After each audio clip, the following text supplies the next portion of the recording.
And welcome everybody to the first debut live stream of Savage Feats out here in Hardened Baltimore. You might remember this venue actually. Pumpkin, it looks pretty similar. What were we just here for? We were just here for like a few weeks ago. Was it a magic event? What was going on? I don't know. I think it was some random armory or something. No? It might have been the Pro Tour. I don't know. It might have been the Pro Tour. But we're back. We're back in the same venue, but a whole different event for you today. This is going to be a team sealed experience. And to make it a little bit even more unique, we're going to be following the world champion, Michael Hamilton, and his team comprised of Travis McDaniel, a fellow Wolfpack member, and the editor of n-rcast podcast, Roger Bodee, the co-host extraordinaire of n-rcast podcast. The other half. The other half, exactly. So that entire team is hopefully going to be on feature throughout the entire day today. Granted, their opponents, consent to being on camera, and we're hoping that they do well enough as well. If they are in contention for top 8 throughout this, or top 4 throughout the entirety of this day, what a fantastic story that'll be. So the idea is to really follow their journey, bring them into the booth, follow their deck building, poke some questions because we'll be intimately knowledgeable of their deck specifically, and just craft a narrative around their journey today. And hopefully you guys are really along for the ride in that, because we got the best today. Punkage is going to be our go-to caster for this whole deal. And then I'll just be back here behind the scenes. So you won't really see much of me. It'll be this guy. And to be honest, you also won't be hearing too much from me because we have the players mic'd up. So this event is really going to be about following the players, really hearing their thought processes. And remember that because this is a team event, they are allowed to help each other during the games itself as well. So really, we want to be hearing from the players the most out of this. So you won't be hearing too much from Ethan and I, but when you do, hopefully we're adding something pretty valuable to the stream. Right. It's about balancing the fact that the teams themselves are trying to communicate with each other really well, and we don't want to impede on that. We want to hear their thought processes. We want to add a bit of a narrative on top of that as they navigate through the entirety of these best of 3 kind of team sealed matches that are going to be coming to us. And we've got quite a show for you because we're able to capture not only the feature match, but also swap around, catch the match point games, and really just put on a great show. So hoping you all enjoy it. So far, everything has just gone swimmingly, and we're hoping for that the entire day through. So we'll see you for deck building really soon. Punkage, you can go ahead. We'll see you in a bit. I'm glad that for once we can all actually agree that Attack Action Kano is the best deck in Blitz, and that Blood Debt Levia is the best deck in CC. We're going to kill it at Worlds, guys. I got to go 1 second.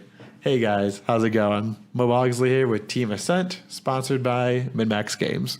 If you're looking for a promo code to save 5% off of your next Flesh and Blood singles purchase, head over to minmaxgames.com, use code ASCENT at checkout, and you'll save 5%. And this helps out players like us on Team Ascent a ton.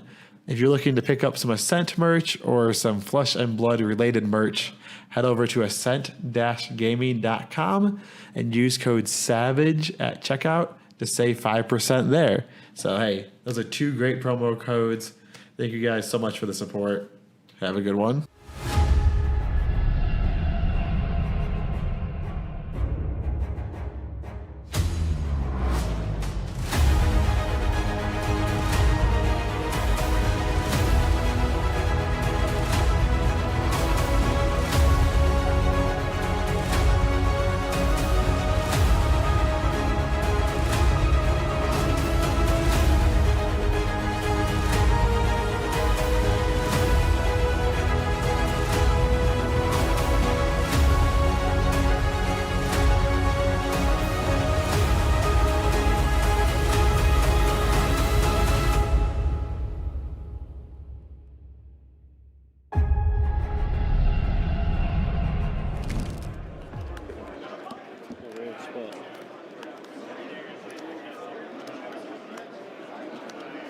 We are right into deck building here, watching n-rcast.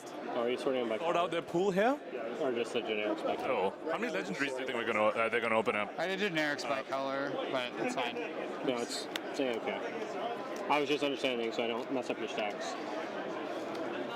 For those of you that don't know, Michael at the Uprising World Premiere sealed event opened up 2 legendaries in his 5 pool.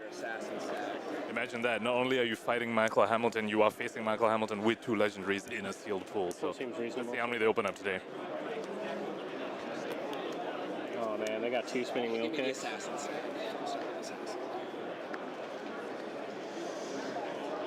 I'll start sorting the other classes by color for you, Roger. Thank you.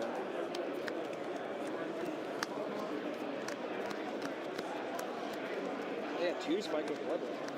Oh, dude, their ninja pool's They have 3 insane. spike with So this is them actually taking, registering Okay, their another ninja and their team's assassin pool are both insane. sealed pool. So the way this works is that they'll register another team's sealed pool first, just to note down all the cards that they opened up, and so there's no, people adding in their own cards from elsewhere or anything, before they actually get their own pool. We'll win with So that garbage. we're hearing them comment on the other team's pool here. Ham sandwich.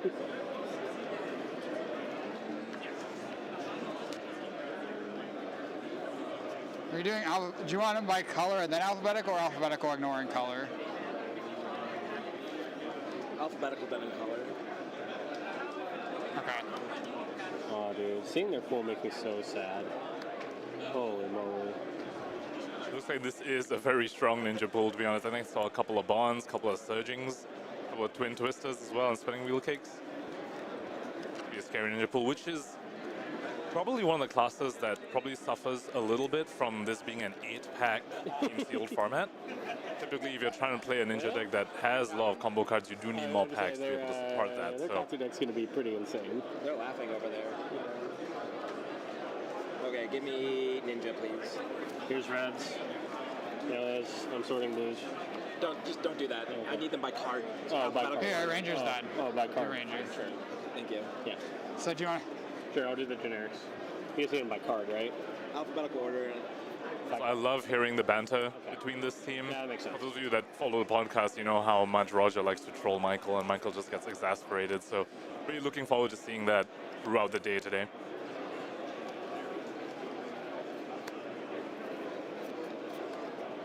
I wanted to see the ninja pool.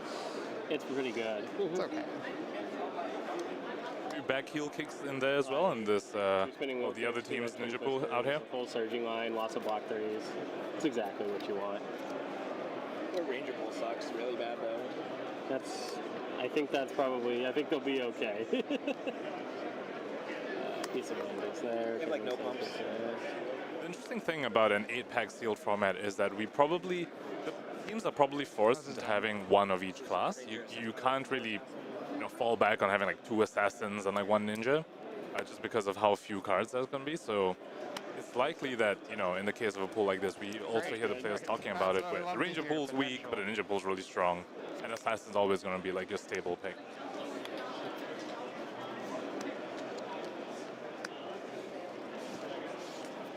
As we get further into deck building, I think a very interesting thing that I'm very curious about is how they split up the generic equipment between the classes. I think typically in a format like this, you kind of want everyone to have access to at least 2 block or 2 prevention on equipment, just because of the Benji matchup. Because Benji wants to start with, like, say, yellow twin twisters, or any of those 2 power starter cards like Deadly Duo as well. And you really want to be able to prevent that to stop Benji, really going off on you. Remember, 8 packs means there'll be 8 pieces of equipment to go around 3 decks. Means you can reasonably expect no one's going to have a full suite of equipment. Unlike in draft, where you can prioritize equipment and really show up to your opponent and say all 4 equipment pieces. In this one, you're reasonably expecting everyone to have between 2 and 3. Oh, they were sort of in alphabetical order at the end. No, I purposely did it that way. I just ran out of vertical space. Horizontal space. This pool isn't that insane for ninja. It's like fine. Looks like the mana cast is close to being done, registering the other team's pool, and soon we'll be able to see the mana cast pool. That's pretty good. Sandals got it. See how many legendaries Michael opened up. And then, did you already do? We still have some spots in that event if you're interested in participating.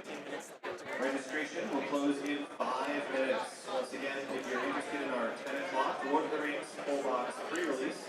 Looking at the equipment of this other team's pool here, this is 2 Fleetfoot Sandals, probably not something they're going to be very happy about. Fleetfoot Sandals, really the most applicable scenario for that is, we try and buff up a sneak attack without actually, Uzuriing it in.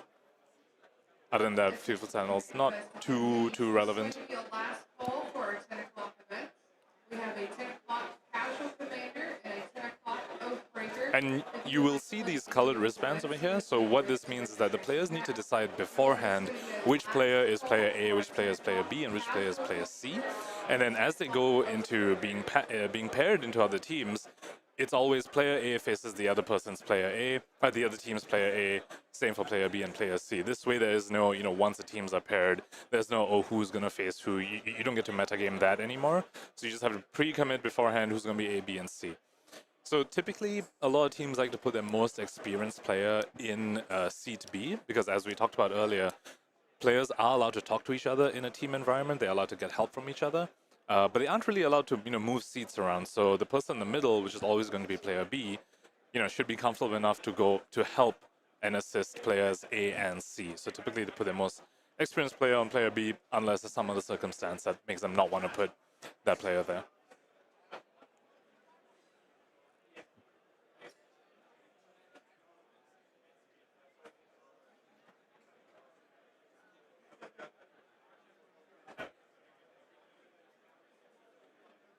The Majestics that get opened up in these pools will also be very, very interesting to take a look at. So, Shakedown, for example, a very, very impactful Majestic. Possibly one of the Riptide traps, although I'm not sure how many teams would want to be playing Riptide in a team sealed environment where, the power level is pretty low, and so Riptide runs a risk of being fatigued. But yes, we will want to be on the lookout for the Majestics that the n-rcast opens.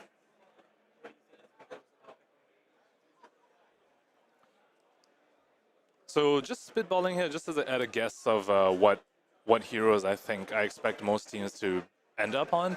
I expect, Azalea for the Ranger, just because Riptide, doesn't have natural evasion baked in, and you're unlikely to open enough traps to really get over the lack of his evasion and, not getting fatigued. So for the Ranger side, I imagine it's going to be Azalea. For the Assassin side, leaning towards Uzuri, although I think that one, there could be a fair number of teams that end up on Arachne because you could get, you don't need to get too lucky to open a fair number of red stealth cards, and then you could probably see a few Arachnes, but I think a majority of Uzuri, but not as much as like the majority of Azaleas over Riptide. And as for the ninjas, I'm expecting mostly Benji, just because the consistency of finding the combo lines will be something that'll be tough to do in an 8-pack format. And unless you have those combo lines, it's going to be a little difficult to play Katsu. Of course, I'm sure there'll be some teams. We just saw the team that n-rcast is registering for. They have pretty good combo lines in there, so maybe they could get that team could get away playing Katsu. But I would say also majority Benji on that side.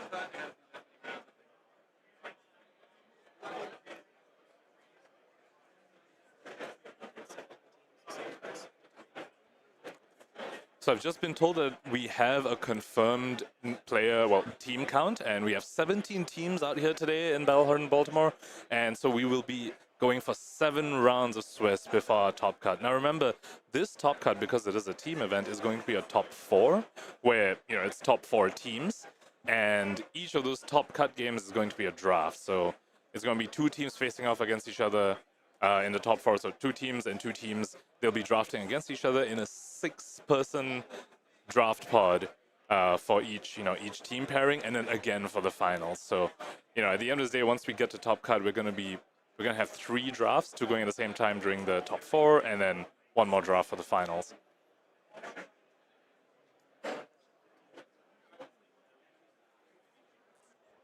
Oh, and by the way, for those of you who are engaging with us in chat, we really appreciate it. But at the same time, we are on a delay because of, of some of the disadvantage that this team would have if they were being live streamed. So we are on a 15-minute delay. So, if we don't respond to your chat messages, immediately, please don't take it personally. We just haven't seen it yet. But, we're only seeing it like 15 minutes later.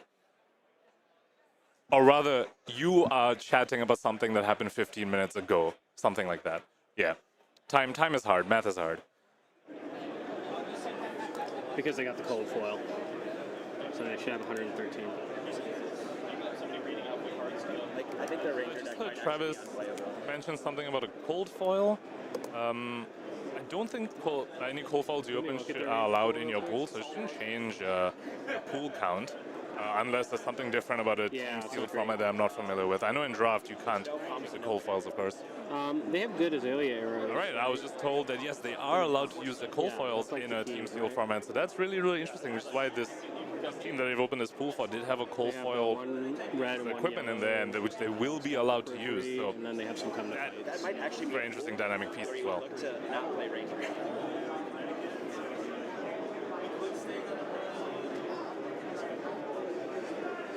Yeah.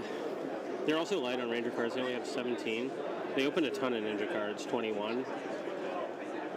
Travis, you're just talking about some of the discrepancies you might get in where, the cards aren't perfectly evenly balanced, of course, and They only so opened one trap too, so the Riptide pool is kind of weak. Yep. They have 2 red Virulent Touch for Riptide, I guess, but that's not great. yep, we talked about this just now, where it looks like this team's Ninja pool is really strong, but because of that, their Ranger pool's lacking slightly, so.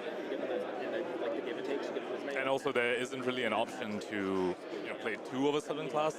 You can't really get away playing 2 ninjas or 2 I feel assassins. like I So just play Azalea they're without just gonna have a weak Ranger deck and hope that the other 2 players win their matches, or I don't know, I'm kind maybe of Michael, maybe. every team's probably gonna have one They opened a, weak they opened a deck. gore belching So though. maybe they can just hope to pair it into the other weak You deck. have They gave him good arrows to hit. How are you winning a game with Riptide? Winning a game with Azalea. Azalea, you can still high roll. You can go come to fight in the arrow, and then you can go the whatchamacallit in there. Yeah, and you got to kill him from there though, right? And then what? Because they have 1, 2, 3, 4, 5, think 6, Riptide 7, 8, can- 9, 10, 11, If you 12. give Riptide enough going and attacks, he can present enough value turns that he can start to. They have 17 arrows and most of them are yellow and blue. I don't think Azalea pushes enough damage to close games. Attention players in the 10 o'clock full box with arguing. Yeah, pre-release. that's fair. Your settings for I think it's worth deck talking about though, because we opened a bunch of test pools. It's interesting because paper copy of your seatings is on its Knowing way out. because we might have an unplayable Ranger pool, right? It's just worth knowing what we want to do in that situation, 4-0. right? I think Arachne benefits a lot for getting the Seek Horizons. Sealed. You're also going to have to play a lot of generics. Your pairings too. for deck Well, I think their are now Arachne pool is kind of weak too, looking at it. Judge is bringing No, Arachne's copies of okay. pairings board near table 240. They don't have a lot Like with Blood Rot, so that can't be. Please find your seats. Sure. So you play. So Like a lot of their you stealth could play attacks, big they only have generic, stealth Riptide. attacks. That's what I was thinking. and then Arachne can have like the Seek Horizons Yeah, but they only have 4 red stealth attacks. and To the use Spring with the Load. spike. Spring Load probably goes in ninja still. Springload's an assassin. Or Ninja card. RGs. Yeah, Spring Load probably goes in ninja. Love being able to hear in what these players are thinking. But like the ninja's deep enough that it doesn't really need the big Yeah. attack generics, right? You just have to put some generics in there. 1, 2, 3. Yeah, I mean, even if you ran all 21 ninja cards, which you probably wouldn't, you'd probably cut the deadly duos. Yeah, and I'd probably put the Peace of Mind and the Seekers equipment in. Yeah, I'd probably cut 3 Arachne. cards from this ninja pool. So you have 18 ninja cards, so you have to run 12 generics. So maybe not. Maybe Riptide gets. Reminder again that they are talking about another team sealed pool, so there's just a bit of a teaser. Yeah, I was definitely a little bit blinded by possibly how they're going to approach their own You're sealed using pool it, here. you're like, oh my god, who's just. And I was like, calm down. You've seen like 20 cards. Yeah, you're right. You're right, but like, dang, dude, like their ninja pool is cracked. It's fine. I don't even think the Ninja Pool's like that great. It's like fine. I don't think it's fine. It's like I think if Michael was more on my side, where I think that ninja pool is very good. It's very close to an ideal ninja pool. Akio kicks some blue 1-2 punches. That's it. Well, to be fair, blue No, they 1-2 got a punch is natural 0 surging cost, blue block line. 3. All red. Sure. I think they got like a red yellow surging strike and then I one think red they have descendant, 2 one red bronze. twin twisters and a red and yellow spinning wheel kick also, which is quite strong. Yeah. Yeah.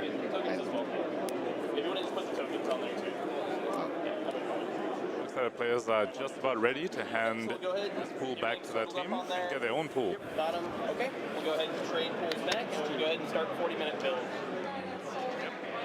That's what we're doing, and yeah, we have 40 minutes to. You're mic'd up, oh, right, they have Trav? 40 You're not minutes mic'd to up. build here, and we'll be following them this didn't entire mic you up. time, watching Oh, them, they how did. they're going Right to there, split on up the their line. cards amongst the 3 players. Look at the cards. I'll start looking at the list. Oh, we got 11 equipment. Wow. Is there 115 cards in the pool? And then while we're doing this in the first 5 Did we minutes, get like an extra rainbow foil or two? And we got a cool foil? Holy moly. We have 3 threadbare tunics? But I guess that just goes to everybody. We have 5 chess pieces. here are the that's three deck not lists for your team here, and if I can have player A put player using pool, that'd be fantastic. Alright, I'm going to start sorting the rest of the stuff here, though. 5 chess pieces, definitely not ideal, We got but, so much equipment. Ranger. 5 of our chess pieces. but 3 threadbare tunics. Now that is I guess, possibly one of the most strongest chess pieces in this format. I want to start with Ninja. yeah. I've got a bunch of the generics here. Are there more generics on top I think of this that? is a Riptide deck. We have, Death Touches, for sure. And a lot of traps. yeah, there's a lot of traps in the pool. They have death touch. There's like Big. 5 traps in the pool. Jeez, dude. There's so many traps. Yeah. We have And a they're barbed undertow. Yeah, it's definitely a Riptide because he has a much easier time getting aim counters as you Yeah. load. Yeah, okay. Oh, there's 2 yellow traps also. There's a pendulum Yeah, trap and a that's what I'm bull. saying. We have like 5 traps in the pool. Yeah, they sorted it by rarity, it looks like. I've got generics here. I'm going to start sorting generics. Ninja needs a lot of help unless there's more Ninja cards somewhere. No, that's it. We've got hybrid cards here. They definitely get the hurl, right? 5, 6, 7, 8, 9, 10, 11, 12. No bonds. There's a Dishonor, which helps. There's definitely room for a control Ninja. There's no bond, so Dishonor's just a blue block. There's a lot of card. peace of minds. Yeah, there's definitely space for a And control we have a Ninja lot of here. Seeker's equipment too. I think it's just a defensive deck. It's A defensive concept. Ninja. Yeah. Please play value. These 3 cards aren't playable, so we need a lot of blue zeros in our generic pool too. Sure. We should have an extra blue Scout the Periphery, blue Ravenous Rebel, blue Feisty Locals, Yeah. Okay. blue Brush Off. We have a red and 2 yellow piece of coins. We have a yellow Seek Horizon. Okay, we should be okay. There. So the players have established that they have a decent ranger pool, but that ninja pool's a little weak. So it looks like they're trying to shore that up with some 7, generics 8, for a 3 ninja pool. blocks. It's okay. Not amazing. We definitely need the peace of minds. Yeah. Do you want all 3? You're going to start with 1 red or red and blue? We can come back to Ninja and look at our other stuff now that we have a pretty good idea of what Ninja looks like. So Yeah. I'm gonna grab some of the blue zeros. I think Assassin's going to be a question mark too. I'm gonna grab this, and the locals, Yeah. and assume Katsu's getting all 4 of these. Yeah, that's fair. Another very interesting part of the puzzle in a team Okay. field format is how do you So split the generics? Katsu's at 7, 10, 13, 16. That's at 19 cards. So we have to come up with 11 more cards. So you probably want both of the blue block threes? Because we have 5 traps. Riptide will probably be okay without it. Or with the come to fight, sorry. Oh, probably if Riptide doesn't need the red come to fight, but if we probably want the red brush off. Yeah, I'm thinking these 3. I think Arachne might need the red come to fight. Let's look at Assassin. Yeah. Arachne's looking quite This was Ninja right now, right? That's what we've got for Ninja so far. Looks like they're leaning towards a defensive ninja deck, which means we might see them play Katsu instead of Benji. We have 3 blue Because isolates. Katsu has the extra health compared to Might be an Benji. Uzuri pool. It could be Uzuri. It depends on what the lyrics look like. We have a Not million. amazing. We have 8 blue stealth, 9 blue stealth, 2 sneak attacks, 10 blue stealth. I don't think we can play. I think this has to be Uzuri. Yeah, I don't think it works with Arachne. If So- it's Uzuri, the come to fight's kind of mid. Yeah. What swap targets do we have? We We have have a cut, a destructive, and a humble. Yeah, that's it. a yellow humble. Yeah. Yeah. 10 blue I mean, we can stealth play cards the in this pool. yellows. I guess we technically have the yellow rabble, but it's not ideal. Oh wait. We have a death touch too. Yeah, Riptide won't need it. Yeah. As well as no, we only have blue bird that touches. Never mind. I think we can get there on Uzuri with death touch and sneak attack and blue sneak attack as swap targets on top of the generics. Yeah. There's a red freewheeling also. There, put that in there, put that in there. We'll probably put in the blue, cut down the side, or the yellow cut down the sides as well. This is looking to be a Red pretty freewheeling, solid make it as a Uzuri small pool. target, it's probably fine. This probably gets in. Yeah. 1, 2, 3, 4, This 5, goes to 6, Riptide, right? I'm gonna just start making the Riptide pool here. 20, 21, 22, 23, 24. This is 25. Oh wait, 26, 27. Yeah, Though these aren't great, they're probably just red block 3s for the most part. for the most part. You will sometimes spike, right? Yeah. Like You a get stuff. Yeah, And there's it's some also- yellows. you also have Spike is like a pseudo swap. It's also good with any isolate. Yeah. Sure. Spike is like a pseudo swap target. Inertia's not the ideal Yeah. one. Sure, yeah. Yeah, but it's fine, right? This doesn't Katsu, right? We are having some audio issues, so we're just going to mute the players for a little bit. as we fix those audio issues. Thank you so much for bearing with us. I do want to point out that the timer is slightly off. The players have a bit more time than what we are showing here. They have about 4 more minutes. No reds in this 3 to pile. 4 more minutes than what I we're think our seeing pool is just on the red screen short. right now. We are a little red short, yeah. Yeah. Well, I think we got a lot of generic reds. Looks like the audio has been fixed. Not great. Let's probably go to And we Katsu. can hear the players again. Or maybe to Riptide. Let me look at the Uzuri's also okay with feisty locals. Yeah, it's true. It's not like a bad swap target. They block and you come in for 2. Yeah. So coming back to the counts here, looks like the current iteration of the Uzuri deck is about 5 cards short, and the Katsu deck's about like 11 cards short. And they haven't gotten to the Ranger side yet. This is 27. Well, you can go 28 for sure. Oh, you get, who's playing the short? Because we definitely want at least one piece of mind in Uzuri. I don't think the Katsu wants the short and sharps. So then, Katsu can play Yellow Hurl, or Uzuri can play. This could go either way. But I think this goes here. I like the Yellow Hurl. yeah, because the short and sharp plays well with the sneak attacks.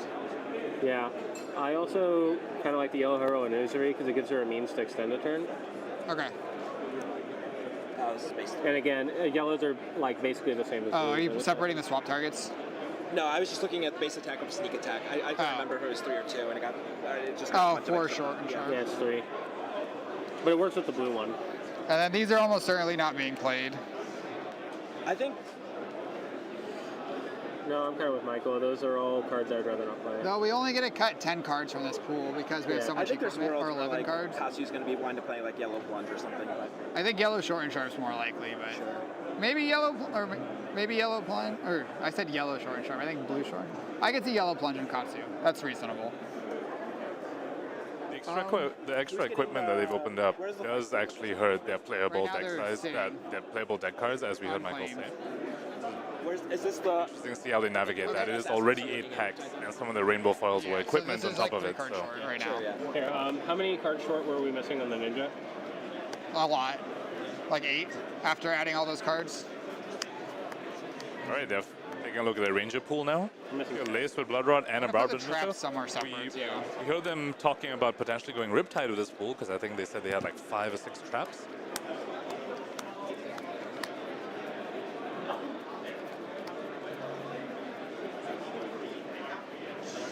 It looks like there's 5 traps there. Riptide's blue light. 2 Frailty and I think Inertia, Katsu Pendulum, might and a need Boulder. some of this, but Well, I mean, we have brush offs, peace of mind still to give to Katsu. sure. Oh, that makes them all less blue light. Yeah. 3, 6, 9, 10, 11, 12, 13, 14, 15, 16, 17, 18, 19, 20, 21, 22, 23, 24, 25, 26. This is 27. It does feel like they're going for a little more defensively slanted Riptide. They might actually want more than 30. And even the Katsu, which they were thinking of going more defensive, they might want more than 30 cards in both their Riptide and their Katsu I think pools. this should go in one of the other 2 decks. Okay. Yeah, I feel like that should go in Uzuri or it's probably best in Uzuri, but it's not terrible in Katsu either. What's this one? How many cards we need for it? Yep. So that would be 30, Yeah. which means Katsu can have the feisty locals. Yeah. Probably and we may all want 3 to of put like them. another piece of mind into Uzuri. Did you Depends on count the what Katsu we deck? Were we 10 cards short? We're 10 cards short, yes. Now we're 7 cards short. How many zeros do we have in Katsu at the moment? There's 7 blue 6 zeros. cards short. I love the way they are representing how many cards short they are. They just split it into piles, saying there's a ninja pile, wait, there's how many the cards short is assassin this? pile, Can we pick this back up? and we're short This one? these many cards No. represented by dice. 3, 6, 9, 10, 11, 14, 8, 18, 21, 24, 27. This is 28, so this is too short. Also, very interesting that they're representing 6 with a 5 and a 1 instead of just 1 die, but that's alright. It's mana casting. Secret Horizon. I feel like if we're like this red heavy and Riptide would probably do better with the Ravenous Rabble. Yeah, Riptide should take the yellow rabble. So then this is 5 cards short. Yeah. Yellow Secret Horizon for Or no, this Katsu. is 2 cards short? I lost count. It was 2 cards short earlier. We just put 1 in. And then we have some defensive cards that are fine, but not amazing. This is 29 cards right now.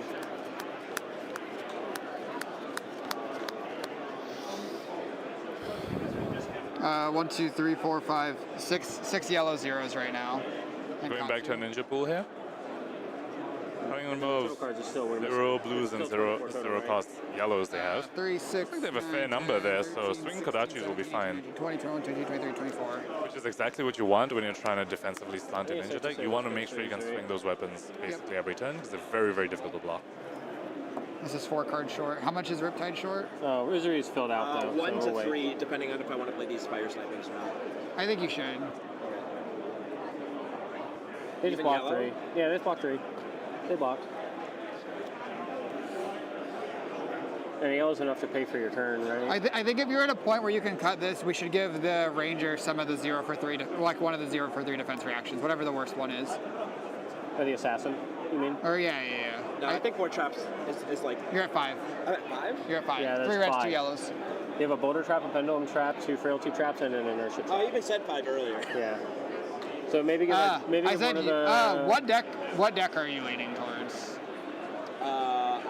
I'm happy on either Riptide or the Assassin. Yeah. I would probably rather not play Riptide. I'm just not as experienced with the deck. Okay, I'll play Riptide. Okay. So you got Riptide, and I mean you have to decide between the Uzuri and the Katsu. Yeah, I think It is I would Katsu, prefer right? to play yeah, Katsu. It's Katsu. Looking at it. But So you want to you're play thinking- Katsu? Then I'll play Uzuri. I think that's what I'd like to do. You guys are- Okay.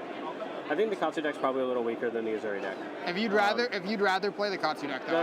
No. I think the Katsu deck's a little weaker, and I trust you to play it well. Especially because I think you're going to have to put in this yellow brush off as well. So there's going to be a Just lot to of get to like playables. there's going to be a lot of like niche defensive lines. I think you're going to have to take to like get value. And you're really good at navigating that just as a player. I don't know about that one. This is the Uzuri deck, Yeah. and we got there without the yellow piece of mine on playables. Yeah. I would like to probably put a yellow piece of mine in there and replace something, or just go to 31. Because I think every deck's going to have It's going to be important that Uzuri and Katsu can board up to more than By the way, we have I don't checked think with the Katsu judge, and needs to yes, board the above players 30. are allowed to use I any think cold boarding up foils that they have pulled. I would rather the other decks are focused on being able to get above 30. And then we have 2 pieces of iron rot. 3 pieces of iron rot. So we can give one to Riptide, one to Uzuri, and one to Katsu. Yeah, Uzuri definitely gets fisty cups. Looks like players are splitting up the equipment now. No. Looks like everyone's going to get a threadbare Uzuri tunic. has 2 the attack reaction cards. Yeah, but sneak attacks. Sneak attacks. She needs fisty cups. Sure. But that means in order for the equipment to work, That means Katsu gets Seekers, Riptide gets Toxic Tips. yeah, you can have the foil. You can be the I don't winged want out. a Tunic. I want Seekers, I think. Threadbare Tunic's better. Yeah, and Riptide. So I won't have any iron rot in that case. Unless we give you the mask, then I won't have Iron Rot. Yeah. Also, by the way, Roger Probably is just won't hurt slightly the more defensive difficult to hit deck to compared to have the it. other two because he's not mic'd. If I had to We are guess. looking to Well, you fix can't that you at can't some point beat this Azalea season. without it. Do we have an attack reaction mask? Yeah. What happens if we give that to Uzuri? This is the only blade break I can play. That's fine So no though. matter what, then somebody's gonna be short of blade break. No, unless we give the toxic tips to Uzuri. This is fine. Give Uzuri. We can give the toxic tips to Uzuri. No, I think I'm fine without a blade break. I'm going to die to the ninjas even with it. So there's no, or the rangers even with it. So I don't think I gain that much by Why do we having open a it. million chests? That's so sad. I think I want to do I would agree. Yeah. this Yeah, I mean, you just get the threadbare tunic though, because we open and take. 3. No, I guess Yeah, I can you sideboard get it. it. You get it. And then can I take this with 3 piece of mines with 3 seekers? Yeah, that's Yeah, perfect. yeah. And then I'm gonna have 1 piece of mine. Can I have a yellow piece of mine, or? Actually, I don't think. So Michael really Are you leading playing into the Benji? defensive Yeah, we're house already to build playing here. Benji, Just a right? Benji side. Wanting 3 pieces of Sure. mind. And opting to Maybe run it's the the most, Seeker's probably Riptide chest then, piece right? instead of threadbare tunic. Wait, why would I use it? I have traps. Riptide just has a hard time getting value out of his hand if he can't block. So I that's my have thought. traps. I think you should sideboard that. Sure. I'm 2 cards short. I need a Mopey blue, and I don't know what the last card should be. I think the best Mopey blue might be one of these though. Your spring load's not bad. Like blue plunge, blue spring load. I really want this at Riptide. Take it. I also wouldn't mind the Yeah, blue these cut are down. all. I wouldn't mind these 2 cards at Riptide. Yeah. Okay. The blue cut Especially at down. 31 cards. The blue cut down may not be terrible in Uzuri either. Hey, do you want any is of this this better in? I would love that Yeah. if you don't 1, need 2, this. 3, 4, 5, 6. Michael try and get more blues, because remember, if he is trying to run all these pieces of mind and get value from his Seeker's equipment, he will need the resources to do that, even though those blues aren't zero cost. Am I Happy able? with Am I those able to then. get the blue cut down? It's not like Sure. it's not like amazing. But like I explained why I like the 2 cost blues with passing yesterday. And then, but you also get access to like the more sideboard cards too than I do. So like you get to, because I think Travis should have those in order to board up extra. Then I'll take this. Sure. Do you feel? Listen, as a reminder, once you're done with build, we're going to go ahead and register your decks there, so you should have 4 deck lists at the end of this. I would like a piece of mind, but also like it means one of us is going to have to pair a blue with the Seekers, in which case it's probably fine. So remember, the players do need to register each individual pool, so they can't swap cards between themselves after this point. Once at the end of deck building, every player has their full pool, like they have their deck and their sideboard, and they can't change that anymore. I mean, you do have 3 pieces of minds, turn 0. What can I play with this? Is it bad? Like, if it's bad, like, I mean... Oh gosh. It's so bad because my whole deck costs 0. And I can't Kadachi with it. It's fine. I can run it as just a blue, and that'll be like my... It'll be like in the sideboard, but like I can probably just bring it in a lot of the time. I'm going to lay this out real quick. I need to get like familiar with my pile. This is brilliant. It looks like they are going to be laying out their piles here. It'll be very useful for us to see. That red Death Touch looking really, really sick. Yeah, I basically have these 3 extra cards to board in if I want to go over 33. I might just always play 31 because I'm Riptide. Sure. I think that's reasonable.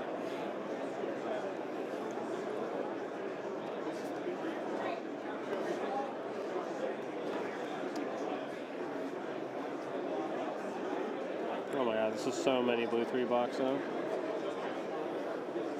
I might just be naturally playing a lot of these 2-cost attacks off of like 2 blues or something. That makes sense. Yeah, I might just be doing like dagger 2 costs or something a lot of the time. Yeah. Or like dagger 2 cost sneak attack into fisticuffs or something, you know? So just to reiterate, we do basically know each of the heroes at this point. Yeah, Looks like Travis will be piloting so I think I'm okay with Uzuri, the mind. Mike will be piloting Katsu, and Roger will be piloting Riptide. Playing Threadbare most of the time, though Threadbare is only good if I'm playing something from Arsenal. Because I can pitch a blue dagger, Threadbare, 2 cost. registering Riptide if that's okay. Yeah. I think we're pretty good with this pool. I've got a fat sideboard, and then these are just unplayable. Wait, 1, 2, 3, 4, 5, 6, 7, 8, 9, 10, 11, 12, 13, 14, 15, 16, 17, 18, 19, 20, 21, 22, 23, 24, 25, 26, 27, 28. What happened to the brush offs? Did we not have any? We did. We had a red and a yellow. Are they? Oh, it's right here. I'm crazy. They're here. Yeah. I'm losing my mind. Yeah, they're here. Okay, you're playing like an extremely defensive control Katsu. Staring at 100 plus cards, forget where your brush offs are. Yeah. Totally reasonable. Just block 3. I wish it was a little bit stronger, but I think in general look our like- pool was like a C, like maybe even a C minus. I would say that it's a little below average from what we opened, I think. I could be wrong. The Riptide deck's very good, obviously. The pool definitely feels fairly defensively slanted. A lot of the assassin cards are blue. Yeah, Like, a lot of the blue stealth cards are like red stealth cards. And even like on the ninja side, didn't really open lots of combo stuff, but it did open a fair number of the blue block 3 zeros. About on par with a typical. And they also open a fair number of traps, so I just feel like the pool's a little more defensively slanted. Let's see if they can use this to carry them to victory. Attendees coming up at 10:30, we have a legacy side event. Do you want a Seekers, Roger? Or are you always playing Threadbare? Because I think I'm always playing Threadbare. Actually, I guess I do have the blue piece of mine, so I guess I would board it in. There might be some matchups against like Uzuri or something like that. The only time I see myself playing it is against. Okay, at this point we're going to be tuning down the players a little because they're just basically filling on the deck sheets at this point, and they're almost done with the deck building. Players, we have only 3 spots remaining, so if you'd like to sign up for the Shadows. So it looks like in an interesting twist of events, their ninja and ranger pools will be are going to be played a little more defensively. They're opting for the Riptide here, probably hoping to try and close the game out with some traps. They do have 5 traps, which is quite a decent amount.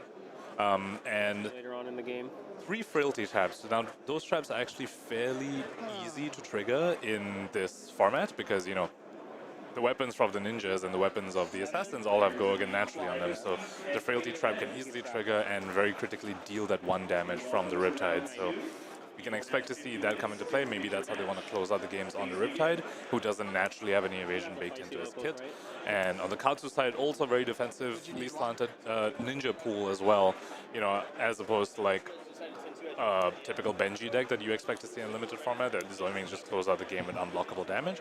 Looks like Michael will be piloting his Katsu list to try and close out the game with those pesky Kodachis and just blocking really efficiently with those pieces of mine that he has, along with the Seeker's equipment, even opting to use the Seeker's chest piece instead of a threadbare tunic. So basically... And then the Uzuri is the one that seems to be somewhat aggressive, even though it has like 10 blue stealth cards, 3 of them at minimum, I saw 3 that are isolates, and they have a fair number of good swap targets. They have a Death Touch they put in Uzuri, and the Red Sneak Attack and Destructive Deliberation. So, oh, and it also has 2 pretty premium attack reactions in the form of Red Razor's Edge and a Spike with Inertia. So, you know, those paired with a Dominate from Isolates already can also deal a lot of damage. So, very interesting twist happened here. The Ninja is the the Assassin is the most aggressive, whereas the other two, the Ninja and the Ranger, are looking to be pretty defensive. I like Yellow Hurl more in Katsu because it swings Kodachis.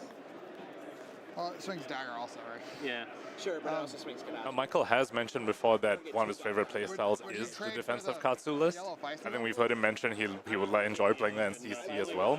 And we do know he loves playing his Icelander, which is somewhat of a bit of a defensive deck. So it does seem like this is the correct pick for him, probably also why the team decided to put him on it. They also mentioned that they do think that Katsu pool, the Ninja pool, is the weakest, and so they wanted to put their strongest player on their weakest pool to maybe try and salvage it. Yeah. I'm really looking forward to see how Michael pilots this Katsu list. Block your stuff, I guess. Yeah, like I have like the yellow destructive's pretty bad, but I have like 7 real swap threats and a yellow destructive, so like 8. That's probably enough, I think. Wait, how did I start putting the ninja cards in here? Going back to discussion there, so we're just going to turn the players back up. So my biggest concern right now is there's a lot of stuff that you feel like you really need for your deck, and I've said no to everything. So I'm like, I want to make sure that you have a deck that is functional. I think this deck is functional. I'm just asking, like, is it better this or that? Now, like, for example, is the red hurl better in Katsu? Probably. I could trade red for yellow. I don't think it matters that much for me. I think the only time I care about this hurl is when I'm playing it, and so I would take a red for a yellow. Swap me. And like you can still use this for 2 damage either way, and it's a finisher late game if you do get to that point. You can do like Kodachi hurl for a damage. Yep. You guys are killing it, not to distract, but if you have any time to jump up, we'd love to have one of you guys play. Yeah, I think we still have to like actually. Yeah. Okay, and then I can give up a feisty, or I don't think I can give up a piece of mind, but I can give up one of the feisties if there's something that you need. I don't think there's anything here that's particularly better in Katsu though, so like it would be making the Katsu deck worse to make the Uzuri deck a little better, and I don't know if that's worth it. Yeah, there's not really much else I can play. Yeah, I know. The only option here would be like the short and sharp. That's pretty bad. Yellow destructive maybe, but that seems worse as well. Yellow destructive is awkward when I have so many peace of minds. Yeah. So I guess you can pitch yellow to play a peace of mind. Yeah, I am not a fan of yellow destructive ever, but I think it's better in this deck than it is in your deck.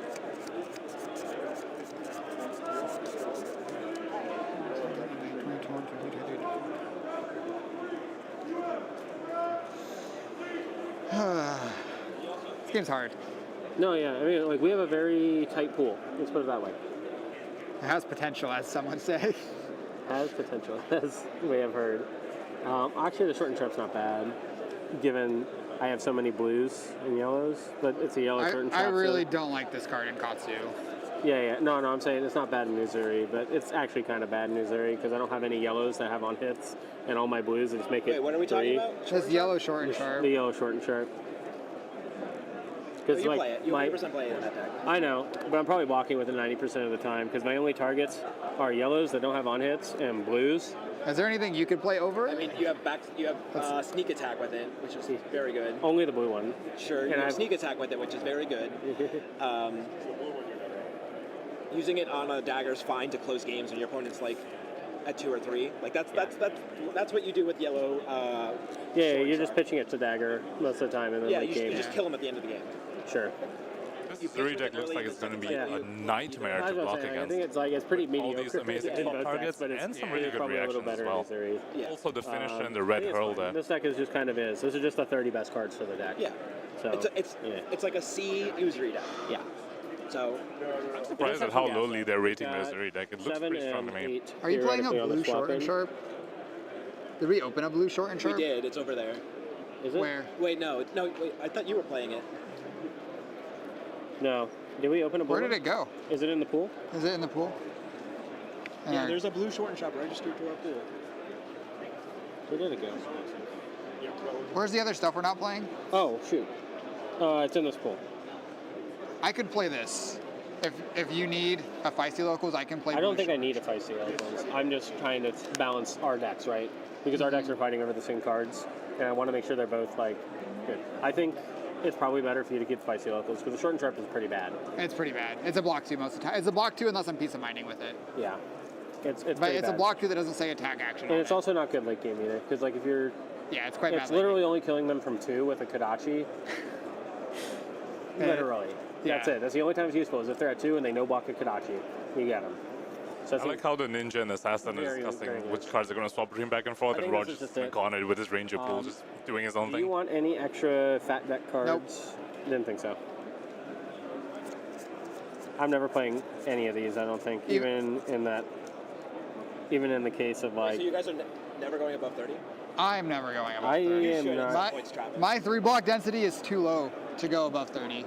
I have like 8 3-blocks and 3 piece of minds and brush offs. Should play like. I go so blue heavy going above 30 though. I think I'm just gonna turn so just don't do anything and fall behind on tempo.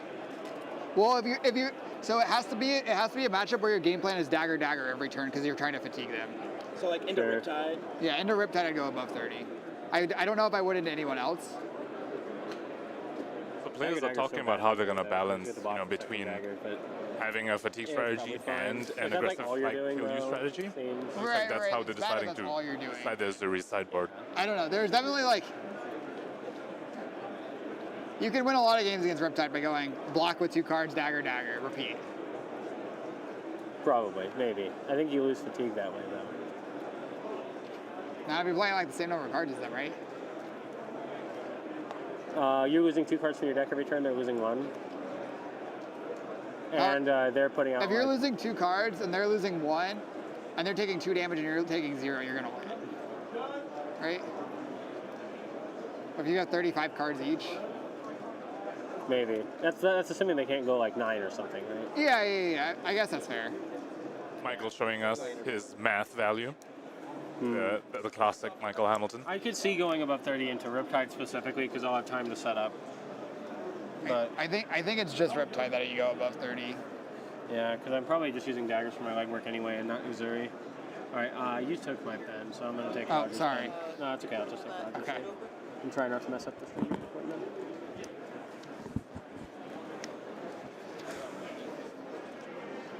All right, we have Roger in the booth with us. He's going to talk to us a little bit about his Riptide pool.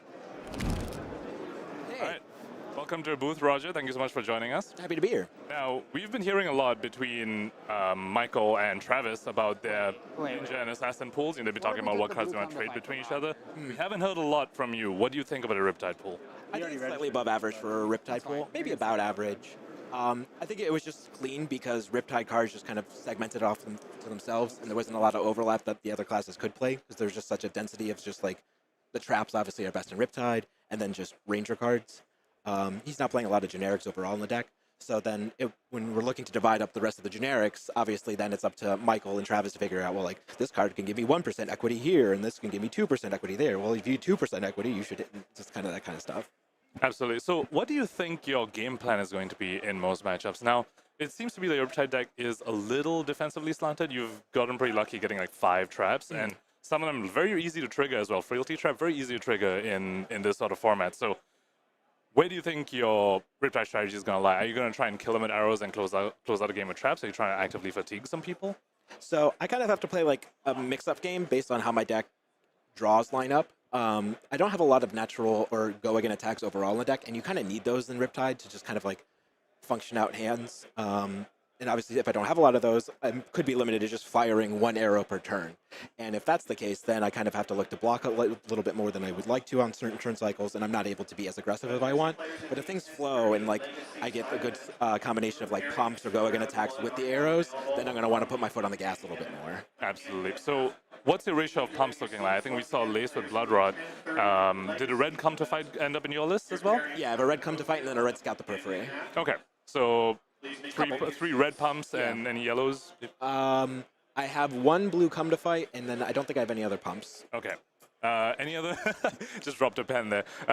Any other? Do you have any Ravenous Rabbles in your list? Like, what other go against stuff? Okay, cool. I have a yellow Ravenous Rabble, yellow Seek Horizon, Falcon Wing. So, like I said, I have a handful of go-again attacks, just not a critical mass. Okay, so you're really looking to line them up to get over your opponent's blocks, otherwise you might just get fatigued out, and then maybe close the game with traps after that. Yeah. Sounds good. Now let's go into equipment a little. Roger, they need you back. Oh, okay. They need Roger back to finish up deck building process. We will let you go. Okay. Because you are on a timer. Cool, looks like they want... I think I overheard Michael saying they want his blue come to fight, probably because it's a blue block 3, and they might want it in maybe the Katsu list, which is looking to be a bit more defensively slanted. Hopefully later on we can get one of them in the booth to talk about the equipment choices. Because that makes my deck a lot better. Because I want another blue, I want another Mopey blue, just to be able to cast my... Oh, wait, no, you need that. I need the 0. I guess I need the answer. And then look like Michael wants that blue block 3 Travis for his one of my defensive Katsu list. Yeah, so I'm less blue heavy, and then... Do you want the red one, right? Yeah. That works. And then you need to tell a judge to mark your thing. Yes, so it looks like they're making a change to the deck list, to their personal deck list, and so they might need a countersign just to say that, oh, we cancel this out, putting it somewhere else. Like 0? That is fine.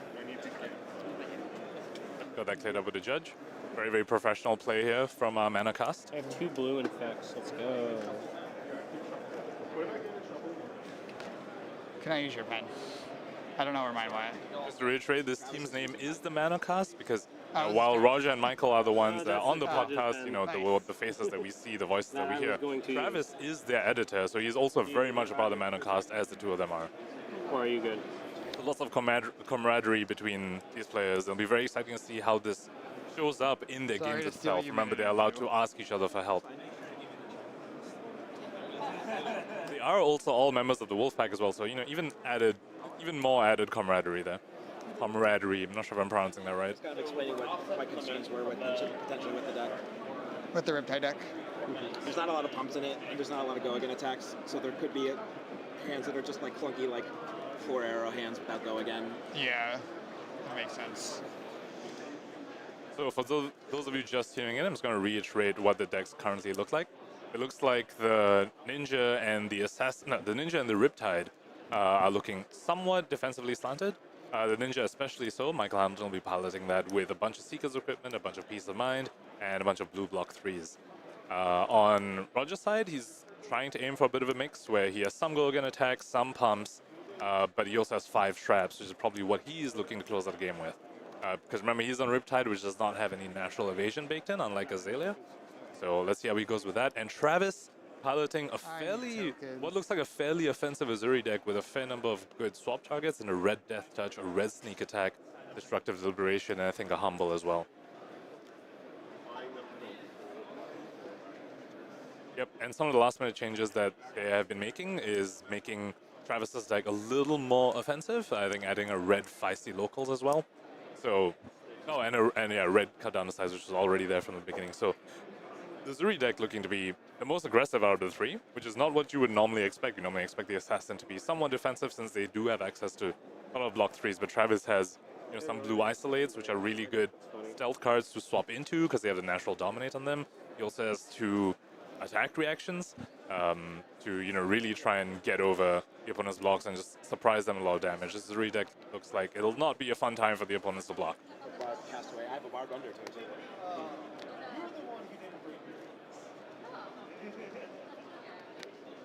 Alright, looks like we are about done with the deck building process and the players are starting to sleeve up. We are going to cut to a very quick ad break and we'll get back to you with the games.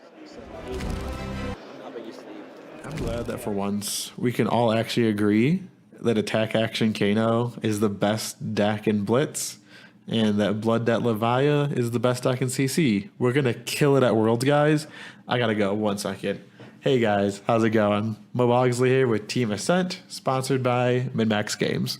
If you're looking for a promo code to save 5% off of your next Flesh and Blood singles purchase, head over to minmaxgames.com, use code ASCENT at checkout, and you'll save 5%. And this helps out players like us on Team Ascent a ton. If you're looking to pick up some Ascent merch or some Flesh and Blood related merch, head over to ascent-gaming.com and use code SAVAGE at checkout to save 5% there. So, hey, those are 2 great promo codes.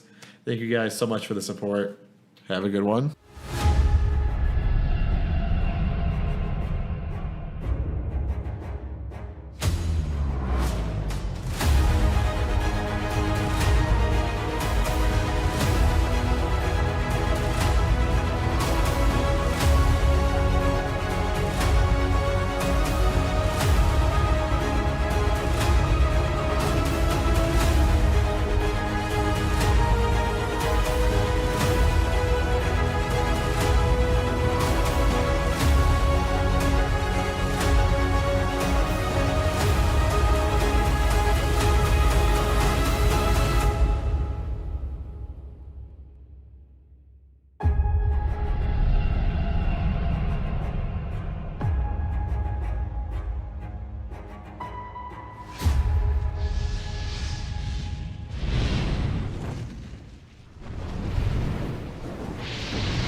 Star City Games is the premier retailer for all your Flesh and Blood needs. Our extensive inventory includes thousands of Flesh and Blood singles, sealed product, and top quality supplies, so you'll always be prepared to play at your best. Visit us at StarCityGames.com today and discover why we're the go-to destination for Flesh and Blood enthusiasts.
Well, welcome back, everyone. We have Michael Hamilton in the booth with us here to talk a little bit about his Katsu pool. So, Michael, what do you think about your Katsu pool? It's okay. It's not as red heavy as I'd like. There's a lot of yellows that made the cut just because we were a little bit short on playables. But I think overall, like, the deck has a reasonable strategy. We've got 3 pieces of Seeker's equipment to go with the Peace of Minds in my deck, and I think I have a reasonable chance of just playing a pretty solid defensive Katsu game. Okay, so you mentioned a bunch of yellow ninja cards. So at that point, why not Benji? Why'd you move towards Katsu rather than Benji? So there are a lot of yellow ninja cards that do attack for 2, but most of them are still just like, you don't want to be playing them. You'd rather be pitching them to Kadachi or something. And giving up 3 life points to play Benji, that's a lot of life to give up. And 3 life, you'll just die a lot faster with 3 life. So those yellows, they aren't like Twin Twisters or Deadly Duos. They're just more like the other random mopey yellows that even in Benji are kind of like, how about playing them? Yeah, there was 1 yellow Twin Twisters and 1 yellow Deadly Duet, but I don't think it was quite enough to get there to make it worth playing Benji instead of Katsu. Fair enough. Okay, so it looks like the players are being called for the first round. So, Michael, good luck, and we are very excited to see you on stream later on today. Thank you. Yep. Really quick.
both come and grab one.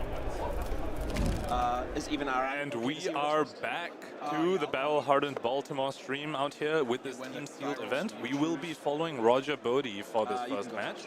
He is on his Riptide against Haik. I'm not entirely sure how to pronounce that, on his Benji. Haik. It's Haik on Benji. Yep. As you can see on the screen here, the colors are the pairing, so blue and blue, Riptide versus Benji. In the middle seat, we have Michael Hamilton piloting the defensive Katsu against Jack Stone on Riptide. And in the seat C, we have Travis on Uzuri against Fred on Arachne's Solitary Confinement. So 2 Ranger Ninja matchups here and 1 Assassin Mirror. Very interesting that the other team has also chosen to pick Riptide as a Ranger over Azalea. So, unfortunately, we won't really be watching that stream. We are still watching Riptide on stream right now, piloted by Roger Bodee. Now, he's probably pretty happy to see this Benji matchup. Benji, a deck that doesn't really block very well, also starts 3 life lower, so a lot less risk of his Riptide being fatigued out. Now, as far as equipment goes on Roger Bodee's side, we do see that he has 2 block available on his equipment. He has Toxic Tips and Wayfinder's Crest. Now, 2 block very, very important when you're going up against Benji, because a lot of times they want to go off starting with, say, a yellow Deadly Duo or a yellow Twin Twisters, which you cannot block from hand because of Benji's hero ability. So having 2 block right there on the board always to insulate you from the first time that Benji tries to go off can go a long way in maintaining your tempo, which Roger Bodee definitely wants to do.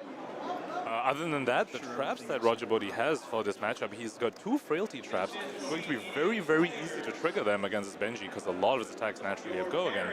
And so that's basically -2 life that Haik is at already before the game even starts. Other than that, Inertia trap and Pendulum Trap. No, Inertia Trap and Boulder Trap, both of which trigger off the attack being higher than his base. Again, Benji's hero ability just increases the base attack of his next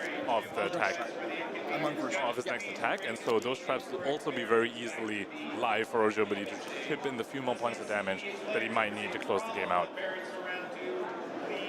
So we're going to the game here. Haik is going first, and as we talked about earlier, this is a team sealed event, which means the players are allowed to ask their teammates for help. Most likely the player in seed B, so for Haik's side is going to be Jack Stone in seed B, and for Roger Bodee's side is going to be Michael Hamilton in seed B. They can ask them for help, and so because of that, the casters will be taking a bit of a backseat. We really want to be hearing the players talk amongst themselves and talk about their lines.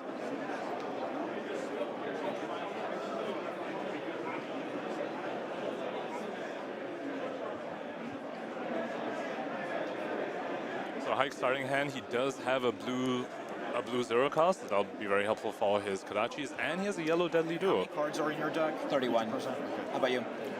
There should be 32. Both players just confirming number of cards they both have presented to each other.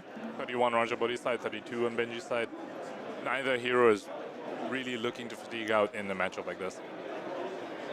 Like lining up his first turn here, does have that Deadly Duo that we talked about that it will be unblockable from hand. And Roger Bodee probably not really looking to use his equipment on turn 0 of the game.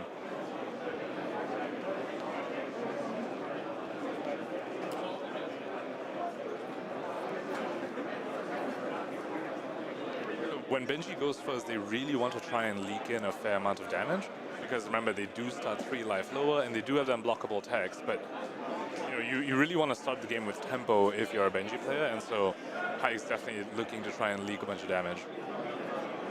This matchup is going to be a tempo matchup. Neither deck's really going to be threatening fatigue.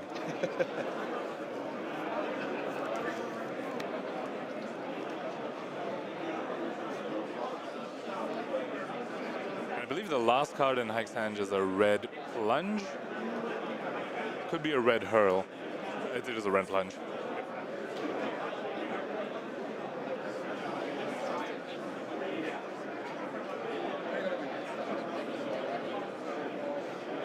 The red Plunge obviously not going to be bumped up by Deadly Duo's effect, because Deadly Duo does specify that it needs to be 2 or less base power, and red Plunge comes in for 3. Karachi for 1, Roger Bodee snap blocks with the blue fire sniping. Roger helping his opponent represent the 2 floating, very helpful of him.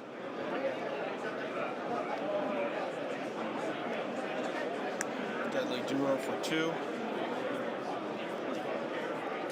Can't block, won't block. Roger taking 2 there. Deadly Duo's hit trigger is active, so is Benji's. Kodachi for 2. Kodachi is being buffed by Benji's hero ability here, not being buffed by Deadly Duo's, because Deadly Duo does specify attack action card. Over Innistrad block booster draft. Your event is ready to begin. Please meet your judge at table 265. So we do see Roger opting to block what he can here, which makes sense. It is turn 0. Block booster draft. Now looks like Haik is unable to make use of the Deadly Duo hit effect. So just used it to leak in 2 here. Didn't get the benefit from Benji's hit trigger or the Deadly Duo hit trigger there.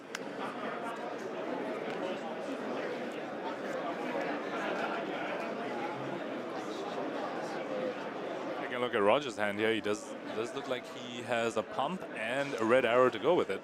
A red Spiked Blood Rod and a red Spy Sniping.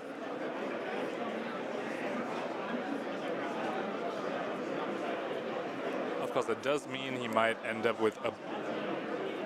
Yeah, it does mean he might end up with the blue arrow in his arsenal at the end of the turn. Not something you want to do, especially as Riptide. You can't, freely get rid of it as you could if you were Azalea.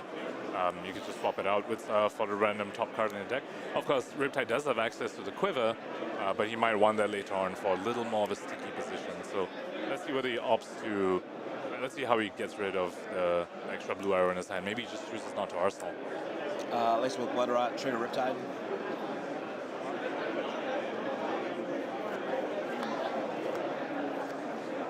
Roger opting to put a card face down off of Riptide's ability. This will let him turn it face up with the bow, put an aim counter on it. Look at that top 2. Now, of course, Spy Sniping doesn't really get a benefit from an aim counter.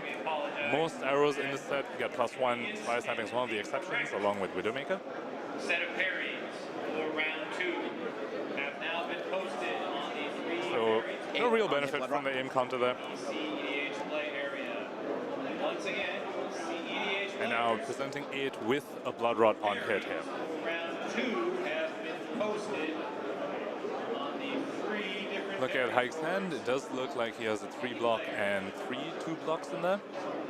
So he could block this out, but that may not be the game plan that he wants to go for. Although letting a Blood Rot hit is very, very scary, especially when you're already on a lower life total as Benji. Jack, I have a question. Right, we're seeing some players talk to each other already, and this is what we loved about team formats, right? You get to talk to your players. You aren't just playing solo. This is very much a team game. So Haik asking Jack for some advice over here.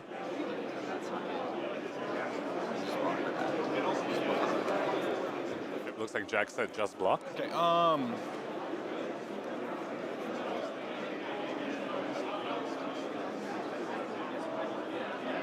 Benji with a bunch of 2 blocks, just trying to block out arrows like this isn't a very great proposition in the long run, but we know, at least on our side, Roger Bodee doesn't have that many threatening pumps, so, Haik, of course, doesn't know this, but Roger could get stuck on a hand that he can't use completely if Haik just blocks out and says pass.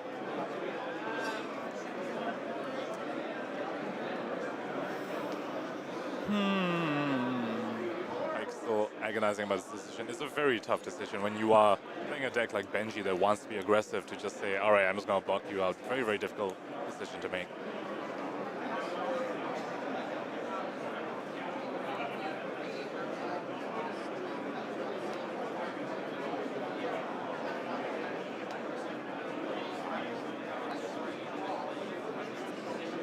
Attention CEDH players. Haik also showing us the Silken Gi. Very, very good card in Benji. No reactions. Oh, looks like Haik choosing to take 5 and the Blood Rod over here. So effectively 7 unless he pays for the Blood Rod token at the end of his turn with an extra blue. Which, if the blue is blocking 2 on the combat chain, you might as well just use it to pitch a Blood Rod, since it preserves that card in your deck rather than sending it to your graveyard if you choose to block with it on the combat chain. Any other random method? So Roger Bodee probably very happy with that blocking decision from Haik. He got to sneak the Blood Rod token in. And also probably means that he will use some cards to block with in case he didn't draw a hand that he can use completely. Gotcha for 1. Following the ABCD turn order. If so, Alright, let's take a look at Roger's hand over here to see what he's thinking about. I think I saw a frailty No trap in this. blocks. Before damage. Activate Transport Quiver. Also players. Looks like Roger is opting to use that quiver, which we talked about in that previous turn. We talked about that last blue arrow that he was going to get stuck in Arsenal. He's using the quiver to get rid of it. Frailty trap, trigger Riptide. Very, very smartly doing it before he goes to reactions to use the Riptide trigger from activating this trap over here. 0, we will set a new 60-minute countdown clock. What that means... So, a bit of an overblock on this Kadachi, but this does prevent the next Kadachi because of the frailty token.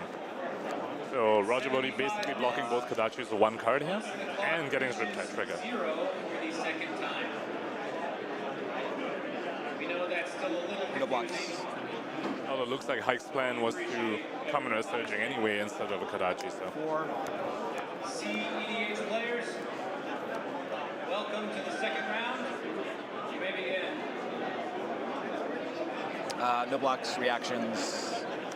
Attention, Shadows over Innistrad, booster draft players. We are missing. Yep, Roger actually getting a trigger of the Pendulum Trap, as we talked about earlier. Benji's ability, and also a bunch of ninja cards are, getting buffed up because of combat chains. This is for 5 because this hit. 6. Yeah. I think you missed that trigger. Is that a trigger? Yeah. Again, Shadows over Innistrad, throwback, booster It does You look announced like... it before very clearly. Peter Lay, Elias Martinez, Jack, question. and Matt. We can call a judge. Is this a Benji? Is Benji a trigger that you need to announce? Meet your judge at table 2-6. Looks like our players are going to call a judge over the potentially missed Benji trigger over there. Let's see how the judge rules it. Oh, my bad there. I spoke about Pendulum Trap triggering there. I confused it with Boulder Trap. Pendulum is the one where it's about activating reactions rather than the power being higher than its base. That's Boulder Trap and Inertia Trap that will trigger if the attacker's defending is higher than its base. We're going to take a moment to wait for a judge to come over and resolve. Magic players. And resolve the issue of that Benji trigger. So Haik did announce the attack for coming in for 4 when it should have been 5 because the surging strike that came in before it did hit. And so it should have triggered Benji. Ethan just ran over. And then that along with the Descendant Gust Waves combo text, it should have brought it up to 5 power.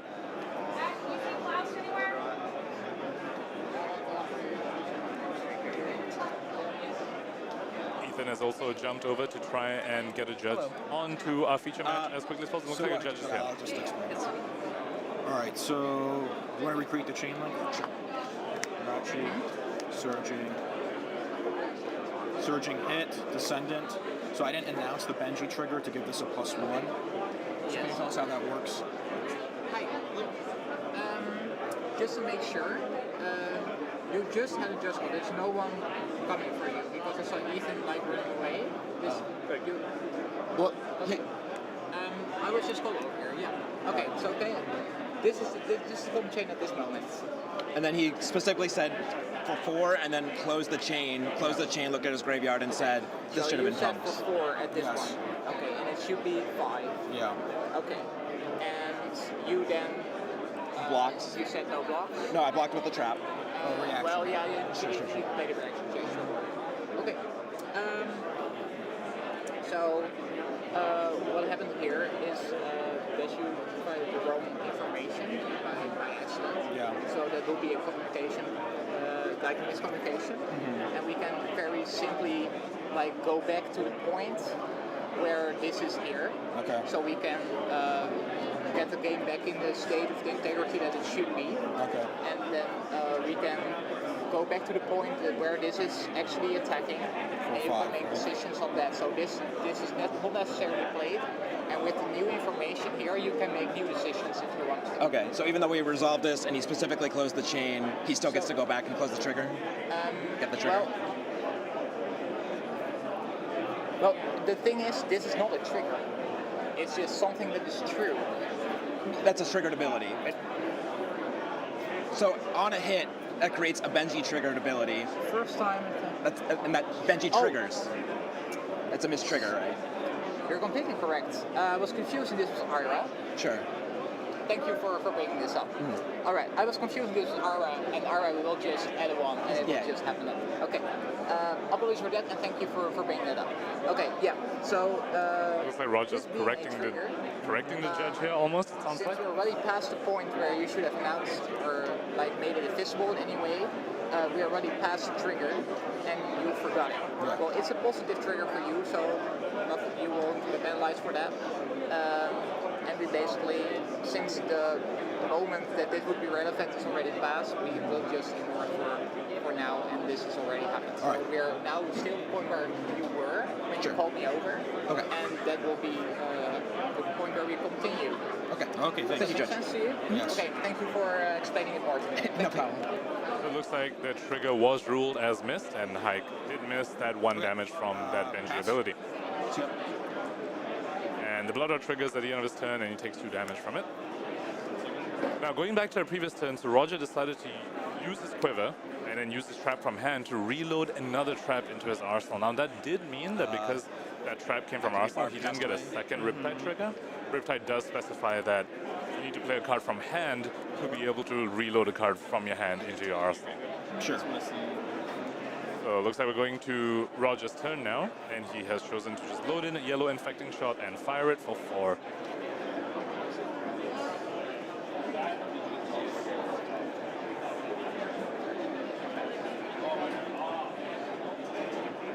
So this will just be a time extension for you guys?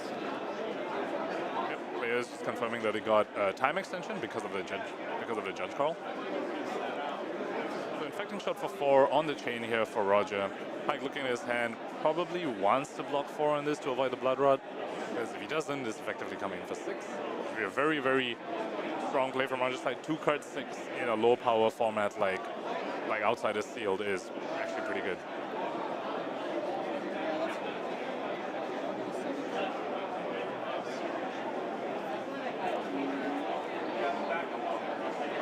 Command Zone, 11 a.m. Boxing League players.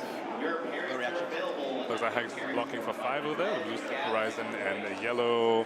Who's that coming in for? I think it's a 1. Your appearance are available at the red gathering point.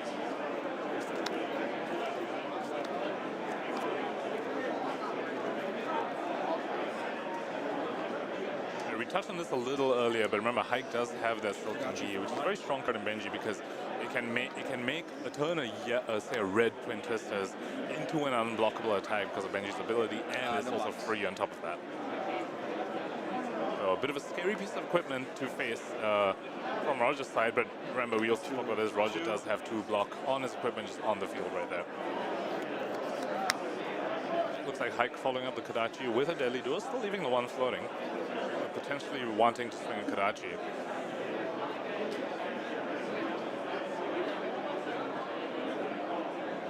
Blocks, I'll look at my top card.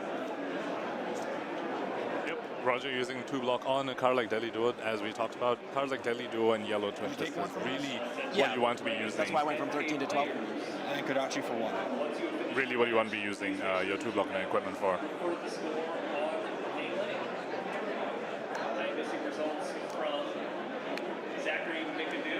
Up into Kodachi again, and now we can reasonably expect that Haik's Arsenal card is a 2 attack card. Probably what you want to get buffed is Deadly Duo, but of course was shut down by the equipment on Roger Bodee's side. Legacy 10K players.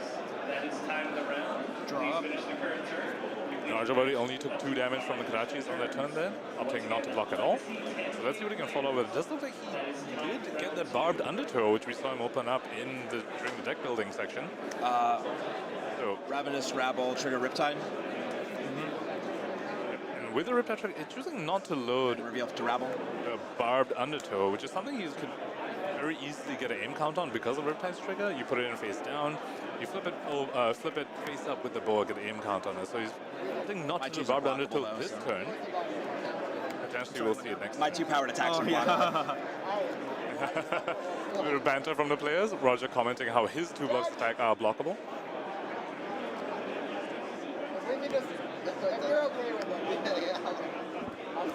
No blocks, take 2, go to 7.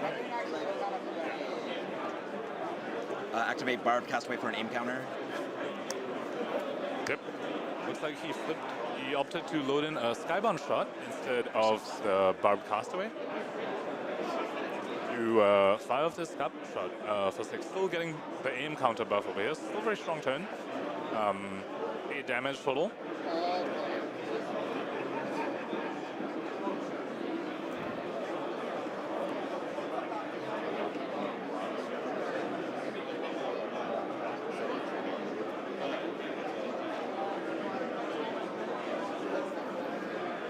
Haik taking a moment here to decide how he wants to block this 6 attack. Looks like he's got 1 blue 3 block in hand, and he still has another blue 0 cost in the form of the head jab there, so it's not like he won't be able to swing the Kadachis. Unfortunately stuck on 2 other 2 cost attacks, so just the 1 blue won't be enough to pay for it. Maybe he'll use the Silken Gi, or maybe he'll just choose to use his arsenal and put one of the 2 costs in his arsenal after that.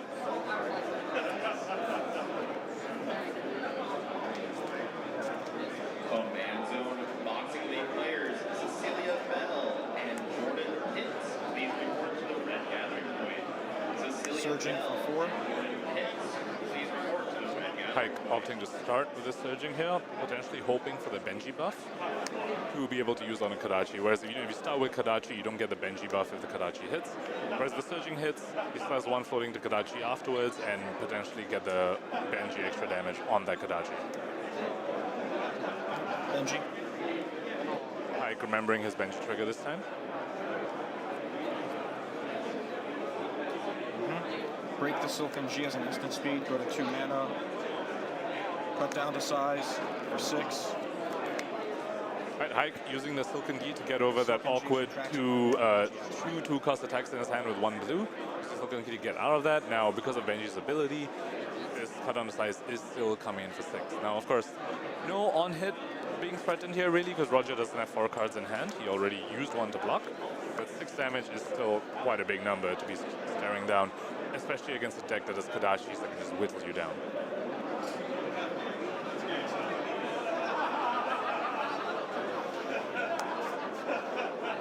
Yep, take 3, go to 7. Roger blocking with a yellow Falcon Wing that we knew he had in his hand because of the Rammus Rabble the previous turn. Yes. And we do know he has that Barb Castaway in his arsenal.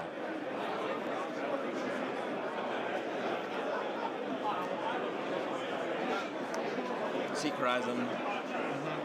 Putting a card on top before go again. Roger opting to actually pay the additional cost on his Seek Horizon. So this looks like he might want to pop his Tunic here to send the Barb Castaway just as the vanilla 5 damage because his opponent's at 4. So the Seek Horizon threatening lethal right now, and the follow-up Barb Castaway will also be threatening lethal. It's a very, very disciplined play by Roger here. He could have gone for the aim counter on the Barb Castaway the previous turn. Instead, he chose to just use the aim counter for +1 damage on the Skybound shot. Activate the Red Bear Tunic and a instead of resource. using the aim counter for the Barb Castaway on-hit trigger. Activate Barb Castaway for an aim counter. So you activated Barb Castaway for an aim counter? Yeah. So you have nothing floating now. Yeah, so you can't shoot this. It's cost 1. Yeah. Barb Undertow cost does 1, cost 1. Okay, you're right. All right, well, the aim counter does stay on the Barb. I don't lose, but like the aim counter sticks. I just forgot the Barb Castaway cost 1 instead of 0. Yep, so a bit of a blunder there from Roger Bodee here. Well, he still does have this aim count on his Barb Undertow, still threatening a very relevant on-hit against a deck that, doesn't block very well, so let's see whether maybe he drew a buff or any sort of go-again thing. Otherwise, his turn is going to be just block out as much as you can and then just send the Barb Undertow. Of course, trying to block out as much as you can against a deck like Benji that has a bunch of unblockable stuff isn't always very easy to do. So let's see what Haik's turn looks like. Looks like he has a red looking for a scrap and a yellow Be Like Water in his hand. That's what I wanted. I just needed to be carried. Just here to look good.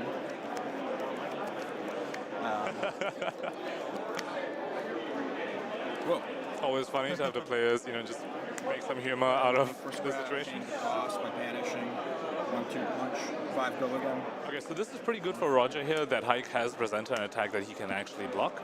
Whereas if Haik presented attacks that he couldn't block, then Roger might be stuck with a whole bunch of cards he cannot use. Because if we take a look at his hand here, let's see if he even drew any pumps, any naturally go against stuff. Looks like he drew a trap. And what? Oh, he did draw a counter fight, so he would not have been bricked, even if Haik presented just unblockable damage here.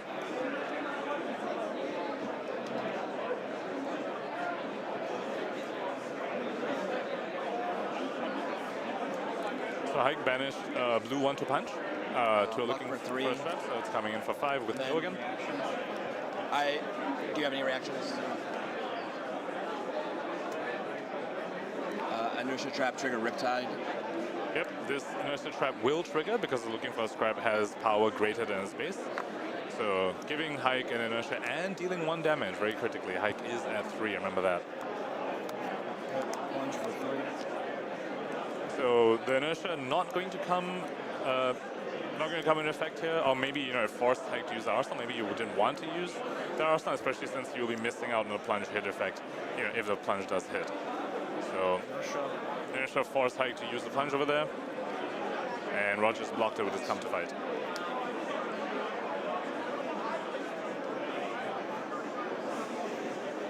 Pay 1 resource to attack you with Murkmire.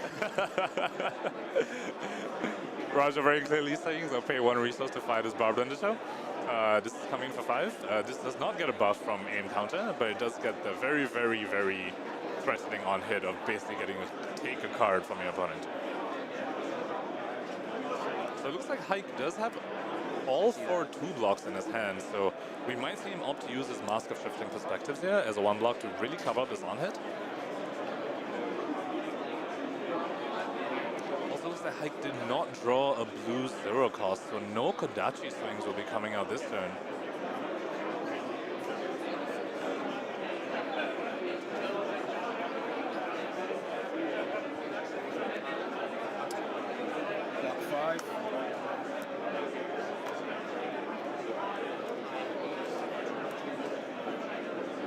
Yep, looks like Haik does go ahead and put that headpiece in front of his Barbed Undertow. And onto his turn where he won't be able to swing the Kodachi, so let's see what he opts to do. He might just send the Twin Twisters into a Kodachi. Mode that gives itself +1.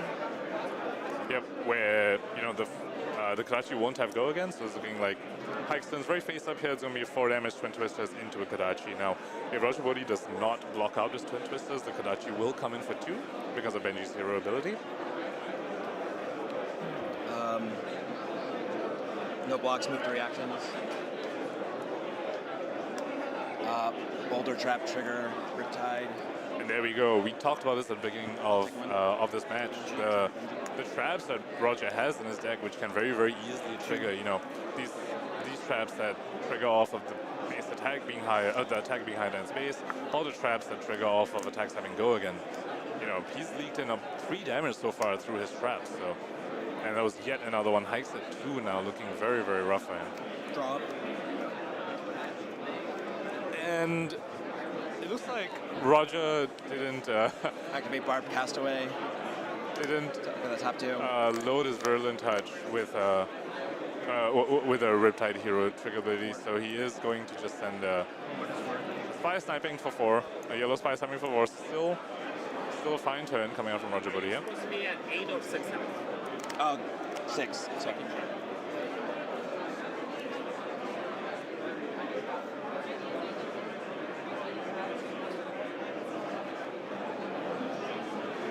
Take a look at Haik's hand here.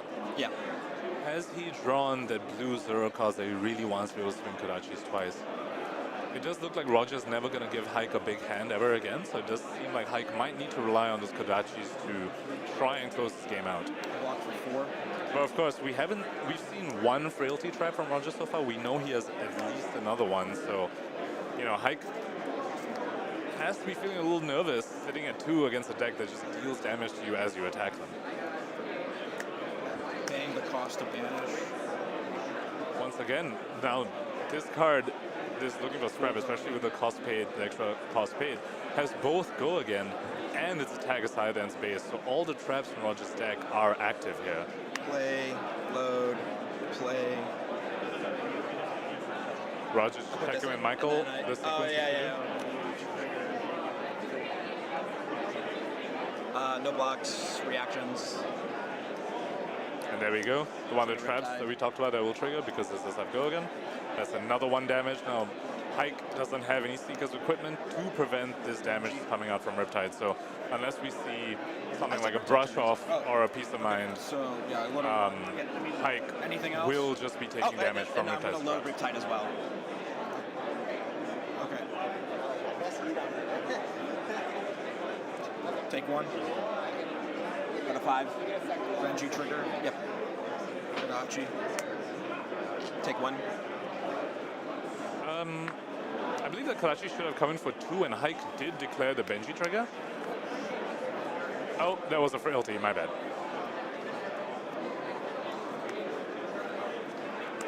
Aim counter. Is there anywhere where I just save this? There's nowhere where I just save this, right? I just let it rip. Yep, Roger's Scout, checking I'll whether look you at the should top card play of this your out. I believe those twin twisters we saw on the top of Haik's deck, but this Withering Shot is coming in for 9, getting +1 from the aim counter, +3 from the scout. Now, there's a good chance Haik can't even block this completely. His deck does have a bunch of 2 blocks. Yep. I don't think I can block that out.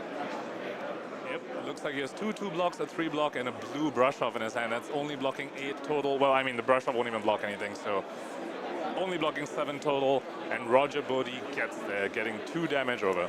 I did my best to punt.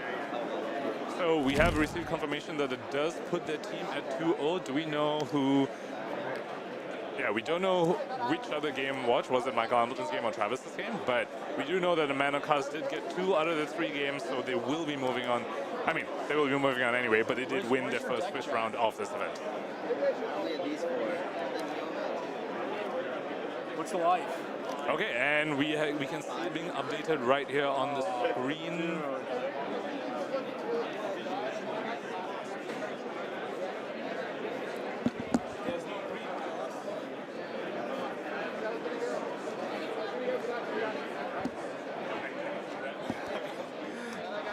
All right, well, okay, so there are overlays over these heroes. So if you see the green overlay over the Riptide indicating that the Riptide did win, and the green overlay over the Uzuri indicating that the Uzuri did win. So it looks like Travis got there in the Assassin Mirror Match, Uzuri versus Arachne, and Roger got there in his Riptide versus Benji. So Michael Hamilton's game is still going on, the Katsu versus Riptide, but regardless of that outcome, the n-rcast has won their first Swiss round. So at this point, we will be cutting to a short break, and we will be back to you with the second Swiss round. Don't go anywhere. I'm glad that for once we can all actually agree that Attack Action Kano is the best deck in Blitz, and that Blood Debt Levia is the best deck in CC. We're going to kill it at Worlds, guys. I got to go 1 second. Hey guys, how's it going? Mo Bogsley here with Team Ascent, sponsored by MinMax Games. If you're looking for a promo code to save 5% off of your next Flesh and Blood singles purchase, head over to minmaxgames.com, use code ASCENT at checkout, and you'll save 5%. And this helps out players like us on Team Ascent a ton. If you're looking to pick up some Ascent merch or some Flesh and Blood related merch, head over to ascent-gaming.com and use code SAVAGE at checkout to save 5% there. So, hey, those are 2 great promo codes. Thank you guys so much for the support. Have a good one.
Star City Games is the premier retailer for all your Flesh and Blood needs. Our extensive inventory includes thousands of Flesh and Blood singles, sealed product, and top quality supplies, so you'll always be prepared to play at your best. Visit us at StarCityGames.com today and discover why we're the go-to destination for Flesh and Blood enthusiasts.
Hey everyone.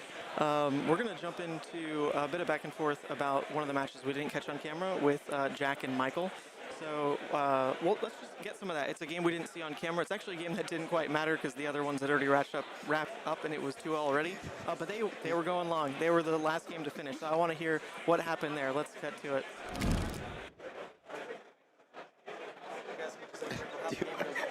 Okay, so I lost the die roll, which is never good. I had to go first. You don't want to go first. I attacked with a couple Kodachis. 1 damage went through, which made me happy, and then I passed after the second Kodachi hit.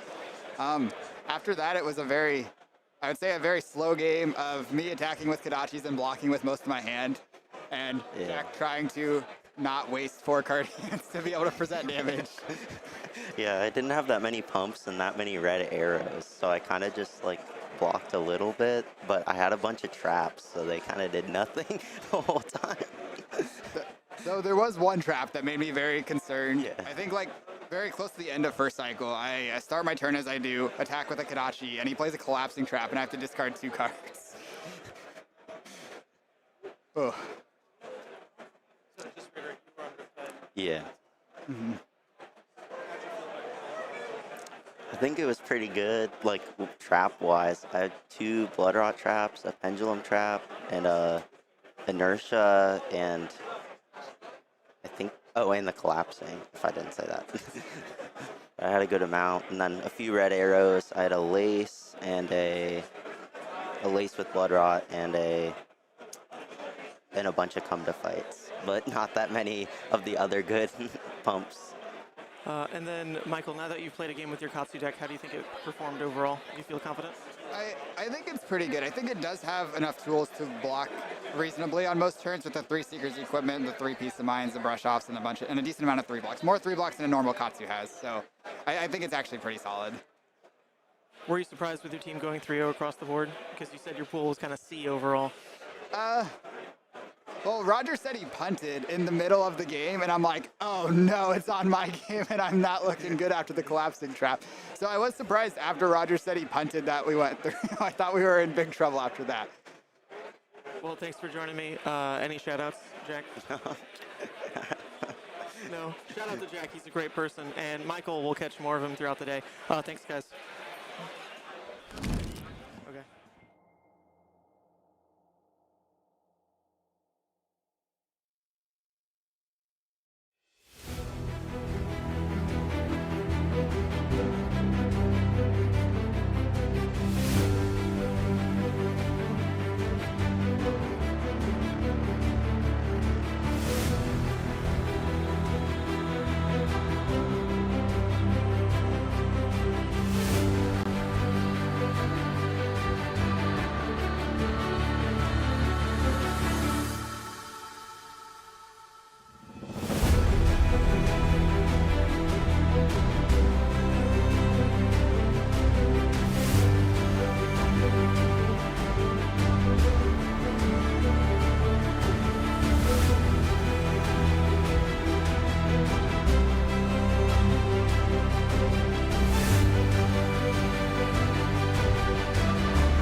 everyone, and we are back with some on-the-ground updates here. Now, Anthony over here, you've been running around on the ground. You've been seeing some spicy things. What can you update us about? Right, so from the floor, we've seen Brodie and Michael Fang. Their team took it 2-0. I didn't stick around to watch the third game because they had already taken it at that point. We had Yuanji's team Runaways. They won 2-1. It was a close one there as well. And then Mars' team, the Empress of Volcor's team, as they're called, they ended up losing it 2-1 in a very, very close game. They were almost at time. It was Ranger on Ranger, both Azalea, and they went down to about 2 cards in one deck, maybe like 4 or 5 in the other. And of course, it ended on a dominated Widowmaker. Funnily enough, a player on Mars' team went for a blind Azalea, flipped over a boulder trap. So it was like, that stinks. That's not great. But also, it's good because you can block a dominated thing. So you could actually block for 6. And when it's that tight, you're not necessarily going to be able to play a pump spell because it was very, very close. And with Azalea, you aren't even bricked because if they don't attack you because they think they want to break you, you just swap it out later. Right, of course. However, the dominated arrow that came back was a Widowmaker for 3. And you have no armor, so you're like, you cannot play D-Reacts against Widowmaker. So essentially it came in for 6 and finished the player on Mars' team off, and they were down 1-2. There's a few other close games still going on the floor, but those are the 3 I can grab quick before we were able to come back and fill you guys in. Sounds good. So what can you tell us about any spicy pulls? I've been hearing some rumors. Have we opened a Fable today? What's going on? What spicy pulls do we have? We did not see any Fables, or at least I didn't. We have 8 eyes between us, but I didn't see anything. And we did see a Redback Shroud. We saw a Flick Knives, some things like that. We saw a Codex of Frailty or 2. The players I talked to opt to play it in Ranger for more threat density, because they thought that Assassins were fine. I talked to some other players who played the Codex in their Assassin deck as well. So I heard both arguments. The players I talked to, they had 2 red infecting shots. They're like, hey, if we can get a 3rd, it's great. But then I was talking to other players who were like, you don't really have Go again in Azalea, so it's really hard to make use of that. So those are the only interesting things that I really saw so far. Flick Knife sounds terrifying. I would not want to be across a Flick Knives Assassin or a Ninja, to be honest. Yeah, I wonder with Flick Knives in the format, because Flick Knives in CC obviously is for a power play, but in a limited environment, your daggers are actually sometimes your win con because they're so good, and going down to 1 dagger can be very disadvantaged. So I wonder when that moment is where you're like, this is good enough to lose it, other than to close out the game. Yeah, it's just for closing out the game. You have like Hurl on the board from the beginning. It's just right. It's just amazing. Your opponent can never go down to 1. It's terrifying. It can't even go down to 2 actually, because you just flick the 2 daggers over 2 turns and they did. Right, exactly. They're essentially starting the game at 18 or 17, or in Benji's case, like 14, right? So exactly. There is the inevitability of the Flick Knives. I don't think it gets the same value it would in CC, where you get in that crucial on hit. Probably doesn't work that way in Limited for the most part. I'm sure there's a few one-off games, but yeah, it's definitely pretty much starting with an extra 2 damage, and then if you have Hurl, we're talking 3, 4, 5, depending. You start playing blue copies of Hurl in a format like this where the power level's kind of lower. Exactly. Well, it looks like we are about ready to get into the next game. We see the players starting to get seated. Anthony, thank you so much for coming on and giving us all these updates. Where can people find you? In Twitter, anything like that? Yeah, I'm on Twitter. My Twitter is Vero Prodigy. You'll see me on there. I'm also in the Card Guys Discord a lot. I hang out in there, and Runaways. I'm on a lot of the Discords anyway. Mainly play Jeremiah, it's what I do, but I play a lot of Limited as well, specifically Outsiders. I loved Outsiders draft. Monarch, verdict's loud on that one. We'll see if I like it. I don't know how you feel about that. I'm sure you can give the people at home some more of your thoughts on that. Maybe in the later rounds. Yeah, of course. All right, well, thank you so much, and we will be bringing you guys the next round very, very shortly. Sounds good.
not being recorded. Well, we are back with our next match over here. Well, we have the pairings up. The players are just getting ready. And I know they're emulating the Grand this Prix feels with more like a review win and that you in probably sort of haven't match. seen How are we because you seeing didn't this play round 2? We're seeing Brodie's Spurlock's team they had against him mic'd up Michael and talking to Hamilton them. out here. Round 2 of the Battle Hardened field in Baltimore right now.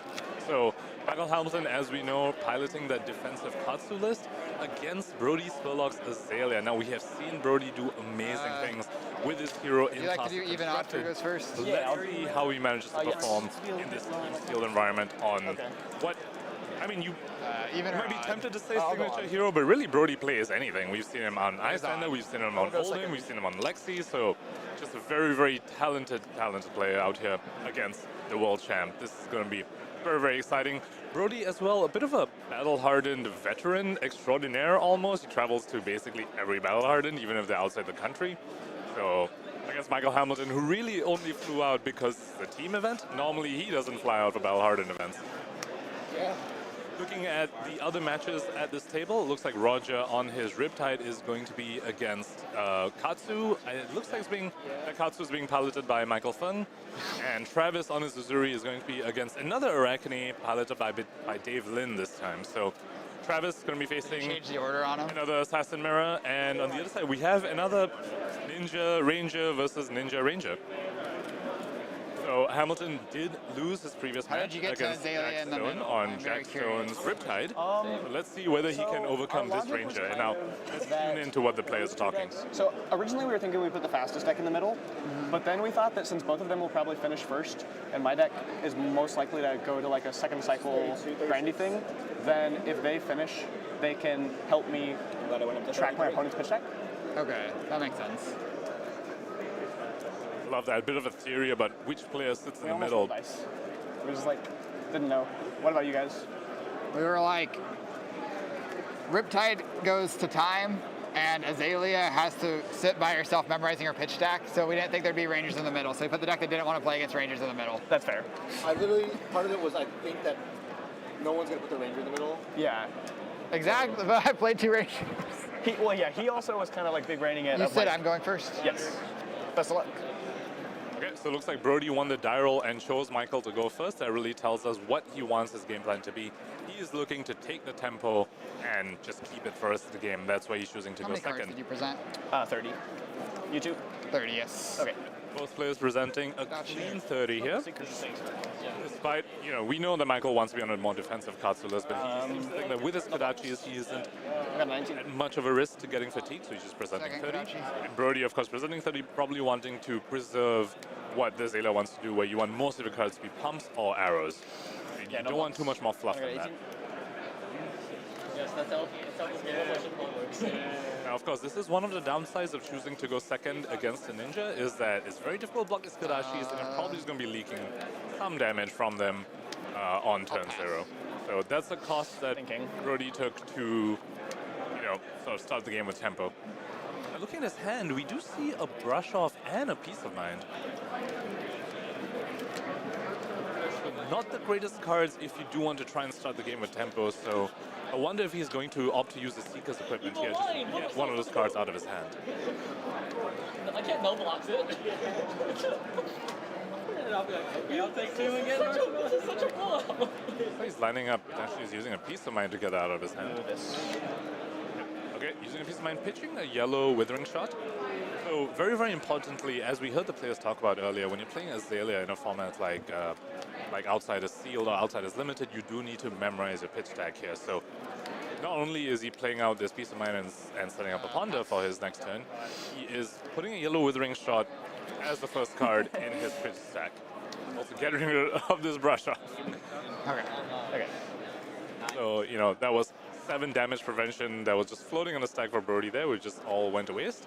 Right, those cards are now out of his deck. He's drawn a fresh new hand. Hopefully he can be more aggressive with that, and his pitch deck has been set up with 1 yellow Withering Shot.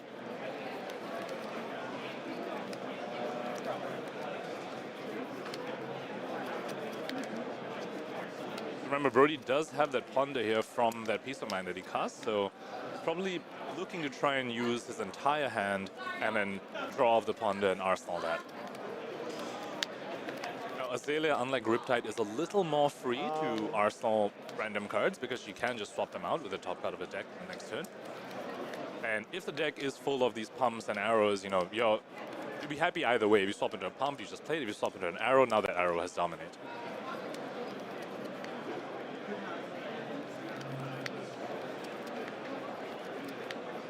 It looks like Brodie has 2 peak effects in his hand. He has Scout the Periphery and looking to line up a Ravenous Rabble as well.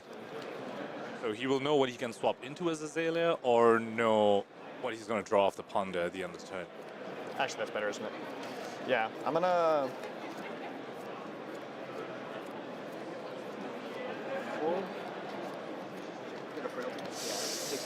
Seek Horizon for 4 go again. Yeah, it looks like he's starting with Seek Horizon, and I believe he put a Widowmaker on top, so getting that with Dominate will be very, very big now, because Michael Hamilton does not have any equipment that can block on the combat chain. So the Widowmaker text effect, Michael can only turn it off if he has a defense reaction in his arsenal. You put a card from your hand on the chain and you dereact from arsenal. That's the only way you can turn off the Widowmaker buff effect if it is dominated. And we do know Michael's list, and I don't believe he has any defense reactions. So looks like the Widowmaker buff effect from Dominate will actually just get +3 for free.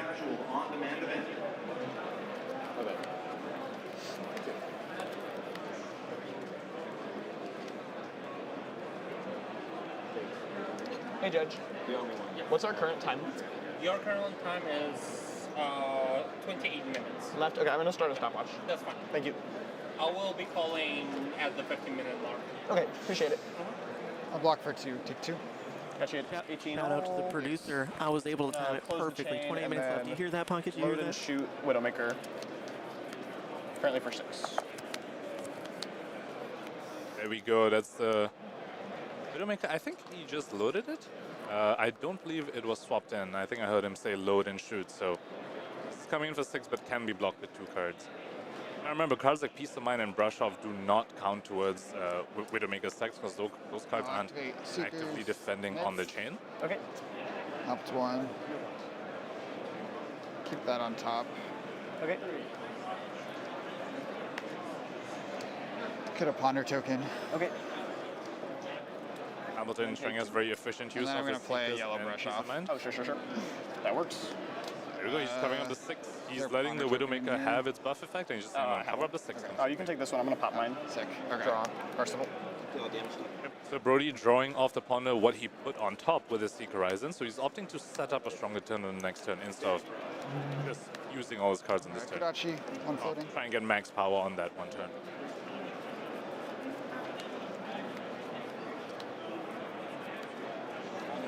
And we know Hamilton has 3 pieces of mind in his list, so he's really looking to line each of them up with one of those Seeker's equipments. And since he drew his first one, he's like, all right, I'm just going to pop my first Seeker's equipment here. I have 2 more left in the deck, left on the field, along with 2 more pieces of mind. One of those being a red and the other one being a yellow.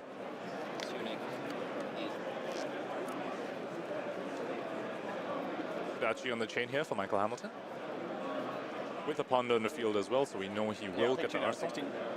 It's just for 1 this time, and then the second one. Oh yeah, that's what I meant. Okay. Trigger Ponder. Yeah. Brodie shortcutting a little, saying he's going to take Sorry. Dachi. And Hamilton drawing off the ponder and arsenaling that. It can be a little risky, sometimes just arsenaling random cards as a ninja. Send a Rabble reveal. Since you do have a lot of blue 0 costs that you don't really want to arsenal. Brodie here starting a turn with a red Rabble, revealing a yellow Withering Shot on top. So these cards like this very, very useful in Azalea. You get to peek at the top. You know whether you'll be able to dominate an arrow because you've already seen the top of your deck. 1. Come on, hits. 17. 17. Close the chain. Michael blocking with a red head jab there, opting to block for 2 instead of sending it for 3. That really tells us where his mind's at or how he wants to win this matchup. He really wants to run Brodie out of cards. He's using the less efficient option on that red head jab, the block for 2 rather than the attack for 3. Because he's saying, I don't win this game by killing you with damage, I win this game by blocking you out and running you out of cards and then Kodaching you down. We do know that was his game plan as we watch the deck building process. So very, very interesting to see him really commit to that. Very, very disciplined play by him.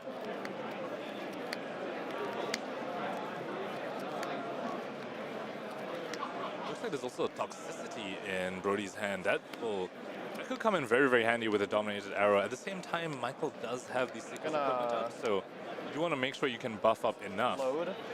Azalea. Use Crow's Nest. And then toxicity and shoot.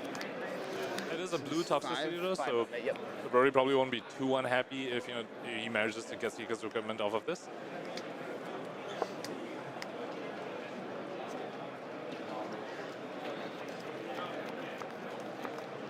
The amazing synergy between the Seeker's equipment and Peace of Mind is also being showcased here. You get to opt, and then the ponder you get from the Peace of Mind will draw you the card that you opted and you knew was there. Get another ponder. There we go. Michael Hamilton choosing to leave the card on top from the opt. That's the ponder. That'll be the card he'll draw on his turn. He knows exactly what's going to draw, so he knows whether he's safe to arsenal it or not. Arsenal here. No blocks.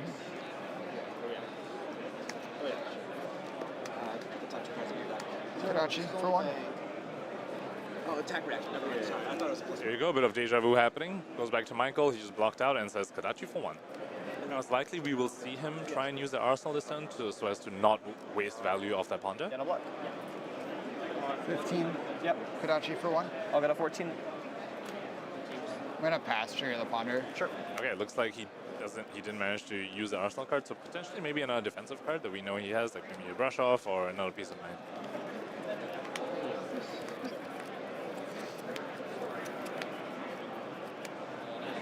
Hamilton really just putting the onus on Brodie here, saying you have to use your cards to kill me, or you're just gonna get whittled down with these Kadachis that you can't do anything, that you can't really block well.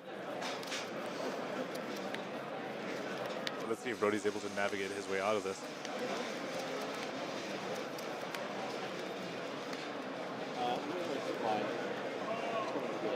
I'm gonna scout myself. Okay.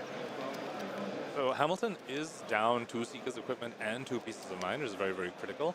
If Brodie is able to maintain threats in his deck, and he does remember his pitch tag, so those lack of equipment and lack of prevention effects might bite Michael later on in the game if he takes too long to get Brodie into a position where Brodie needs to stop blocking. This is the last call for registration for our 12 o'clock events. We have a Chaos Sealed tournament. Brodie with another peak effect in this yellow Scout the Periphery. Now, unlike an opt effect, Brodie doesn't get to choose to put that card to the bottom. He's left with the card on top. He just knows what it is, but he can't do anything about it. All 3 of those events start at. I'm gonna mix this to the bottom. Yep.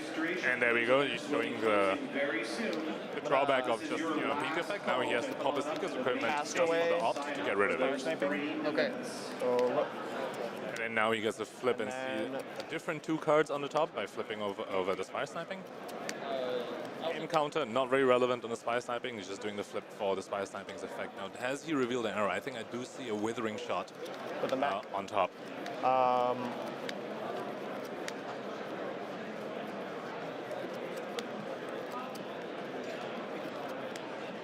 Okay.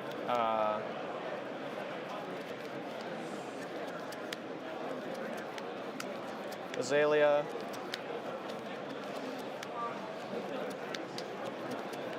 Oh, misspoke. Not a Withering. Put a counter on it. Not a Withering Shot, but a Sedation And then Shot. Come to fight. Shoot for 11, dominate. And Brodie opting to also put that aim counter off the Crow's Nest trigger from Azalea in the arrow. Notice a massive arrow on the field with Dominate. This is exactly the sort of turns Brodie needs to get over Michael's strategy of just blocking you out. A massive Dominate attack that even just 1 Piece of Mind and Seekers isn't going to cover. Correct Seekers, up to 1. No way you have a 3rd one right now. I'll keep it on top. Okay. Love the bent already then. You play a Piece of Mind, get a ponder token. And that is the 3rd Piece of Mind in Michael Hamilton's deck. And a 13. Now that was in his arsenal for a while. That was the first time he cracked his Seeker's equipment and used a Piece of Mind. That was what he opted, and then he arsenaled that after the ponder. So he has been sitting on that for a while. But that is his last Piece of Mind and last Seeker's equipment. So thinking on the pitch cards. A little low on the defensive tools. Now I don't have the pendulum. So I'm at 6 by 7. Can I see the 2 cards you pitched again? Yeah, it's 2 Merkmeyers. Okay. Thinking on the color. Brodie going to be doing some quick maths here, trying to decide where he wants these cards in his pitch deck. How much time do we have? You guys have 19 minutes, 19 and a half minutes. Great job by our producer here with the timing on our clock is pretty much exactly what the judges have as well. He was mentioning that to me in his ear, a little braggart. Attack with Kadachi, 1 go again. And you have 1 in hand? 1 in hand, yes. All right, I'll take Kadachi. So with that inertia on the field, Brodie can be expecting that Hamilton wants to use the last card, so as I'll not attack to for lose 3 it. with the red recoil.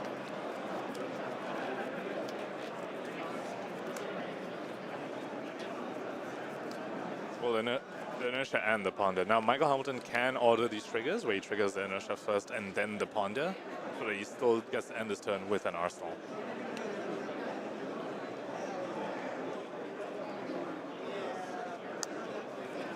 Instead of trigger the ponder. Yeah. Oh. All right, he announced trigger the ponder. He didn't announce where he's... ponder resolves after the... Yeah, you're good. But it's very well understood by both players that is always what you do when you have inertia and a ponder. You just let the inertia resolve, get rid of it, and then you do your ponder. So you can both players understanding that that's the case there. And Hamilton goes in and arsenals the card that he ponders. My turn.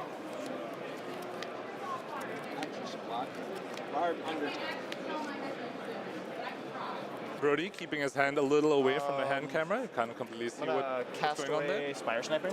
Okay. A sneaky play by him. Look at 2. Yet another Spy Snapping. Now, Spy Snapping is a very interesting card in Azalea list and Limited. It's one of those cards that you want for Azalea consistency in terms of being able to see what's on top and Azaleaing in an arrow. At the same time, it's not really a card you want to Azalea in yourself because it itself doesn't have an on-hit trigger and it also gets no benefit from aim counters. So it's a very interesting place in Azalea Limited where it's like you want a few of them, but you definitely don't want too many.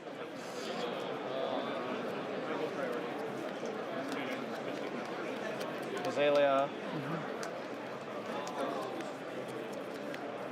There we go, Dominator, Widowmaker. We talked about this earlier. It's a very, very strong card when your opponent doesn't have equipment they can block with. Hamilton's deck does not have any defense reactions, so this is just a 1/6 Dominate. Yeah. I'm gonna scout you. Okay. Brodie already knows what his own top card is, so he's opting to scout his Widowmaker, putting it up to 9 with Dominate. I'm gonna block for 3 and take 6. Down to 7. There we go. Brodie is chipping in damage on the Hamiltons out of his Seeker's equipment, out of Pieces of Mind. These attacks are coming in and dealing damage. I wonder whether Hamilton feels the pressure now to say, okay, I'm not sure if I can survive this blocking out game anymore. Plus, you aren't even letting me block because you're dominating everything, so maybe we'll see him going aggressive here. He does have a Spring Load in hand. Kadachi.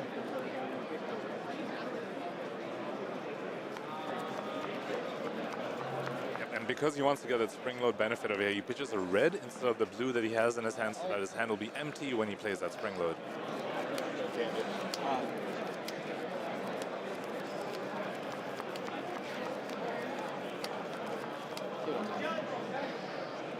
Yep. 11. Kadachi. There you go. Yep, he did have the blue 0 plus, but he just wanted to get rid of the red card. I need to think for a second.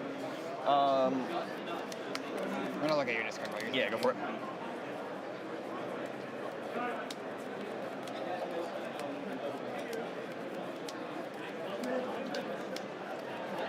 All right, in Brodie's hand, I believe we see a Come to Fight and a Brush Off. So it still has one of those defensive pieces in his deck. We did see him, use a Brush Off in Peace of Mind on turn 0 of the game. And he has still yet another Brush Off in his hand right now.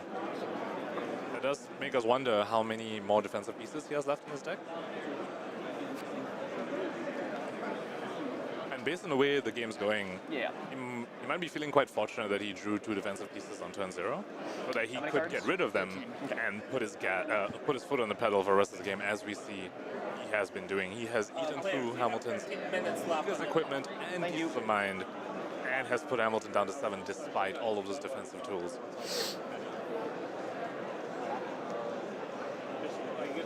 sure I pitched this to Kadachi. Yeah, I pitched this to Kadachi. I just put it in my graveyard. I blocked last turn. So it's 50 feet. Yeah, A bit of a big thinking moment coming out from Brodie here.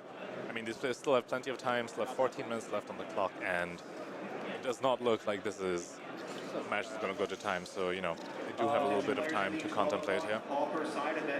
And sometimes drawing these defensive tools as Azalea when you are, you know, trying to put your foot on the pedal can make your system very awkward, especially when as Azalea you're already trying to keep track of your pitch stack, trying to keep track of where your arrows are, so you know that you can always dominate them in the second cycle. It's a lot of things to keep track I'm going of. to attack with a spring load for 5.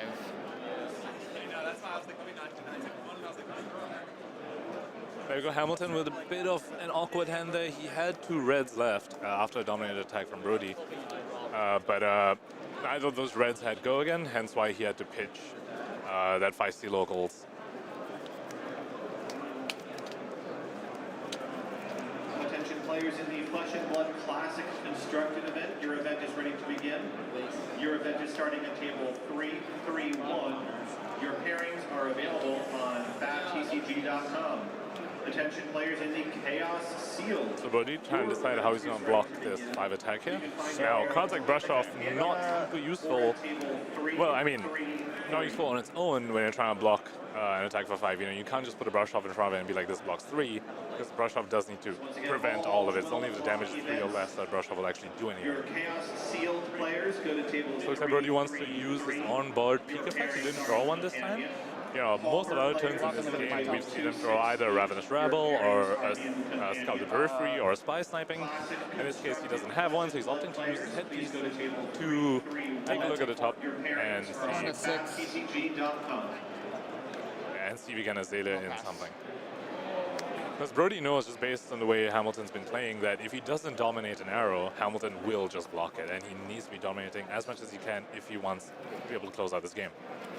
At the same time, if he drops too low, these Kadachis start demanding cards from Brodie's hand. So this is looking to be a very, very intense game, as you know we can expect from players of this caliber.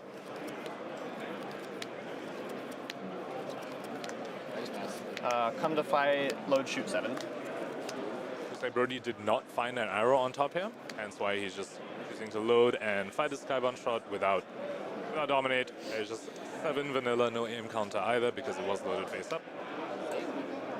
And he's going to be arsenaling that Brush Off.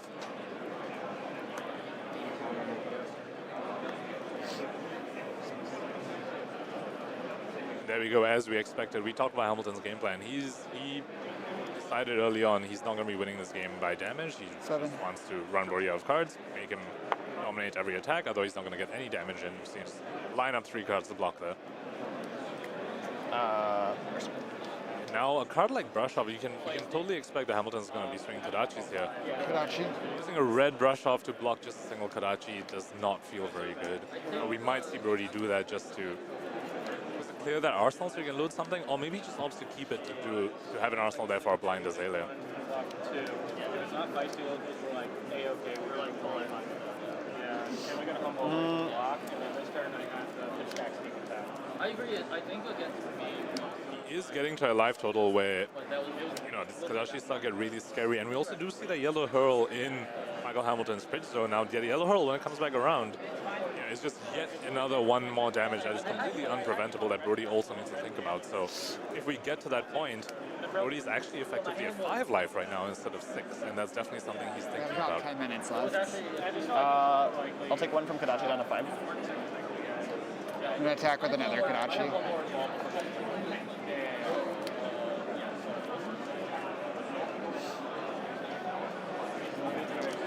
Probably, honestly, at first or second, yeah. So Hamilton hasn't used his arsenal for a while, so Brodie's probably expecting that the arsenal card is not going to come attack him this turn, so that's potentially why he's thinking of using his brush off on just Kadachi.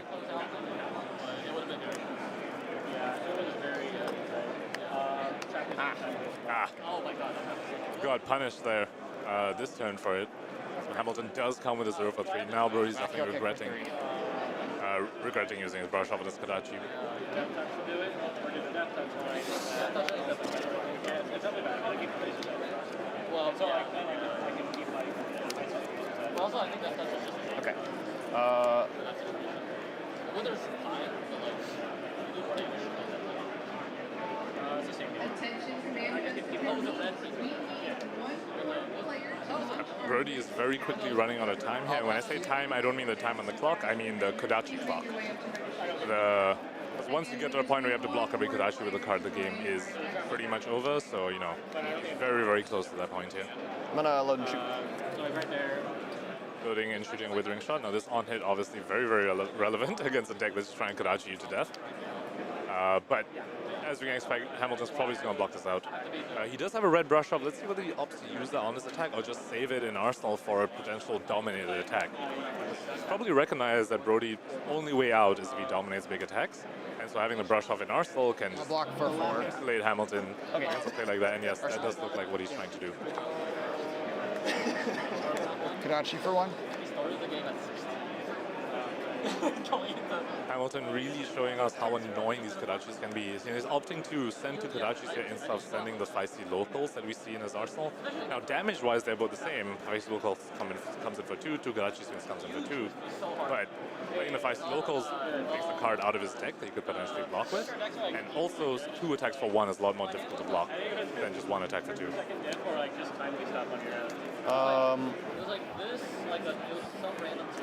Yeah, I'll take it. Go to 4. Yep. Kodachi for 1. Already taking his Kodachis. The Kodachi clock's getting shorter and shorter. Yep, and the red brush off in Hamilton's arsenal now. He is going to be fairly insulated against the next dominated attack, unless it's a very, very big one. Because remember, brush off will only prevent it if the damage is 3 or less.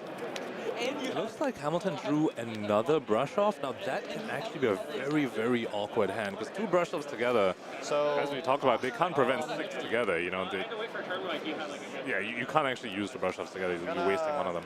I was pretty happy that that was all I got on the trackpad. Travis. Did Travis win? I don't know. Travis. Who won? They got it. Oh, looks like Travis lost his Assassin Mirror match this time, so it is down to Roger's game and Michael Hamilton's game here if they want to win this Swiss round. Yep. Okay, Brodie scouting there once again. Can't do anything about the card on top, it has to stay there. Let's see whether he managed to hit an arrow. Now he does have a Seek Horizon in his hand, so he could put one of these infecting shots on top. Of course, that is not very efficient because you're using 2 cards to come in for a go again. But that might be what he's priced into doing if that top card is not an arrow.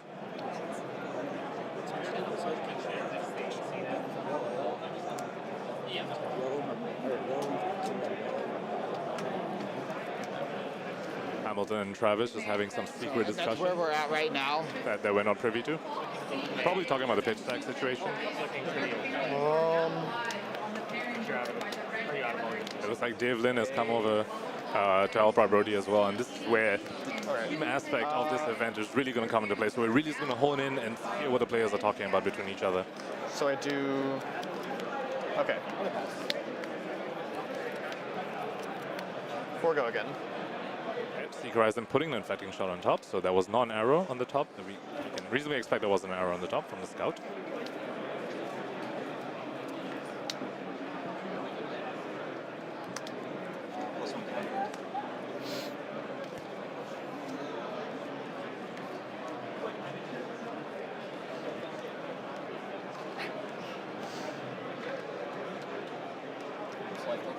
I'm so stressed. 3 to 7. Who's 3? I'm 3. I'll block for 3. Take 1. You got a 6? Yes. Close chain. Yeah. Azalea. This. Give aim counter and shoot. So Azalea, the yellow infection that we put on top, and now this is critical. This infecting shot is exactly 7. Now that is exactly 1 over the amount Hamilton needs to be able to use his brush off to cover it up. Because if this was 6, he could block 3 and brush off. Because it's 7 exactly, he will be taking this damage and the blood rod on top of it.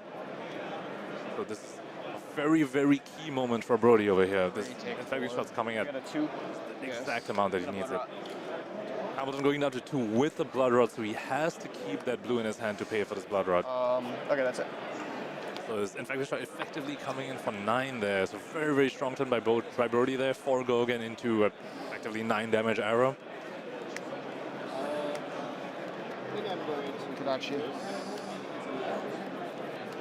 Hamilton just continuing on with this Kodachi train here.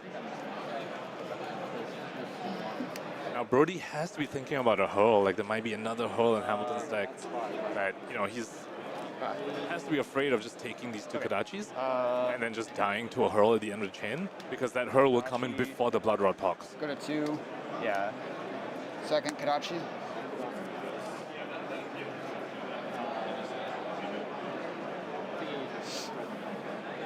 Very, very tense moment here. Let's see how Brodie decides to tackle this. He doesn't know how many hurls Hamilton has in his deck. He doesn't know that the one that he pitched is the only one that he has.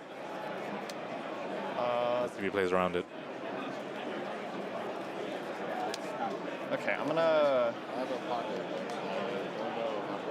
We have like 3 minutes. Yep, so it looks like he is I'm gonna go scared. to my end step. Yep, he is scared of the hurl. He's saying, you know what, I'm not going to die to that. And if, as long as I stay at 2, even if you have a hurl, you can't play it.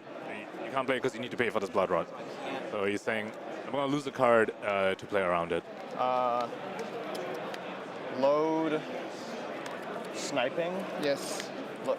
Ooh, that's a Spire sniping. Let's see if he finds that. He does. He finds a Skybound shot. Now, what color is that? A little difficult to see. If we can maybe zoom into the hand cam, see what color. This. Okay, never mind. He's put it on top. Well, he's about to Azalea it in, so we'll see what color it is. Azalea.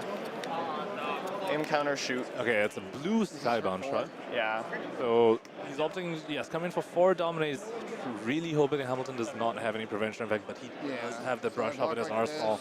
And then Brodie will be in Kodachi lock after that. So looking like it's going to be quite in favor of Hamilton here.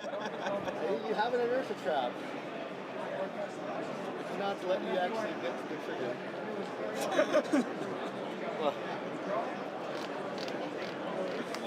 Oh, it's a boulder trap. Okay. Block for 3, take 1. Go to 1. Pass. Yep. The brush off not even being forced from Hamilton here, because he's saying I can just go to 1 and keep the brush off later. Of course, if he gets in a position again later where, you know, attacks come in for exactly 7, he won't be able to use the brush off. But he's saying you're in Kodachi lock. You're not gonna be able to keep enough cards to come at me for 7 dominate. Go to 1. Kodachi. Do you like water? Guess so.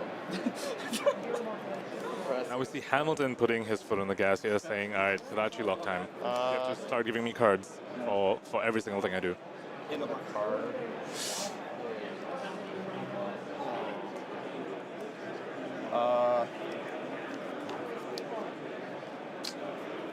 Okay. Okay, I need to figure out what the card is. I don't know how I lost it. Brodie trying to remember his pitch deck. Always a very difficult thing to do. I mean, especially when you're on stream and you're trying to pilot a deck like Azalea. It is very, very difficult. Yep, Hamilton just saying, give me those cards. I do not want to face another 7. Anyway, but and a 7 dominate. I don't know if you're dead. It depends what your top card is. Well, if that is the first card that Brodie pitched, we know that is the Yellow Withering. You're at 1, right? Yeah, I'm at 1. Okay. I'm gonna turn up a Spire sniping. Both players at 1? Yeah, dominate this. Oh, I'm not dead. I thought you had a red Murkmire left. I have a blue Murkmire. This is 5. So this is on the bottom. Oh! Yeah. So we would have been fine. So you would have got me. I would have. Yeah. Oh no, the blue Murkmire could have just been blocked just with a card from hand. The brush up would not have been required. Because blue Murkmire, even when the aim counter comes in for 2 dominate, block with a card in. 3 dominate, There's a yellow. in any case, can just be blocked with 1 card in hand. There's 2 yellows, no red. I swore there was a red. Just gets there, yes. A red Murkmire, or even a yellow Murkmire would have gotten Brodie there, but a blue is 1 damage short. I wanted to. I was so focused on making sure I knew my whole pitch stack, and then at the very end I forgot it anyway. I was trying to drag it. I'm like, you're gonna play yellow scout and yellow infecting shot. And hopefully I can save 1 piece of secrets for it, and I couldn't. Yeah. Because I knew I had red brush off. And so that turn I could have blocked 6 with a 7, and I was like, I think that me brushing off your Kodachi instead of your 3 kind of lost the game. Sure. I think I punted a little bit. When I scouted you at one point, or maybe I crested you or something, I saw a red freewheeling on top, and then you blocked with it immediately, but I like missed that you blocked with it, so I convinced myself it was your Arsenal card when you played the back kill for 3, so I was like, oh, he can't attack me, I guess I have to brush off the Kodachi.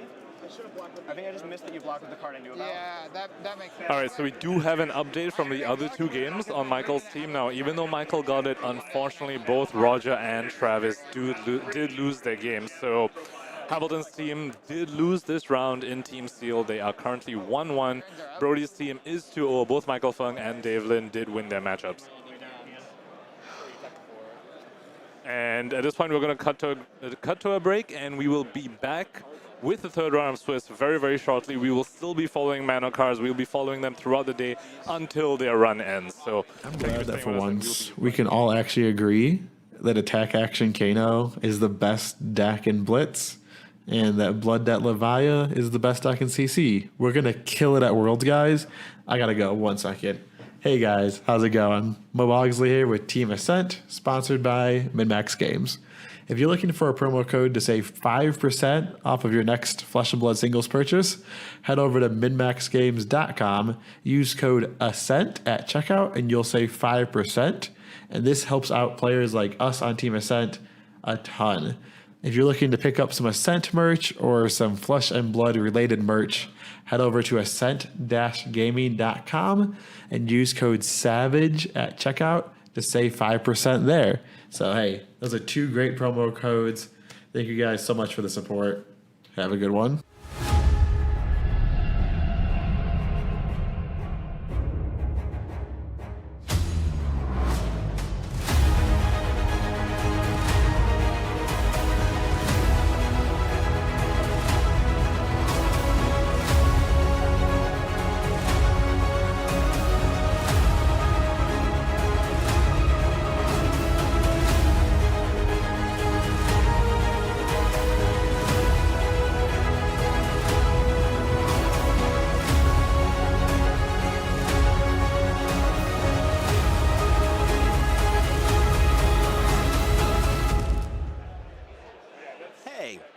Roger. This is Travis, not Anthony and Panag.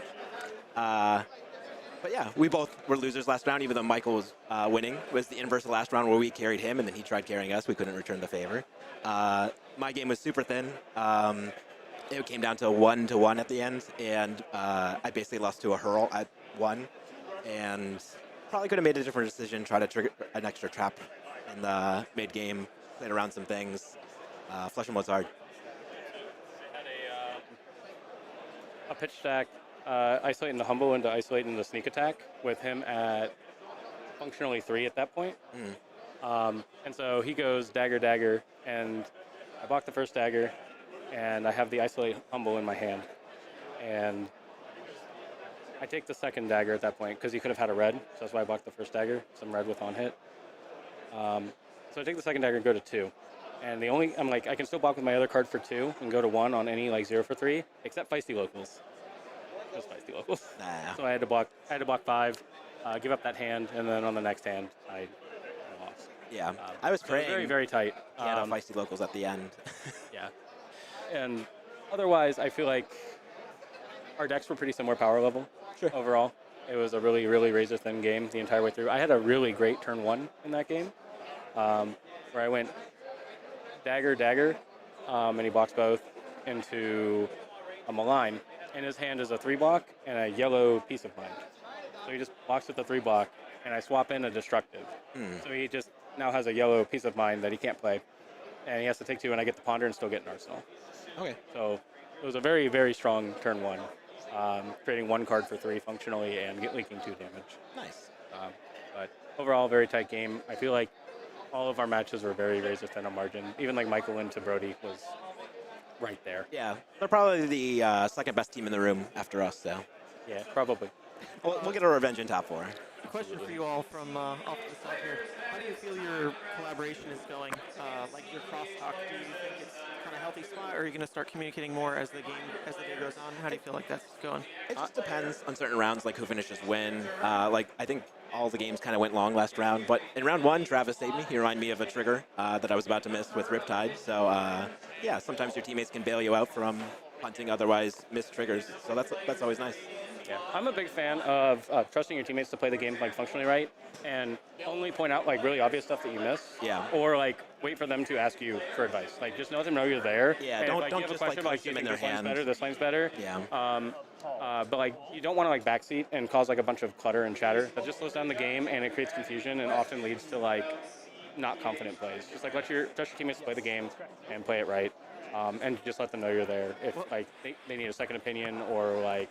Again, if like you miss a trigger, I can step in and say like, "Hey, don't forget your Riptide." Speaking of the game, your next round is up right now, so thanks for joining us. We'll see who's on camera next. Travis. Travis, you're up. Me. All right. Yes, Bye, everyone. Uzuri.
And welcome back to the Hardened Baltimore. We have our next feature match up here.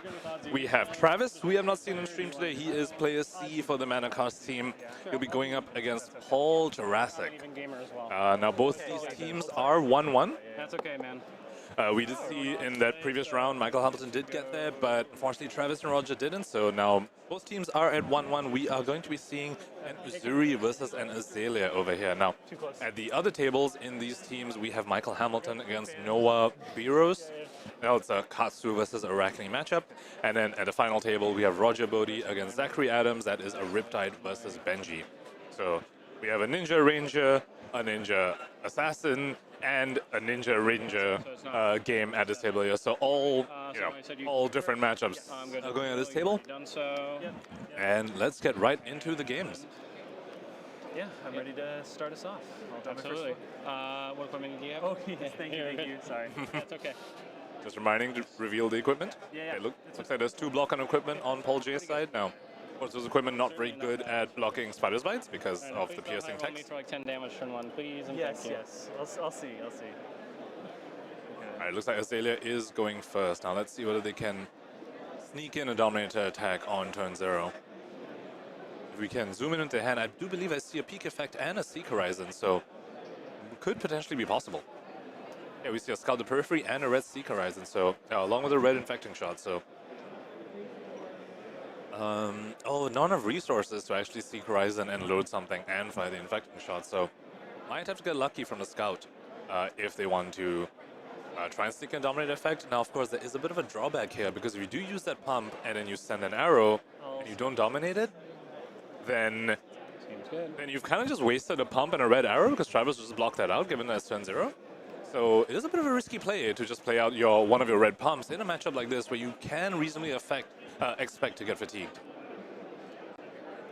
Now, I did miss what he saw at the top there. I'm not sure if that was an arrow, but based on him not snapping, snap loading and using an Azalea, we can probably expect that it wasn't an arrow. So this red Scout, a very, very premium pump in Azalea, kind of just a little bit wasted on this turn 0.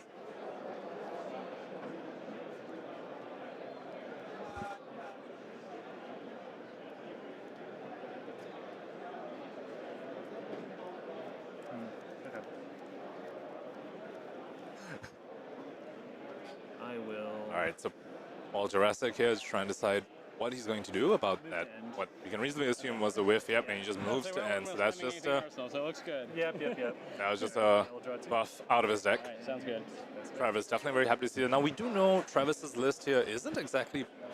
I mean, it obviously has the tools to defend. It has a whole bunch of blue block 3s, but it also does have a fair bit of aggression in there. We know there's a red Sneak Attack, a red Death Touch in there, a red Cut Down to Size, and a few... I think a red Destructive Deliberation, and a few yellow... really good yellow swap effects as well. Swap targets, I should say.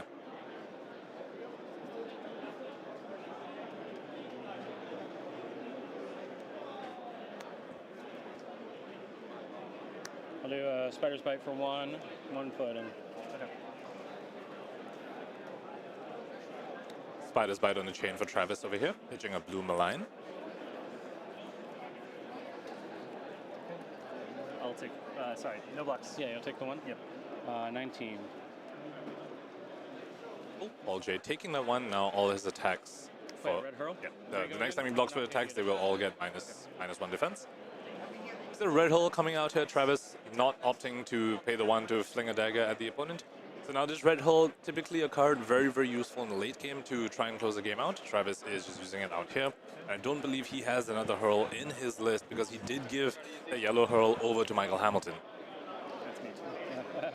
Okay, I will. Of course, Paul J doesn't know this and might potentially need to play around a hole anyway. Yep. But yes, this is the only hurl in Travis's list, and he is using it here in the first cycle. I'd like to do another Spider's Bite.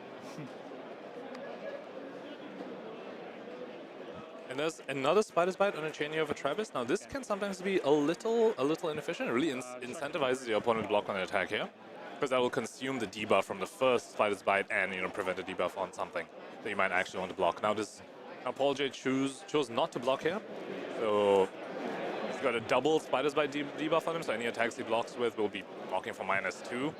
So it looks like this Destructive Deliberation very, very likely to hit. And this is where we talk about Travis's Uzuri list. Not exactly a typical Uzuri list. It has the power to put out some serious aggression. It's a very, very strong turn 2 from Travis here. Break chain, moved end. Yep. Ponder. Around the Ponder. And the great thing about Uzuri is that even if you draw a blue stealth card, you can very happily arsenal it, because you can just send it and then swap it out for something more impressive. Typically, Uzuri is actually a little more unhappy about arsenaling like a big red attack, because that's typically like what you want to swap in, right? Good to go to you. All right, I will rabble. Reveal a top card. Yep. Paul Paul J starting with another peak effect. Falcon wing. It's 3. 3. Yep. 3 go again. Revealing a Falcon Wing on top now, so that is an arrow that he can dominate in with We have a Azalea. Falcon Wing on top. Not the most Pretty threatening good. dominate, since it doesn't, come in any on hitting. Super Much solid. prefer to see like a We'll declare no infecting box shot on or the withering gravel shot. here. Go to 17.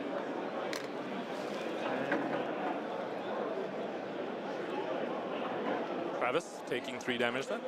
I think he had noted it down on his life pad, but hasn't noted it down on the stream life counter.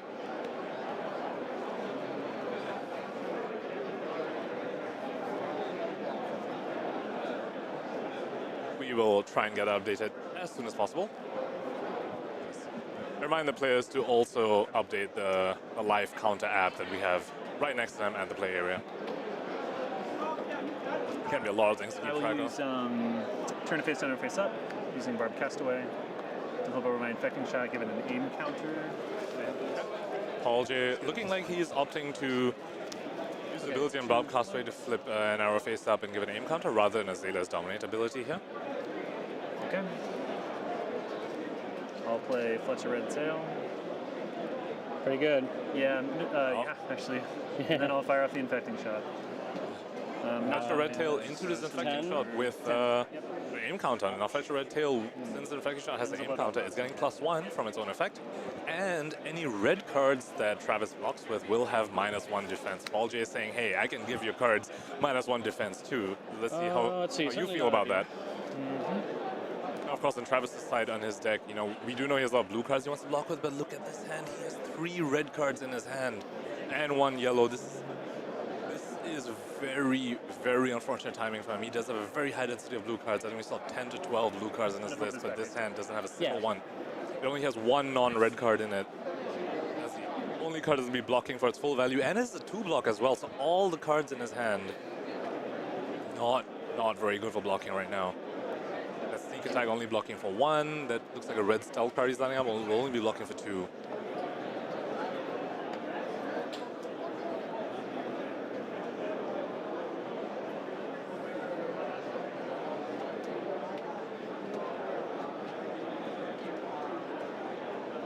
We also know that the only damage prevention effect that Travis has in his list is the blue piece of mind. All the red and the 2 yellow pieces of mind were given to Hamilton for his defensive Katsu list.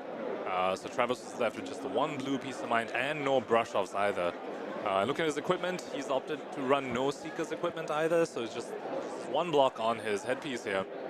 So Travis is looking like a pretty big attack. Now, Paul J did take 10 damage to do this attack, so it didn't come for free. He did have to take a sizable chunk of damage for this, but this is a very, very strong comeback from Paul J here.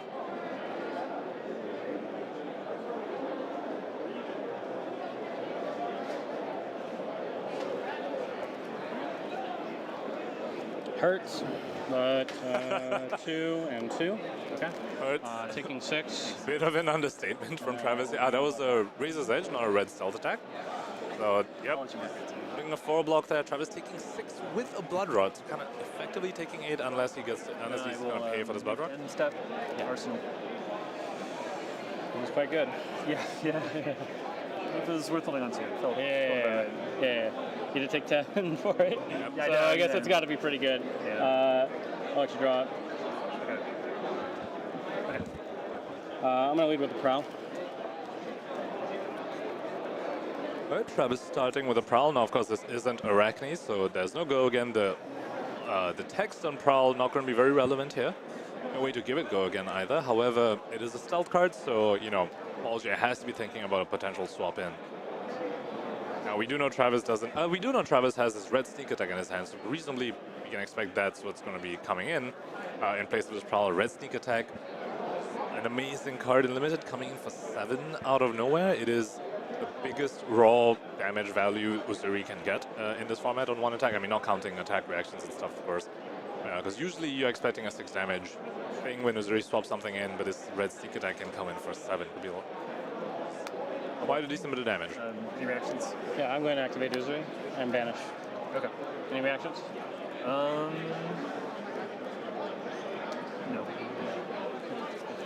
7? Yep. Yep, Travis Should've been using swapping the in a red sneak attack, and Paul J blocking the red Falcon Wing that we knew was there from the Ravenous Rabble reveal. Found one. Okay. As a reaction. Sure.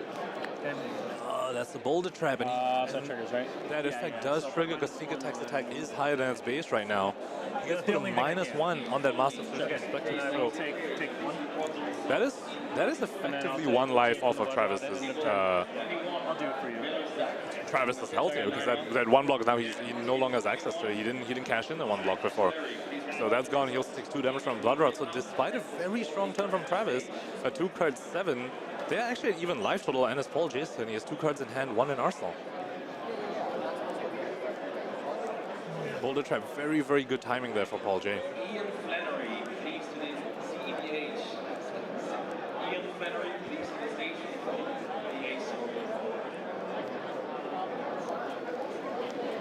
So important to point out, Paul J did take a bit of a risk there, not using the Boulder Trap when the Uzuri was activated and the card was face down. Because if that card was a Wreck Havoc instead, Wreck Havoc does say that defense reactions can't be played to it. So Paul J allowed the Uzuri to resolve, and that was a sneak attack which had attack higher than its base, and then he got the Boulder Trap trigger. He took a bit of a risk, hoping there'd be a sneak attack rather than something a Wreck Havoc, and you'd be stuck with a Boulder Trap that you wouldn't have been able to play. Okay. All right. Blind Azalea into top 2 cards. red Spy Sniping. How does that trigger with well? They are both 1 put face up in Arsenal, correct? So I believe you get to layer the triggers. Yeah. Okay. I'll look at the top 2. But to answer the question in the future, I do believe you get to layer them however you want as the primary player. It's because they're going. Okay. I believe Travis is right in that you can layer them however you want, but of course the Crow's Nest trigger doesn't really matter when the arrows are Spy Sniping. Probably not going to be paying for aim counter unless you have something like Flash or Red Tail.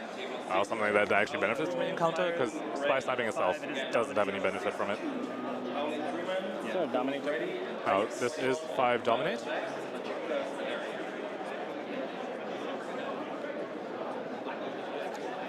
And that is one of these strengths of Azalea. Now, if that was a pump spell, we know Paul J still has an arrow in hand. So, if the blind Azalea hit a pump spell, he still could have just played the pump, loaded an arrow, and then fired that arrow. But this is an arrow, so he just fires that off and arsenals the arrow. A lot of flexible play lines on Azalea if your deck is constructed in a way that you're happy blind Azaleaing anything. Now, of course, if you have a bunch of D-reacts or prevention effects, then you can't really do that. So given that Paul J made a play like this, we can reasonably expect that he has a very, very high density of pumps and arrows, possibly 100% pumps and arrows. He's willing to take risks like just blind Azaleaing. Push your dagger for 1.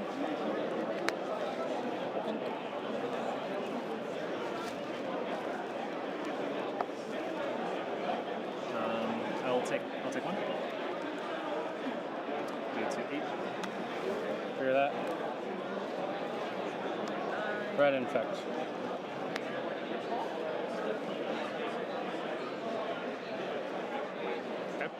Paul J taking 1 from a Spider's Bite there, and Travis follows up with a red infect. Now all of Paul J's attacks will be blocking for -1. So if he wants to cover up this infect, he either needs to put a piece of equipment and an attack, or a non-attack that blocks 3. It does look like he has a counter fight in hand. That is the perfect card for the situation. It covers up this infect very cleanly through the Spider's Bite debuff because it is a non-attack. The following 10K legacy players. Now, of course, we do know Travis has some attack reactions. He has the Radius Edge, which we did see him block with, but we haven't seen his spike with inertia yet. So, Paul J might be wondering what his attack reaction on the back of this. 21, Miller Sack, Manchester Larry, table 62, Element reactions. and Cody's ready. I'll play a spike. There we go. It is the spike with inertia here, not the Uzuri. Not the Uzuri attack reaction, but the spike with inertia. So you get a Blood Rot and an inertia. So you go to 5. So, and of course the +3 damage. And then I'll pass turn. So very, very strong turn from Travis over here. I keep forgetting to use the dice. I know, yeah, they'll be furious at us. I don't doubt. I don't think so. Don't worry, Paul. We aren't furious at you at all. I'm a little annoyed. I'll try to remember. We do what we can, Yeah, I know. Yeah, it is so difficult to keep track of everything. It's already very, very stressful to play on stream. So honestly, huge thanks to our players for agreeing to come on stream and playing and letting us enjoy these games. So, definitely don't get mad at them for not using dice. Yep.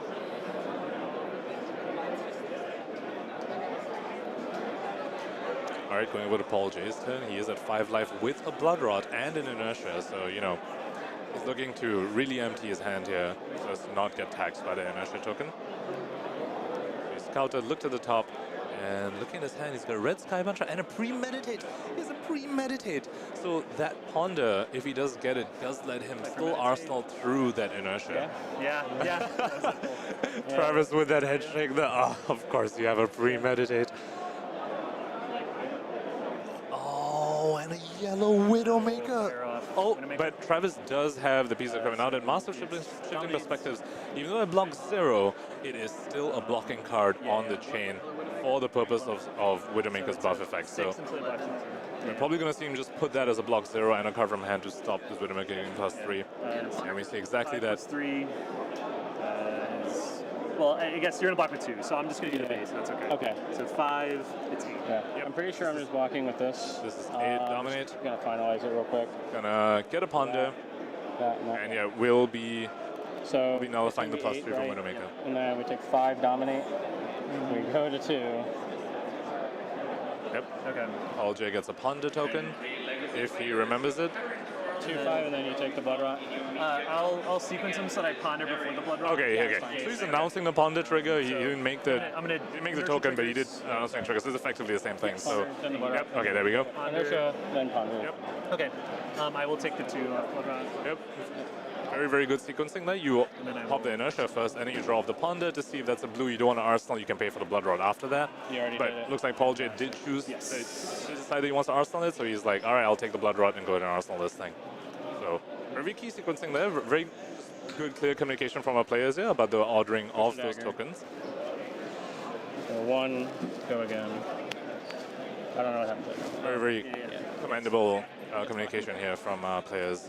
Definitely appreciate it. Now, this dagger looks very innocuous, but at this point in time, Paul J must be wondering about cards like Short and Sharp, which is, you know, combat trick on the daggers. There are not very many in this set, but Short and Sharp is one of those that can very, very easily close out a game when you're not expecting it.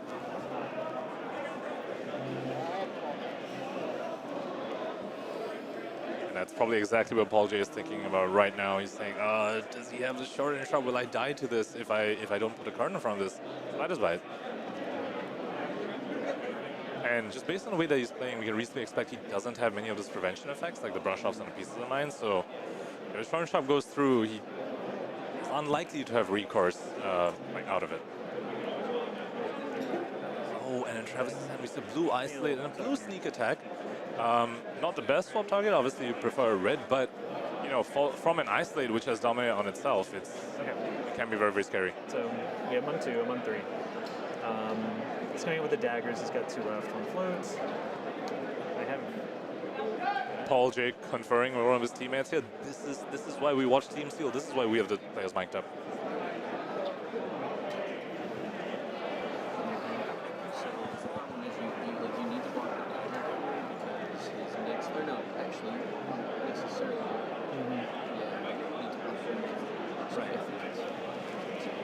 Roger, have the equipment.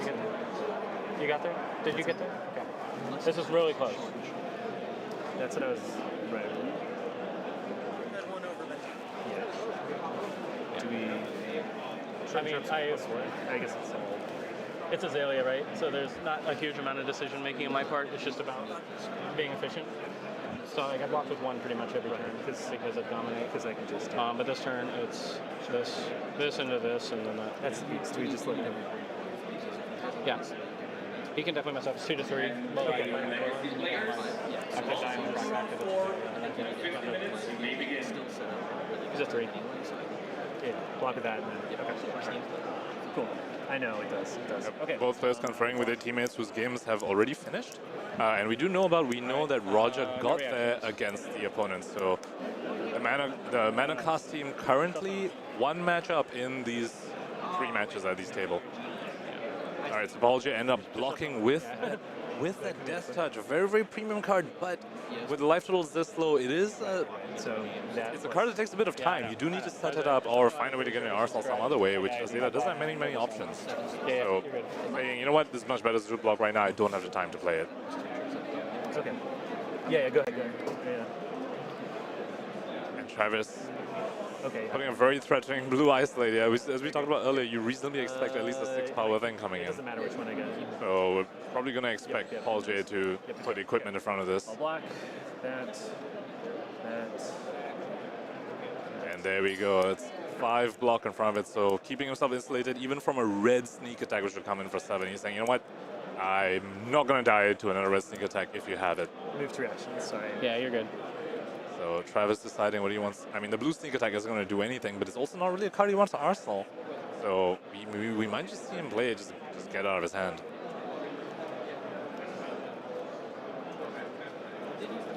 No reaction. Okay. I'll move to arsenal. Okay. I'm going to look at the top. Yeah.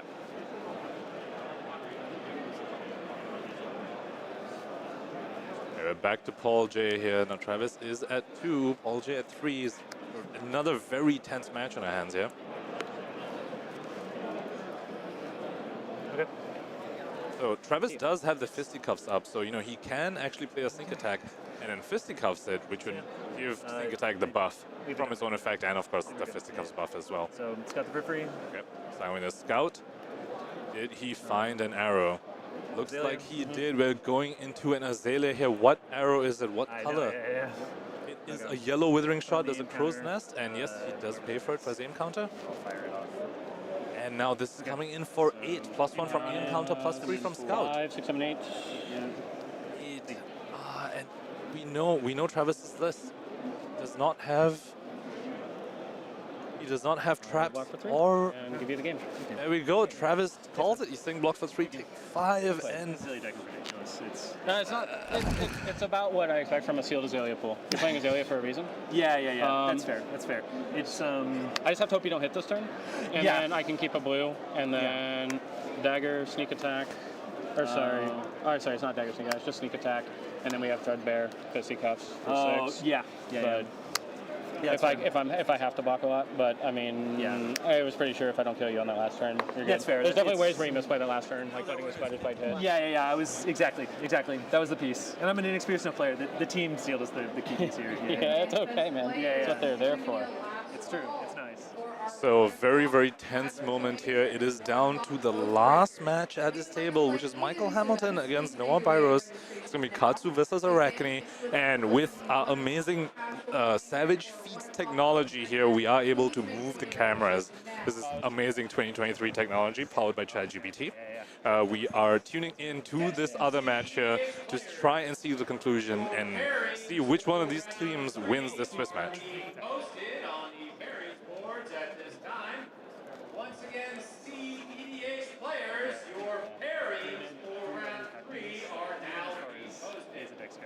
Yeah, it's pretty good. It depends on your pumps, really. Yeah, that's fair. Pumps and good arrows, obviously. Yeah. There's no like. I'm gonna help my team.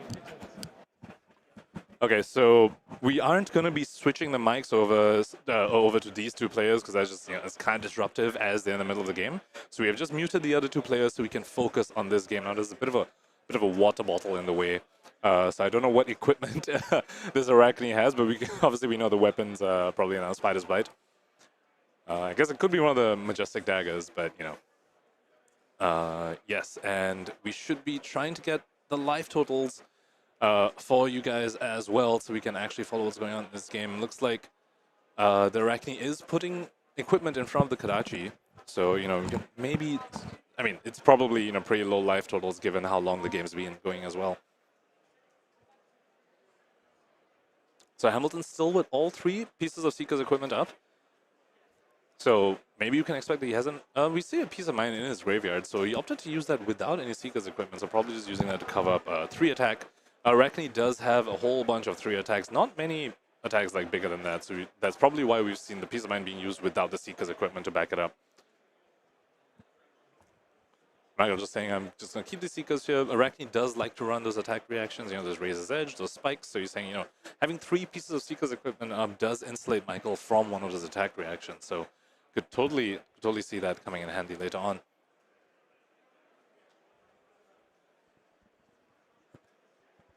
And there we go. Those are the life totals there for you. Looks like Arachne is at 1, Michael Hamilton at 4. So Arachne firmly in Kadachi lock here, but he did keep this hand. So let's see if he can get himself out of it, get enough cards out of Michael to be safe from this Kadachi lock. And looking at deck size as well, both decks looking very, very thin here. Almost going to fatigue.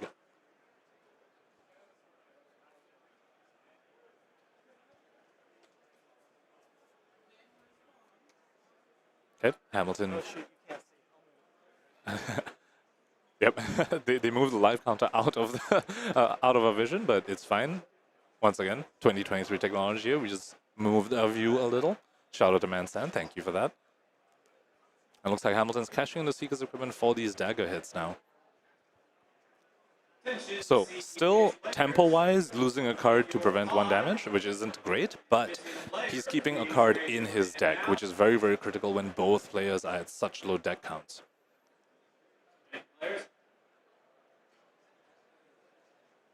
Alright, Infect coming out from the Arachne here. Now this will have go again from Arachne's hero ability. Judges, please assist those players. I'm hearing a bit of static on my end, but I don't know if that's what you're hearing, that's what people are hearing. So let me know. Oh yeah, that little bump.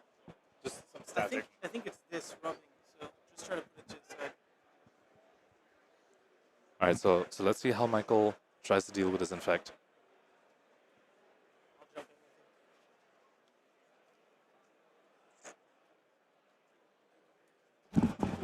Looks like a producer guy is joining me on the cast here to cast this match point game of this team sealed match out here. This is one of the few tricks we have up our sleeve for the stream. You've seen a lot of what's in the bag in terms of hand cams. We've also got some of these cameras on like pretty mobile setups. So the idea is if there's a match point game like this, we can't just kick back, put it on break. Come on. The match point's a big deal. So even though it's not the best angle, it's going to be what we can do to at least pop in and see how this concludes, because a 1-1 is still very, very up in the air. What have you seen so far? I'm just sitting down for the first time on this match. So speaking of the technology that we have, I have been praising the technology of being able to move our cameras to be able to watch a match point. It is really, really amazing. And now we see Hamilton is cashing in the Seeker's equipment along with the Peace of Mind. Now, we talked about earlier how Law of Arachne's attacks come in for 3 rather than 4, so this red Peace of Mind, a bit of overkill, blocking for 4 on a 3 damage effect instead of 3, but still, very, very effective block on that, and then followed up by another dagger. Right, so we've got the Arachne right now at 1, but so far pulled out an entire 2 cards from Michael's hand, seeing 1 pitched into the piece, and then the piece, of course, played itself. The problem is if Michael can keep even 1 card, then it comes down to the Kadachi lock situation, and without any blocking armor, and without any way to kind of like pad damage across the damage soak, that doesn't really happen with the cards in this format. That will demand 2 cards if Michael keeps even 1. But it's looking like there's go again on Spider's Bite with a, what's that, a blue infecting? Yeah, blue. No, is that a full red? It's a blue infectious host, but no way. Yeah, really? That's blue. It's blue? Okay, so That's this blue. camera's not as good as the last one, but this still doesn't demand a card, which is kind of that same situation and we're there's no talking about tokens here. to send over either, so no. There's no tokens, and then looks like Noah is just have 4 cards left in deck, and so if 2 of them get taken out because of Kadachis, then that's just 2 cards left, and that's not a good spot. Not to mention with the hand that Michael's able to keep, the way we saw him pitch stacking that last game against Brodie, beautiful play by the way. He makes pitching yellows look like the thing you want to be doing, because every yellow he's pitching in is, like we see right now, a yellow head jab. That means when the game gets tighter and he's got them in a Kadachi lock state, when he keeps an extra card, there's a lot it could be. It can be an extra go again to extend to 4 attacks wide. It could be the chain ending piece with like a tiny feisty or whatever it is as the game goes on. The yellows he's pitching are very, very intentional. So I doubt that last card is wasted. Exactly, look at that. Yep. It's the yellow feisty locals drop at the end. This is so intentional. These are the yellows he's keeping on purpose. Oh, it's so beautiful to see. Michael is making every deck look like pitch stacking is just the way to win. Absolutely, and now this feisty locals does need to be blocked with 2 cards, because just block 1 action makes it go up to 4, and then that would have leaked 1 extra. So Noah does put an extra card there. Now he just has 2 cards to draw up. Both of those will be lost to Kadachis, and then that should be the game right here. You know the situation you don't want to be in? You block 4 and you give your opponent a 5-card hand. That just sounds miserable, especially, I mean, Michael has the full up draw. He's not low on deck at all compared to the seat that Oh, you know what? I just noticed we have the teams. Reverse, yeah. The teams are backwards on this camera. Oh well, just to clarify, it is still 1-1. It is Michael Hamilton on the left, and then it is Noah Birosh. I don't know. Birosh. I'm not entirely sure. Yeah. But that's who's on the right. So it's a little inverse. I didn't honestly catch that. Yeah. And yeah, it looks like going to Michael's turn, and he's gonna. Yep. Are they trying to rewind a little? Oh no, I think they may have just. He's just saying take it. They might have just called it. Yep, there we go. Call it there. No one's at 0. Oh yeah, he just called no blocks on that. So there we go. Michael Hamilton pulling out the win for his team. That was the match point, and n-rcast gets there in this round 3 of the Hardened Baltimore. We've had some really exciting games so far. I mean, I can't even believe that this is just round 3. We have 4 more rounds of Swiss, but we have already had nail-biter games right now. Like, already in round 2, we had Hamilton versus Brodie on stream, the 2 Wolfpack teams going up against each other. And now we have this game where it comes down to the match point, very, very tight moments. And I'm just so looking forward to the rest of the rounds. It looks like we might be bringing one of the players up onto the booth. Oh, probably the 2 players that we didn't get to catch. No, just Roger, because we didn't see his game. Okay, cool. We are just getting Roger on stream. In the booth here. Hello again. I'm back. Hey, you're back. All right, so we didn't manage to catch your game. So would you like to give us just a little bit of a summary about how your game went? Yeah, I played against a Benji, and I just drew hot. You know how I talked before earlier, where I was just like, if I draw the right combination of like pumps and the go again attacks, and the cards kind of flow, I can play a really good aggro game. That's basically what I did. So you drew your lace, and then reload an arrow, maybe give aim counter, sent that rabble and stuff like that. You got actually use big hands. It's lined up a couple of times this tournament now where, interestingly, I've had the option to either play like the Lace of Bloodrot with Spire Sniping or like an arrow with like a infecting shot or something like that. I've actually been choosing to use the Lace on the Spire Sniping. This way it just actually makes it a more threatening card, and then the card that's threatening on its own, I get to save for later. Right, so you get to spread out your on-hints of stacking on one card. That's very, very good.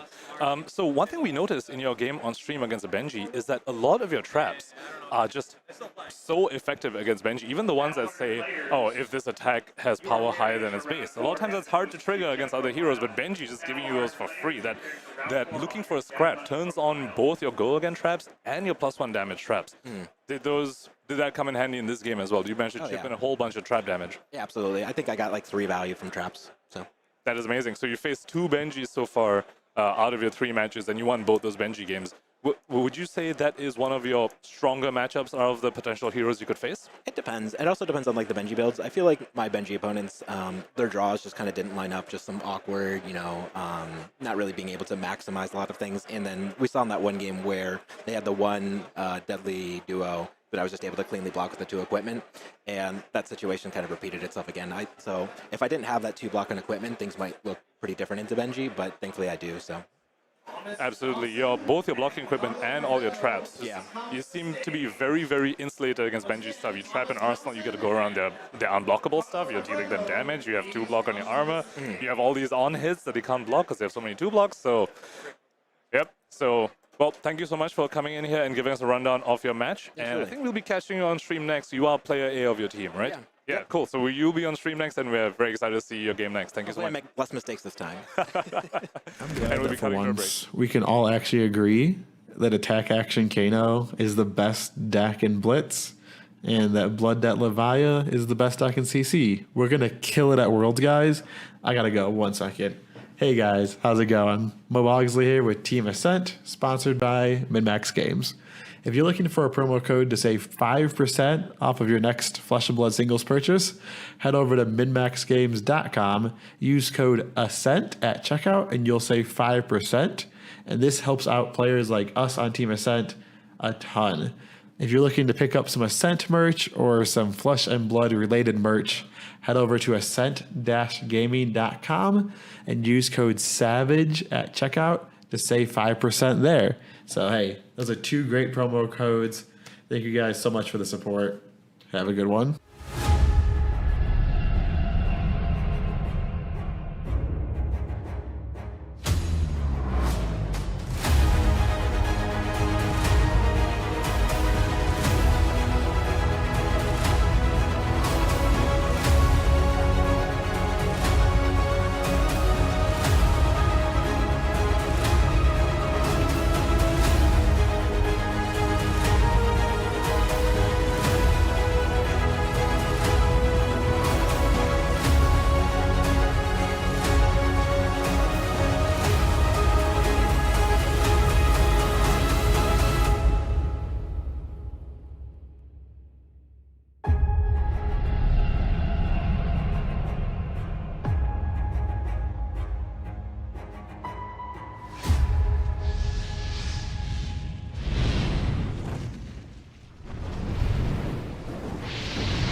Star City Games is the premier retailer for all your flesh and blood needs. Our extensive inventory includes thousands of flesh and blood singles, sealed product, and top quality supplies, so you'll always be prepared to play at your best. Visit us at starcitygames.com today and discover why we're the go-to destination for flesh and blood enthusiasts.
And we are back with round 4 of this Team Sealed event. We just do need to update our graphic. It says round 3 right now, but this is round 4.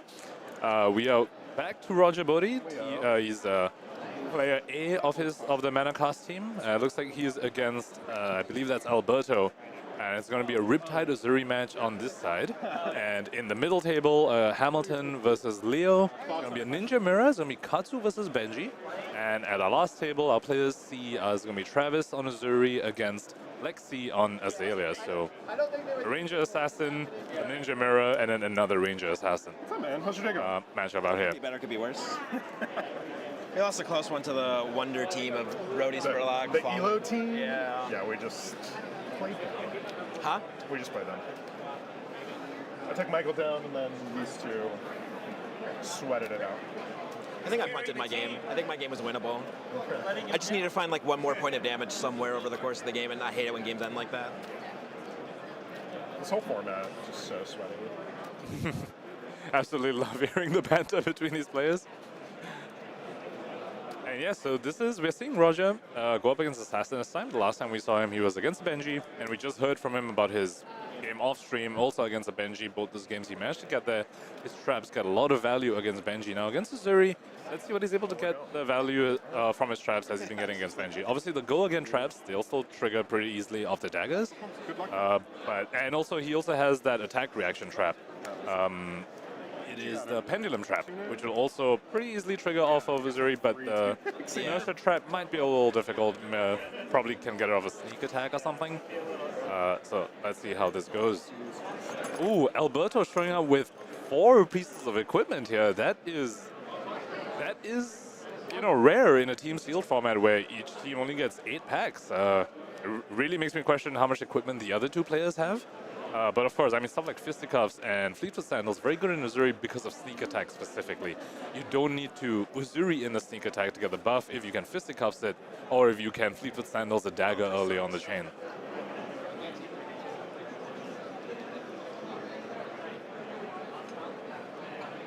Right, looks like Roger Bodee is going first.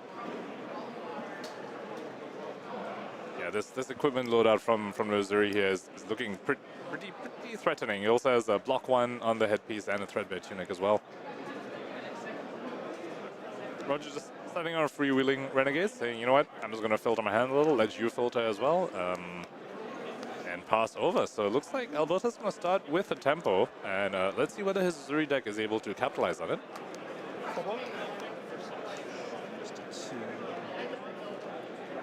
Blocking with an action here, making the freewheeling Renegades attack go down, and that's a full block for Alberto. I'll activate Barb, Castaway to load a thing. Pitch away or...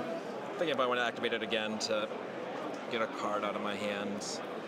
Yep, Roger Bodee showing us how Barb Castaway can be used to filter. You can activate it, I will. And because it says you may, you can just go ahead and activate it without actually, resolving its effect, like putting an arrow in there or flipping anything face up. He was up to do that. He did allow Alberto to filter as well, but he did filter extra cards because of that bow. Still scared.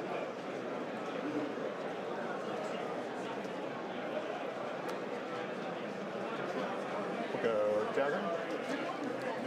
So you want us marking everything? Alberto's starting with a dagger, as Uzuris often do when they have 4 cards. Okay. No block from Roger out there, taking 1, and he's going to be affected by the debuff. All his attack actions will be blocking for 1 less. At least the next time he blocks for them. Ooh, into an Isolate. Scary card to come out from Uzuri. You can only put 1 card to block it, and that means it has a swap effect that threatens an on-hit, say a Death Touch.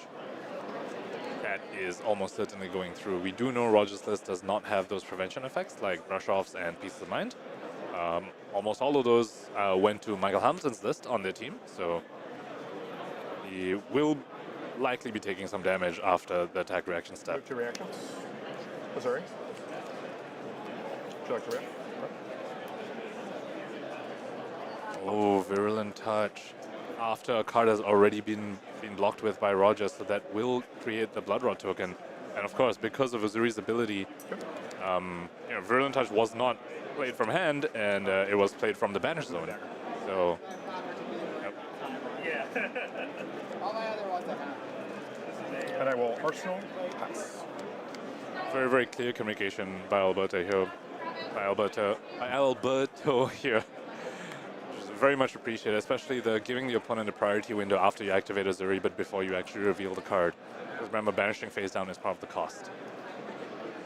So we definitely appreciate SR clear communication here, especially when our players are on stream. Ooh, so Roger Bodee using the quiver to get rid of the card of the arsenal. That tells us his turn 0 hand he definitely didn't like. He sent an attack, even pitched through the bow to filter even further, and now he's using the quiver to get rid of that arsenal card of the arsenal turn 0 set. Turn 1 hand, not great for Roger Bodee. So he starts with a scout and reloads in a Virulent Touch. So we see both players getting around the Virulent Touch restrictive text but not being able to play from hand. Roger Bodee reloading with Riptide and just playing it out this turn. Alberto, of course, swapping it in with Uzuri.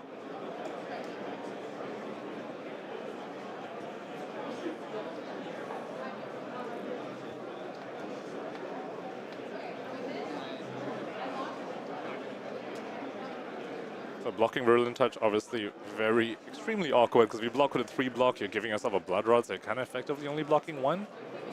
So, but on the flip side, if you can't use the whole hand, you kind of don't want to just eat 5. So, this card really just puts a wrench in Alberto's blocking plans. And I think we see a Peace of Mind in his hand. So now that can be used to prevent some damage, because that is not a blocking card on the chain. So when you use that, you're not actually going to get a Blood Rod. And yep, we do see Alberto doing that. Also putting a piece of equipment in front of this. Very interesting. It's not like there is an on-head here, but it could be that he's playing around a boulder trap, which we did see in the previous game where the boulder trap, sniped the 1 block equipment and the opponent did not get one block out of it. So he's saying, you know what, I'm just going to get rid of this now. I know you have a bunch of traps. I'm going to cash in my one block now, use a piece of mind, avoids the Blood Rot token.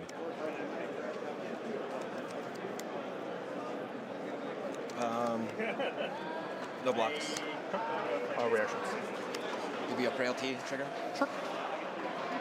I got one. Hurl from Alberto here, answered by a Frailty Trap from Roger Bodee. That does deal 1 damage to Alberto because it did trigger because Hurl does have go again.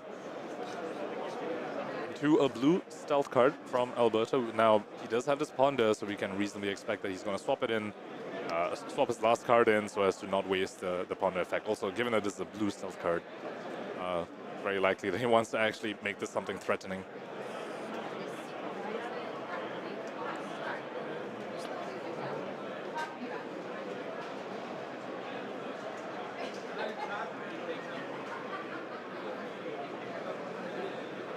And we do see the Boulder Trap in Roger Bodee's hand. So Alberto, with the read that previous turn, just blocking with his equipment. They're saying, I do not want you to get value from a Boulder Trap, or any more value than you already get just from Riptide's effect. He's saying, I'm just going to block with it now, and now you have no equipment to target with your Boulder Trap. Yeah, move to reactions. Uzuri. Cut down the size.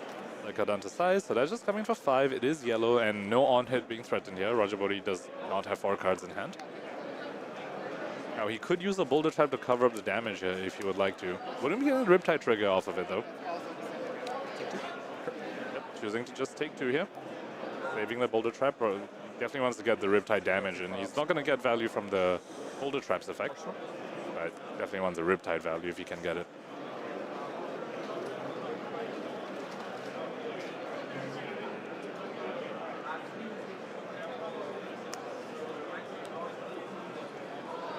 So this is one of the downsides of using that equipment early, Alberto. He did, play around the Boulder Trap, but at the same time, for stuff like Widowmaker, now he needs to put 2 cards in front of this to stop, 2 actual cards in front of this to stop the Widowmaker effect. Now, very interesting piece of trivia here about both these teams. Now, both these teams during deck building actually registered each other's pools. So they do know the full card list that the other person might have access to. Now, they don't know the personal card list. So how it works is, the team had 110 cards to share amongst themselves, and they have to register personal pools. Now, they don't know the breakdown of that, but they do know the 110 cards Roger Bodee could possibly have access to. So that could be why Alberto was playing on the Boulder Trap. He knows that Roger Bodee has it.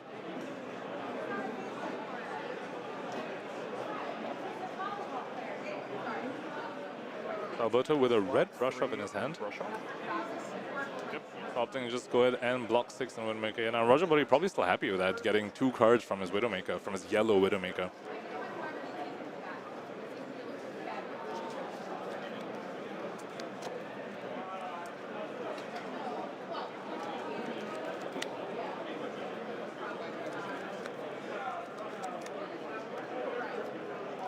Humble for 5. Ooh, bit of a red heavy hand from Alberto. You've seen pitch 2 reds to send us humbled, and that was, he also blocked with a red card and a red brush off. So 4 reds on Alberto's side, definitely not happy about that, and doesn't look like he drew a stealth card to also swap in one of the cards that he pitched. So he's coming out with a humble 3 card, sending a humble, doesn't feel great.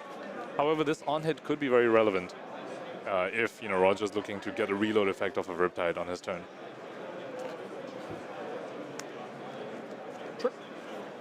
Well, the trap, no trigger from that. The attack was not higher than his base, so no Riptide damage there. So that just ended up being a 3 block from Arsenal. Trigger Riptide. Yellow Falcon Wing revealed off of the yellow Ravenous Rebels, so coming in for 2. And Roger did reload off the Riptide, so we might see a flip up front aim counter here. Aim counter. And yep, there we go. So aim counter put an effecting shot coming in for 4, which really shows the power of Riptide, that he was able to turn this blue infecting shot into a breakpoint on that 4 damage, whereas normally you just come in for 3 because the blue infecting shot, Azalea maybe can dominate it, but it's still 3. Whereas Riptide saying, nope, I get a +1 value, now you have to give me 2 cards if you want to cover this up. Just annoying enough to get 2 cards. Roger just absolutely reiterating. Yeah. I thought This is a fun one.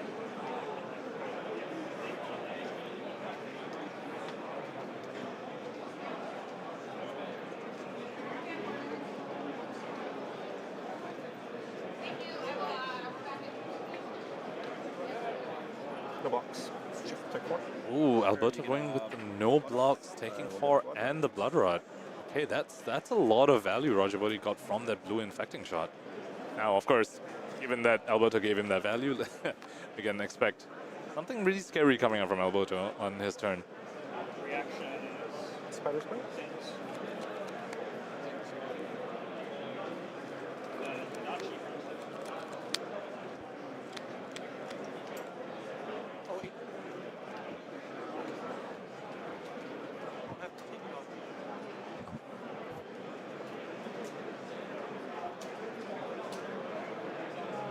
Starting with the bite here. Now, without any Seeker's equipment, very, very annoying to block this card.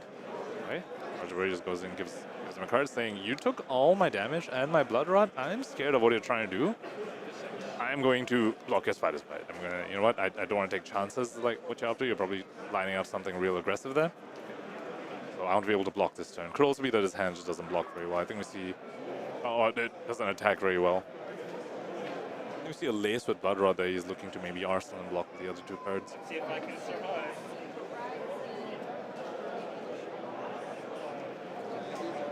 Oh yeah, this is Roger with that intense look of concentration. Trying to remember your pool. Yep, Alberto mentioning he's trying to remember the pool.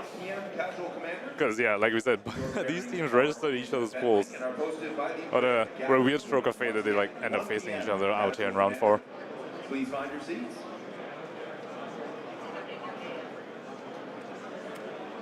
Yeah, there we go. Roger's saying, you know what, you took all the damage, you're trying to do something scary, I'm gonna block you out this turn. Dorsal. And I'll pay for the Blood Rod. Okay, Alberto paying for the Blood Rod. Okay. So Roger's turn, likely just going to be Arsenal that lace with Blood Rod. And then my turn is just going to be Arsenal. Okay. So tempo on Alberto's side. Of course, with that lace and Arsenal, it does mean that when Roger plays it, he won't be getting a Riptide trigger to reload off of that. So, you know, he might need to manually load with the bow or play something else from his hand to get the Riptide reload effect. We can look at his hand. He's a blue freewheeling, a Seek Horizon. I saw Withering Shot, and I missed the last card in his hand. Shuffling a little too quickly there for me to see. His Magic Gathering roots really showing here how quickly he's able to flick his cards.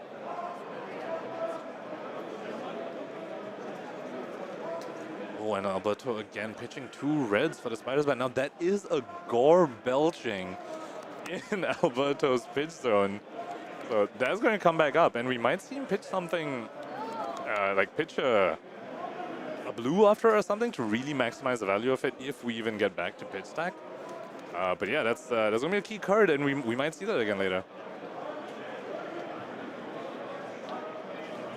Yeah, if Alberto's able to put, you know, a blue next to his Gore Belching, which is obviously very easy for a deck like Uzuri to do, it will make this Gore Belching come in for 6. 1 card 6 at the end of the game could be what swings the game in his favor. Sorry? Can't have cells dominate. Oh, red Death Touch coming out from Alberto. There was a red Death Touch in there. Brutal. So I take 4. Yeah. Cards in hand? 3. You get still Blood Rod.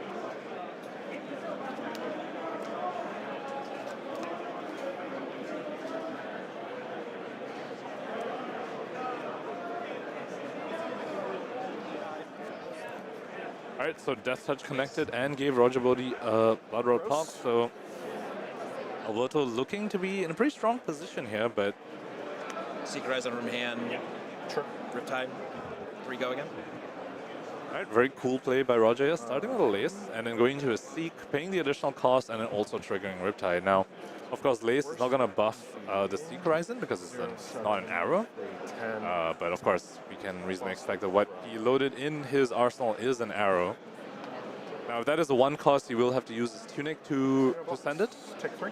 And let's hope he doesn't, use his Tunic to instead put an aim counter. For those of you who don't know, he did do that earlier today. put an aim counter and the resources to actually send the arrow, but okay, this time he does just send the tunic to send the arrow. Now it's coming for 8 and is threatening 2 on hits here, threatening the inertia and the blood rod. Yeah, can't block 8.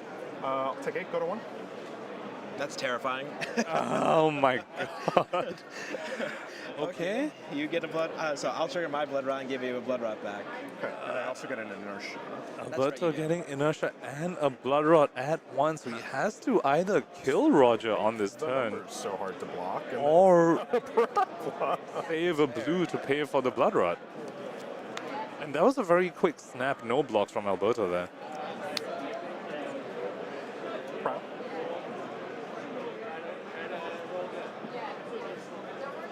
Yeah, Alberto starting with a problem. This doesn't have go again. It's not Arachne, it's Uzuri, so he could swap in. Any of my on-hit arrows kill you, so I don't have to be like, well, I think Withering Shot's slightly better in this situation. Reactions? You get priority. He could swap into an attack that does have go again. Sure. I'll. That will resolve. I have no, and then you get priority again. Spike the blood rod again. Okay. I will. Oh! Inertia trap because it has greater power. And trigger Riptide and deal the 1 damage to get the game. Roger Bodee gets that. Going down to 1 against Riptide. Very, very scary, but it does look like Alberto would have been, you know, like, was just putting all his power in attack directions, really hoping to get via evasion, but unfortunately Roger Bodee with that Riptide hero ability manages to close this out. I got you. Alright, so that is So that's the round. first Travis game won down his for game, this match, so- I think. Do we? I'm not sure whether we know the results of the other games. Won. And we will get that info to you guys were as soon as we can. Or Yeah, it's now 2-1. Looks like we have confirmation that Travis did win his game, so Rough. one of the Assassin Ranger matchups You didn't, though. going their way, and then going the Ranger's way, and then the other one going the Assassin's way, and it looks like both on n-rcast side. Yeah. And so Hamilton's game not going to be relevant for the team scored. The team will be ending this round at 3-1. I was coming over here to try to figure that out, but then I just saw the game. And with that, we will be going to a quick break. Hopefully we'll be able to get either Travis or Hamilton on to talk about their games that we didn't get to see. But if not, we will see you in the next round. I'm glad that for once we can all actually agree that Attack Action Kano is the best deck in Blitz, and that Blood Debt Levia is the best deck in CC. We're going to kill it at Worlds, guys. I got to go 1 second. Hey guys, how's it going? Mo Bogsley here with Team Ascent, sponsored by MinMax Games. If you're looking for a promo code to save 5% off of your next Flesh and Blood singles purchase, head over to minmaxgames.com, use code ASCENT at checkout, and you'll save 5%. And this helps out players like us on Team Ascent a ton. If you're looking to pick up some Ascent merch or some Flesh and Blood related merch, head over to ascent-gaming.com and use code SAVAGE at checkout to save 5% there. So, hey, those are 2 great promo codes. Thank you guys so much for the support. Have a good one.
Star City Games is the premier retailer for all your Flesh and Blood needs. Our extensive inventory includes thousands of Flesh and Blood singles, sealed product, and top quality supplies, so you'll always be prepared to play at your best. Visit us at StarCityGames.com today and discover why we're the go-to destination for Flesh and Blood enthusiasts.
Yeah, welcome back, everyone. So we have a bit of time before the next rounds. We've brought Michael into the booth to talk about how his run is going. So, Michael, your team is currently X1, but you yourself are undefeated throughout today. So why don't you tell us a bit about your Katsu list and why do you think it has been performing so well? Like, what makes it really strong and what has led you to being undefeated? Yeah, I think defensive Katsu is just one of the best decks in the format. Like, none of the other decks can really compete with the efficiency of Kadachi's. And not only are they efficient, where you're spending 2 resources for 2 damage, they're also like pretty close to unblockable, where if you're giving a full card to block it, then that's great for the Katsu deck. So I think defensive Katsu is very good, especially when decks are like kind of like mediocre and not like high power, where they're just like everyone's playing a bunch of yellows. So if you're able to block with your yellows and your opponents can't block with theirs, it's just like a very good advantage for you. Right, and you went for the very bold choice of going for the Seeker's Chest instead of one of your tunics, which your team opened up 3 tunics, and you're like, no, I want the Seeker's Chest instead of the tunic. So how do you think that decision has paid off? Or do you think that's been pretty critical with your run so far? Yeah, there hasn't been very many spots where I'd want to use the tunic, and every game the Seekers has been worth a life. Sometimes it's been worth a life plus an opt one with a Peace of Mind when I pitch up blue to play Peace of Mind and activate the Seekers. And then it's also really nice to just have 3 Seekers equipment, so you can pitch up blue to cleanly just activate Seekers 3 times. Totally, and yeah, you have 3 Seekers equipment and 3 Pieces of Mind, so it just works very well together. So do you think if you had, say, 2 Pieces of Mind, say you only had 2, say you had to give one to one of the others, or you just opened 2, would you have gone for the tunic instead of the Seeker's Chest? I know it's a little hard to answer that question because of what was the Peace of Mind instead, but just... I think most likely what would have happened would be I would give one of the other pieces of Seekers to someone else that didn't, because I don't think either of my teammates have a leg slot, so I'd probably give up my Seeker's legs and keep the Seeker's chest because I think the tunic's just not that amazing for me. Okay, cool, sounds good. And remind us again, what matchups have you faced today? So we saw you face against a Ranger. Yeah, so I played against Riptide the first round, and then I played against Brodie on Azalea the second round. Yep. And then I played against Arachne and then Benji. Okay, so which of those? So moving into the next round, what's the matchup you are hoping to see, and what's the matchup you think you're actually a little weak against? I know you mentioned that you kind of don't want to face a Ranger. You think they might be able to eat you up? Yeah, Rangers can be really tough because frailty tokens are so good against my game plan in general. If they attack for like 7 with a frailty token and I don't have a red Peace of Mind, I don't have any blade break equipment, it's really hard to block for 7 and have an efficient turn. Also, since I don't have any blade break equipment, I'm just really scared of the card Widowmaker. Oh yeah, of course. Always going to take 2 cards to block it, and if an Azalea dominates it, I have no way to stop it from getting the +3. So I'm mostly looking to dodge Widowmaker more than any specific matchup. Okay, absolutely. So would you say you are pretty comfortable against Assassins then? Would you say that's a matchup you'd rather face, or a Ninja Mirror? Yeah, I think the best matchup for the defensive Katsu is the Assassins because you have a lot of like these brush off and Peace of Minds to go over their attack reactions, and also their Spider's Bites. You do have like 7 or 8 3-block attack actions, but like a lot of your defensive cards are the Peace of Minds, are the brush offs. The Spider's Bite doesn't matter, and then your Kadachi's just more efficient than their weapon. So. Of course, and we definitely saw your Seeker's equipment come into play on that match point game where we moved the camera to watch your game against Arachne. You still had all your Seeker's equipment up. I think we saw you use a bunch of Peace of Minds. We saw 1 in a graveyard at least. But it was like 3 Seeker's equipment, any Razor's Edge, any Spike, you just have it right there. Like the Arachne can't rely on that as evasion. Yeah, it's great for that too. That's amazing. Well, thank you so much for coming in the booth, and good luck in the next round. We'll, of course, be following you for the next 3 rounds. So, yeah, all the best. Thank you.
are back with round 5 of this Battle Hardened Baltimore here, and we have yet another match that you really think we'd see at a win-in, and this is the n-rcast versus the Runaways. So we have Roger Bodee versus Dan Rutkowski, and on the feature match we have Michael Hamilton versus Yuanji Lee, and our last table we have Travis versus Yuanji.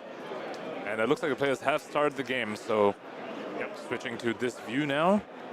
Michael Hamilton with his Seeker's equipment, a little haphazard, not exactly in the lines. That's okay, we forgive him. I got a ponder token. So Yuanji just activated the bow to filter, and Hamilton responded by using a Peace of Mind, also presumably to filter. Now that is a very important defensive piece that he has just used on the turn 0. Now that's one less Peace of Mind in his deck, and we know he really values the 3 that he has.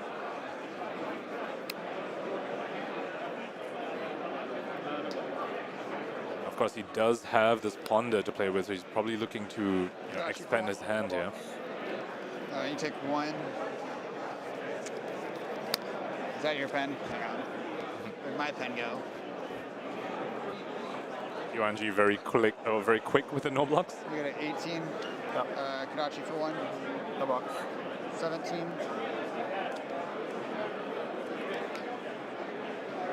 Okay, Hamilton with enough go again in his hand. He's got a head jab and a twin twisters and a back heel kick. Now, of course, yellow twin twisters followed by back heel kick, a lot less threatening in Katsu because the twin twisters, of course, is blockable. And you're not getting a double damage bonus on the back heel kick. With greater power, so this doesn't do anything. Okay. I'll choose +1 for itself, so this is 3 go again. No box. No reaction. And then back heel kick. Take 1. You take 1. Yep. So Yuanji didn't get the boulder trap trigger on the head jab, but he is getting it on this one, on the twin twisters, since the twin twisters attack is higher than space. So Hamilton taking the 1, going down to 19. Did not have a floating to use the Seeker's equipment, so that 1 damage was end step trigger the ponder. Absolutely just unpreventable. Arsenal. And Yuanji taking the 2 from a back heel kick there. Honestly, that turn from Michael really looked like like a Benji turn there. 3 yellow attacks after 2 Kadachis. Again. Yuanji with a lace into a Riptide trigger, reloading the Falcon Wing and sending a Falcon Wing for 5 with a frailty on hit. And we had Michael in the booth earlier today, and he was, earlier just now, and he was talking about how frailty is a token he's very scared of. For the strategy he's going for, he wants to kill opponents with Kadachis. But of course, he's also very happy to block, and this isn't dominated, has no evasion on it. 5 isn't too difficult for his deck to block, so. Block for 5. Yep, goes ahead and blocks 5 there. Take 3. Into feisty locals by Yuanji. Michael taking 3 there. Of course, feisty locals, very inefficient card to block with, with actual cards, not like brush offs and stuff. Kadachi for 1.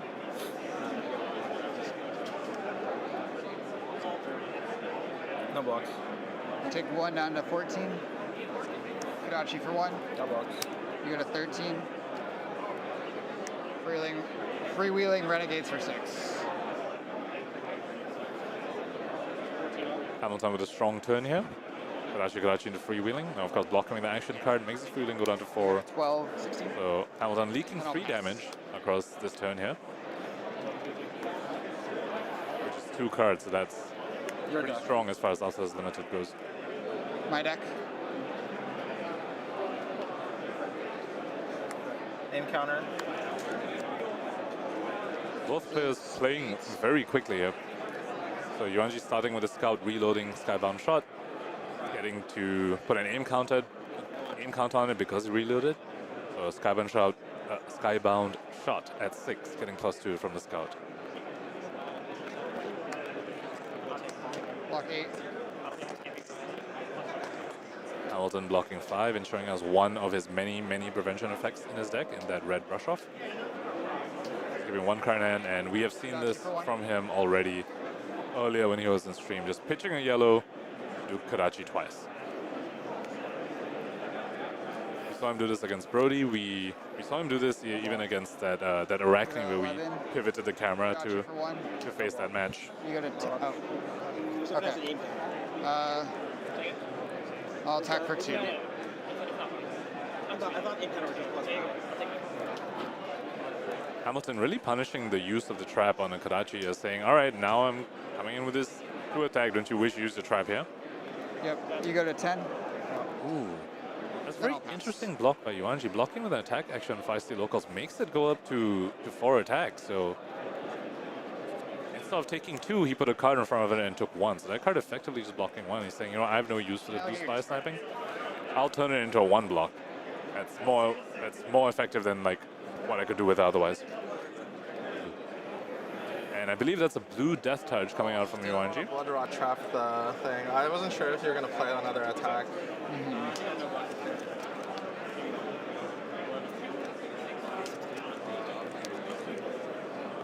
Yeah.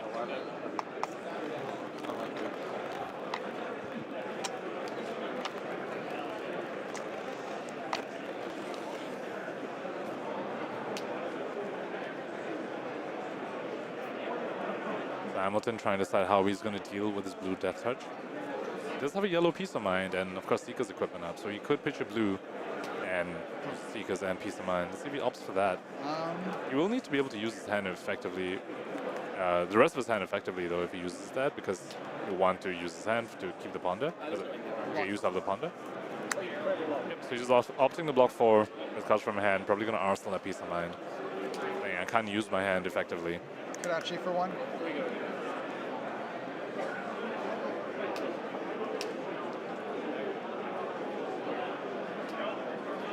You might want to have a counter at some point for how many times Hamilton says Kadachi for 1. I feel we've already heard it like 20 times. It's been on stream once.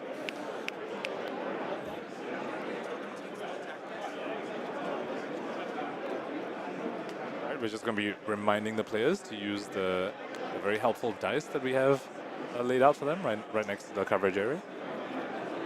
For Kadachis? Oh, for the blue death touch. Okay, yeah. No box. Take 1. Hamilton with a very indignant dice for the Kadachis? Really?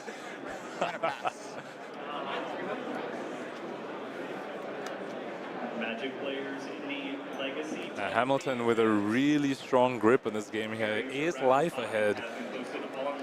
Most of the damage dealt to Yuanji's damage just been through Kadachi's. Yuanji struggling a little to try and leak damage through to Hamilton. And Hamilton just repeatedly with his Kadachi aggression. Simon? Should be, you put a name counter on it, right? It should be 8. 4 plus 1 is 5. 8. Yeah. Once again, some clear communication from both our players here. Riptide showing us his ability to effectively turn yellow arrows into red arrows off of his reload effect and the barbed castaway. So we know Hamilton saved that yellow Peace of Mind from the previous turn. So activating Seeker's equipment here, probably looking to use that Peace of Mind.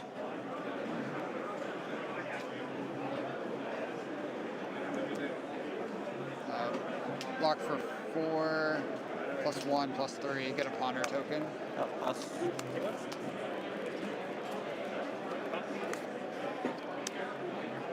Very, very clean blocks coming out from Michael Hamilton here, and he's just flexing the fact that he has weapons and Yuanji doesn't, just saying, you're not chipping anything into me, and I'm just chipping at you 1 damage at a time. Death by 1,000 cuts.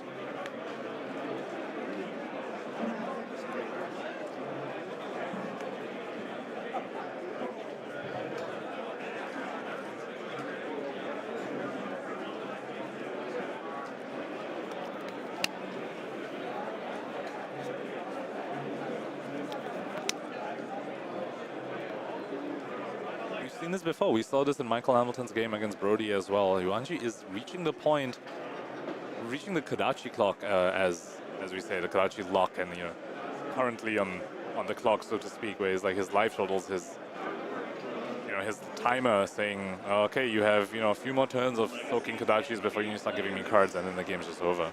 Welcome to round 5. You have 50 minutes. Please begin. Man, that sucks.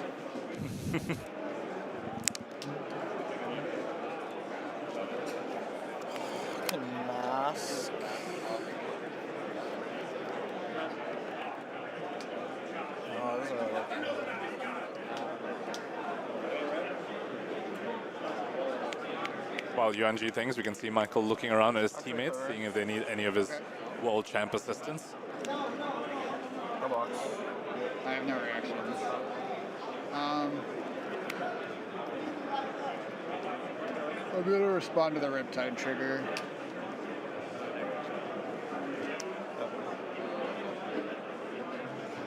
That's in my arsenal. Yep. Wow, and Yuanji not even getting the trap damage through because Hamilton did have the extra floating. I'm going to pass and draw off my ponder. And of course, doesn't swing the last Kadachi because he has a frailty token on him, so it doesn't do anything. But yeah, Yuanji just not even being able to get trap damage through because of these Seeker's equipment that Hamilton, you know, like chose to put in his deck over even stuff like tuning. Aim counter. And of course, that opt from that Seeker's equipment also helped the Ponder token.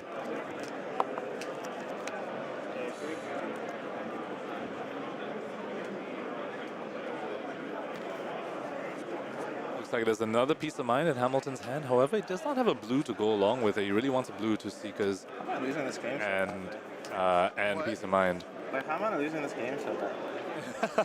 Kadachis are good cards. I'm gonna block for 5 and take 1. 15.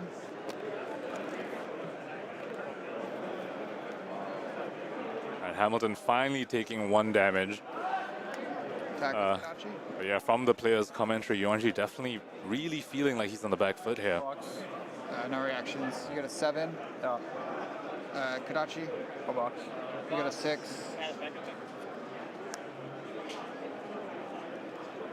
Yep, we've seen this player from Hamilton before. He's going to arsenal that last piece of mind that he has. You don't draw a trap. Arsenal it, hopefully draw a blue with it, and be able to use it along with that Seeker's leggings. This has been just such consistent play from Michael Hamilton here.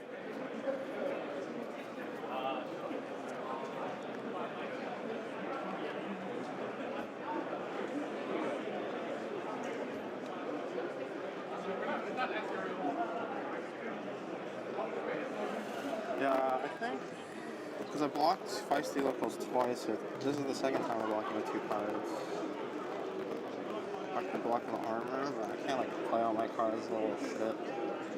Yeah, Hamilton is just forcing his opponents into very inefficient lines. Blocking Kadachis feels bad. Blocking 5 locals feels bad. Just not a fun time for Yuanji here. He looks like he also has a barbed undertow, just like the n-rcast team.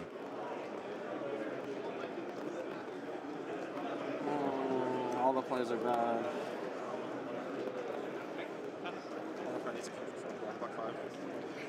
Okay, blocking with a Kadant size and a Spire sniping. So 2 cards on a 5 locals, that just does not feel good when you already feel like you're getting fatigued. Or getting, you know, cut down. So Yuanji pitching his red here to send this sedation shot. So not putting an aim counter on it, of course, because it's a red pitch. Saying, I hope he can. He's saying, I hope I can use this barb undertow later on in the game. So that's why he didn't block with it.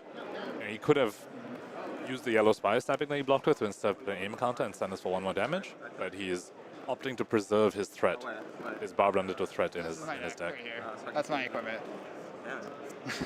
I have some cards left. How much? I was like, oh, you have 1 card left. Hamilton, of course, with his trademark putting his equipment on his right side and his deck on his left side.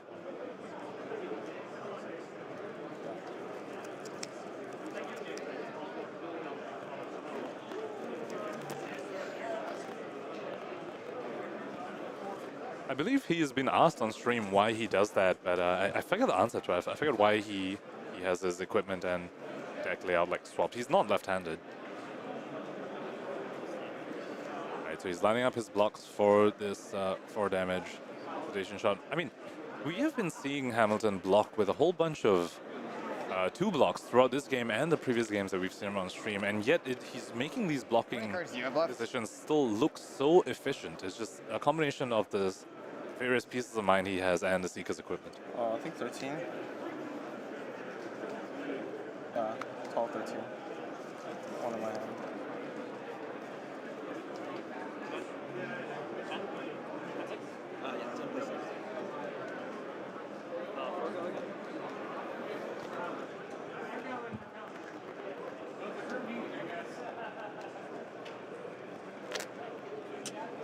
block for 4. Yeah, pass. I missed 1 point. Blood rod shot. 1 go again. Hamilton going ahead and pitching a yellow brush off. Probably looking to, match Yuanji's barbed undertow that he just pitched as well. So just keeping more defensive value in his deck, saying the Kadachis will just win me the game. I can just keep this defensive power to match Yuanji's threats and just get there from weapons. And he also has a yellow hurl in hand right now. I'll probably just see him use that out as 0 for 2. You got a 5. He does not really need that effect to close out the game when he has his opponent, when he's going to be close to having his opponent on Kodachi Law. I'll pass. And yeah, just keeping that peace of mind in his arsenal. Saying if Yuanji does anything too big, he's got his peace of mind and Seekers to answer it. I expected something. Encounter. My damages. It hits. You get to choose a color. Block 3. Ooh, Merkmine Grapnel, and that's one of those cards that Hamilton can't rely on his Seeker's equipment or his Peace of Mind or his brush-offs to block, because it does have the text that damage can't be prevented. But of course, Riptide does not have access to Dominate like Azalea, so we're just going to see Hamilton just block from hand, like a normal attack. But that was the card he was scared of from Brodie's list when they played on stream earlier today. He was worried that Brodie would end the game with a buffed up Merkmine Grapnel, because he had a Peace of Mind ready, or a brush off, I don't quite remember, but that wouldn't have saved him from a dominated Merkmine Grapnel. Your events are ready to begin. Please find your pairings in the companion act. Once again, 2 p.m. side event players, please find your seats in the companion. You got a 4. Kodachi. I wasn't sure about the.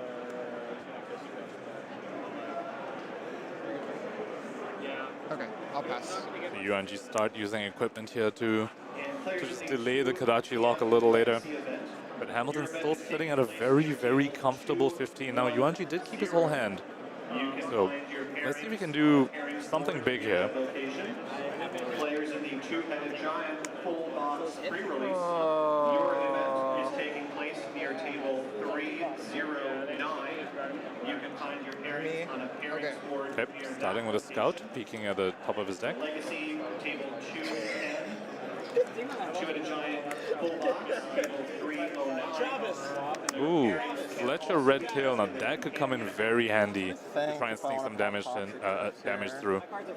We know Hamilton does really want to block with his cards. 7, 12. With my barb undertow with a Surely have a red. What color do I name that he can't pitch? And then I pop toxic tips, and if I give you a frailty, it's like blocking 2. You block yellow and blue. Do I? Ooh, Yuanji also popping a toxic tip. So now this fire sniping coming, getting buffed, total of 7. So coming for 12 with that Fletcher Red Tail aim counter effect active. Now let's take a look at Hamilton's hand here. Now we know he has a Peace of Mind in his arsenal. Can he block this? Yeah, if it hits, I get to give you one of the tokens. This is exactly the sort of turn Yuanji needed to potentially get back in this game. Now, it's a blue brush off in Hamilton's hand. Very, very awkward card. I mean, he can turn that into the Peace of Mind and the Seeker's equipment. But it doesn't look like he has enough block in his hand. He has 1 block 3 and 2 block 2s. So 7 and the Peace of Mind's a yellow, so he can block 11. He is exactly 1 off. If that Peace of Mind was a red, or if one of these block 2s was a block 3, he actually could have covered this up. But it looks like he's going to be getting one of the tokens off the toxic tips. Attention players in the 1 p.m. pre-release, your pairings are available in Companion. Once again, 1 p.m. pre-release competitors, please find your pairings for round 1 in your Companion app. So you're at 4, right? Yep. I had 1 right there. You're at 9 or 8 now? Yeah, I'm at 8. You're at 4. Don't juice me, please. Let me juice you once. I don't have withering shots. I need to build your own withering shot. So we have an update on one of the other matches. We have that Travis won against Yuanji. So we know in the Uzuri mirror. So we know that the n-rcast is already 1 game through out of the 2 they need to win this round. It's 4 is 2. Right, the nice thing about Toxic Tips is that Yuanji gets to decide the token after, like, on hit. He doesn't need to decide right now. So if Hamilton puts his whole hand to block this, Yuanji can say, all right, I'll make this Toxic Tips give you Blood Rot instead. But if Michael keeps cards, he can say, all right, let's give you a Frailty and I'll save myself 2 life from your pesky Kodachis. Block for 5, cast a yellow, Peace of Mind. Remember I said I just want to speed. So 3, 6, 7, 8, 9. I'll take 3. Down to 12. Frailty. Oh, Yuanji still opting to give Hamilton a Frailty. Okay. Now, that totally makes sense because now, Hamilton either needs to use that card, like just use attack with it, or just end up wasting a card effectively because the opponent is going to draw him an arsenal anyway. And looks like the last card in his hand is a Brush Off. I think that's what he kept. So yeah, he has no way to use that this turn. So that Frailty basically just giving Hamilton like -1 card, like -1 intellect effectively. Sending it anyway. I'll pass Trigger the Ponder. He's saying he does not want to hold on to his Brush Off, and he's going to Ponder. Arsenal. Ooh, decides not to Arsenal that. And that is just 2 cards left for Hamilton in his deck. So it's 3 plus 5 is 8. So we've been looking at life rolls here, and Hamilton had the comfortable life roll, but his cards in deck. These are gone. Fewer cards in deck than Yuanji, so we might actually see Yuanji be able to close this out. How many cards left in your deck? 3 and 1 in hand. Okay. Both players very, very low on cards. So this one's coming in for 8. It's being buffed by the aim counter, and of course causes yellow cards to block for 1 less. Not counting Brush Off because that's not a blocking card.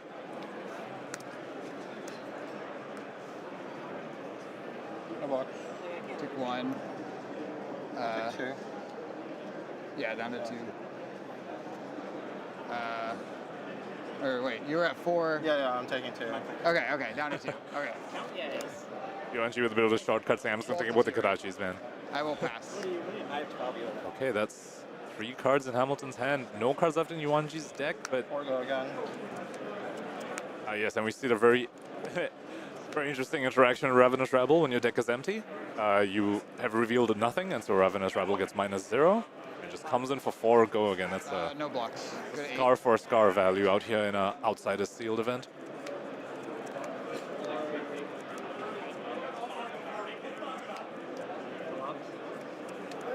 So Yuanji needs to threaten 8 damage through all of Hamilton's blocks. Because as long as Hamilton just keeps the blue Brush Off, Yuanji will just die to Kodachis. You have 2 in hand?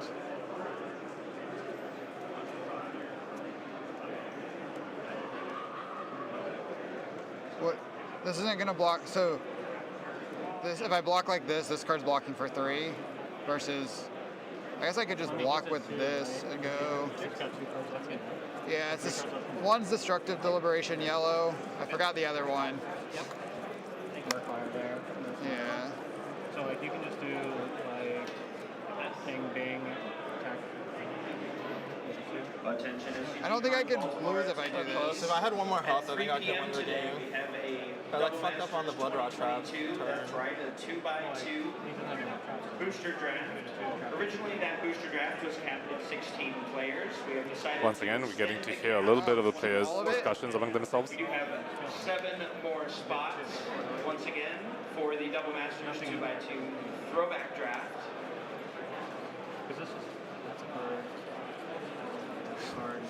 What if I just do this, leave him with 1 card? You can't do anything with 1 card, right? Just have trap. Because you could trap it and load it and then shoot an arrow. I'm gonna block for 3 and go to 5. Yeah, 1 card would kill you in that case. So it's fine. I think it's crazy to block with the other card. This card? I don't know. I feel like it's... I think if this game was closer, it might be correct to block with it. I don't think it matters in this state. Oh, man.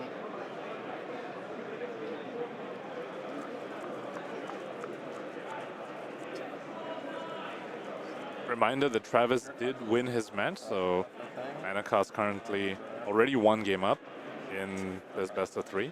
So if Hamilton wins this, the n-rcast will have won this round. And this is round 5 of 7. So only 2 more rounds after this, and the n-rcast is currently sitting at X1. What? I think I need one more. Okay, Yuanji choosing to Arsenal there. Probably that barbed undertow, so you can actually potentially fire it. Kodachi for 1. Yep. And now the second Kodachi is threatening a card. Kodachi for 1. Got a 1. One of the 2 Kodachis is threatening a card. Blue Rabble for 3. Oh, you got it. Not all pass. I needed And that's game. I have a bar undertow. I think it really matters that much because it plays a little safer. So there's no like 1 card 5. I would play like these 2 cards. Maybe I win. Let's just stay and tune in and listen to the players talk a little bit post-match discussion. It's amazing. I can't even look I like fucked up on the turn with the blood rot trap.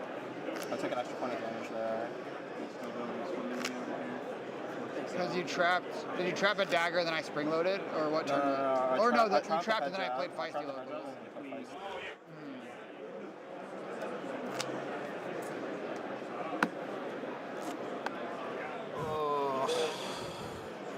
Okay, so it looks like the n-rcast has won this round, so they are 4-1 at the end of round 5, and so we will not be tuning in to the last match since, you know, it's not a match point match, and we're just gonna move on, and we will bring you guys back for round 6. Stay tuned, don't go anywhere.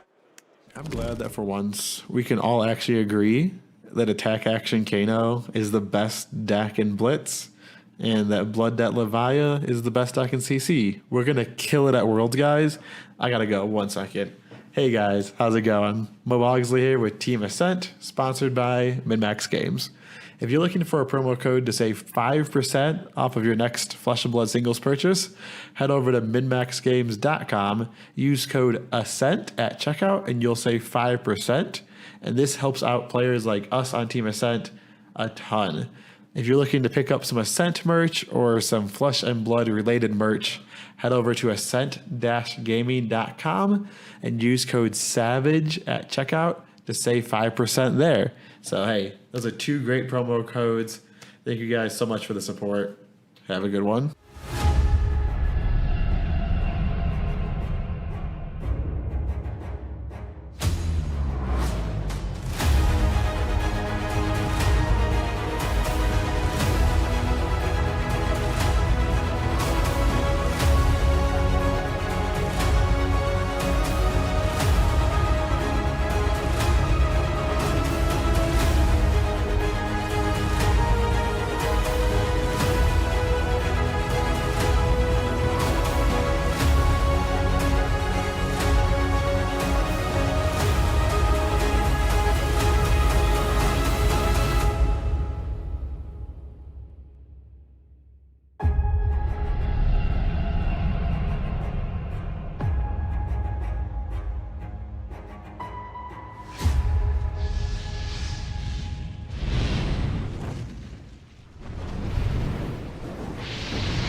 Star City Games is the premier retailer for all your Flesh and Blood needs. Our extensive inventory includes thousands of Flesh and Blood singles, sealed product, and top quality supplies, so you'll always be prepared to play at your best. Visit us at StarCityGames.com today and discover why we're the go-to destination for Flesh and Blood enthusiasts.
We'll have it until we have it, till we don't, right? And welcome back, everyone, to the Battle Hardened Portland, Baltimore. What did I say, Portland?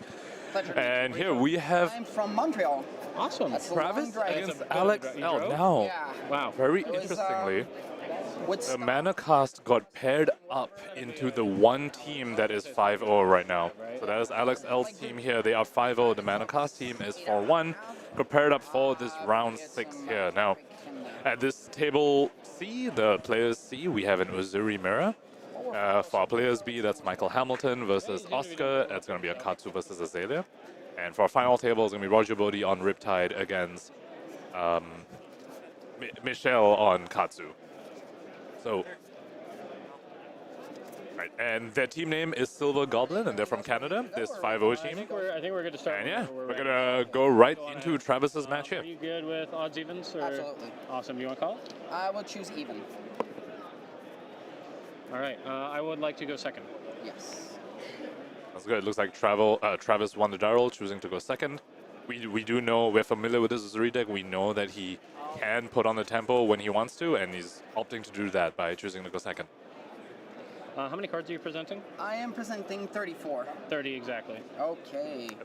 And we also, I mean, from Travis's deck count, we like the clean 30 also tells us where his mind's headed. He wants to play this aggressively. He is not looking to have this be a very grindy assassin mirror. He's saying, I want to kill them with damage. Back to you. You as well, Alex, for the game. Some great sportsmanship from our players there, and looks like this is the Flick Knives team. Alex L flexing the legendary Flick Knives right there. Okay. Yeah, just making sure. Yeah. And Travis does not have any Seeker's equipment to prevent that damage. He does have a blue Piece of Mind. Use these, right? Pretty much the only thing that can prevent the Flick Knives damage in his deck. Seems good. Also, a fun fact about the Silver Goblins, they did meet up with Brodie's team earlier today, and they did beat them, hence, the 5-0 right there. So, definitely a very impressive team here. Wouldn't be surprised if the Flick Knives played a big part in that.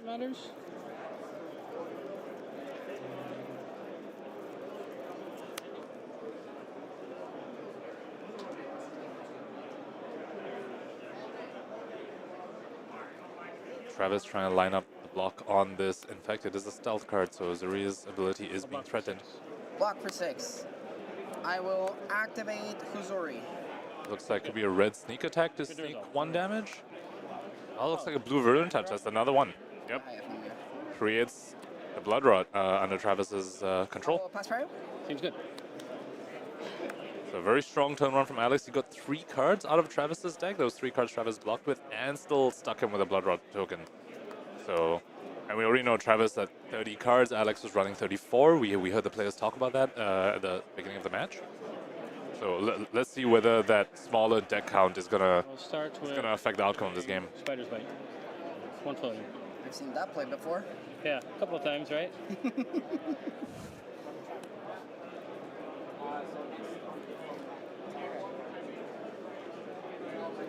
Just a little more friendly banter from our players here. Solid. It's honestly such a pleasure to have the players mic'd. Now you're just being mean. Yeah, just a little mean. Isolate with Dominate here. Block 3. Oh, activate Uzuri? Yeah. You go right ahead. Icy locals. Going in for 5. So you take 2. Alright, Travis leaking in 2 here with his feisty locals. Moved end phase. Pay for the Blood Rat. Yep. Very efficient use of resources there. Travis pitching a yellow, and on top of that 1 floating, gets to pay for the Blood Rot cleanly. No floating resources there. Doesn't end with an arsenal, but he did get first blood and hasn't lost any life.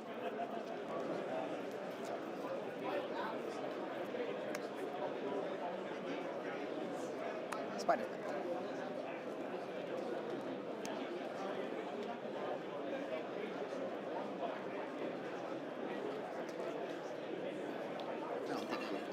One card here, 1 in arsenal. 1 in hand, 1 in arsenal. I'll declare no box.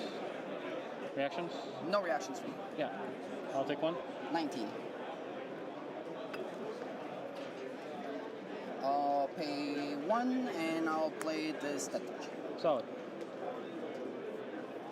Ooh, yellow death touch from Arsenal for Alex. Yeah, also a very efficient use of resources. Two resources for the dagger, 1 resource for the death touch. 2 cards? 2 cards. Travis does manage to block it cleanly despite the Spider's Bite debuff. So Red Infect. he's definitely very glad that was a yellow death touch and not a red one. That would have been a little hard to block. Might have forced Travis's headpiece there.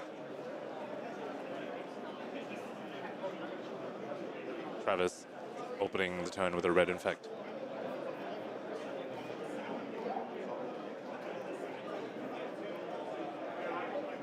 And is that another death touch I see in Alex's hand? Can't tell the color. It is a blue one though. Still, it's yet another death touch. Now he's stuck on a little bit of an awkward hand. Blocking for 2 on this 3 damage infect. Moving to reactions, I will pass on reactions. This would give me a blood rot.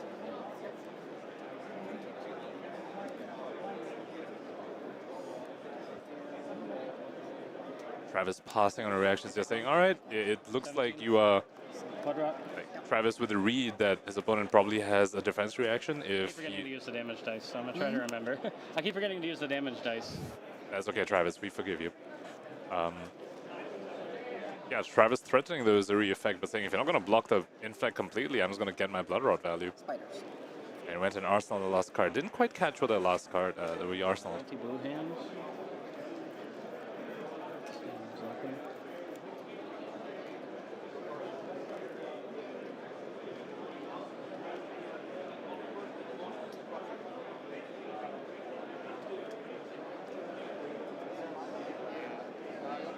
Travis with quite a few 2-block attacks in his hand, which means if the Spider's Bite hits, it's going to be very, very difficult for him to block any sort of follow-up, I think. So that's why we see him line up a block for the Spider's Bite.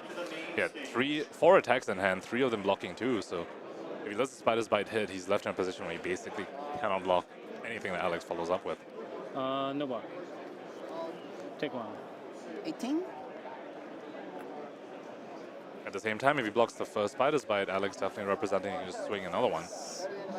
Infect coming in for 2. Very good.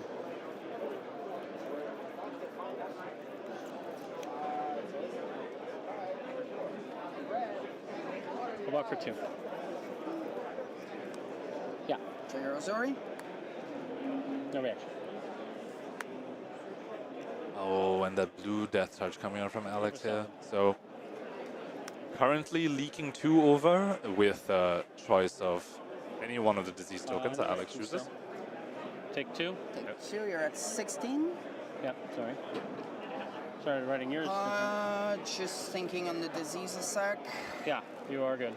You have 3 NN, 1 in Arsenal? Yeah. Wouldn't be surprised to see a Frailty here. Frailty. There we go. Yeah, Frailty, because I will pass prior. when Uzuri keeps that many cards, you know that part of the game plan is to swing a bunch of daggers at least once. Go at 15. Yeah. And he's saying, I don't want you to let you. I don't let you use your hand effectively, and I don't want to deal with that Spider's Bite debuff. Really kind of crippling Travis's turn here.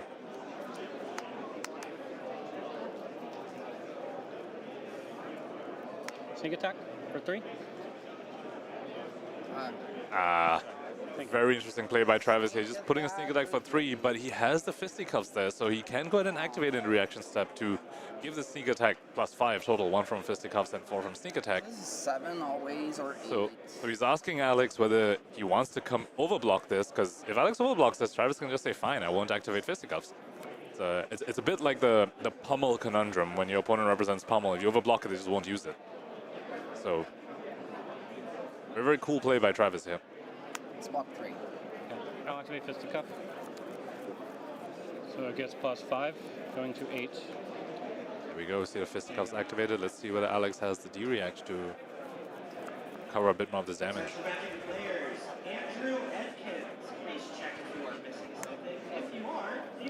Does have the Frailty trap. Does not trigger, I mean the Frailty wouldn't have mattered anyway. But yeah, it does block up an extra 3 of it and just leaks 2. There's the Frailty back.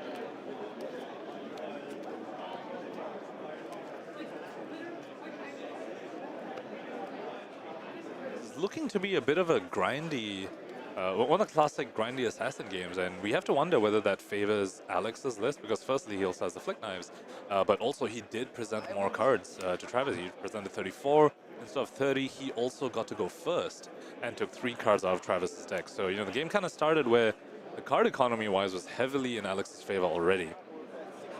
And with the pace of the game right now, with the rate at which both players are losing life, it looks like we might get to a grindy state where, you know, card economy matters a lot.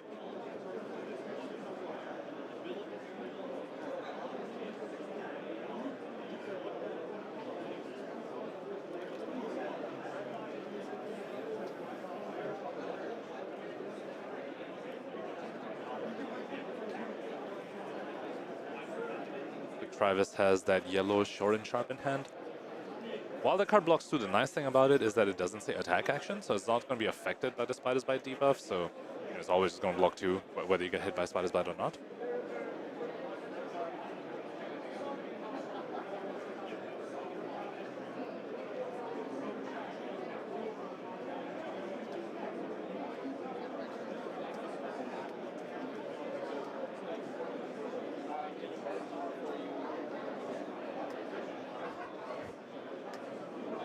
Going back to the card economy discussion, losing a card to block a Spider's Bite never feels good, because that's, you know, 1 card out from your deck because you blocked with it, whereas your opponent just pitched a card to send it Spider's Bite, so it's just a net -1 card for you.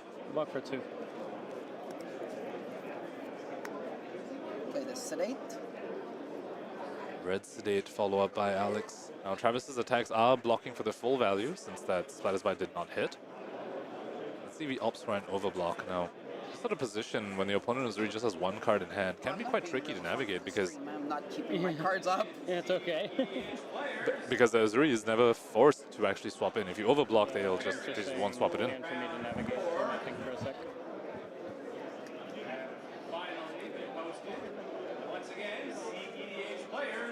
It looks like Travis has found his own copy of Death Touch. I believe he has that red Death Touch in his hand. But his only stealth card is the one he probably wants to block with because it blocks 3, so bit of a tricky spot. And if he doesn't block the Sedate completely, Alex can just move past reactions, like what Travis did earlier with that Infect.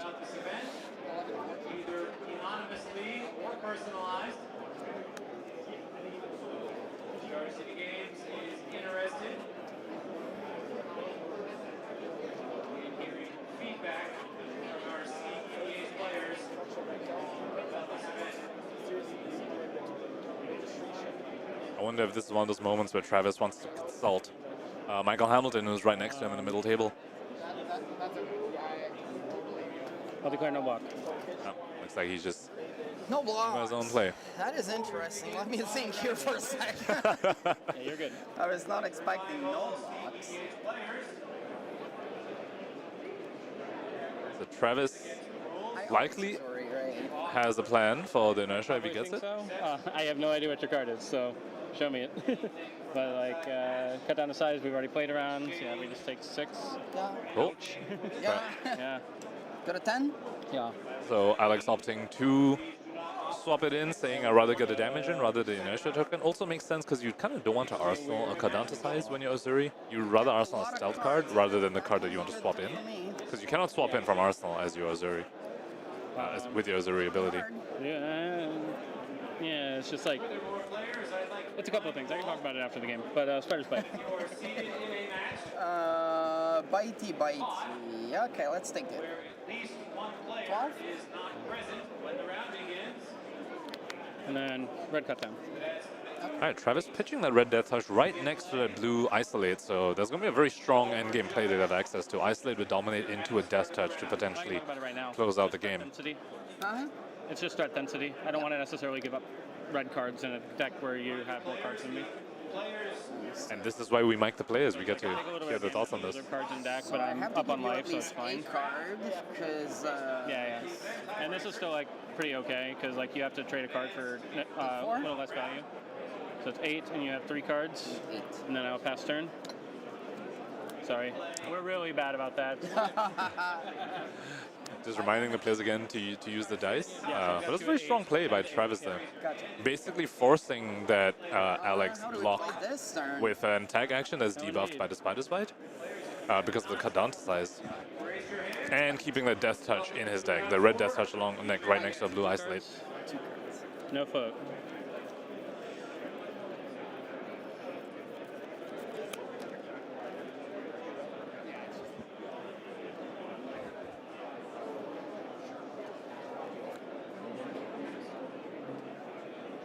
We spoke about this earlier. Travis, with his decision to go second, is a little ahead on tempo right now as it stands. However, at this rate, he could end up feeling behind on card economy as the game goes longer. Especially if he's going to be committing blocks to Spider's Bites, which take cards out of his deck, but not take cards out of Alex's deck.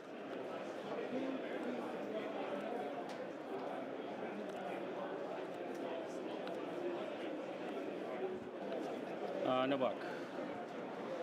Declaring no block on the Spider's Bite, going to 9, being affected by the Spider's Bite ability. Looks like there's yet another Death Touch in Alex's hand. Pretty good. Wonder what color that is, but that is the third Death Touch we've seen from his hand. Now the first two were yellow and blue respectively, so I mean not the most powerful Death Touches, but still Death Touch, very strong card. Yeah. Travis will not be happy to see this. And that is a yellow Death Touch. Coming in for 5, Travis blocking 2. So that's going to be 3 damage leaked over with the choice of token. Solid. So 2 yellow Death Touches and a blue Death Touch. It's a very, very strong card to have in Uzuri. Cards and in? 3 plus Arsenal. I always give you a frailty here. Yep. Seems solid. Once again, when Uzuri has a big hand, opponent choosing to just give them a frailty, saying none of those Spider's Bite shenanigans.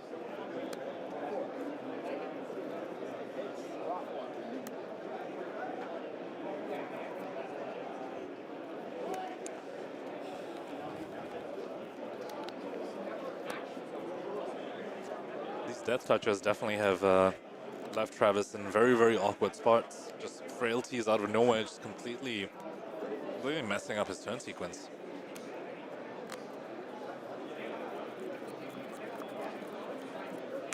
And there wasn't really anything he could have done about it the previous time as well, because that was an Isolate. He couldn't even have the option to overblock that. It's not that good, so. Although I took 2 extra damage to do it. So. Yep. So Travis's turn has just been reduced to Destructive Deliberation. Now that on hit, I mean, he has a bunch of cards in hand, so the Ponder on hit gives him some arsenal selection, but he's definitely not happy about the way things have turned. Not something I want to do. You are at 6. Oh yeah, and the other thing is that this Deliberation came from Arsenal, and he has the Frailty, so this is actually only coming in for 4. So not only is the on hit really, really, well, weak in this state, but it's also 6 all? 6 all. I think the players seem to have forgotten that it came from Arsenal and should be debuffed by a Frailty. Because Alex took 2 instead of just 1 from that. Yeah. Not very good. Yeah. But that's not something we can step in and influence. Okay, my turn. So we're going to be moving on from that. Both players are 6 all.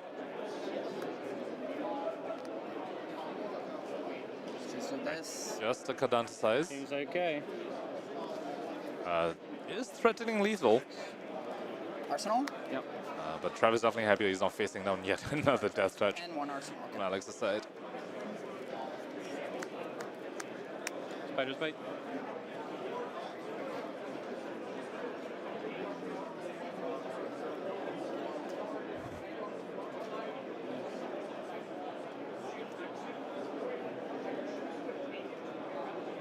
No blocks here. Okay. Go to 5. 5.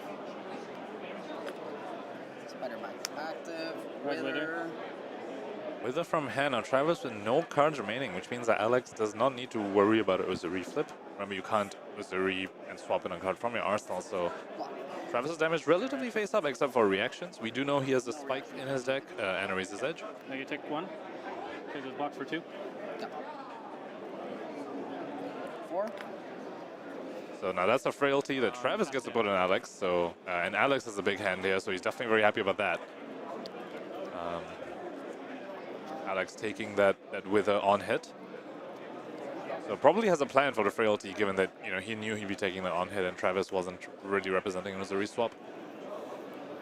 Starting with an isolate, with dominate. 2 in hand, 1 in arsenal. Interesting.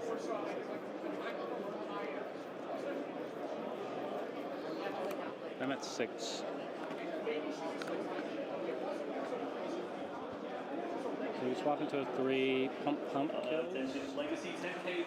And as we get to these low life totals, it's going to bring up the flick knives again. That's something Travis has to be scared about. If once he goes to 2 life, that flick knives almost certainly just guarantees. Either way, it seems like we're in a little bit of danger. Yeah, it guarantees his doom because the Spider's Bite damage will be unpreventable, except with the one-off blue piece of mind that he has in his deck. Even if you swap into kill again. Block 4?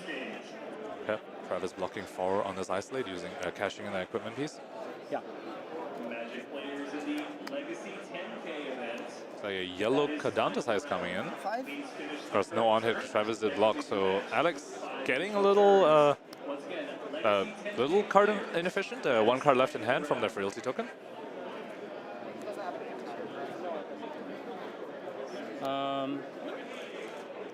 Hurl, I will pay 1 to throw a dagger at you. Ooh, Travis with his own version of flick knives, his not on the board version of flick knives with that hurl, flicking a dagger at his opponent. That is one not unpreventable because Alex does have a Seeker's equipment.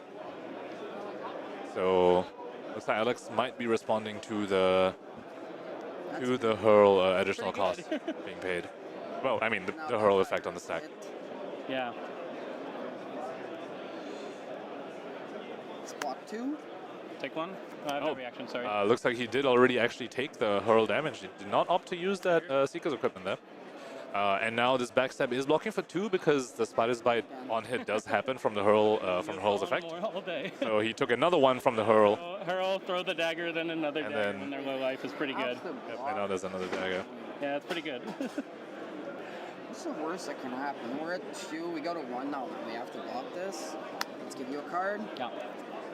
Isolate for 3. Ooh, Travis with that dominated isolate. Will we see the flick knives being used as a blocking piece of equipment before he even gets to activate it? +3.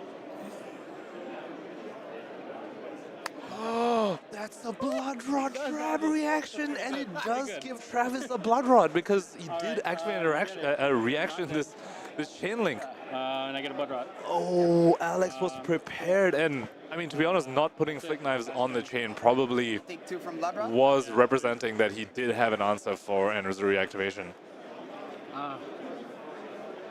Travis taking 2 from the Blood Rod, going down to 3. Alex with just 1 card in hand, though. You're at 2, right? Yeah. Oh, yeah. Okay. Which is not a number I really like.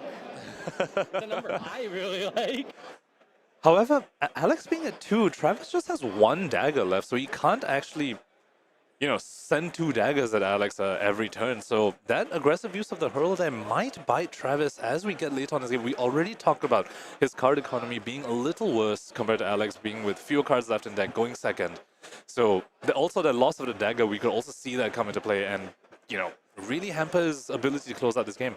And looks like Alex is activating the flick knives for that 1 damage leaking through. Now, of course, he does not get the debuff from the Spider's Bite because at that point we already had reactions. So you would have gotten it if you attacked again, but the Prowl didn't have go again. So, yep, he chose to cash in the flick knives, also losing daggers. So both players down to just 1 dagger, and both players at 2. However, Alex still does have a Seeker's equipment, and of course still has the flick knives up.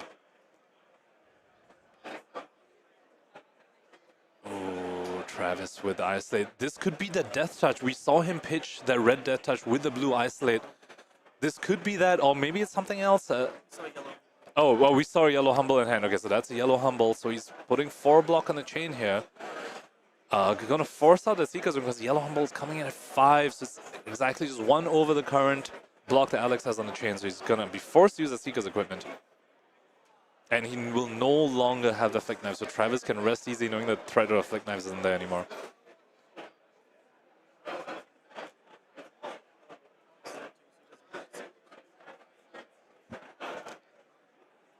correction over here. Alex does not need to Seekers. He is not at 1. For some reason, I thought he was at 1, but no, he is at 2.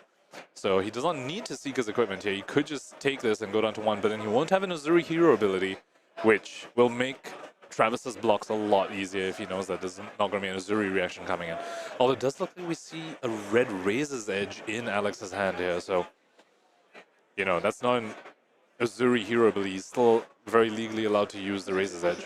Fans, this is the last call to sign up for our 3 p.m. Blitz side event. If you're interested in joining our 3 p.m. Blitz side event, please make sure that you are in line at the main stage right away. Okay, it's become a little difficult to hear the players. It could be that they're not talking, or it could be...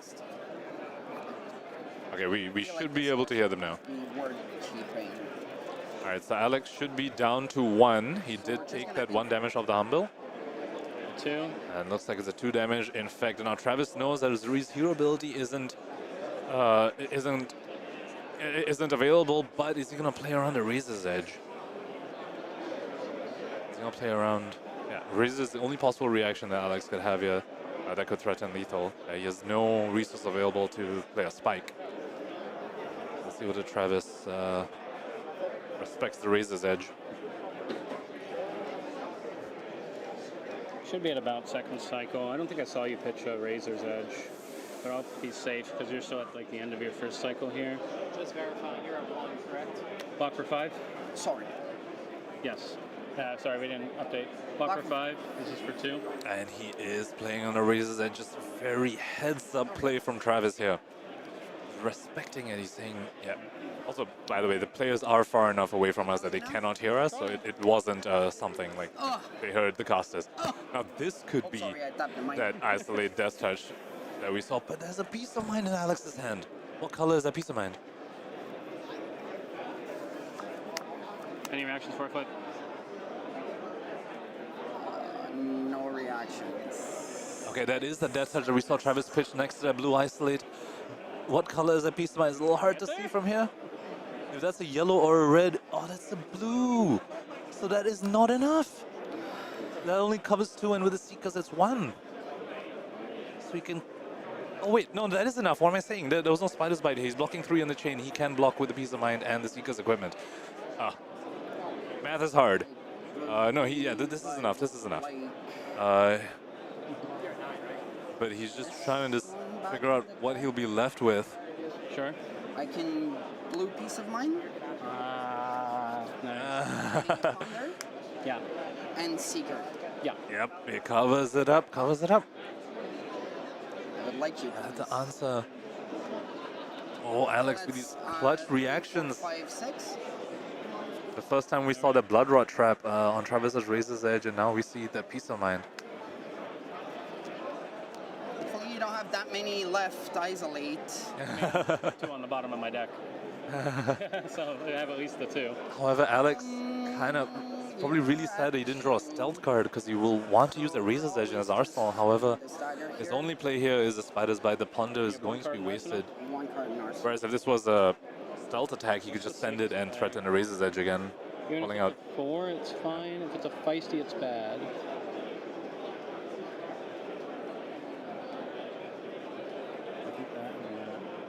Extremely tense match here in our round 6. Both players have been playing extremely well. I think I'm supposed to take no block here. Any reactions? 1 all. Oh, Travis with just the amazing reads here. The previous time he read the Razor's Edge, this time he read there wasn't a threatening attack in the arsenal. Just My dad here, I would think very, very heads up by Travis. I mean, again, we'll see. Spider's Bite. Yeah. This seems like the easiest block of my life. Yeah, and we'll play one of the Isolates. Oh, Isolate, what can he swap it in? What color is that Cardanticize? It's a yellow Cardanticize. Good game, man. And that's game Travis gets that against the Flick Knives Uzuri. 4 cards on me. Yeah. And so, like, I just had to go for it and make you have it. And you did, and I was like, oh, shoot. And match, or is that one now the deciding match? I do not know. No, that's match for you. Your team won 2 here. Okay. Which team is that? Roger Bodee. Alright. I died. Oh, good game, man. That was a cool, that was an awesome one. What do we know about the other hands? So My last 4 cards. it looks like the players are talking amongst themselves and saying that the Manacast did get there this round. It looks like Roger Bodee won his game. And so Manacast already 2-0 in this pod. They beat the undefeated Canadians. He was pretty sure you were the one who opened the foot ride because we heard somebody had opened it. Our team is Team Silver Goblin. That doesn't help me. What's your name on here? My name is Alex Lefebvre. Yep, and it looks like the Manacast will move on 5-1 to the next round at the end of round 6. Absolutely brilliant performance by Travis here, overcoming an Uzuri that flipped up a flick knives and had 3 death touches in the list. Just very, very well played by Travis. And with this, we know Manacast moving on 5-1, so very, very good chance that they make it to top 4. And we are going to cut to a break now, and we will bring round 7 to you guys when it is ready. I'm glad that for once we can all actually agree that Attack Action Kano is the best deck in Blitz and that Blood Debt Levia is the best deck in CC. We're going to kill it at Worlds, guys. I got to go 1 second.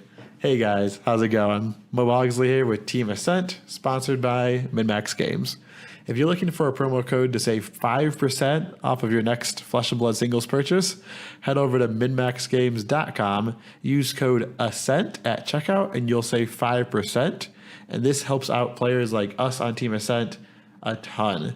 If you're looking to pick up some Ascent merch or some Flesh and Blood related merch, head over to ascent-gaming.com and use code SAVAGE at checkout to save 5% there. So, hey, those are 2 great promo codes. Thank you guys so much for the support. Have a good one.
Star City Games is the premier retailer for all your Flesh and Blood needs. Our extensive inventory includes thousands of Flesh and Blood singles, sealed product, and top quality supplies, so you'll always be prepared to play at your best. Visit us at starcitygames.com today and discover why we're the go-to destination for Flesh and Blood enthusiasts.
And welcome back, everyone, to round 7. We are back to watching Roger Bodee. Now, we have just been flying through these rounds here. Been a very, very quick-paced event by SCG here. Very, very, very streamlined. We've just been moving from game to game as they get finished now. We're back to watching Roger Bodee, seat A of his team. And looks like he's going first on his Riptide. Coming in with the spy sniping for 4. And I will pay this resource. All right, this is him against Katsu. Now both teams, oh, looks like the opposing team is 4-2 this time. So this time, n-rcast got paired down. The previous match they got paired up into the undefeated, and now they got paired down into another 4-2 team. Yeah, that's how it's going. Let's do. Well, I'm doing it. Sorry, my apologies. I will refrain as much as I can. So we're gonna do that and then move to reactions. You gotta react, bud. Yeah, we're gonna. I'm gonna do that, and we're gonna react again. Sure. We're gonna go through and I'm just gonna play a double brush off. Okay. You're playing a million cards, so you can do that. I am playing a million, yeah. Double brush off being used there by Casey, just wanting to get those out of his deck. Now, remember, he couldn't have just played 2 brush offs. That would have covered up none of the damage because it's coming off for 4, and so neither brush off would have triggered. So it looks like he wants to be the aggressor. I mean, of course, going second already, you do want to be able to start your gas, start with your foot on the pedal, and having cards like brush off in your hand aren't going to be fruitful for that sort of game plan. Oh, there's my resource dice. There we go. Equipment-wise, he does have a Seeker's Hood and a Blade Cuff, so no Mask of Many Faces here, despite being a Katsu deck. So could potentially be another defensively slanted Katsu like Michael Hamilton's, or maybe he just has enough density of combo cards, which is why he opted to play Katsu instead of Benji. So, gotten a bit of an update here about Casey's Katsu list. I think the team said that it is probably the worst deck out of the 3 decks that they have, and it has like 15 generics in it or something like that. So, no Mask of the Many Faces and no real combo lines, it sounds like. So, probably going to try and get a with the Kodachis, just like the way Michael Hamilton does it. Looks like Roger over here.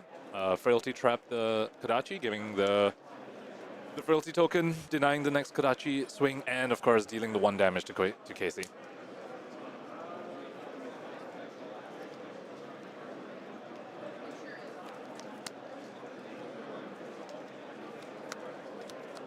Casey with the blue bleed out in his hand and a yellow freewheeling. Looks like there's a red card in there too. Can't quite tell what it is. Might be a Feisty Locals. It is a Feisty Locals. Alright, paying an extra for this bleed out because Roger is denying was denying the discount from the Kodachi. Denied the first one, of course denied the potential for the second one as well. So Casey definitely not happy paying 2 for bleed out here. Roger opting to block quite a bit this turn. With the trap, it definitely makes sense, but also blocking this blue Merkmire grapple. They're all Feisty Locals for 3. Oh, looks like Roger has an inertia trap in hand. He could actually trigger it. If he puts an action card in front of the Feisty Locals, it gets buffed, and then in reactions, you play the inertia trap, and you deal the damage and give them inertia. Of course, inertia not going to matter. Casey's hand is empty. The 1 damage could matter, but he would need to give up his Lace with Blood Rod for that, and that he might make the call that that's not worth it in the end. When you could just use the inertia trap to block this, and it blocks it cleanly, it will not get the buff effect, because inertia trap is, of course, it's a defense reaction, not an action card.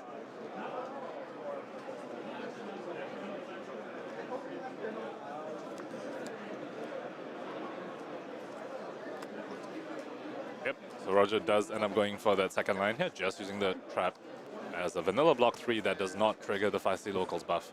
Let's go. So keeping a Lace with Blood Rod, keeping that very, very threatening card in his hand.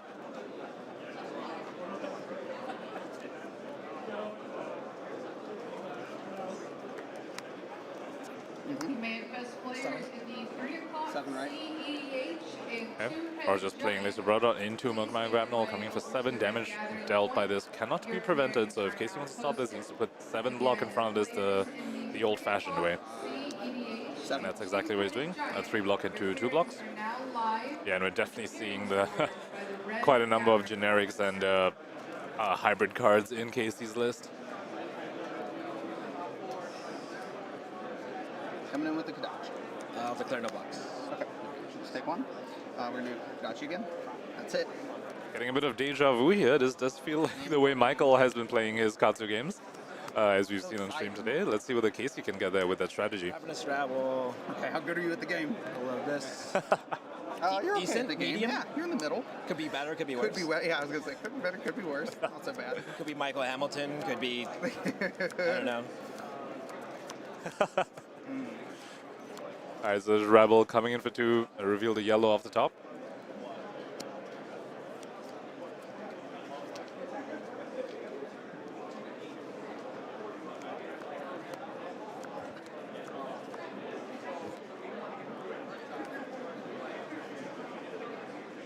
Let's go through just for 2, huh? I'm going to take that 2, I think. So Casey opting to take a bit of damage, not exactly the Michael Hamilton style of, just try and block everything he can and just come in Kadachis when he can. I believe we see a piece of mind in Casey's hand. Now this Withering Shot is something he definitely needs to be worried about. Definitely puts a and then just move to reactions. puts a dent in the Kadachi U plan. I'm going to piece of mind there. Sure. Okay. Ponder. Looks like playing the red piece of mind. Now, not getting the Seeker's value out of the extra floating resource because he already put a card in front of it. So, saving the Seeker's equipment for later, but did, lose that one resource that was floating. Okay. And there we go, just pitching a yellow for a yellow 0 for 2 Kadachis. We have seen this before.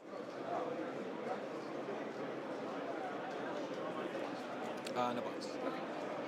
Yep. I'm just going to do it again. Yep.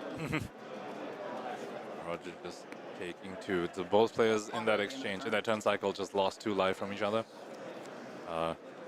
Roger lost 2 life to Kadachis, Casey lost life to that Rebel.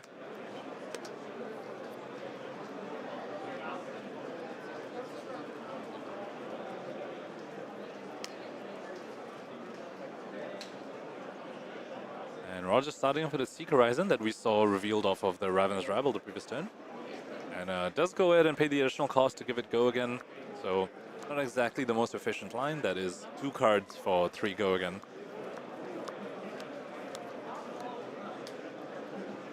But definitely more efficient than using them to block Kadachis. So use a little bit priced into making a line like this.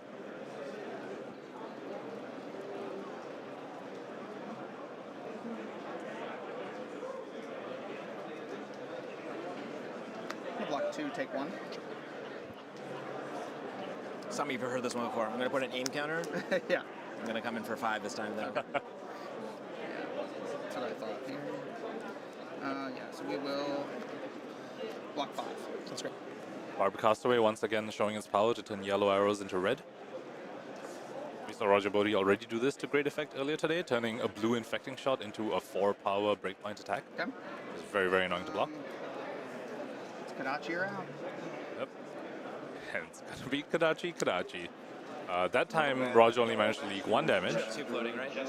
Oh, I'm sorry, 2 floating, correct. And let's see whether he takes 2 in exchange. So use the pitch and 0 yellows. And that is a Silver Wind Shuriken in Casey's pitch zone. So blue 0 cost, however, it does not block. So, when it comes back around, might be a little painful. Take the 1. Yep. Oh, Roger actually I think it's gonna changing the turn cycle math we were doing. He actually dealt 1 more damage to Casey and took 0. So dealt 2, took 0 that turn cycle. somewhere. Uh-huh.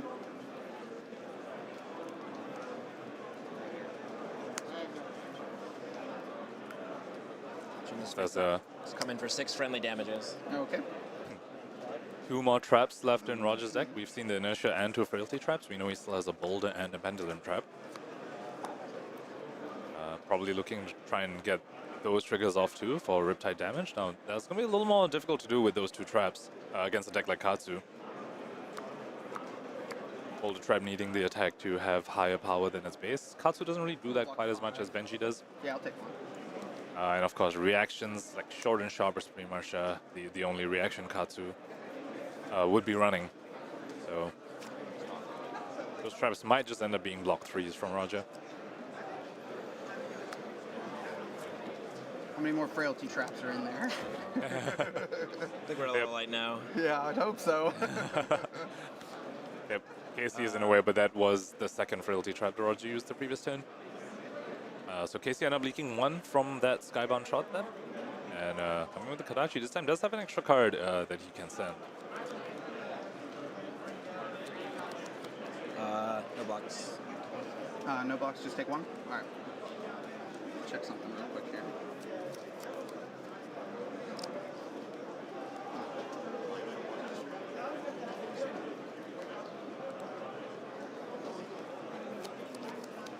Just an update on the standings here. There's only 17 teams, and as of the previous round, there are no more undefeateds left. 1 with go again?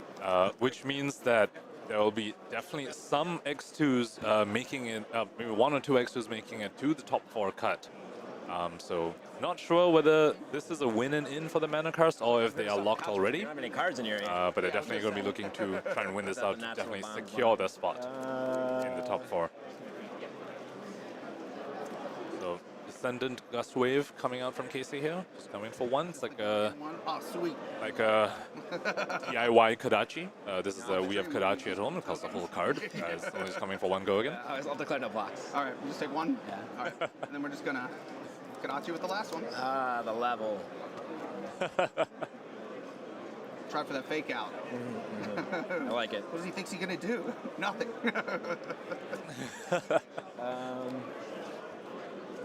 Yep, and we see that Boulder Trap in Roger's hand. It's just, it's likely it's going to be a block 3 this game, which, I mean, it isn't bad. But, you know, it's going to be difficult to get that Riptide trigger off of it to get that extra points of damage in.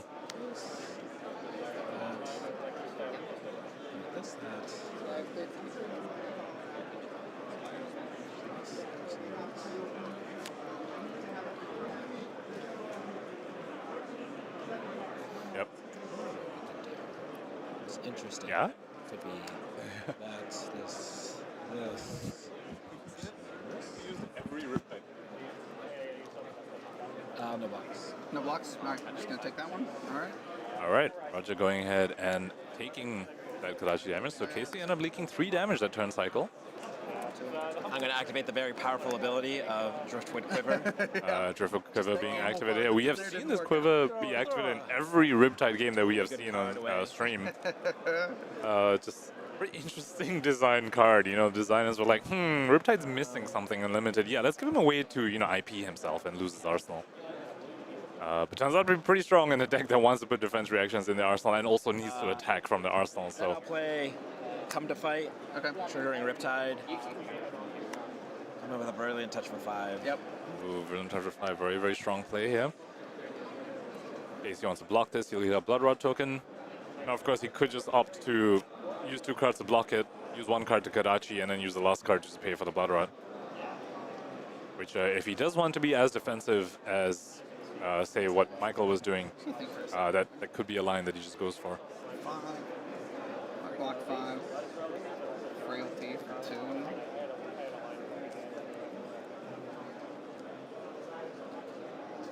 Let's take a look at Casey's hand here, see what he's agonizing about. You see a Counterfight, a head jab, a red head jab.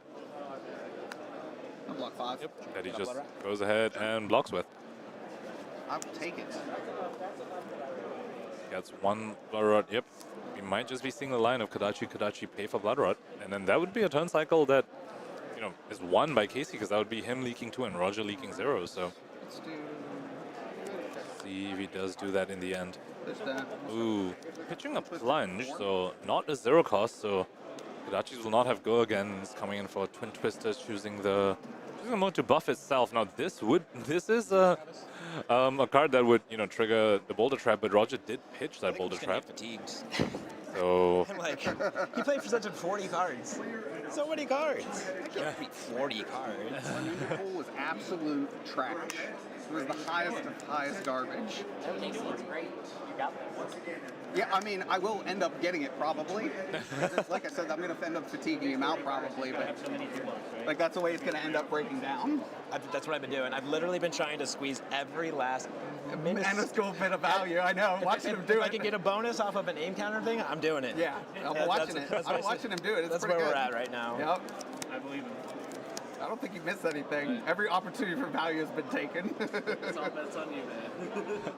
Looks like one of the matches has been done, so those teammates are now hanging out with these guys. Travis hanging out with Roger.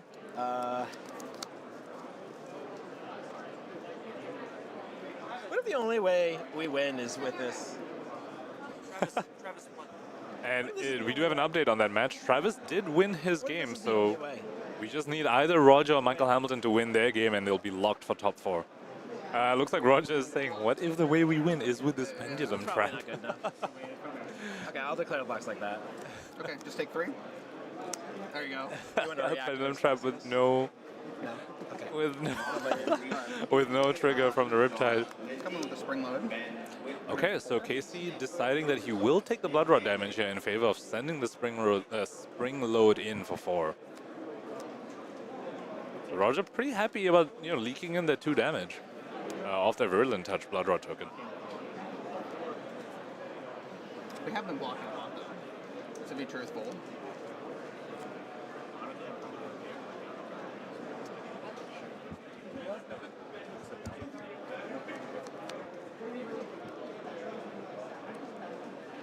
Look at this. This one doesn't get any bonuses. Wait. So Casey actually sending 2 attacks this turn that have their power greater than the base. Roger probably really wishing he had his Boulder Trap here to trigger off Riptide instead of the Pendulum. You just take 1. You got it. And I'm going to take 2 when the Blood Rot goes. Sure. Actually, set that over there, huh? I could see it. What if we just give up our squeeze every point of value plan out? Because, like, who cares about this one anyways? Fools! Pitch this, arsenal this. That's kind of what I'm thinking now. Just because, like, because now we want to go, because this allows us to go wide.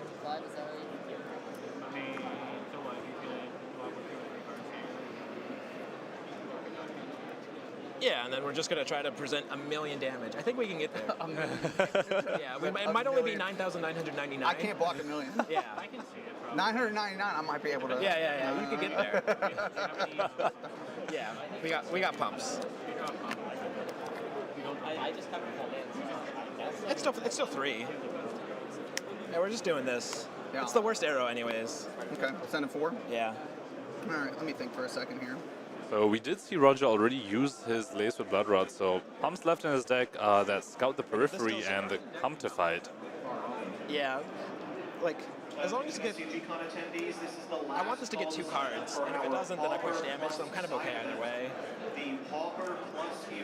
Yeah, he's got a red Come to Fight and a red Scout the Periphery left as his pumps. Now he's opting to put the Falcon Wing in his arsenal, so we did hear him speak about strategy a little, looking to try and go wide to actually leak some damage through, because just turn after turn sending 6 to this Katsu, it's just, you're just going to be losing cards out of your deck. This makes me look like a good player on camera, because I'm pitching a red card. I'm like, what? Pitching a red card for the second cycle? That's right, you're setting up second cycle. Setting up second cycle. That's Roger plugging M&R Podcast. If you all want to know how to get that good and pitch red cards like him, listen to M&R Podcast. You always look good on stream, Roger. Don't worry about it. Especially when you're activating Tunic to put aim counters in instead of paying for the arrow.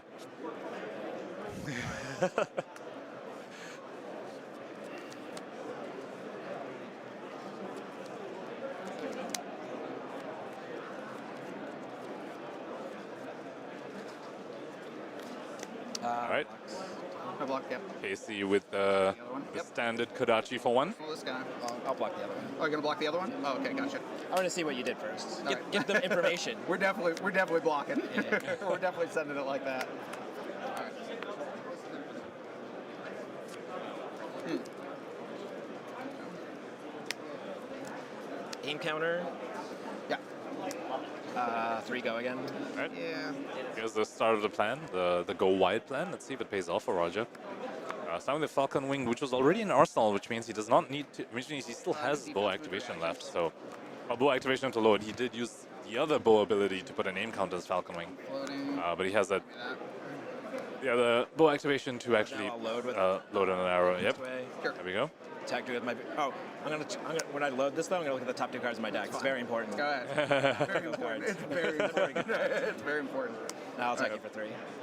Okay, so that's 2 3-cost arrows. Definitely not what Roger's hoping for. He's definitely hoping to draw a more threatening red arrow. That 3, we'll take that 3. Because it's the same, just dealing 6 damage across the turn cycle. Not what he wants to do, but he did manage to leak 3 damage, so Casey trying to pivot to a little bit more of an aggressive strategy. He also already has that ponder, so we know he wants to use his whole hand here.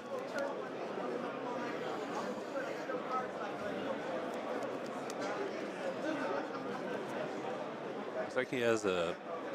It's not bad. Yellow Twin Twisters. Is that a blue Surging Strike? It's blue Surging Strike and can't tell what the last yellow card is. Ah, it's a yellow Humble. Send a Twin Twisters on hit +1. Choosing on hit +1 here. Which makes sense, I mean, because if you choose the buff itself, you know, it's 2 or 3, which either way it just gets blocked with 1 card, so I'll just put on the next one in case this hits, or maybe force your opponent to, you know, waste a 3 block on something that's only coming in for 2.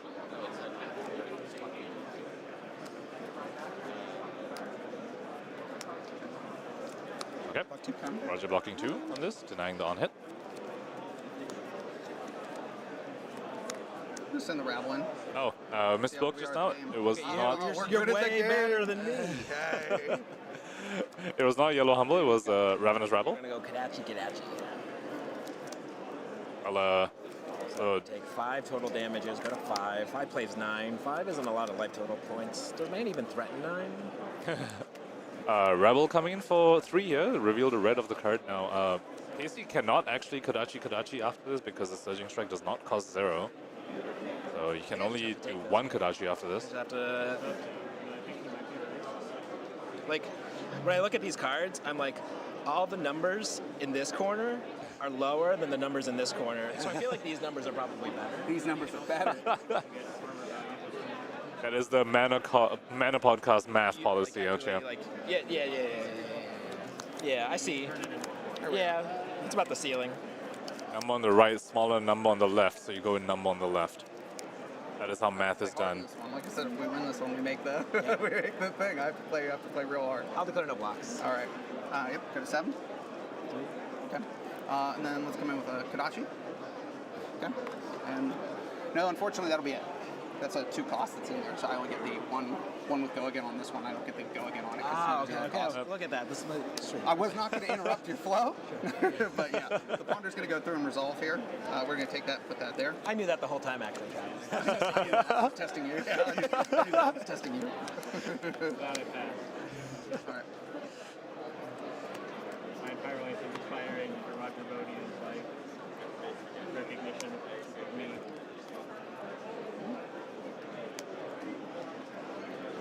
For go again. Paying the additional cost on the Seek Horizon here. Once again, playing into the go wide strategy that Roger was talking about. The Seek Horizon paying an extra card for it means each of those cards came in for 2 attack, since 2 cards for 4 go again. But it does play into the go wide strategy rather than using them to block for 2 each instead. Yeah, that gotta good? kill you. It's that baller? Yeah. There's no way. This deck is a pile of garbage. No, I know for a fact it's not. I'm gonna use this to get a resource, put an aim counter on this bad boy. You got it. All right. Come in for 7. Yep. Yep, this time the aim counter does make sense because the arrow does cost 0. So Mokmai Grapnel getting +1 from the aim counter, +3 from Scott Burvey. 7 damage can't be prevented once again. This needs to be blocked the old-fashioned way if Casey wants to prevent damage, yeah. And he did take 4 from the Seek Horizon, Yeah, so... we'll just block 6 here. I think I'll just take 1. Yep, I'll go to 4. 6 plays 4? Yes. We're really seeing the state of this Katsu deck. We haven't seen a single Katsu trigger come out of this deck. It is just Kadachis and generics. Cards in deck. Oh, I've got 1, 2, 3, 4, 5, 6, 7, 8, 9. 2 by 5. No blocks. Okay. Casey with 9 cards left in deck, Roger with 5.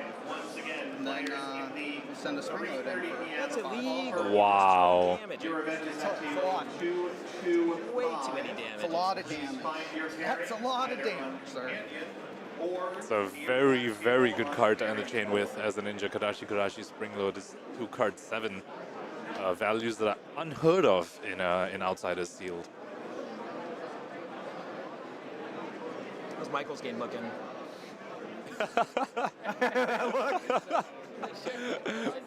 Raj is basically saying we have to rely on Michael to win this round. It's not looking good. I feel like I have to block with this card now. This is tragic. You don't need it. It's overrated. I have no idea what it is. Blocks for 3. Yeah, but a lot of your stuff blocks for 3. Look at this card. This card blocks for 3, and it's not overly impressive. The banter in this game has just been so enjoyable to listen to. Just the tips? Just the tips, just for a second, just see how it feels. You're just taking the one? Yeah, I'll take one. All right. Yes, he blocked with the toxic tips, so. Yep, Roger going down to 3 there. Attack you with a cut down to size, trigger Riptide, and a card in my arsenal. Mm-hmm. Let me think here real quick. It's a very relevant on hit when you're at 4. So Roger with the Riptide trigger there now. Normally that wouldn't really matter because you're going to go to Arsenal end of turn anyway. So this makes me wonder whether he wants to use the Barb Castaway instant speed effect to flip up the Arsenal face up and put an aim count on it. Because remember that bow is an instant speed activation, and he has the one floating to do it. So he's not doing that, so he just reloaded for style points. That was very, very stylish, I have to say. All right, great. As I'll ever be. And that's the Shuriken that's come back for Casey and the Boulder Trap that's come back for Roger. Okay. That is Roger starting to put arrows in front of these Kodachis. That does not feel good. He only has 2 cards remaining in his deck. All right. There's 2.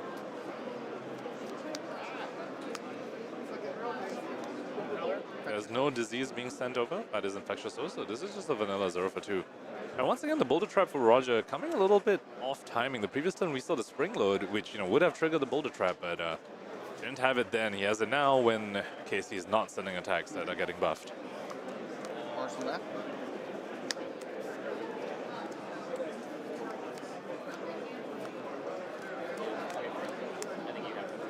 Ooh, that's pretty good.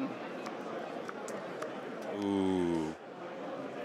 If Casey doesn't want to go to 1 to potentially die to Riptide trigger, he would need to block this and keep a blue to save, and keep a blue to pay for the Blood Rot. It's like one of those things where... Of course, he can also put his arms piece here and just and then pay for Seekers to block 2 and not get a Blood Rot. I'll block 2. Get a Blood Rot? Sure. Opting to go for the Blood Rot line. Around here somewhere. Yep. Yep. All right. All right, let's start. Roger Bodee, just 2 cards left in hand. I'm gonna try to do this right. His best hope now is to trigger that Boulder Trap to deal the 1 damage and then have Casey die to Blood Rot. Now for that, Casey would need to do 2 things: not have 3 resources left to pay for Blood Rot, and present an attack that has power greater than its base. We'll pitch that. So let's see whether he gets that opening. Mm-hmm. No blocks. Okay. Let's take 1.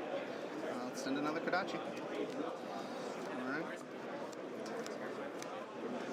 All right. Let's see. Send an infectious host for 3.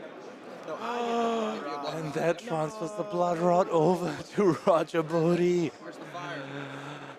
Remember, Infectious Host does not need to hit, does not need to be blocked from hand. It just, as long as you have the token, it sends it over. I know, just this one game. If there's one that you're going to win all day, this is the one. Oh, and the Boulder Trap being used here. Boulder Trap being used here. Yes. At the end of my, I have a Blood Rot also.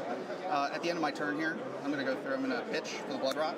Sure. Pay for it. Sure. Okay. So not only did Casey not present an attack that had power greater than space, he also just kept resources up for the Blood Rot. So this goes here.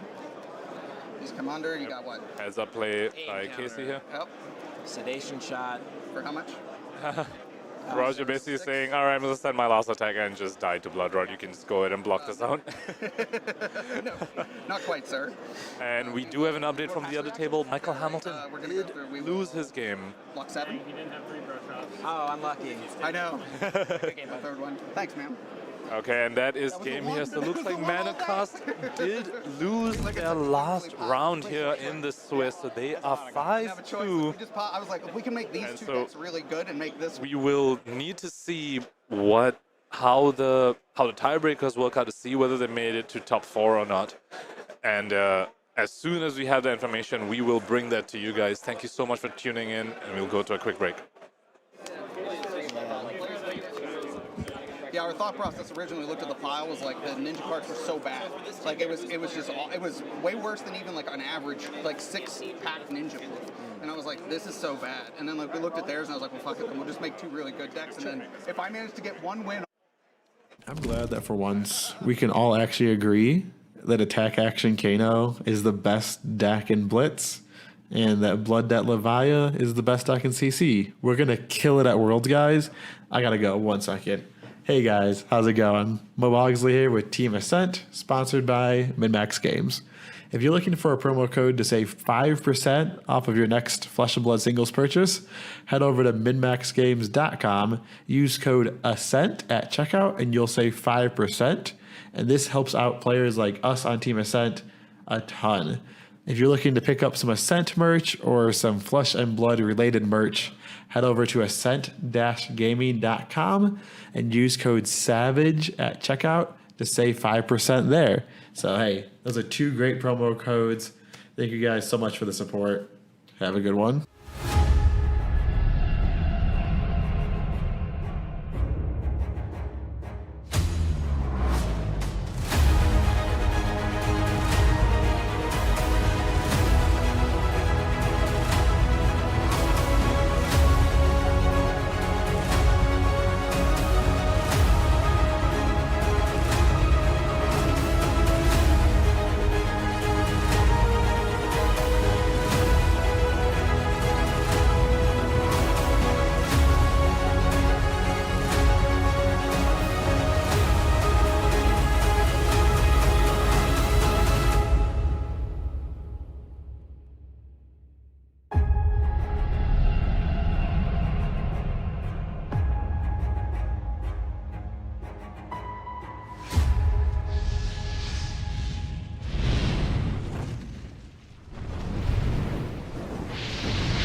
Star City Games is the premier retailer for all your Flesh and Blood needs. Our extensive inventory includes thousands of Flesh and Blood singles, sealed product, and top quality supplies, so you'll always be prepared to play at your best. Visit us at StarCityGames.com today and discover why we're the go-to destination for Flesh and Blood enthusiasts.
Hello, everybody. That concludes the Swiss rounds of an unbelievable tournament run for these guys. We were on the edge of our seats because they were X1 so early. I mean, they take a second loss anywhere throughout those early rounds, and they were out.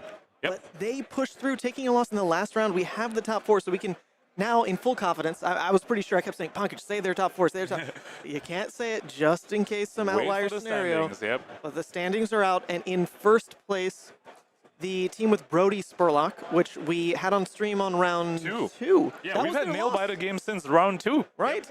So Brodie, the only team at X1, actually, no undefeated teams. They are first seed, which means they will play against fourth seed. Fourth seed is this team we just saw, the guys who won. So the team with Anthony, I forget the name of everybody there, but that means one draft, one half of the top cut, as you've been seeing in the graphics, is now going to be Brodie drafting against these guys. Now, the drum roll moment. Our team, Team n-rcast, ended up third, which means they're going to be drafting against Oscar. Oscar's team is the Canadians, the Silver Goblins. The Silver Goblins, the ones who were undefeated, and then who n-rcast beat in round 5, I believe it was. Don't have the table. But yes, so we've seen all these teams on stream. They're all really tough competition. And the Canadian guys, I think it was a tough call. The banter this match was incredible. The banter with the Canadian guys was incredible. So maybe we can get another just really fun moment captured on this top 4 stream. We're going to continue following M&R, of course. And we're also going to do some digging to see what kind of special casters we might be able to pull in on the draft portion, because it does have to be in complete silence. So the players won't be mic'd for that.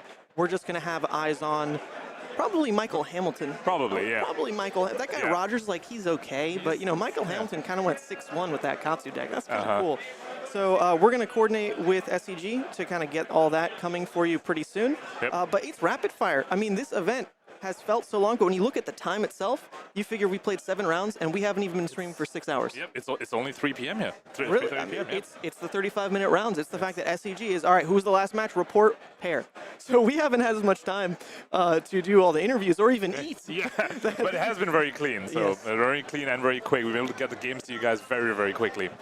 And so, yes, we do have confirmation that we will be able to cover the actual drafting portion of it. We will see over-the-shoulder view of one of our players drafting outsiders. Exactly. And we do need to go coordinate that right now before everyone runs away.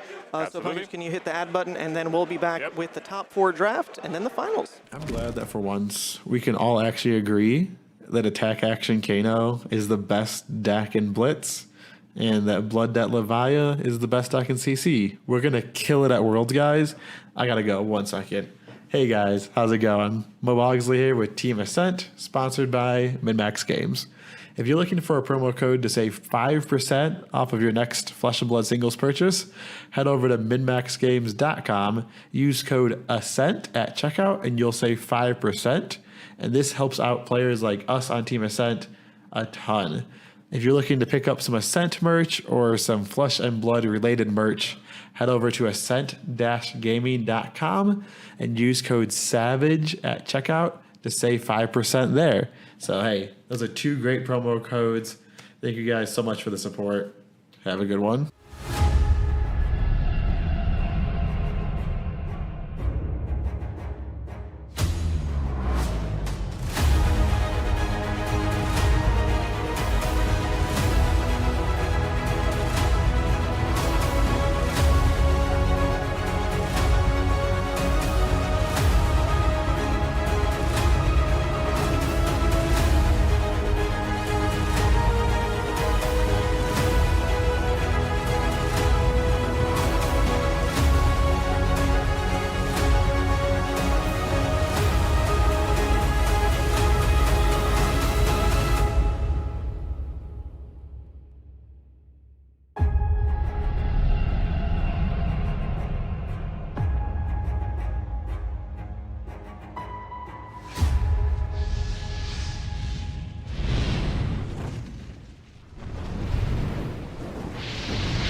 Star City Games is the premier retailer for all your Flesh and Blood needs. Our extensive inventory includes thousands of Flesh and Blood singles, sealed product, and top quality supplies, so you'll always be prepared to play at your best. Visit us at StarCityGames.com today and discover why we're the go-to destination for Flesh and Blood enthusiasts.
All right, we're jumping to the very rare producer cam.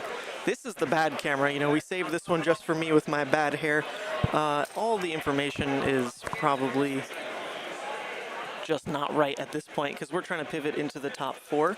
But basically things are going to change up here where we are going to take a break ourselves and be able to sit back during the draft process. Since that has to be silent and kind of run by the judges anyway, we're going to go ahead and let Team Runaways, actually, Yuanji, and Dan all in the booth to commentate over the draft process and then give us a bit of a reprise while we can. I mean, we've been in the booth. It's been nonstop. You all been here.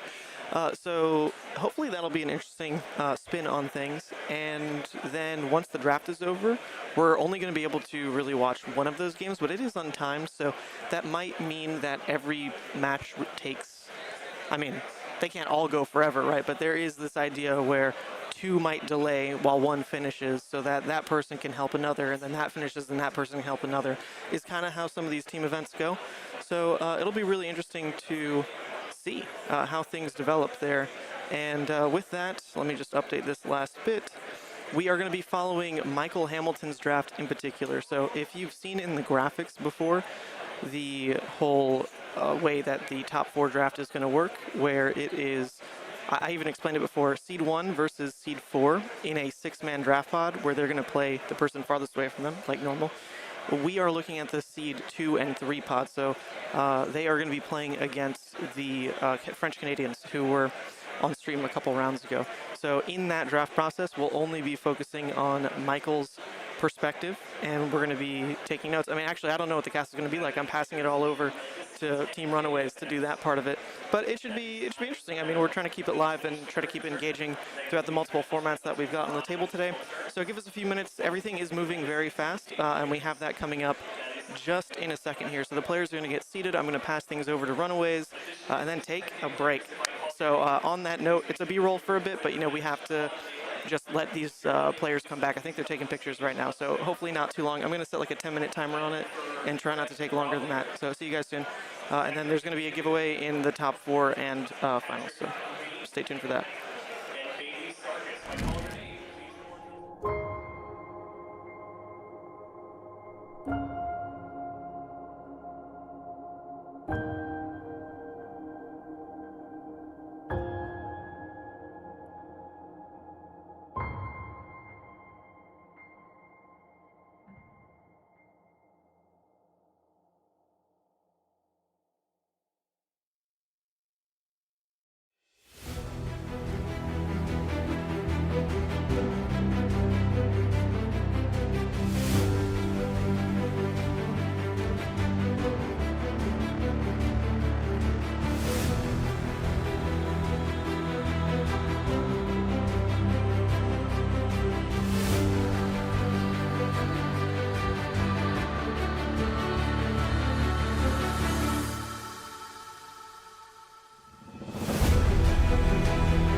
Surprise! We got invited. Ethan was kind to invite us after we, bubbled out. Indeed. I'm Daniel Rikowski. Yeah, Yuanji from repping. It's hard to see. Like we're repping Team Runaways, Fable Runaways. Pretty excited. Yep. I think the event was run really well overall. Oh, it was so fast and efficient. Yeah, like these guys, like, man, I really would like to see, like at SCG cons for the Flesh and Blood presence to get like a little bit bigger. Oh yeah. And to run more side events. I'm really excited about. Did you see the PVE announcement? They're starting. No, I didn't, but I want to. Okay. Well, it seems like they're about to start. So we got to look at the draft. I think we're following Michael Hamilton. So team draft, a little bit different from, regular draft with eight players. Usually with 6 players, the pools are like a little bit tighter. Like Much tighter. Yep. yeah, like the decks shouldn't be as powerful. And you don't see every card you expect to see. Like in 8-man, like there's 2 copies of every class equipment, that kind of thing. Yeah. So I wonder how much pre-draft strategy they're going into. I know we talked to another team who made it into the top 4. Our friends Michael Fang, Brodie, and Dave Lin. Mm-hmm. And I think we all agreed that basically I think one person on the team should kind of be designated as the ranger player. Looks like Michael's kind of pulled all the cards that he thinks are kind of playable to the front. Agreed. Looks Interesting that yellow Deadly Duo doesn't make the cut. Yeah, I think it's really hard to draft Benji, and because it's like hard to get the critical mass, like you more want to just like play like good stuff. Makes sense. Yeah, I appreciate that he's pulling the cards he likes to the front. Yeah. Normally, I really like drafting. Normally, I don't like drafting equipment that early. You see, Michael has opted to take a Blade Cuff, passing a Seek Horizon, Spike with Blood Rot, and a Red Infect. So he's kind of like sending a assassin signal to his left. Agreed. But one other thing that is kind of interesting about 6-person draft is that you end up wheeling more cards. Sure. So like you can expect more to come back. Exactly. You can structure your draft a little bit more around expecting to get cards back. Yep. I do think Blade Cuff is probably the most contested equipment, right? Yeah. The arm slot's not that strong for. Like, there's nothing better. Yeah, I agree. And it's dual class.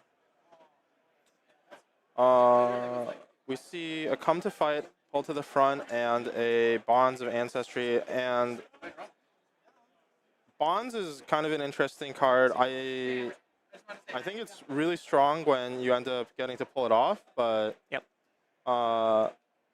can be difficult to necessarily have like the critical mass of combo pieces. Like, what do you think are the best combo cards to kind of tutor off of the bonds?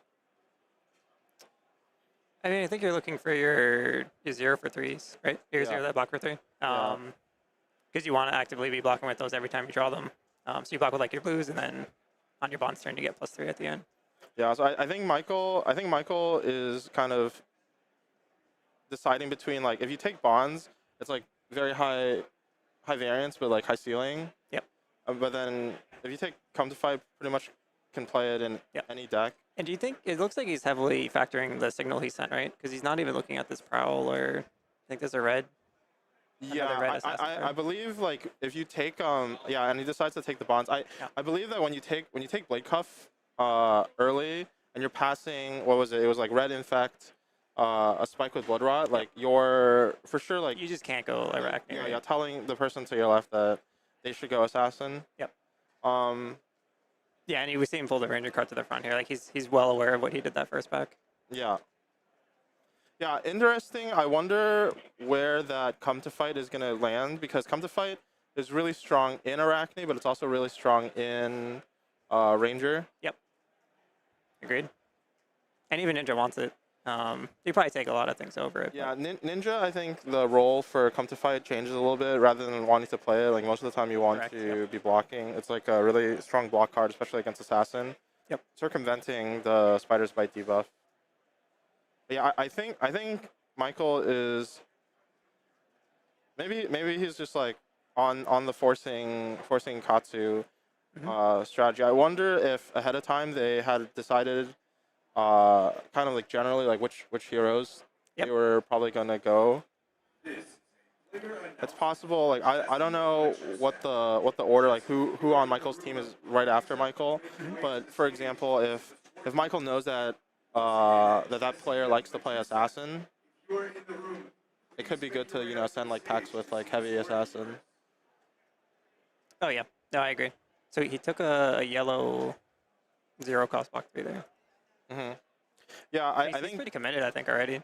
Yeah, it's tough because, like, I think normally we were talking about how in Flesh and Blood draft, you usually have to commit kind of early, and you can only afford to kind of waste so many picks. I think with the fact that you're only drafting with 6 players in the pod, and it's 14 card packs. Yeah, 14 card packs. Like, everyone's card quality is going to go down a little bit, and I think when the card quality goes down, then you can't afford to waste as many picks. Yep, I agree. So he's got some nice options in this pack. Blue 0, Be Like Water. I think short and sharp. If you're Benji, you definitely want one.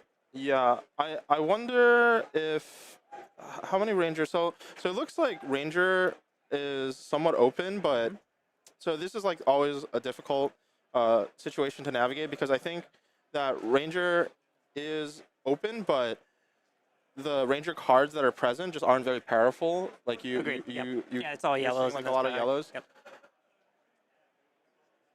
I think. Yeah, I guess it's hard to take one of those here. Yeah.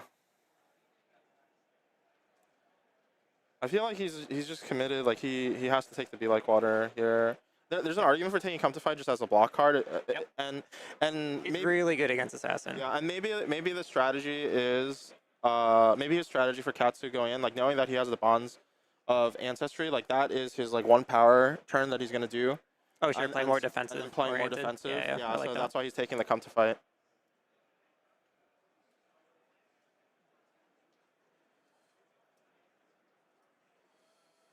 Ooh, this is a nice pickup. There's a Mask of Many Faces, and then also Yellow Bonds. I kind of like taking Mask here. Yeah. Equipment also with 6 players is at, I think, a premium. Normally, Agreed. I think depending on what hero you're drafting, in like 8-person drafts, your priority, I think, on equipment changes like up or down. I think usually, like if I'm drafting a hero that is generally underdrafted, like if I'm drafting Ranger, I'll undervalue equipment. But if I'm drafting like Assassin, then I'll overvalue equipment. Oh sure. In this situation, like you might not necessarily like you can usually count. I think if you're doing a draft with like a full box, that you get about like 2 of every equipment. Here it's like there's a risk you might not see another. Yeah, so I think that might factor in. He's not giving up that much. Like I really like the free will, and Yeah. he seems to be on the bonds plan, but Yeah, red free will is one of the better, generic cards to be playing. Like if you're playing like this, like more defensive Katsu style, because it's like one of your most powerful attacks that you could be coming with. yeah, and having the redundancy would be nice, but I don't know, the mask is just so good if you're a Katsu. And I think here he pulled. I think he has the Ravenous Rabble to the front, but I don't know if he's actually considering it. I think He's got blue 0. Yeah. Sokengi. The blue zeros I think also go up in value substantially because he has the bonds.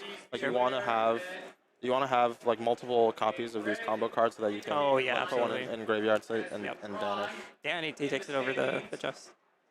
To identify those players in top 16. At this point, Review these documents. Report any inconsistencies. it seems like the Ranger has dried up. So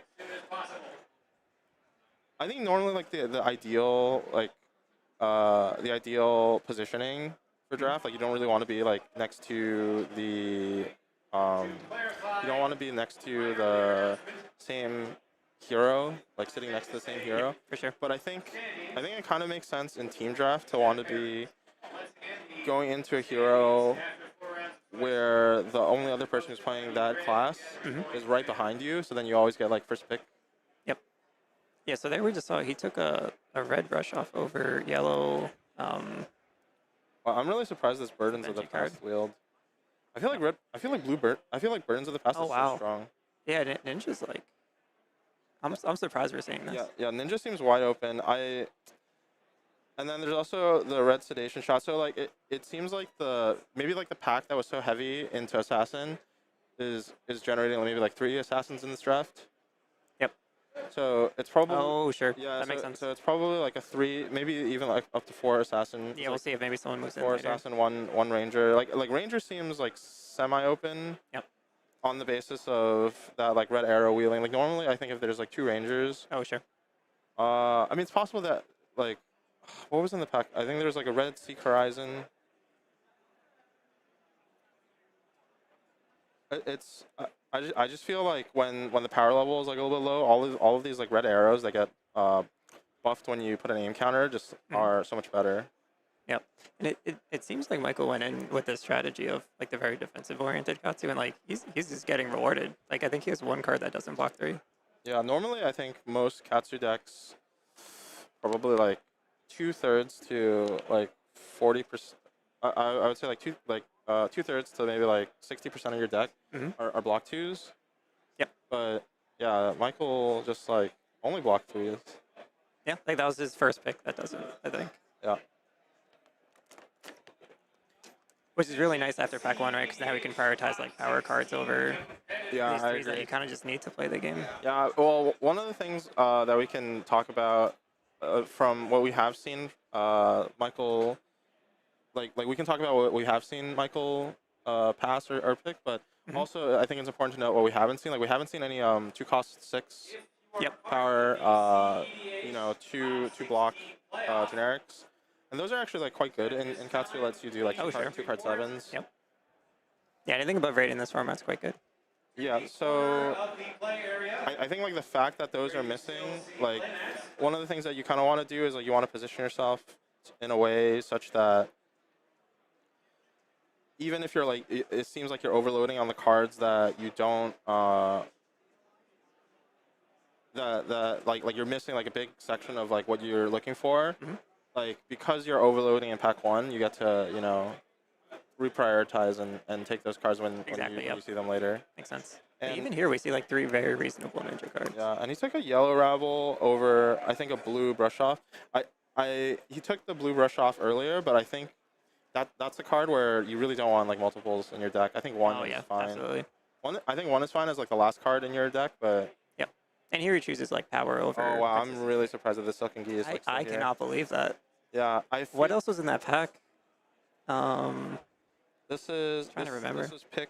That would have been pick 13. So it was the pick 13. It should be like 1/7. Pick 13 is the pack that I think he opened with. Oh no! It's the second pack. Sorry. Yep. Sorry. No. It was pick 11 because there's 3 cards left.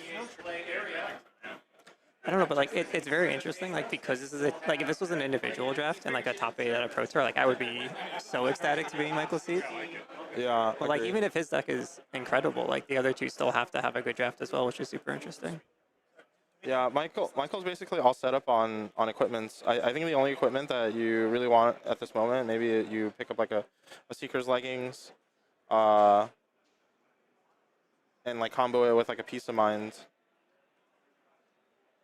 I think out of the 14 cards that Michael's picked, maybe like only like 2 of them I'm kind of unhappy to play, being the blue, what's it called, the blue Twin Twisters and the blue Peace of Mind. Yeah, like no, I agree. I don't want to play either of those, especially the Peace of Mind. Yeah.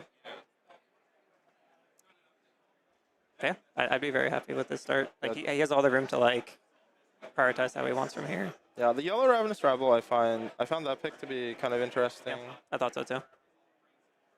It's kind of like a hybrid, I guess. It's like power and it turns on your Kodachis versus like just the blue. Yeah. Yeah, and it's a good start. And I know that there's like a lot of conversation about like whether or not you should be hate drafting. And I don't think that Michael's strategy involves hate drafting. It looks like at all. Oh yeah. I think he's just prioritizing making his deck as strong as possible. We see a red Springload, which is probably going to be the pick.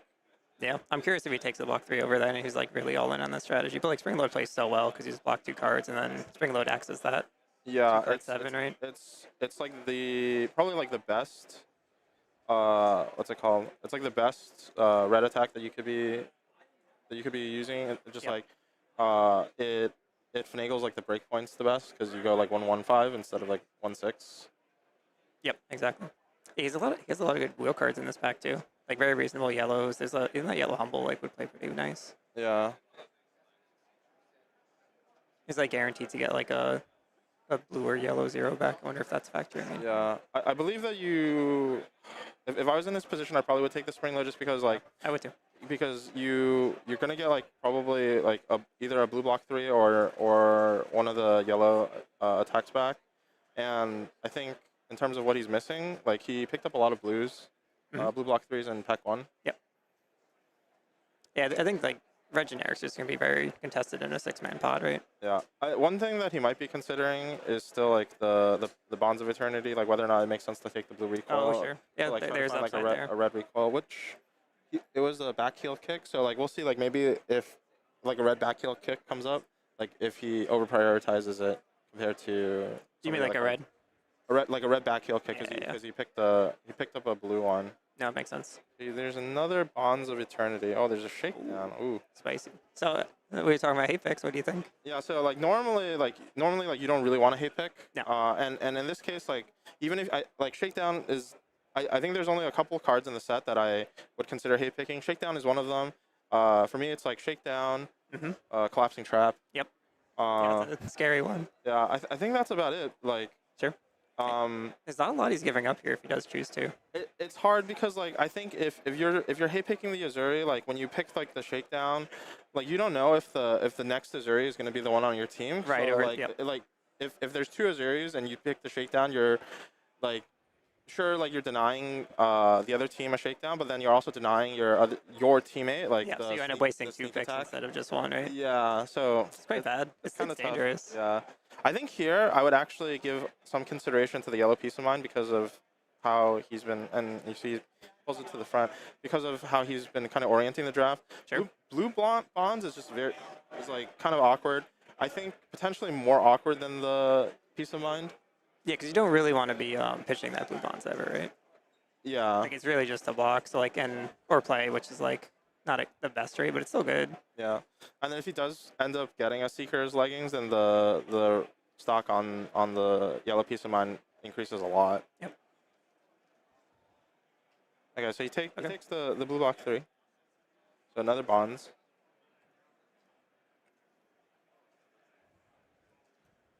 I mean, now I think we'll definitely see him prioritize that back heel kick, right? Yeah, yeah. If we see one. So there's a 1-2 punch here. There's a Secret Horizon. Secret Horizon. Nice finish. Oh, another back heel kick. Speaking of. He like popped it up right away. That's funny. Yeah.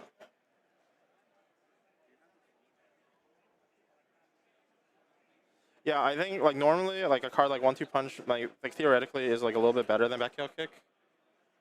Just because like I think the hit trigger is a little bit stronger than the back heel kick ability. Yeah, it's usually more relevant for sure. But I think like given the fact like you kind of just want to have like all of your copies be like the same name, right? Yep, agreed. That being said, Seek Horizon is so good as just like a one card play. Yep. Yeah, he only has what, one finisher so far in this ring load.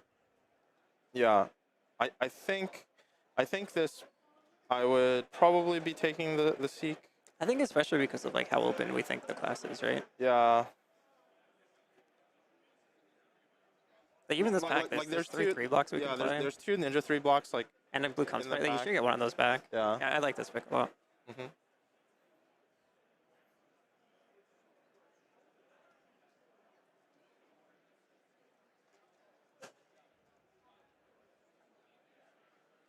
Wow, stab wound. It's a good one. That's also like a kind of premium blue block 3. Yep. I mean, do we think he's considering Benji at all? Like he's... I don't know. At this point, I'm like very confused as to like what the people to his left are going, because like theoretically like you would imagine that to the left would be like all the assassins. Yeah. But then we saw what like the shakedown, the sneak attack, now there's like a stab wound. Well, those are coming from the right. What pick was that? I think it was early in this pack, right? So like he might have created 2 assassins immediately to his left. Yeah, but like surely like they take those cards before. Yeah, could be.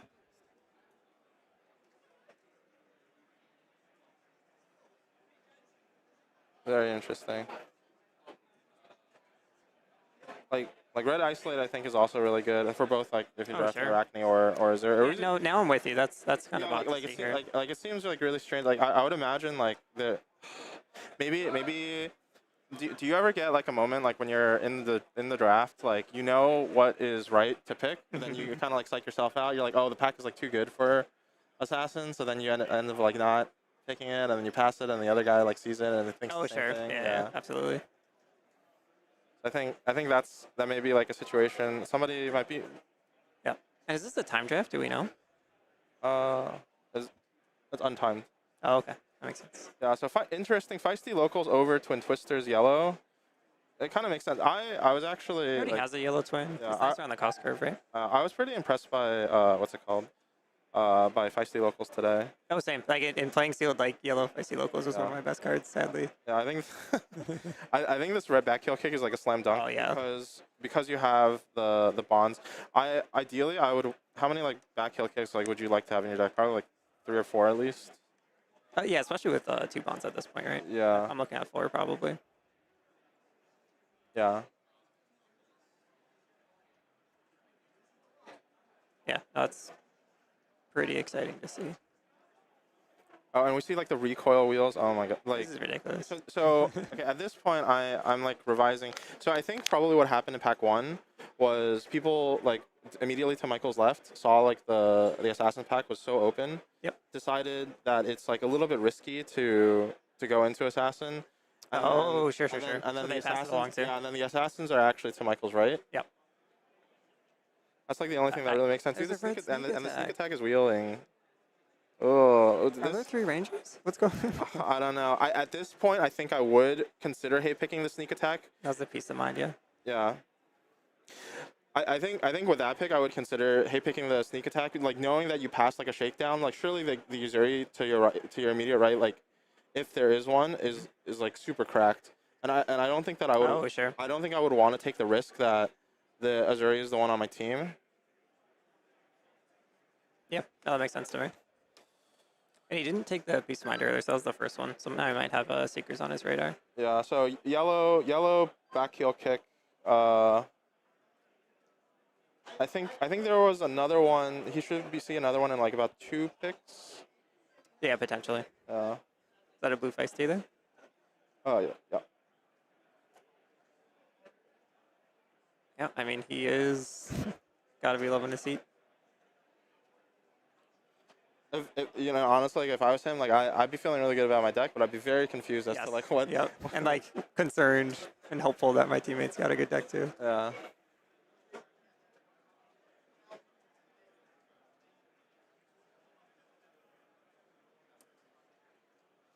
In pack 3, what do you think that you're looking for at this point?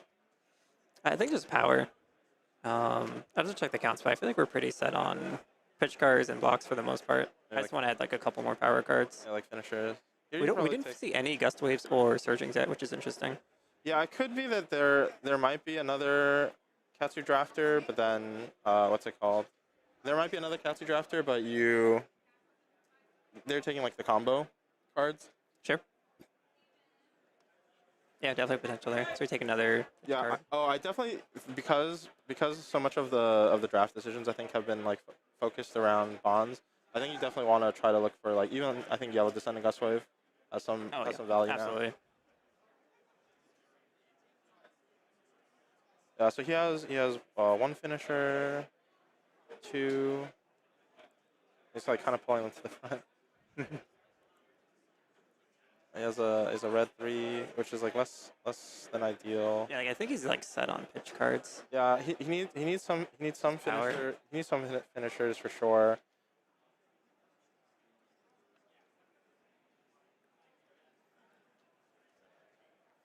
Yeah, the there, though. like the defensive cards all seem really good.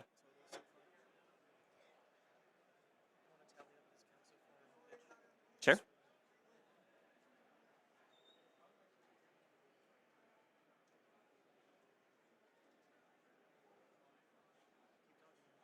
So it looks like there's about like nine blues that he has already. Although some of them I think ideally if you could choose to not play, then I would not play them. Like I don't want to play the blue brush offs, the blue freewheeling renegades that he picked. But realistically, like he only needs maybe like two more blue cards, 2 or 3. I pick them up if they're like back heel kicks, 1-2 punch, like 3 blocks. Yep. And he only has 5 reds. One of those is a brush off. So like he is kind of hurting for power. Yeah, so open a down and dirty. Speaking of power, down and dirty is really good. I think just for like the stats. Yep. There's also a hurl, which you might be thinking about because of the closing power. I actually find yellow hurl to be, I think, the best hurl. I think so too. Yeah, just it like does both sides pretty well. Yeah, just because like you get to set it up for later. I do think probably I would like for him to take the down and dirty just because like the power is so strong. Modern VCT players: Greg Fackler, Jackie Wang, Tommy Evaristo, Riley. But I don't think I would fault him for taking the hurl. You might be considering like what realistically wheels from this pack as well. This pack is actually kind of weak on ninja cards. There's like a blue feisty locals that you can like use as a pitch card maybe. Yep. If my count's correct, he only has 3 block 10s or 10 block 3s rather right now. 10 block 3s, which is pretty good. But he's probably hoping for more based on like how we started this draft. Yeah, I wonder at what point like you don't need any more blocks. Mm-hmm. I mean, I think if he gets nothing but like power, he could be fine. Yeah. One thing I wanted to note, like in pack 2 that we didn't talk about, I think there was a choice that he had made between taking either a yellow or a blue brush off, and normally I think you would take yellow brush off to like be like an anti-Benji card. I want to talk about that too. Yep. But I think like knowing that Ninja's so open, there's probably not another Benji. Yeah, unlikely that there's a Benji. I had the exact same thought. I was like, I don't know, I want that, but I was like, no, he's right. Yeah. It's unlikely. So now we'll see him make the choice, right? It's like power versus. Yeah, there's a blue block 3. There's honestly like even like destructive deliberation and the yellow spring load are fine as well. Yeah, absolutely. Blue 1-2 punch is like a premium like resource card, but I think he is lacking on reds. Yeah, I would be a little concerned on that side. And one of the packs, like I'm pretty sure, like that like 1 or 2 of the packs that you're getting on the wheel, like there's no power in there for you. Like the only thing that's there is what's it called? Is resource cards. Yep. So what did he end up taking? He took the 1-2 punch there. Okay. Which I mean, he clearly like demonstrated strategy early, so it fits right in. Yeah.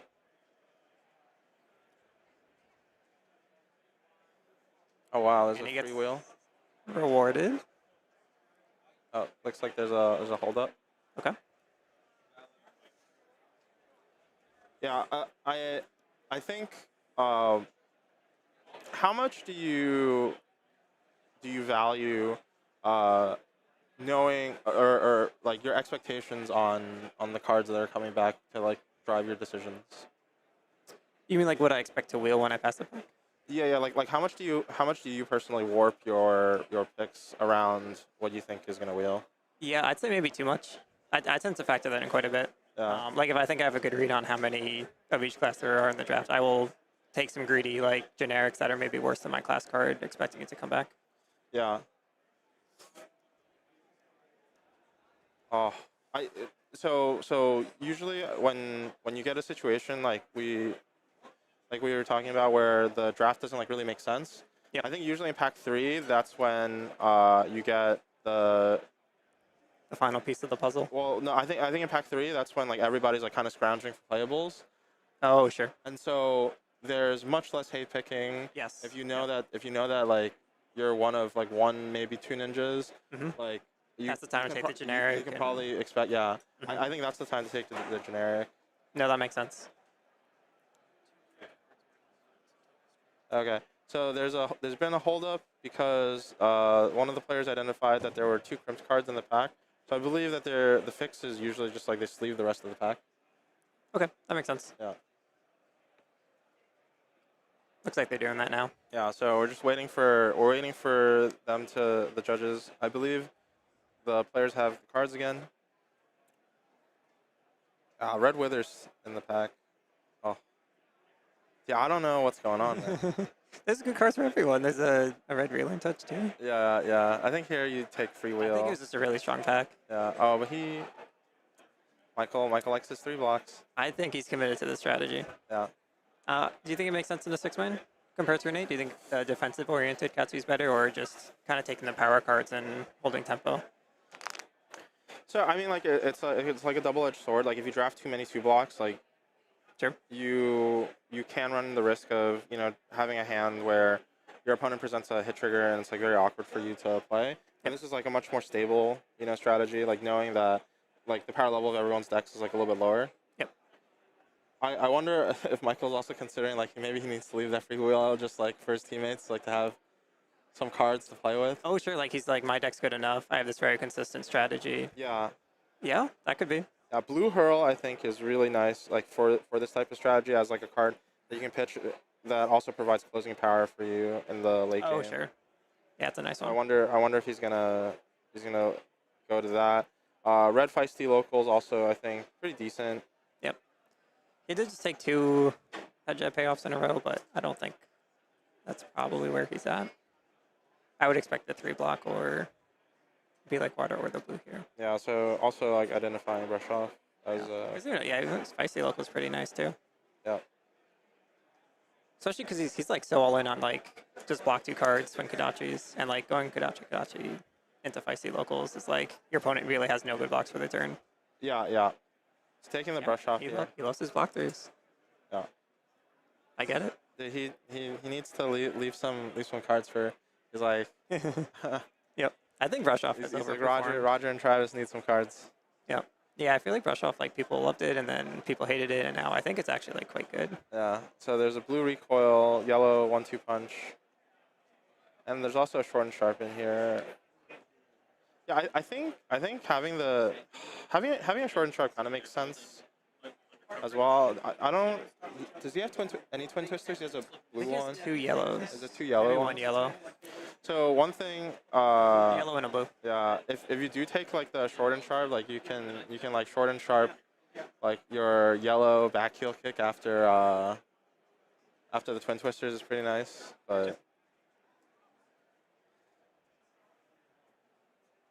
Okay, dude, these packs are there. There's so many red brush offs going around. Do you think he takes another one over the V-like water? If he just like values that card very high. Yeah, I don't know if I want 3. Because you don't want to draw multiple, right? You risk blowouts in that situation. Yeah. Like ideally, you're blocking with a card, and then it's like a generic defense reaction, right? We're all in. It's Michael's favorite card. I'm excited to see him navigate 3 of these. Yeah. Dude, what is this pack? Dude, it's Is that a red infecting shot? Dude, there's a red infecting shot, a red sedation shot, there's a pendulum trap, like Are there 5 assassins? like a ranger helm. Or 4 assassins, rather? No. I wish we could see every seat. My god. It really does seem like it's like a 1 ninja, maybe like 4 assassin. Yeah, 1 ranger. 1 ranger kind of deal. If their teammate is the other ranger, like, that might just be a lock before they even play, no? Yeah. Maybe. Dude, what do you take here? I think you take the feisty locals. Yeah. I would want to check my pitch count. Any I'm sure consideration? he knows his. Oh, there's you literally can't hate Ranger out of the pack. I think maybe there's an argument for taking like the red infecting shot, but like. How many cards are left? 2, 4, 6, 8. So that range, if the ranger's to his left, he might get 2 of those. But then, with 2 left, you can actually hate pick. Yeah. I think it's an easy just take the 0. Yeah. Yeah. Well, one thing that we can say is that Michael's deck is probably set up to like play against Azalea pretty well. If the solo ranger ends up being Azalea and is on the other team, I think if Michael pairs into them, I mean, it seems pretty good. Yep. So taking the Seek Horizon blue. Because he has 2 blocking equipment, is that right? And a Silken G. Yeah, he has pretty much what you want. Silken G. He has like 3 brush offs. Oh wow. Dude, none of this draft makes sense, man. Like, how is this red free will still here? Like, red free will renegade. I don't know. Like, I think people might be like evaluating. Oh yeah, especially if there's 4 assassins. Like, I don't. It's good in both. Yeah, like people might be evaluating red free will renegade like worse than it seems, because like it's about like if they block with a 3 block action card, it's like the same rate as like a yellow spring load. But like one of the things that is nice about Free Will Renegade is one that it forces your opponent to block, whereas like your opponent can choose to take the 4 on the spring load.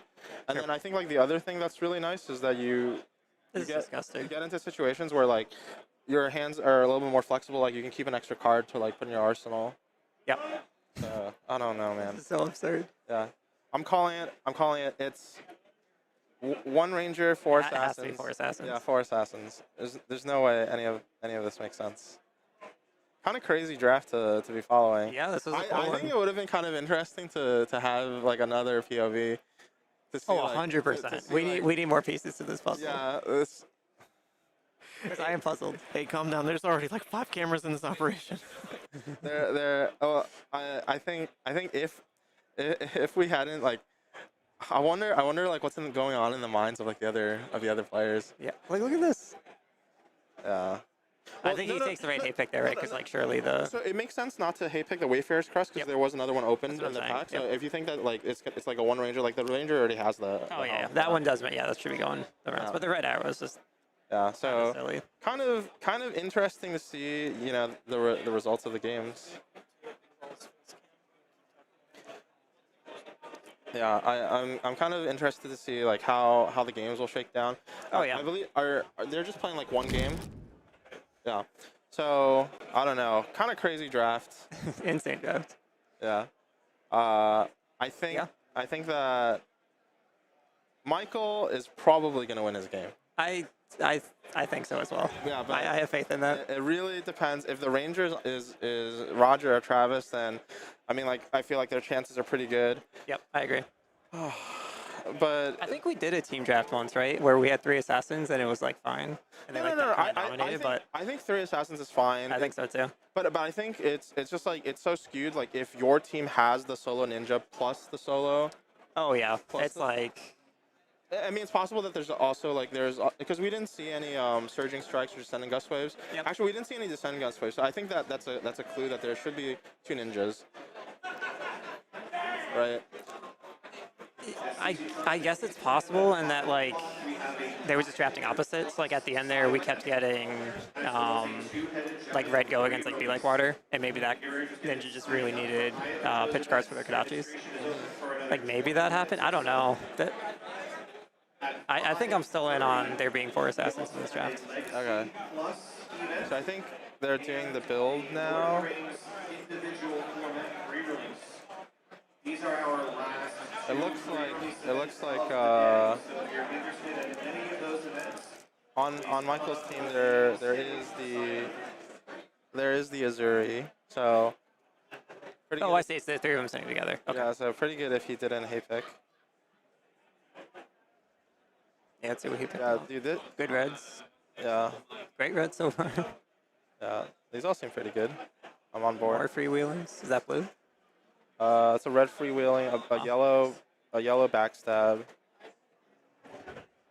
I mean, I'm kind of on board this assassin deck right now. It looks really good. Oh, this is not live yet. Oh. Oh wait, what are we on? Your face. Oh, okay. So, you guys can't see, but Oh, sorry. you guys can't see, but they're showing us. There we go. They're showing us. They're doing the deck build, and so it looks like I don't know. Is that Roger? No, Roger's to the side. I think Travis drafted the Uzuri deck. The only intel I have, Roger, I played against him in the sealed event, and he was playing Ranger. So maybe he's the Ranger guy, and he got the one of Ranger deck. Yeah. Can't quite see though from the enhance from the camera. Yeah. I'm looking for the shakedown and the sneak attack. Oh, Let's sure. see if it's there. Dude, this guy's red brush offs too. Like, how many of these were open? Maybe I there's. do believe it's been all Belgian print for this event, so it's a little volatile what we open, right? Yeah. That's fair. All according to plan. I think my deck's very playable. I mean, and then So here we have it listed in during deck build. Yeah. Let me take a picture as well. Sorry. Really hoping to hear if Roger's playing Ranger or not. Yeah, that's Okay, so it looks like Travis didn't get the sneak attack. I think Travis is probably playing Arachne. Given that setup, right? Like, he has all of like the prowls, like all of the attack reactions on, and just like a ton of stealth attacks. I think he's also assassin for sure. I passed him. Okay, so I think they're trying to predict the other decks, and I think they said one of them is Ranger. So we might not have the Ranger deck. Frailty, or not frailty, spike with inertia pack too. Yeah, so usually in team draft, one of the things that you can do is, like, because you see like such a high percentage of the total pool between the three of you guys. Cards. Yeah. Yep. Which you absolutely should do. 2 spikes. Yeah. So they're talking, I think, about like the power cards that you have to play around. Yep. 9 stealth cards. I'm happy to spike. Dude, if there's all these like spikes, then maybe these red brush offs are gonna be OP.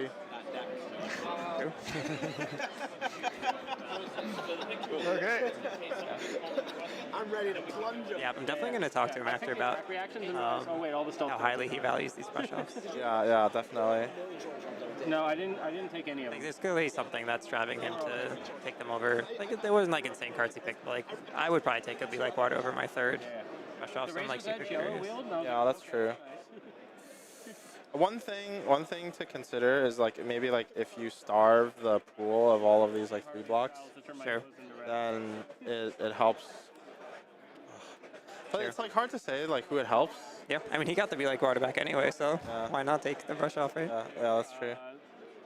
I think spike with blood rot. Yeah, maybe he was just more tuned into that he was the only ninja, and that was what happened. Yeah, I wonder if Roger has is Uzuri or if he's Ranger.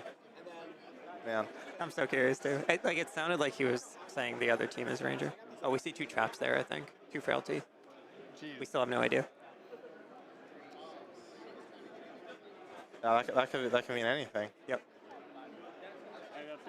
I just want to be the Uzuri who's like right to Michael Hamilton's right. Oh my God, yeah. I like the sneak attack. I think there's like a destructive. Yeah. Oh my God. Yeah, I mean, if they pair into Michael, like, there could be a game there still, right? Like, Uzuri, the good thing is that, like, you can play a lot of blues and yellows, and as long as, like, you have the density of power cards to sneak in eventually, you can get there. You need like one really good turn. I think being able to like juice a turn with like you have an infect that you buff. Oh sure, like spike it up or through, or you like land like a frailty, like if you death touch. Yep. A couple times, but Michael's deck is actually like quite, I think, resilient to these strategies. I think his deck is actually like really good into Uzuri because he has like all these brush offs. Oh yeah, he has like 2 come to fight, I think, maybe 1. There's like 4 brush offs, right? let's count we'll do a brush off count for you guys. 1, 2, 3. Blue and a red. I don't have any He has 3 reds and like 2 blues. Yeah. So he's also like very protected from what's the card? What's the stab wound effect? Or the Twin Twisters, I thought were gonna wheel. I can't think of the card. The 0 cost attack that you pay 1 deals the damage if you destroy a Hurl. Yeah. He's very like hurl protected even by pitching these blue blue brush offs. I need big things, cause Yeah. It's 2 for 7. Yeah, so I think we're hearing Michael is, I'm very I happy guess, that- like lamenting the fact that I'm very he happy. doesn't have like non-go attacks, you know, to close out his combat chains. Pretty average. How many stuff does he have? I mean, he has like 9 that I'm happy to play. he has 4 pretty good ones. 15 total. Yeah. But he definitely had access to more if he wanted. Yeah, I think it'll be interesting if we can get like his opinion on what why, because at the one point in time I think there's a free will that he passed on, red destructive. Yep. And, I think those are the 2 big ones. Yeah. So like he potentially could have had 2 more. So I took it. Yeah, but I think 4's like close to the number you want, right? Like 6, I think, is almost pushing the boundary a little bit. Yeah. You never want 2 in a hand. They drafted it. I think with Katsu I'm like more okay if they're what's it called? If there's 0 costs. It's potentially you can discard them to Katsu ability. Very true. But he doesn't have spinning wheel kick, which is kind of like the thing that you would want to tutor up. I don't know. There's a lot of actually like pieces to like the ninja puzzle that are missing. No, I agree. From this POV. So I wonder like maybe there's like another ninja that's like very heavy. All right. So we have the data. So it looks like. Oh, the Uzuri has a red sneak attack. Yeah, so there's an Uzuri, an Azalea on the other team, and then maybe there's a Katsu. Wait, Michael is considering playing Benji? What? That is so interesting. So like, I think the defensive Katsu deck is a known entity, but I think he's pulling out defensive Benji on us. It's not right. If that's accurate. Unless you saw the sneak attack twice. You know, the yellow Twin Twisters gets much better in Benji.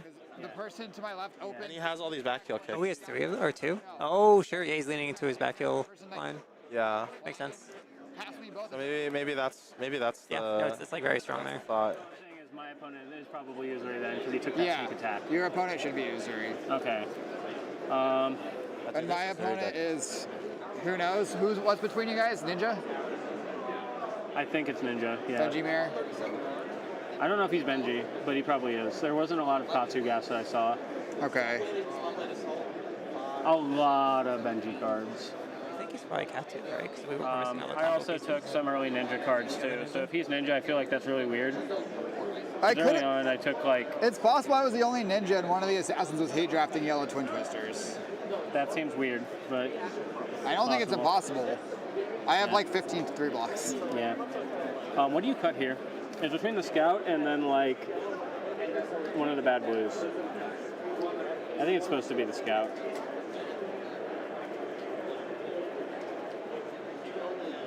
So we heard there Michael was tracking the ninja cards that didn't come Like back. even blue feisty He was is probably more okay. aware than us that someone's taking them. And Yeah, he's I really maybe don't was like picked. Yellow Scout. It looks like the. Yeah, and then I cut a blue deliberation. Yeah, that too. blue of that card sucks. Yeah, it's really bad. And that's my 30. I'm just gonna double check. 1, 2, 3, 4, 5, 6, 7, 8, 9, 10, 11, 12. 12.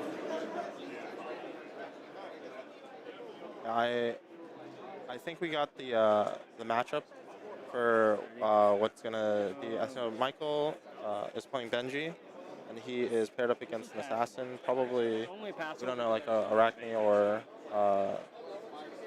what's it called, or Uzuri. Good defensive options. And we have another. No, but I think they were talking about how 6, 10. maybe like the 15. Oh, so it is the Uzuri. 19. Yeah, so Michael. So maybe Michael's gonna play against like the busted Uzuri deck. And Right, because you have to play against someone you're next to, right? What are your payoffs? No, because you can all play opposite, right? Yeah, everyone I think should. Yeah, so it won't be the Uzuri's he's passive too. Yeah. Which is interesting. And then there's Arachne against Katsu. Wait, what? These don't make any sense. Do you guys have all your tokens or do you need some? I need tokens. I have tokens. They're just down there. Hey, we'll see when they sit down. There's not like two I need to ninjas go on get a the manner sleeves. My manner sleeves. Can't be two ninjas on the same team. Yeah. I don't think I have a sideboard You're though. not just reusing your sleeves? No, yeah, I need to go grab them. This is the table order. So Michael and Pac 1 was passing. Oh, nice. Michael and Pac 1 was passing into a Katsu, and then into Arachne, which is Travis. Then Travis is passing to the Azalea, which I think that makes sense. And then we have the Uzuri on the right. Yeah, then Uzuri, and then. Yeah, I guess there was like so many ninja cards in the first pack that the seat next to him thought it was fine to move into, and then it was like clearly very open. Yeah, I think going in is pretty like one thing that we didn't see was like maybe in pack 2, like pack 2 is like maybe when all the combo pieces are open. Oh, yeah, it has to be right because Katsu's on the right or the left. Katsu's on the right, so when we're passing right, yeah, he's taking all the combo pieces, and that's how we end up on Katsu. Yeah, I wonder how the draft would have gone, like if Michael had ended up like passing the Bonds of Eternity. Sure. Oh man, because like I think like that card like in the Katsu deck kind of like breaks it. Like we know that Michael was probably like hurting for like sending best players, just like never found any. Not even yellow. Yellows would have been actually like really good if he's playing Benji. Gotcha. Yeah, apparently Michael identified the same, and he felt it was bait and switched by the ninja next to him. Yeah. Yeah. Good. Registration will close in I almost passed on the mask, and I'm like, no, if I don't see a hat, I'm gonna regret this. And wow, what a draft. Yeah, it's super interesting. I was wrong. There were 2 ninjas. Yeah. But the way it played out makes sense, right? It has to be the one right next to him because we're not seeing that information come through on the. Yeah, I'm just so surprised that Azuri ended up being like all the way on the other side to Michael's. No, absolutely. To Michael's right. I think you're right though. People were just afraid of how good it was. They didn't want another one right next to them. Yeah. So I believe that we're gonna get switched off for the games. I thought that it was great to get to. Yeah, no, it was super cool to see it from up here. Yeah. Wanted to give a quick shout out, a quick plug to Runaways TCG. We have a YouTube channel that this is kind of like the last hurrah for Outsiders Draft. But I know some people were asking about how to draft Monarch since it's going to come up for the pre-releases as well as for the for nationals. Yep. And so guys, stay tuned. We're going to be trying to pump out some limited related content. Yeah, try and help everyone improve their draft skills. Ours too. And I think that's going to be it for us. We're going to pass it back. Yep. Thank you guys. Thank you for having us. I'm glad that for once we can all actually agree that Attack Action Kano is the best deck in Blitz and that Blood Debt Levia is the best deck in CC. We're going to kill it at Worlds, guys. I got to go 1 second. Hey guys, how's it going? Mo Bogsley here with Team Ascent, sponsored by MinMax Games. If you're looking for a promo code to save 5% off of your next Flesh and Blood singles purchase, head over to minmaxgames.com, use code ASCENT at checkout, and you'll save 5%. And this helps out players like us on Team Ascent a ton. If you're looking to pick up some Ascent merch or some Flesh and Blood related merch, head over to ascent-gaming.com and use code SAVAGE at checkout to save 5% there. So, hey, those are 2 great promo codes. Thank you guys so much for the support. Have a good one.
Star City Games is the premier retailer for all your Flesh and Blood needs. Our extensive inventory includes thousands of Flesh and Blood singles, sealed product, and top quality supplies, so you'll always be prepared to play at your best. Visit us at StarCityGames.com today and discover why we're the go-to destination for Flesh and Blood enthusiasts.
Try your best. And welcome back, everyone, to our top 4 match. We hope you enjoyed us getting some experts on as we followed Michael through his draft experience. But now we're back to the games, and you're stuck with little old me for a little bit again. And yeah, we're going to be following Michael's game. It's going to be against Oscar over here. And Michael, we saw him draft a Benji deck. He's going to be against Oscar and Azalea over here. The only one Ranger in the entire pool. And we definitely saw towards the end of the draft there, especially in Pack 3, the number of red arrows that was still coming around on the wheel. So could be a tough one. In the other tables, we have Roger against Michelle. That's Roger and Arachne against Michelle and Benji. And then we have Travis, also on Arachne, against an Uzuri. So in this pod, we had 3 assassins, 2 of them Arachne, 1 Uzuri, 2 ninjas, both of them Benji, and just the lone Azalea. Now, all that drafting, and each player is only going to be playing 1 game. And the team that gets 2 out of the 3 wins at minimum moves on to the finals. So we have an exciting match ahead of us. Now, correct me if I'm wrong, but I believe does the highest seed decide who goes second for all 3 games? Okay, yeah, so all 3 games, the highest seed, which is Oscar's team, will be deciding whether they get to go first, second, or third. First or second. Yeah. There we go. Alright. Both players just shuffling up here. Now, we do have full information of Michael's list, of course. We watched him draft from start to finish. We don't have full information on Oscar's list, but given that he is the Lone Ranger in the pod, we can guess some things.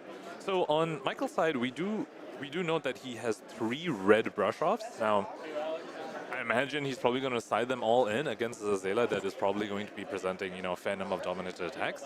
So those brush-offs could really come in handy to help Michael survive those hits. He also has 2 block on his equipment, so similarly, he's got a blade cuff and he's got a mask of many faces. So both of these also could be very, very key to help him survive some of those dominated attacks. Now, it'll be interesting to see what sort of strategy he opts for. When he was running his Katsu list in the Team Field event during the Swiss, he was opting for a very defensive and 1 block out and just Kodachi every turn. Let's see if he does the same thing for Benji. Now, of course, the fact that he chose Benji probably means he isn't trying to do that.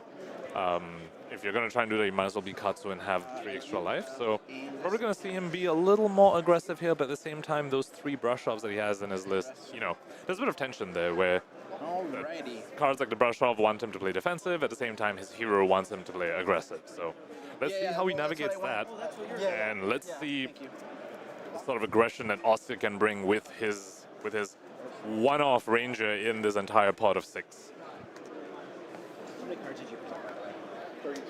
It looks like the players are just about shuffling each other's decks, and we should be good to go very, very soon. I'm not sure if Oscar has mentioned whether he wants to go first or second yet.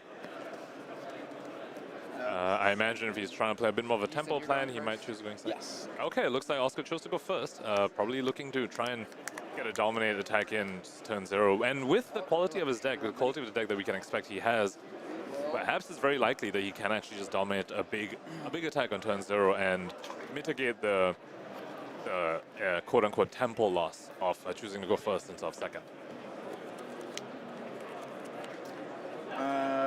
Pitch to load. All right, immediately sniping. Starting with loading us fire sniping. Exactly what he wants to see on turn 0. Let's see whether he finds an arrow on the top. I do believe I see an infecting shot in his hand as well.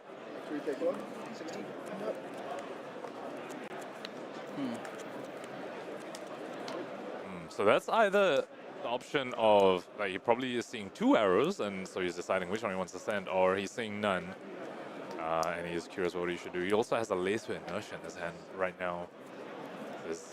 We're already starting to see the strength of this Azalea deck.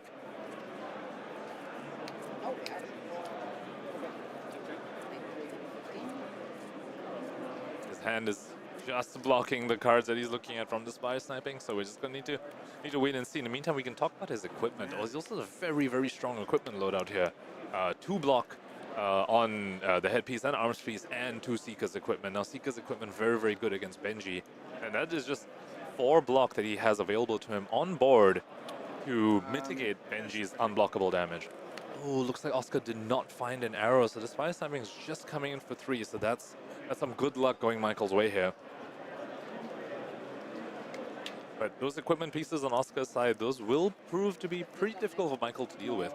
We saw Roger Bodee make use of them to a really great extent in one of his games against Benji, where the first time the Benji sent a yellow deadly duo, Roger just said, here's my equipment, and you're going to need to do something like that again, but the Benji never got a chance to do that. So let's see whether Michael can get over the 2 block on the equipment and the 2 Seekers. It looks like Michael blocked with 5 steel locals and a burden for the pass. So choosing to overblock this fire sniping, he's saying, you know what, I just want to filter my hand a little more. Saying thank you for the opportunity to let me filter, and I'm just going to go ahead and take that chance right now. So a bit of an unfortunate hand from Michael here. He's drawn all the chain enders. Not a single one of those cards has go again print on them, so this is looking to be a pretty weak turn for Benji going second, and this is definitely one of the risks you run when you run these combo enders in your deck as Benji. So probably looking to Arsenal one of the yellow combo enders and maybe just hold on to the blue. I'll say no blocks. You go to 16? Yep. Kodachi again? 19. Sorry, yes, Yeah. 19. I was confused there for a bit too. I was like, did Oscar take 3 damage that we didn't know about? Okay, no, That would be, he was looking at Benji's life. Oscar is the 19. 19. 15, please. Yeah, Michael definitely not happy about this start here. You could probably just sneak in one of those yellow chain enders and have that be unblockable damage. Hope that the Azalea cannot use their hand to full extent. Play a 1-2 punch for 2. That's unblockable from hand for Oscar. Now, typically Azalea lists aren't too happy to run those defensive pieces like brush-offs, like Peace of Mind, like any of the traps, because they could end up breaking your arsenal. It basically doesn't allow you to blind Azalea, because if that gets stuck there, your turn just ends. So trigger this. Yep. We're not seeing that. Oh, Oscar, pretty aggressive use of the Wayfinder's Crest here. Potentially feeling time pressure and feeling the lack of impact of his turn 0. Saying he really wants to try and get back into the game. Aggressively using the headpiece not to stop any of Benji's scary on-hits like Twin Twisters or Deadly Duo. Just saying, I just want to peek at the top of my deck, see if I can dominate something. Azalea? Okay. And it looks like this time he did find something good. Oh, bit of a pause there. Too fast. Oh, that is a yellow infecting shot. Crow's Nest trigger on this stack. Let's see what he does with it. Yep. Toxicity. Okay, looks like he does not put an aim counter on it, but he is... Count yours. He is playing a red toxicity. Now that's kind of scary, but like we talked about earlier, Michael does have 3 brush-offs. At least he has 3 brush-offs in his pool. We don't know how many he brought into this matchup. Calm down, because I forgot to do this. Oh. Looks like Oscar pointing out that he actually forgot his Crow's Nest trigger. Let's see if that bites him. See if he realizes that Michael does have 2 equipment ready, 2 block ready on equipment. Which, you know, if this infecting shot hits, that's an extra 5 life lost because of the toxicity. So 2 block on his equipment, potential 3 block in hand. Can he find that extra last block to prevent this damage? Looks like I see a spring load, 2-3 blocks, and a 2 block in his hand. And that arsenal, we know what it was. It was one of those chain enders. I don't remember which one exactly, but it looks like Michael can only muster up 5 block here. Through the 2 block on his equipment and a 3 block from hand. It looks like this toxicity is going through here, and that's gonna be that is massive for Oscar here. Despite not managing to put that aim counter on an infecting shot, he's gonna get a blood rod through, gonna get a toxicity hit effect through.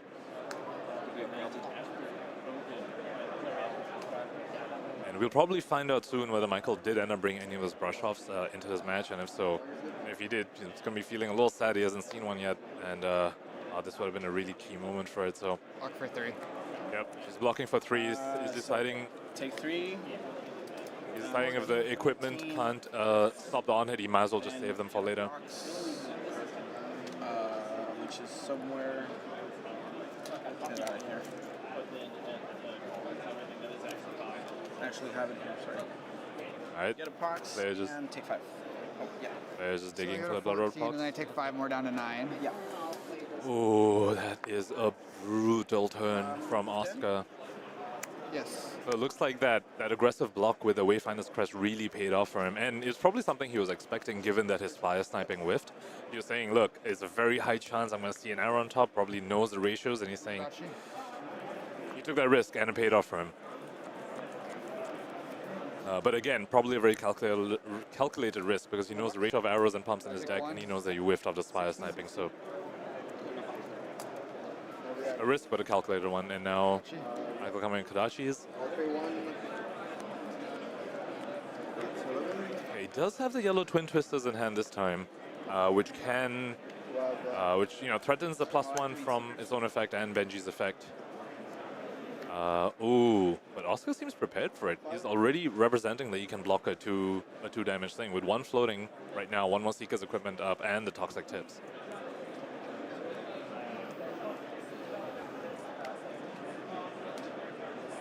Bottom. Okay, Oscar opting that to the bottom. That's the other benefit of these Seeker's equipment as Azalea. Just Oscar really aggressively using all the peak effects he has early in the game and wants to get Michael in a blocking position as soon as he can.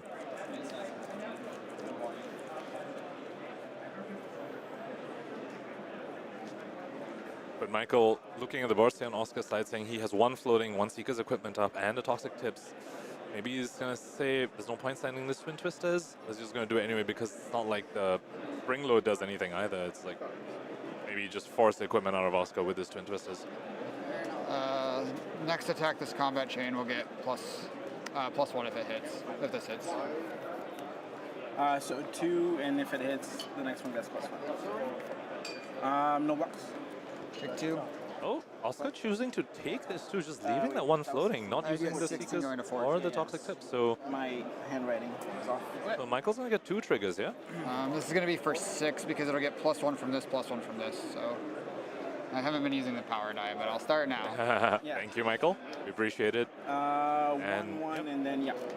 And that's, back heel kick. It's getting, each of those buffs are doubling, are getting +1 on them. So the twin twister is buffing it by 2, Benji's ability buffing it by 2. So I wonder if Oscar regrets not using that 1 floating, probably saying, I want to keep my Seeker's equipment for more peak effects later on, and I don't want to just blow it now.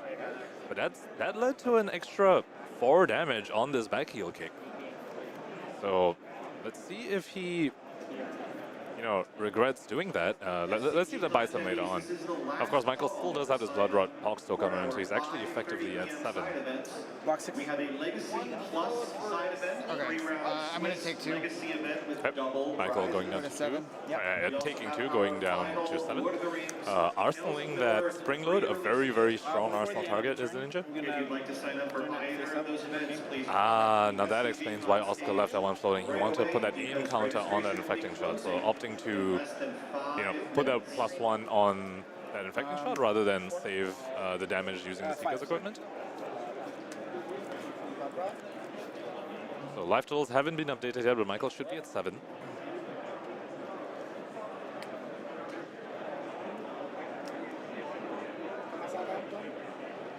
J'ai punté mon premier tour à cause des nerfs, mais ça va.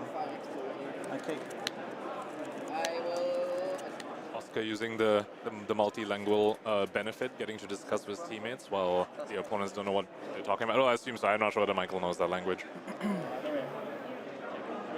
Oh, and looks like Michael did draw those brush-offs. Looks like he has 2 in his hand at the same time. He definitely would have loved to have seen one of them on the toxicity turn. But when you've taken the tempo like this and you draw 2 brush-offs, that never feels good because yeah, but he can't use just one of them or even both of them like on their own. He needs to put a blocking card in front of them and in front of this if he wants to prevent it. And then he's just left with 1 brush-off left, and not great when you brought your opponent down to just 2 cards and all they're doing is sending 5 at you.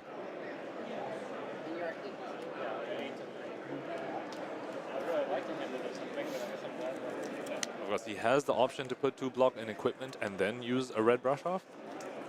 But sorry, this is a really tough decision. Yeah, take your time. We have all the time. That's true. That's true. Yeah, and at the same time, we do know his arsenal is a spring load, and that as well. There's no blue in his hand. Yeah, it's 2 red brush offs, a red Be Like Water, and then a yellow Ravenous Rabble. So he doesn't have the Kadachi spring load line either. He does have Kadachi into spring load. It's a 2-card 6, which isn't the worst, but yeah, it's a bit of an awkward draw for Michael here. This is for 5? Yeah. Base 4 and +1 from you. Block 5. Yep. Block for 5. Yeah. You're good. Yep. Right. So Michael did end up blocking 2 using a brush off. He's left with 1 brush off in hand and the Ravenous Rabble. See how he opts to do this turn. Kadachi. No blocks. 13. Ooh. Well, he doesn't have... I mean, the spring load will not get buffed now because he's holding on to his brush off, so... I wonder if he's just going to Kadachi and just keep holding onto a brush off and just effectively draw 1 less card. Kadachi. No blocks. Or pitch his brush off for the spring load to try and put some pressure on. Okay, yep, that is what he's doing here. No blocks. Ooh, Oscar just taking 7, all of that, going down to 7. Life totals are evened up, but Oscar kept a full grip. We can expect something scary coming out of him. Taking a look at his hand, I do see an infecting shot. Don't know what color that is. I'm gonna scout myself. Okay, scouting, yet another peak effect. Yellow. 2 fletch, 2 floating. Oh, let's see whether he gets the aim counter. Azalea. Okay, he is Azaleaing, but that probably means he can't pay for the aim counter. Could the aim? Unless it's a 0-cost arrow, and it is. 10 dominate on hit. So no on hit. You can't prevent damage, and your red's blocked for -1. That is brutal. That was a 0-cost on top, so he was able to pay for the aim counter, which means it gets a buff on itself, and the Fletcher Red Tail effect is active, where all of Michael's cards that are red block for 1 less. Oh, and this has dominate. So sorry, this is 11, right? 3, 6, oh yeah, +1 from the aim. You're right. It is 11, and damage cannot be prevented. Now Michael does have 2 block on his Not great equipment. for me, but... Michael's showing some really true sportsmanship there, like pointing out the opponent miscalculated, and it should be 11 instead of 10. Something like this, but I punted So, fire. huge props to him. And it has dominate? Yeah. This is the power of the lone Azalea in the pod. We're seeing it right here now. If we can zoom into Michael's hand, just see the color of his cards, and okay, he does have a blue stab wound. Now that at least is blocking for the 3 completely. It is the only non-red card, so he's kind of forced into giving equipment here. And despite this blocking 5, he's still gonna take 6 and go down to 1. Block for 5. Take 6. Block for 5, take 6. Go to 1. To 1. That is absolutely brutal. Now he does have 3 cards left. Yep. But there's a red bonds in there with no starter. I think he would have loved to block with that instead, but because of the aim counter on the Fletcher Red Tail, that bonds would have only blocked 2 and would have been enough. He was priced into blocking with his only blue. And that's I see a down and dirty, which, you know, defensive card that you can block with from my arsenal to get around a potential extra dominate. So not terrible. But this is looking to be a pretty rough spot for Michael right here.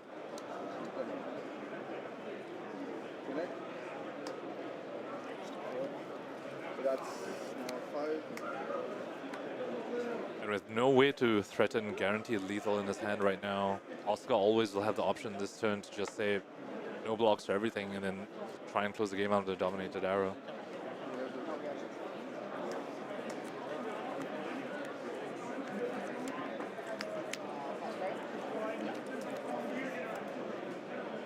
That is 2 of the 3 red brush offs that we've already seen. Michael used 1 and pitched 1 to the bottom, so he at most has 1 more red brush off left. Probably really hoping that he'll draw into it. 4 go again. Michael opting to pay the extra cost for the go again. Now, whether he'll actually pitch his down and dirty swing Kadachi after this remains to be seen, but I think it's likely he's doing this just as a mind game. and just saying, look, are you going to take this 4 and risk me sending something unblockable at you with my last card? Because this thing does have go again, but likely his play is just going to Arsenal. Because sending this for 4 without paying the additional cost and sending it for 4 paying the additional cost is exactly the same thing. You're going to draw back into a card that you put on top anyway.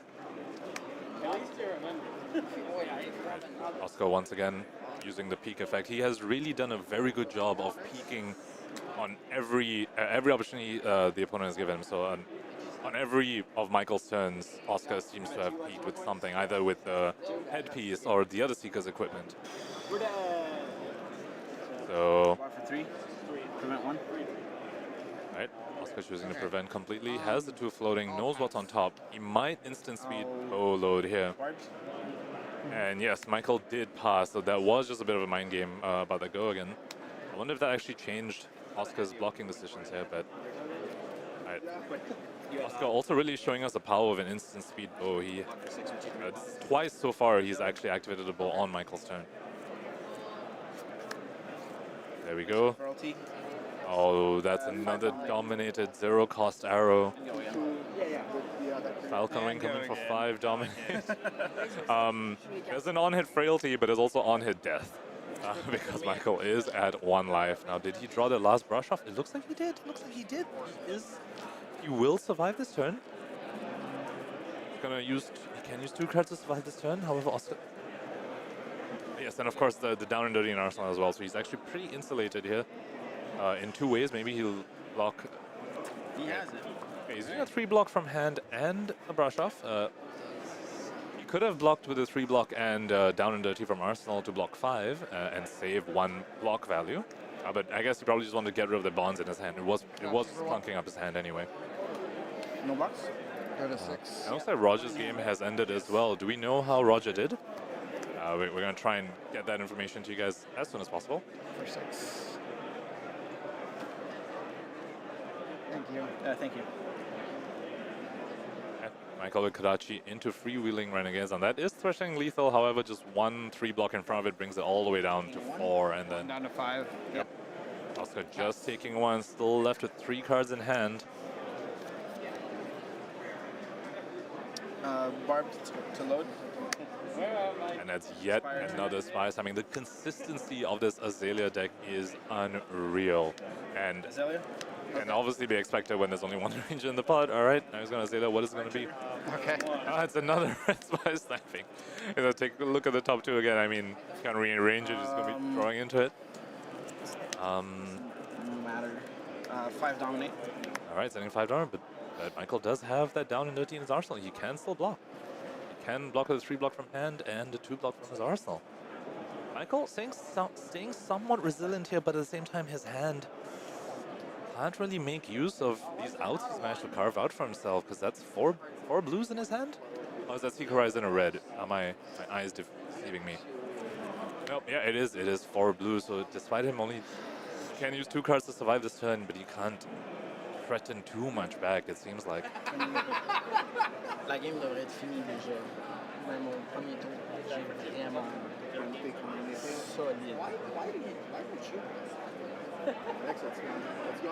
Non, il est en train de... What do I want to Arsenal this turn? Is it this? Your deck was scary. One of these 2? Yeah. You have a red sneak attack too, don't you? Michael consulting Roger on what he should arsenal. May I? There's the turn that I drew. Is it these? Oscar trying to take a look at how much damage prevention Michael could possibly have in his deck. Blocking with 1 of these. Already 2 brush offs in the graveyard, and definitely notice the 1 pitch. Re-release side events. Your pairings and or seedings are now available in the companion app. Also, we have an update on the other 2 tables. This is the match point table that we are watching right now. Travis managed to get there in his game, but Roger lost in his game. So this game between Michael and Oscar is going to determine which one of these 2 teams is going to the finals. So all eyes on this match. We see Travis and Roger both here trying to help Michael out, trying to see if he can get out of the situation. Roger with the sneaky. You can see how Roger's team needs to, whisper in each other's ears, whereas Oscar's team is just, sneaking in. And speaking French. Yep. I can arsenal one of these cards. Pays to be multilingual, apparently. Who knew it would translate to some flesh and blood advantages? I kind of want to do this. I don't know. Maybe that's wrong. No, I should probably just arsenal this. I feel like you're supposed to arsenal the cards. Pre-release players, near table 170. Oh, I love this. Such a joy to see teams really consult each other. I think I arsenal this. Or playing the Seek. Block 5. This was an arsenal. Oh, okay. Awesome. Oscar, like, wow, okay. So random majestic getting out of this as well. Wow, how many more dominator tags can you survive for me? Yeah, but as we talked about, unfortunately, Michael's hand not even threatening lethal, to be honest. Just be Kodachi, and then potentially a 2 attack after that. So maybe threatening lethal, but of course, once we get to this low enough, Oscar needs to be scared of the unblockable damage that Benji can present. Est-ce que je mets ça là? J'ai-tu besoin de ça? J'ai plus besoin de ça. Maybe keep track of the stack. All right, Oscar with yet another lace in his hand, and yet another spire sniping. This man's deck has been just working like a well-oiled machine. Ça fait que ça serait 3 cartes. Je sais pas. Mais ça dépend de ce que tu as. Okay, pourquoi? I wonder if he's gonna opt to just block with the toxic tips sometime this turn, since obviously the on hit on that, I mean the activated ability doesn't matter when the opponent's at 1, because the on hit just kills them.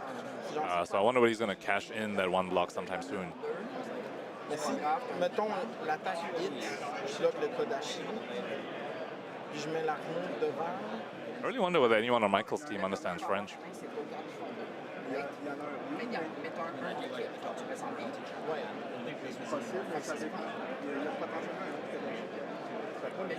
Ok. L'autre question, c'est est-ce qu'il y a un... Y a-t-il un pont? C'est ça. Ça, c'est le plus ça. Parce que si je joue quelque chose en dessous puis le pont, c'est quoi les ponts qui peuvent exister? Yeah, I'm completely clueless as well. I have no idea what this team's talking about, but this is so exciting nonetheless. Moi, j'ai cliqué sur le fait que tombe pas à 4. Puis là, ça y prend absolument un short and sharp. So Michael's still with the Silken Gi on the board, actually, so that means he's even able to keep a 1-cost attack in his hand if he needs to use the other 3 to block, and actually still present something afterwards. So that piece of equipment, unlike Oscar's, where Oscar's equipment is just going to be an Iron Rod to this point, Michael's equipment could actually help him steal some tempo when otherwise, he shouldn't be able to.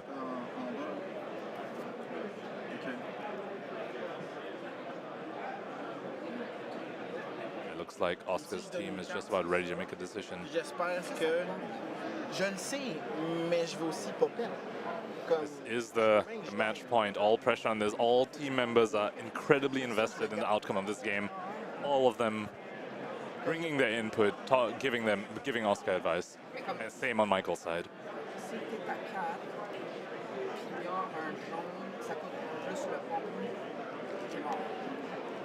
En fait, il y a 2. Fait Of course, there is no attack reaction as well that's gonna, surprise Oscar and kill him out of nowhere. Short and sharp at most can buff this Kodachi up to 4. So Oscar is still safe from that. So I wonder if he'll decide, ooh, he's deciding to block this Kodachi. Okay, putting a full 3 block in front of this Kodachi. Saying, look, you may not give me another option to block with my cards, so I'm just gonna take it when you do give it to me. Since Benji's ability obviously doesn't work on weapons, only works on attack action cards. 6 o'clock will also mark the end of our booster draft for today. So you have about half So perhaps Oscar is worried about a short and sharp combined with an unblockable attack from hand. So short and sharp making the Kodachi go up to 4 into a 2 attack that he can't block from hand would actually kill him if he doesn't block the Kodachi. So I wonder if that is what's going through his head. He's, in a position like this, when you've been ahead the whole game, you have to be considering, how do I lose from this position? Of course, you can't always play around that, because then you're just giving a lot of value to your opponent. But I do wonder if that's what's going through his head. Je peux attaquer 2 fois, là. Je donne ça. Okay, looks like he's putting another block in front of his Kodachi, a lace with inertia. This time, he hasn't used a peak effect yet, so he does not know what's on the top of his deck. But he does have a Spy Sniping in his hand, and I believe we saw a Falcon Wing in Arsenal. So he could go Falcon Wing into load Spy Sniping into a Dominated Arrow. And unless Michael draws another damage prevention effect, that would kill him. See if we can hear what they're saying.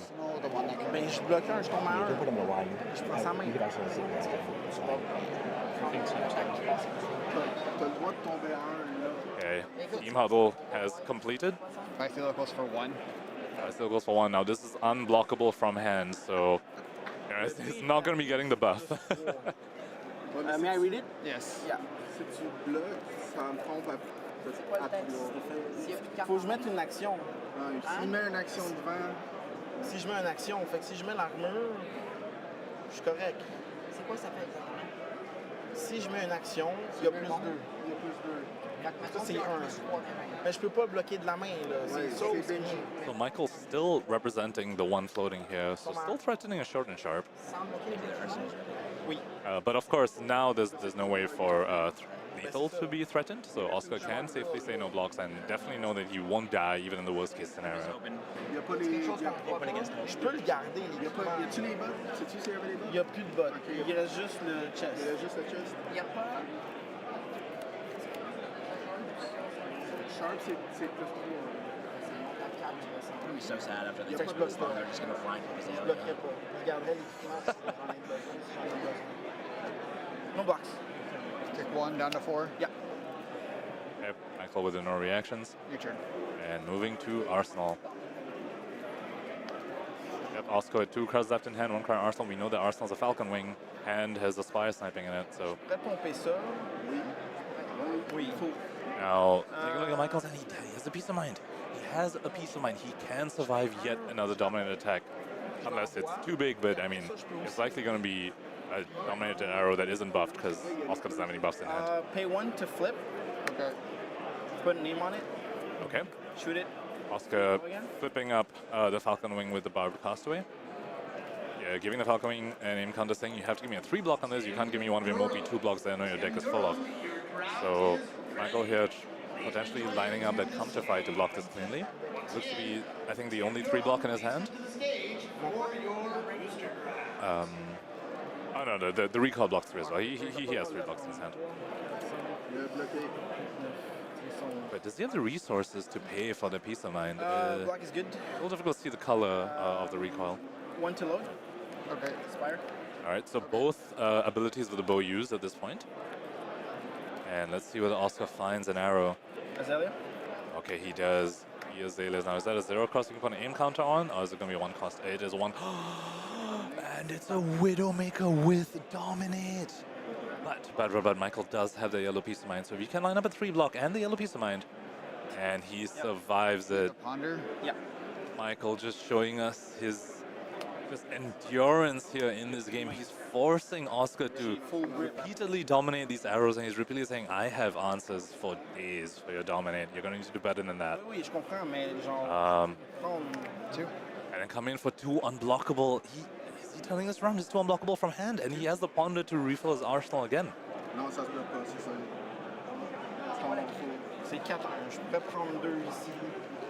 And then after that, Oscar will be at 2, which is... that's a really scary position to be in against a Benji. Unblockable attacks along with Kadachi's could really spell doom for him. And now looking at his hand, is the Falcon Wing, Withering Shot, 2 Withering Shots among my... Okay, so no way to peek. There is no way for Oscar to peek in this hand. No Spy Snipings, none of those Scouts, anything. So this, what looked to be a very, very almost like blowout sort of game from Oscar's side is turning into a very, very tense match. Yep, and that's unblockable. I mean, if you want to block any of it, the only option you would have had was Toxic Touch. Go to 2. Yeah, Oscar down to 2. Are we going to see a blind Azalea? Sinon, l'autre affaire, actually, do you mind if before Ponder, I'm thinking, before you... Wait. Oh. No, I know, but before Ponder Resolve, like, I might do something when you pass priority. Like, I don't know if the Ponder Resolve too fast. If you are really straight so what you're saying is He passes priority to move to end. And before the Ponder, like, I have instance that I might do. Like, I could Yeah. something. It's just a question of, like, did he agree to pass priority? And your event is ready. So you did take limits. I said ponder, I pointed to it. I thought he gestured that it was okay, that's why I went ahead. But you didn't say anything yet. yeah, he didn't. I don't think he verbally said anything. I think I thought I saw a nudge. Yeah. Okay, so we'll go ahead and just say Ponder is on the stack here. Cool. Okay. Well, he passed priority because Yeah. if Ponder's on the stack, I can't. The Ponder trigger is... No, it's like during the end step. So pass priority. I would like to put the ponder trigger on the stack and you effect So, still yeah, in the action I might phase. answer like before we move to end. Yeah, okay. Yep. Oscar's right there. If the Pondo's on the stack, that's too late for him to do anything because that is the end phase. And neither player gets priority during the end phase. So Oscar's talking about after Michael closes the chain and before moving to his end step. Oscar potentially looking to load in that Falcon Wing on Michael's turn so that he gets to send an arrow and on his turn load another arrow after Falcon Wing. So I'll pitch to Castaway. Okay. Oh, so I get to load another arrow, attack you twice. Yep. Very, very heads-up play by Oscar. A lot of other players might have just opted for a blind Azalea, but he's saying, nope. I will remember that my bow is instant speed.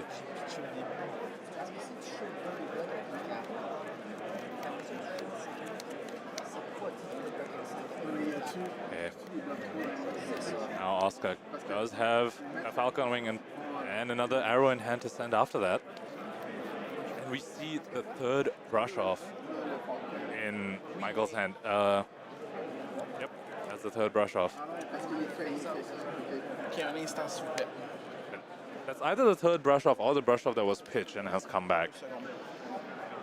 Not sure how many brush offs are in Michael's graveyard at this point. But this is turning out to be such a tense match here. Yeah, it should be 8, I think. 8.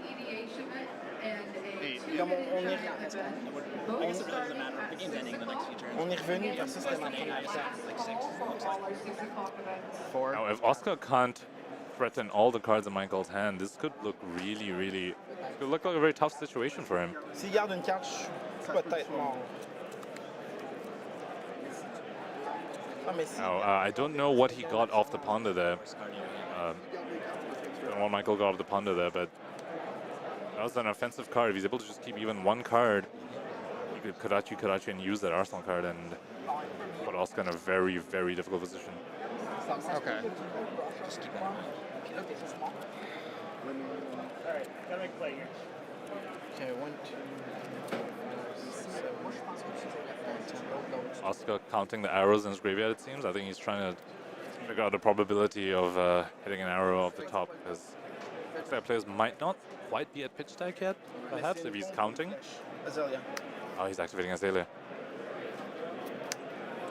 And that's a blue infecting shot. Pay for the aim. Okay. Okay, paying for the aim counter, coming in for 4 normally, but we know Michael's fine. He has that brush off. 1 in hand? Yes. So Oscar choosing not to fire the Falcon Wing before going for this play, is opting to keep the Arsenal.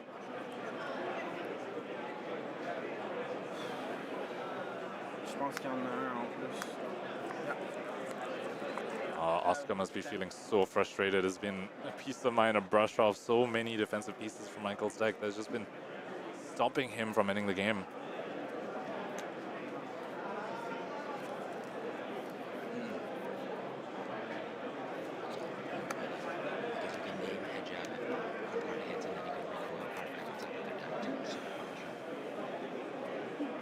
C'est mon premier tour contre C'est le premier tour contre Italien. All right. Si on bloque toujours. Doing the Kadachi for 1, and Oscar basically has to block this, because if he goes down to 1 and Michael sends a 0 for 2, it can't be blocked from hand. The toxic tips won't be enough if Oscar is already at 1. So he's effectively already in Kadachi lock. That's the power of Benji's hero ability, saying can't block attack actions with cost 2 or less. Ouais, il y a ça. Oh, Silken Gi just to make the Be Like Water unblockable. He's not using the resource discount. We're just saying, I'm just gonna make this unblockable. Down to 1 trigger. So triggering the Be Like Water. Sure, this is a head jab. Paying 1 for head jab, followed up by a recoil. Now this recoil's coming for 2 unblockable. Did Michael do it? Yeah, got it. Oh my god! Oh! What was that match? Oh my god. Did you know you're good at flesh and blood? You carried that. You told me what to do. Was I didn't know what to do. amazing play by Michael there, getting out of. There was a red toxicity. I got Hit him. toxicity. I got blood rot toxicity on like turn 2. But Oscar did also point out he missed that crow's nest trigger all the way back in turn 2 or 3. He missed that crow's nest trigger. That extra 1 damage. The extra 1 damage could have been relevant. He had the floating fire at the time, but Michael pulls it out. We did it. Team n-rcast is going to the finals. Now our production guy is freaking out here, knocking down all the cups, spilling coffee on me and stuff.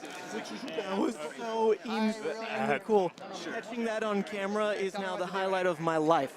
Sorry, Sandra, meeting you a second. That was insane. I mean, I'm over here in the caster seat just going nuts. Shaking the booth. Together. You all are 15 minutes in the past right now, and the game's still going on. I'm watching it on stream, and everyone's like, oh man, Azalea's getting the dominance through. That's what I thought too. I'm thinking, oh my god, the early game is going nuts. Turns out 3 brush-offs and a peace of mind is going to get you there against all these dominates. That is Team MNR into the finals. Wow, it's blown my mind. That's brilliant, yeah. We're going to get Yuanji and Dan back in to go over the draft again. I mean, it'd be cool to follow Michael again, but I'll ask the team and see if they want to like put Roger on the spot or something. But my God, after that game, I mean, Michael is a star. Just actual GOAT. He was already undisputed GOAT. Now he's just undisputed again. Undisputed GOAT. Oh my God, that was. I got my heart's going pitter patter. Yep. We're gonna coordinate with the judges again because we got to get the drafts going. That all kind of changes the setup. So we're gonna cut to break. Thank you so much for being here. That was just insane. I need to update the overlays. Next up is finals. Their record is 6-2, whatever. So as we talked about at the beginning of this, they did the whole draft, but just had 1 game to play, 1 game each. And we're going to move on to the finals, which will be another draft pod of 6. Now, do we know which of the other teams won on the other side? I do not know. Okay, we do not know yet, but we will let you guys know as soon as we know, and then tune back in for the finals draft. Finals of the Battle Hardened. It was Brodie's team. It was Brodie's team. We're going to see a rematch of round 2 of the Swiss. Wolfpack finals. Wolfpack finals. We'll be right back. Brodie's team versus Hamilton's team. See you guys there. I'm glad that for once we can all actually agree that Attack Action Kano is the best deck in Blitz, and that Blood Debt Levia is the best deck in CC. We're going to kill it at Worlds, guys. I got to go 1 second. Hey guys, how's it going? Mo Bogsley here with Team Ascent, sponsored by Min-Max Games. If you're looking for a promo code to save 5% off of your next Flesh and Blood singles purchase, head over to minmaxgames.com, use code ASCENT at checkout, and you'll save 5%. And this helps out players like us on Team Ascent a ton. If you're looking to pick up some Ascent merch or some Flesh and Blood related merch, head over to ascent-gaming.com and use code SAVAGE at checkout to save 5% there. So, hey, those are 2 great promo codes. Thank you guys so much for the support. Have a good one.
Star City Games is the premier retailer for all your flesh and blood needs. Our extensive inventory includes thousands of flesh and blood singles, sealed product, and top quality supplies, so you'll always be prepared to play at your best. Visit us at StarCityGames.com today and discover why we're the go-to destination for flesh and blood enthusiasts.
Hey, it's Dan and Yuanji. We're back again.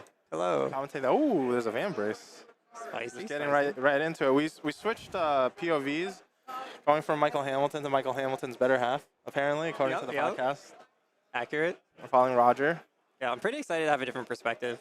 We kind of got some insight into Michael's preferences last draft. So there's a red Rabble in the pack. He's like shuffling through the cards. There's a red Verlin Touch. There's a Van Brace. I would not first pick Van Brace here. He's considering it, but no, don't do it. Don't do it. And yeah, so we have all Wolfpack finals. It's Manor versus Team Michael, Fang, Brodie, Spurlock, and David Lin. Yeah, quite the team. All really good players. Oh yeah, especially limited players, right? Mm-hmm. We practice them quite a bit. Red Infecting Shot. I took the Van Brace. Can't get away from the legendary. Where is Van Brace good? Where do we like it? Van Brace is good when you want to block into like what's it called? Into Widowmaker. Widowmaker is Yep. really good. Also, I think there is an argument for going Vambrace if you are going Benji, because a lot of your attacks that that you need to push through, like you can't Seekers, you can't brush off. Yeah, like brush off's a game-winning play against Benji a lot of the time. Yeah, And so if Vambrace is like, no, you can't do that. So if you have the Vambrace, like it's not completely unreasonable, but we'll see where the rest of the draft goes. Yeah, I can't. I mean, I don't think he ever drafted that, right? We don't know for certain that he picked the Vambrace, but I think it was at the back of the pack. Oh, okay. Because he snatched the card from the back. So there's another red infecting. There's a red infecting shot on the last pack too as well, right? I believe so. Yeah. There's a come to fight red here. Seeker's legs. Seeker's legs is actually an equipment that I like to pick pretty early, just because there's hard to replace that kind of effect. Yeah, I think it's the best boot a lot of the time. Every class kind of wants it if they can get it. Yeah, the rest of the pack looks quite weak, other than the come to fight. So it's like Roger gets a good card here. The person to his left, like if they're going Ranger, gets a good card. He took come to fight. I think come to fight red is just really really strong in a variety of decks. Yeah, it's never going to be bad, right? Like worst case, you're blocking from 3, which in this format is pretty good, and it's on attack. Yeah, I think it's also really good when you're playing what's it called? When you're playing assassins, especially like when you get in for the spider's bite. A lot of times when you have a lot of extra cards in your hand, your opponent might be willing to let the first spider's bite through, thinking that you're gonna attack with a spider's bite again. Yep. But then if you come to fight into a stealth attack, then it's kind of difficult for them to block at that point. I see what you're saying. Yeah, I like that angle. Yeah. It's good on both sides. Yep. See, Roger looks deep in thought. Wonder what he's thinking about. Maybe he's thinking about what's for dinner. Pretty reasonable at this point. I don't know what time it is, but we've been going at it for quite a few hours. It's 6 p.m. here. 8.5 hours so far. I mean, that's really not bad. Like, we're at the conclusion of this event. We're going to draft and play one more blitz round. Yeah, not bad for one day. But I'm sure they're kind of feeling a little bit fatigued. Yeah, definitely at the conclusion of the last game was quite a nail biter. Yeah, absolutely. So yeah, and you really had to grind it out too. Yeah. So we're just waiting. They're laying the cards out, and then now we get to see. I think the dynamic of team draft is so cool. Like everyone looks. I'm looking over at the table. Like they look so serious and like. Oh, there's another red arrow. Who do you think is going to be the Ranger draft? So we talked about how we think that each team should have a Ranger Forcer, and I wonder if because we told that to team Michael, Brodie, and Dave, and I wonder if they employed that. Sure. I wonder if they employed that strategy, because I mean at this point in time it looks like if Roger isn't the Ranger Forcer, if there's a Ranger 1 or 2 to his left, he's getting they're getting set up. Roger takes the come to fight again. I think he's set up pretty well right now to be either Arachne or potentially can go into Ranger if it just ends up being wide open. Yeah, if he gets the signal back.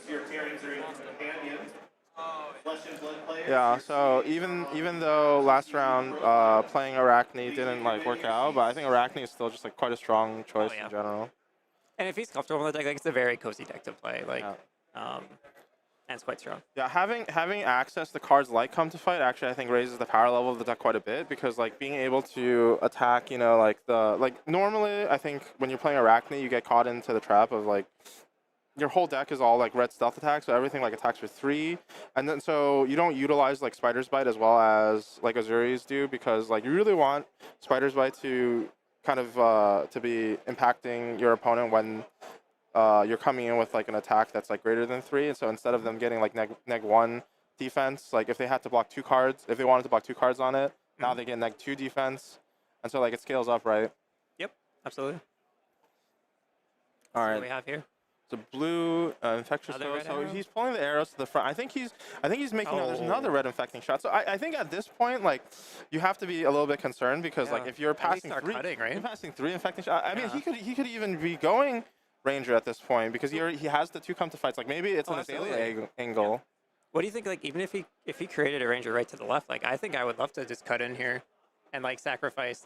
It's hard to back out a Ranger. Yeah, and then you get to be the Ranger in the front of the other Ranger. So it's kind of a little pass and cut action which is normally not what you want to be doing in draft, but like quite good, I think, in team draft. Right? Yeah. That's cool to see.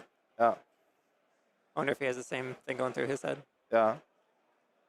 And yeah, going back to the forcing strategy that we talked about, I think the key is that like you do not want to have 2 teammates on Ranger in this set. Like that is an absolute train wreck. Yeah. One thing, if Roger did take the Van Brace to no, Van Brace can actually like work out pretty well for Azalea. Like it prevents a lot of like the ways for them to block it out. Now I think Roger is deciding between taking a Secret Rise. I think there's a toxicity in there as well. So like if you're going Azalea potentially, like you wanna be thinking or like taking note of that card. I still think I would take Secret Rising here as a way to guarantee like an arrow on top of your deck. Now he's thinking about the Silken Gi as well. Yeah, I think it's really hard to take the red toxicity, but I would love to see him take it. I think that would be exciting. But he's not even considering it based on what we're seeing. Yeah, I think the safest choice, like if you think about it this way as well, like it's not necessarily like a committal pick to pick the red arrow. No, because he gets a signal. I think next 2 more picks, and he'll see if his red arrows come back. Oh, and then he can kind of lock in. He just put the toxicity in the front. Maybe he's thinking about it. Okay. I'm kind of with you. I like either the Seek or the equipment, and then let's wait for our first pack to come back. And if we see the red infecting we pass, like great. Yeah, it was all in. The Seek, like all else, like besides the one red infecting shot that he took, like he is fairly non-committal at this point. He took like Van Brace, he took 2 come to fight. His 4 generics in his deck. Yeah. So there's a Ranger hat. There's a red Murkmire. I mean, red Murkmire's pretty good. Yeah. Yellow sneak attack's kind of decent. Yeah. It's like fine. You think he is deciding to go all in? And if okay, I was gonna say before that, it's hard to tell where he's at, right? Because he could be seeing like I'm just super open and I'm gonna figure this out, but takes the red card in the pack. Good arrow. I think he's probably aware that he's in a pretty solid Ranger seat. And here we get the feedback, right? We're on pick 7, so we're gonna see his first pack again. Yeah, and I wonder if he is going into it like thinking that he wants to be drafting Azalea, like taking the Secret Rise. Like Red Seek is so strong for Azalea because you get to guarantee that arrow on top of your deck. It's more reasonable than toxic. Like you should just get the toxicity back if no one else is Azalea, right? Oh, so there's a red Withering Shot in the pack. I think the coast is clear. I think. Yeah, I don't remember the whole pack. Was there red infecting? No, I think red infecting is in the next. It's the next one, right? Yeah. So it looks like all. I mean, red Withering is like super premium. Like we had that as the best arrow, right? Mhm. Yeah, like if you, I didn't get to watch. There's a yellow arrow. There's a yellow scout. There's a yellow trap. Like I think I'm just Yeah, I didn't get to watch the pack in its entirety, or the match in its entirety, but definitely like if you're playing into Ninja, having like access to a Withering Shot, that you can just like dominate. Yeah, dominating a Withering Shot into a Ninja is, I think, kind of backbreaking. Yeah. We played in sealed. He was on Ranger. I was on Ninja. His first turn, he played a Wither Shot. I felt like I lost the game already. Yeah. It's just so strong. Now, obviously, he would like to wheel the red infecting shots. Like, what are the other cards that he wants to wheel? There's toxicity. I mean, from that pack, if he gets the trap or the maybe arrow, he's like super happy. Maybe if he gets some the scout, blues. it's like fine. Yeah, maybe some blues.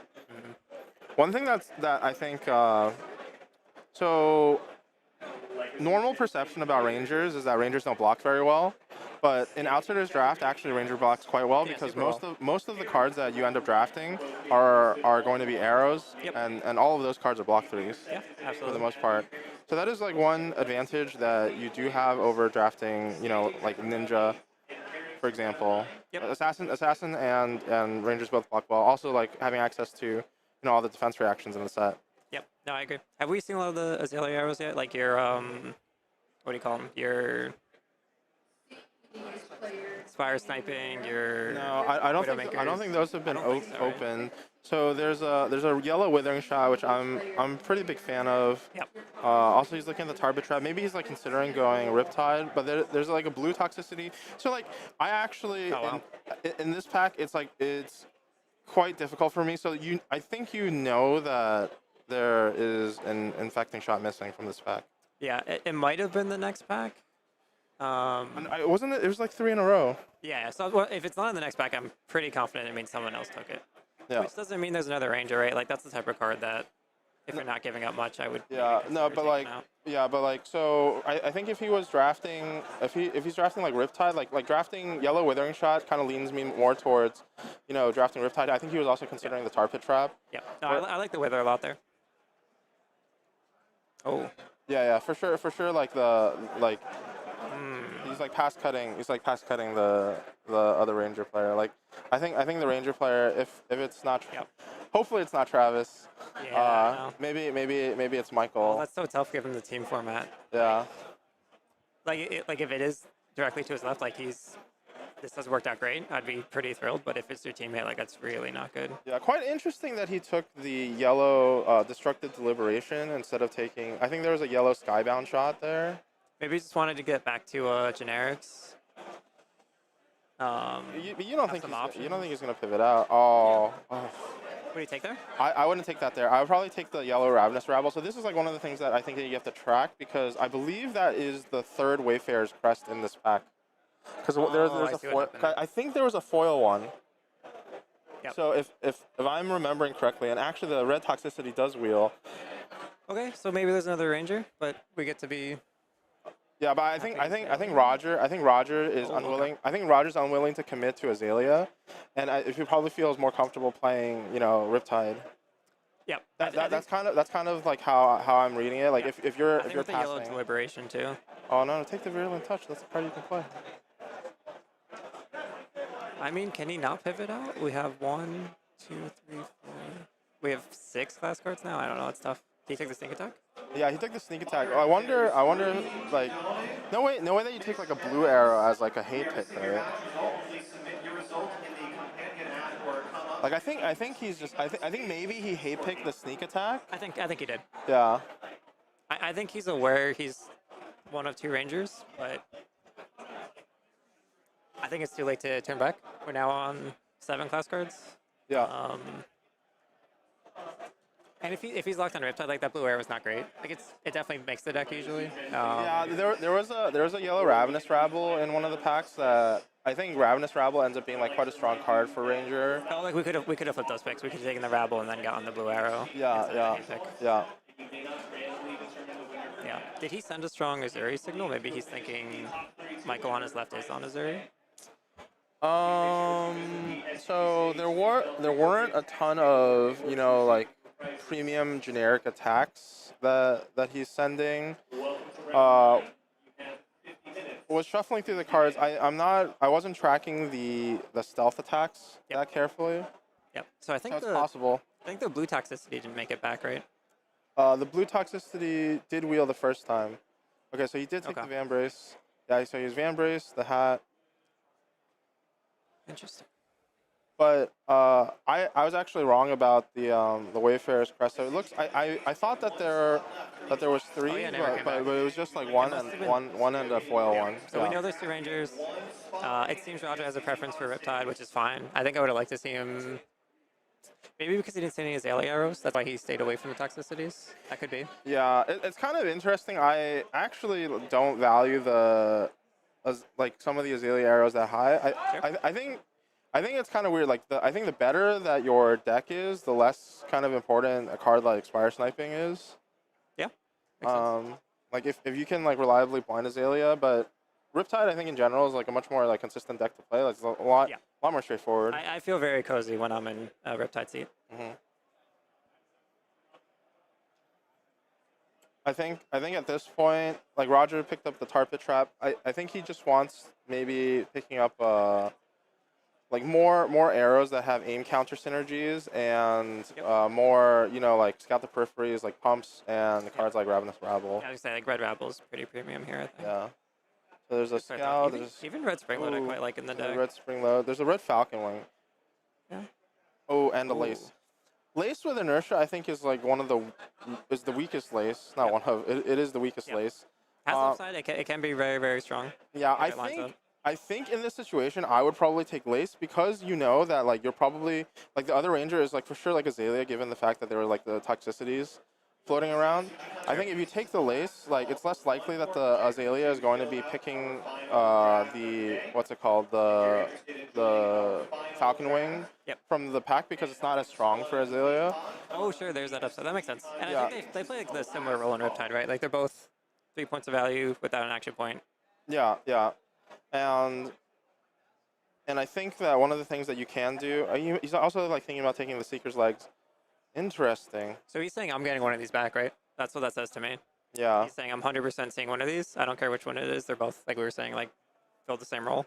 Yeah, that's fair. That's spicy. I like it. Really valuing equipment, which I think makes sense. Like I've tested a lot of Riptide preparing for events, and like if you don't have equipment to deal with Benji, it's really hard to win that matchup. Yeah. Okay. That's a fair point. Yeah. He might be thinking. Yeah. I don't need too many.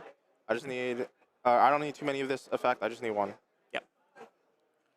Because yeah, now he has a physical block with the crest, so he has access to cover any two that a Benji would present. Mm-hmm. He also has the Van Brace. So Yeah. I think having the what's it called? Having the Seeker's leggings now, I would also be like valuing peace of mind a little bit higher. Yep. So there is a lot of good cards in the pack. I would shot red. the Wither. Yeah, I think you just slam the Withering shot here. You should absolutely take your time, look at all the cards, think about it, see what you're passing. But I know what I'm picking. Yeah, one thing that you can do in the time that you're like spending looking, something that I do that I find helpful is I start counting like how many different cards there are that are like premium picks for each class. Yep. And then based off of how many come back, that's how I kind of figure out how many of each hero there are. Yeah, you have to, so like, when you're drafting, you do have an idea of like what's going on, but you have to like constantly like confirm that information, right? By doing what you're saying.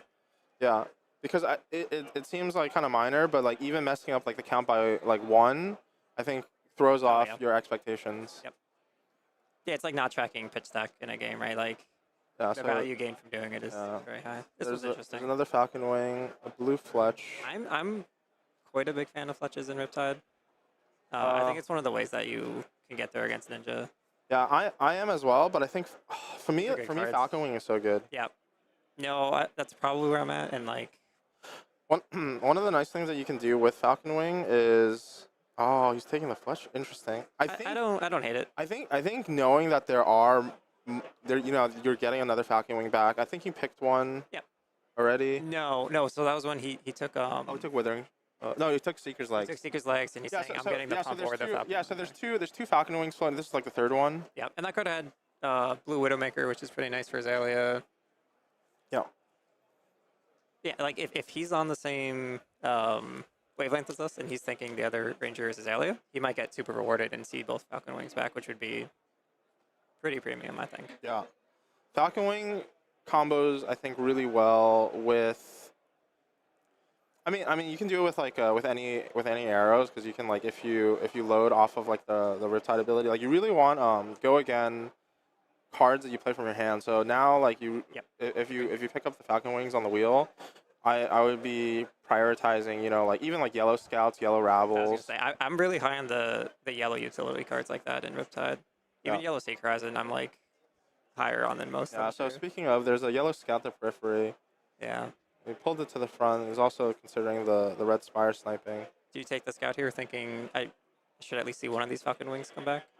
Yeah, I think I would. I think the Yellow Wither's quite good too. There's Yellow Wither. So I think when the format first came out, I was like really high on, you just like draft like all the arrows. Yep. But I think one of the downsides is that you end up like being quite weak to decks that, like Azalea, that like dominate against you. Because it becomes hard, like you get cards stuck in your hand. Yep. It's also like you need a density of go-agains for ninjas, because you make them take a turn off, right? You present a Withering Shot for 8, they have to walk out, or their turn is very inefficient. And then if you come back with like 1 attack for 4, you just lose all momentum, right? You have the yellow Scout.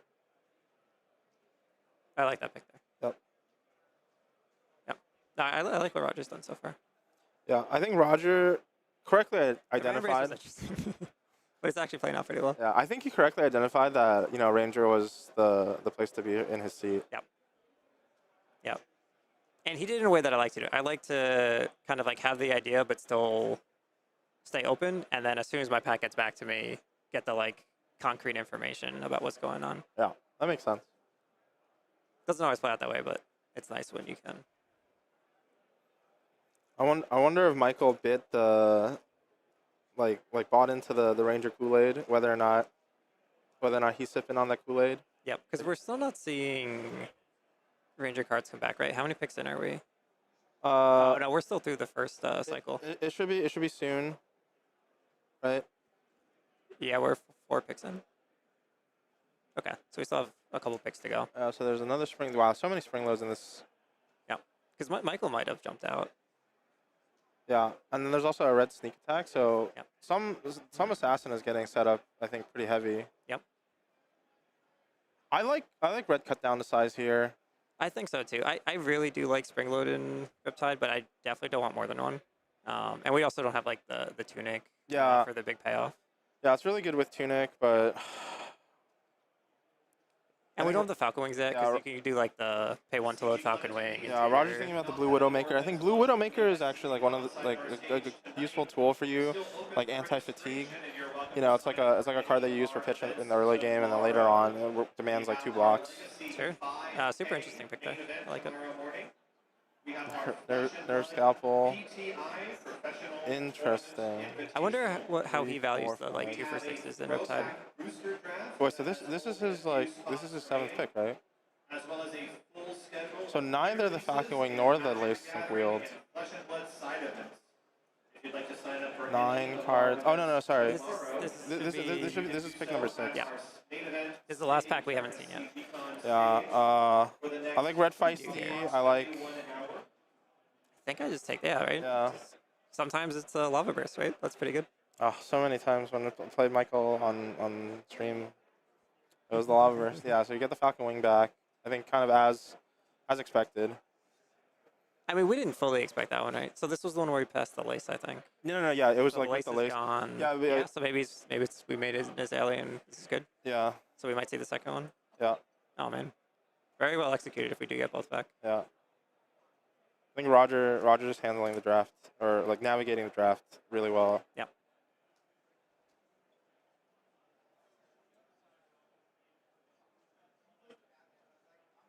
He had us a little bit questioning at the beginning with the man brace pick, but I think I forget what he took that over.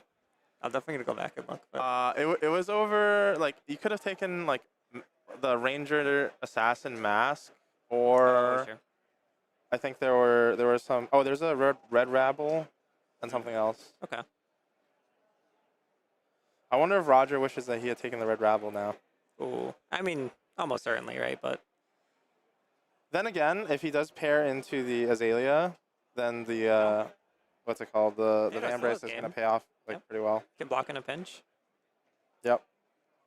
Someone else doesn't have it now. True. Okay. Waiting for the next pack.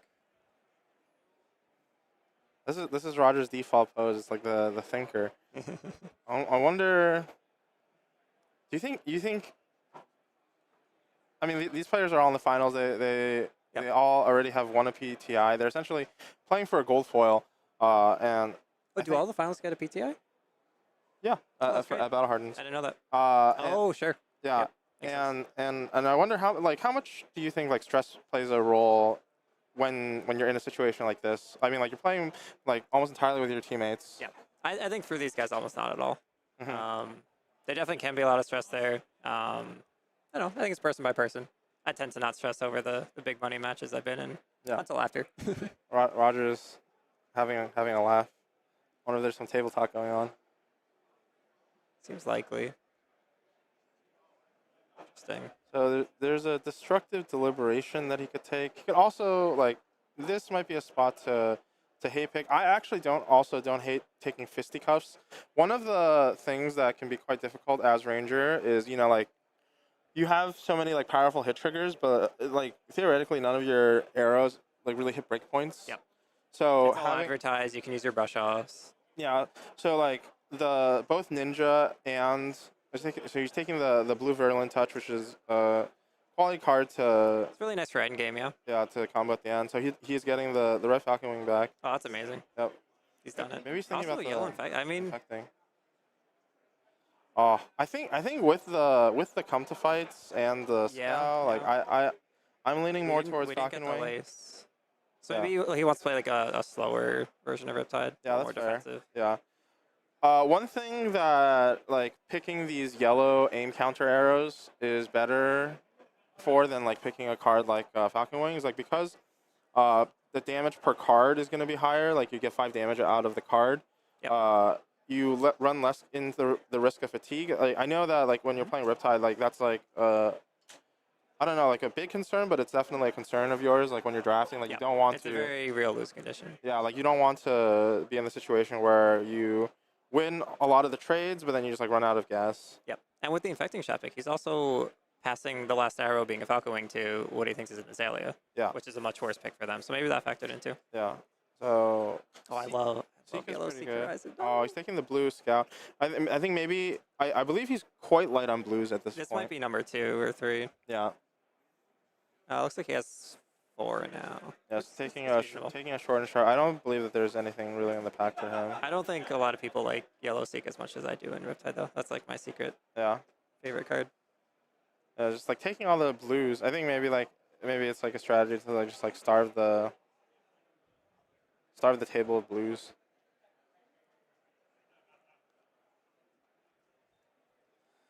Or just in the last couple of picks, I think players are just. I think he has a very solid deck already. Yeah. What do you think he's missing? Like 2 in there. What do you think he's missing? Like he's missing some defensive options. Yeah. Yeah. So he doesn't have. Has 1 trap, I think. Yeah, he has the I think the 1 tar pit trap. 1 tar pit. I wouldn't be surprised if he first picks any trap. Yeah. So I was gonna say there's a hierarchy among all the traps. I was curious to get your perspective on this. Sure. Out of all the like the red common traps, like which one do you think is the best for Riptide?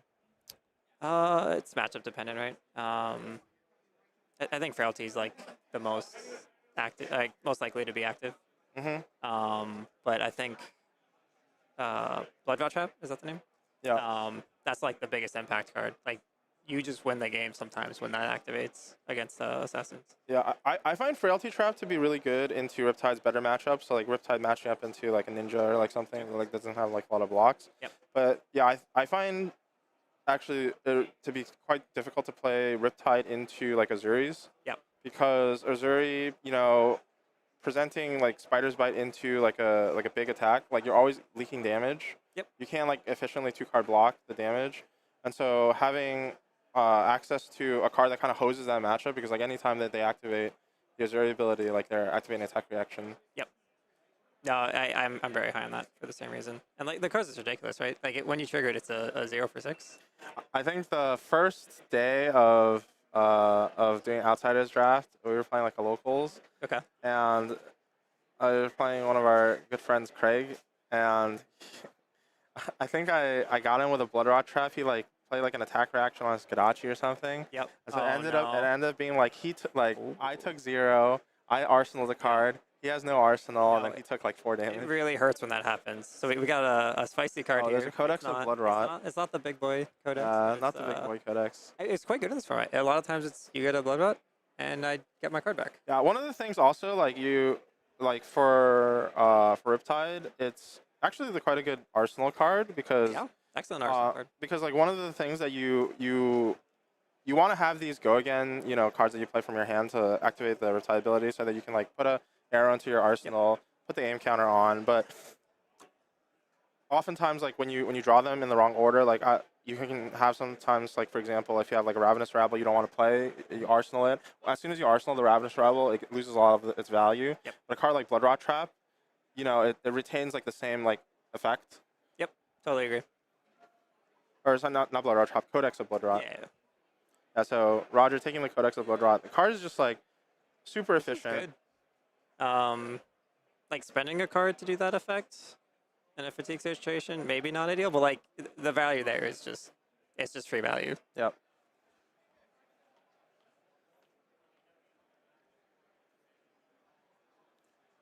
Now we see there's a red Piece of Mind, a red Rabble. I really don't like Piece of Mind much in Rabble's Riptide. really good, and also Blood Rot Trap. Okay.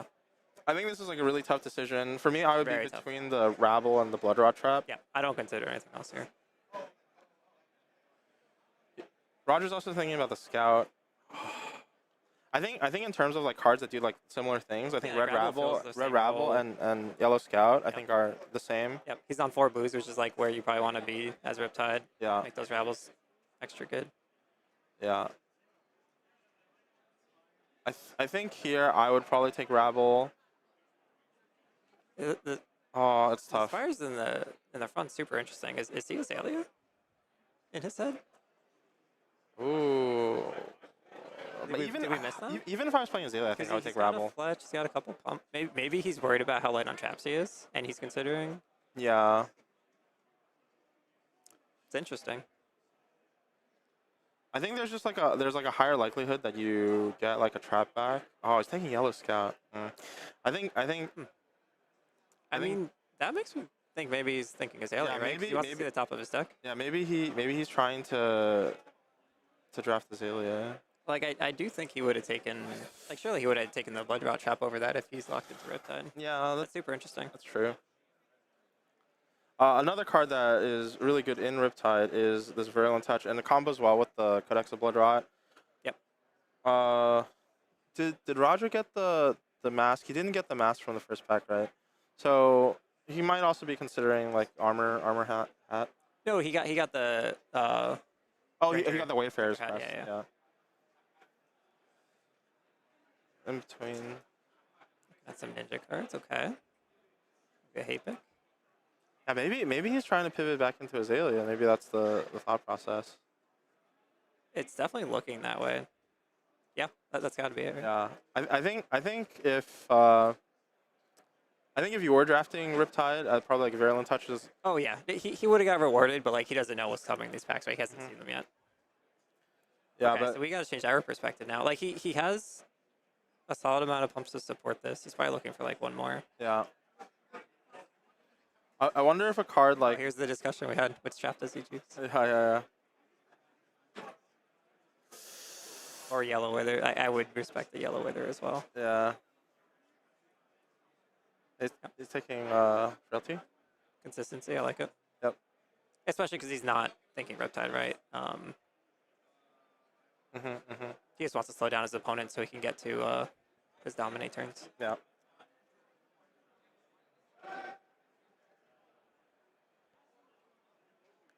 Man. I wonder if there's some kind of like gamesmanship going on. I think like when you decide to like draft as if you're drafting Riptide and then you like switch into Azalea, because like if you know that the other like Ranger drafter most likely is gonna end up being on the other team, like that now like you're drafting cards that aren't necessarily like bad in your deck, but you know like don't fit as well, but definitely would be like very good in the other Ranger's deck. No, I definitely agree. I wonder how much influence this Rambrace pick one is having on his Ranger choice, because it is better in Azalea, right? Oh, I like saying that. Actually, there's really not anything else for him, right? It's like a blue. Blue Humble. I mean, he is very light on blues. Oh, especially going Azalea. Yeah, and blue Humble. I think I don't know exactly like the best way to evaluate these blue 2 costs, because one thing that they do offer is that per card for Ranger they offer 4 damage, which you know like can be difficult to achieve. Like you just like don't have any cards that do more than 3. You get a fatigue. Getting 2 cards, or you're getting a damage out of the deal. Yeah. But on the flip side, they block for 2. Just never block. Just don't block. That's the plan. Why would you have to block if they don't have hero powers? Very true. Very true. Okay, so what is in this pack? So we see another aim counter arrow and a yellow sedation shot. It's also blue he can take if he yellow skybound. Yeah, he could take the blue Falcon Wing. At this point, he might be thinking that he's like way too light on blues. Yep. Oh, we're just taking Wreck. Is that a red Wreck Havoc? That was a blue. A blue Wreck Havoc? Interesting. But yeah, I think you're right. I think he's aware that he needs quite a few blues. So I wonder if he wasn't thinking Azalea the whole way, and he just kind of switched after pack 2, going into pack 3. I don't know. It's so tough. Like you have to make it like in this situation. Like there's no like real margin. Like you just gotta when you're at like the crossroad, like you just have to make a choice, like one way or the other. Agreed. Either you're right or you're wrong. Yep. No, I fully agree. That's a little tough. There's toxic tips, but he has a glove already. There's a yellow rabble. I think Rabble and Yellow Seeker are both like welcome to see here. Yeah. I don't think there's a blue you can take in. Yeah, taking the yellow rabble. At this point, just kind of trying to, I think, fill out the deck. Yeah, hoping for like maybe another like yellow arrow or two, and maybe like 1 or 2 more blues. Yeah, maybe he's hoping that one of those traps wheels. Yeah.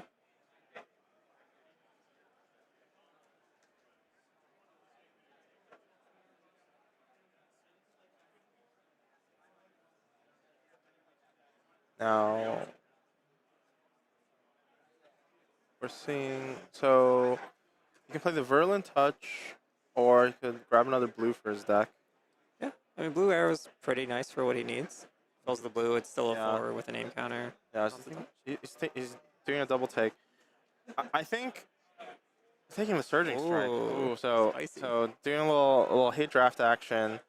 It's an annoying card to deal with, right? Your opponent, if they're Katsu, they present that. It's like you have to guess if they have a Gust Wave in their deck, or yeah, or like a 0 in their hand, or maybe they have they have the Gust Wave. Like, what do you do? Yep. Like he probably blocks an equipment plus a 3 block every time he sees that. Just doesn't want to deal with it. Yeah.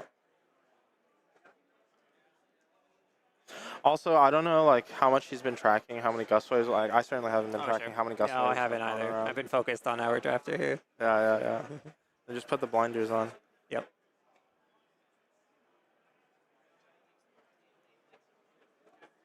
So, yeah. So someone in the chat said that maybe there's 3 Rangers in the pod. I don't think that there's 3 Rangers in the pod because like the pack. I think you can tell with the pack with the Falcon Wing, the lace, and then there was like a yellow arrow in the pack. So I think both the yellow arrow and the Falcon Wing. Oh yeah. It was the yellow withering shot. Yeah, I mean. Oh no. Sorry. There was a yellow arrow with the Falcon Wing that wheeled, I think. Yeah, these packs have been a lot more Ranger light, so like it's not impossible. I am leaning towards maybe just a couple of hate picks that are kind of making it look that way. Again, it's also Belgian print pack, so yeah. I mean, like this distribution's a little off. This pack, there's like 2 arrows left. I don't think that there's 3 Rangers. I think probably it's 1 Azalea and 1 whatever Roger decides to play, and then I think probably there. We do see the blue Spire come back. Yeah, probably there's gonna be like 1. I think 1 Ninja, 3 Assassin would be my guess for the breakdown of the draft pod. Yeah. Oh wow, yellow sneak attack wheeling. That card's so good. It's also that was the red deadly duo, right? Yeah.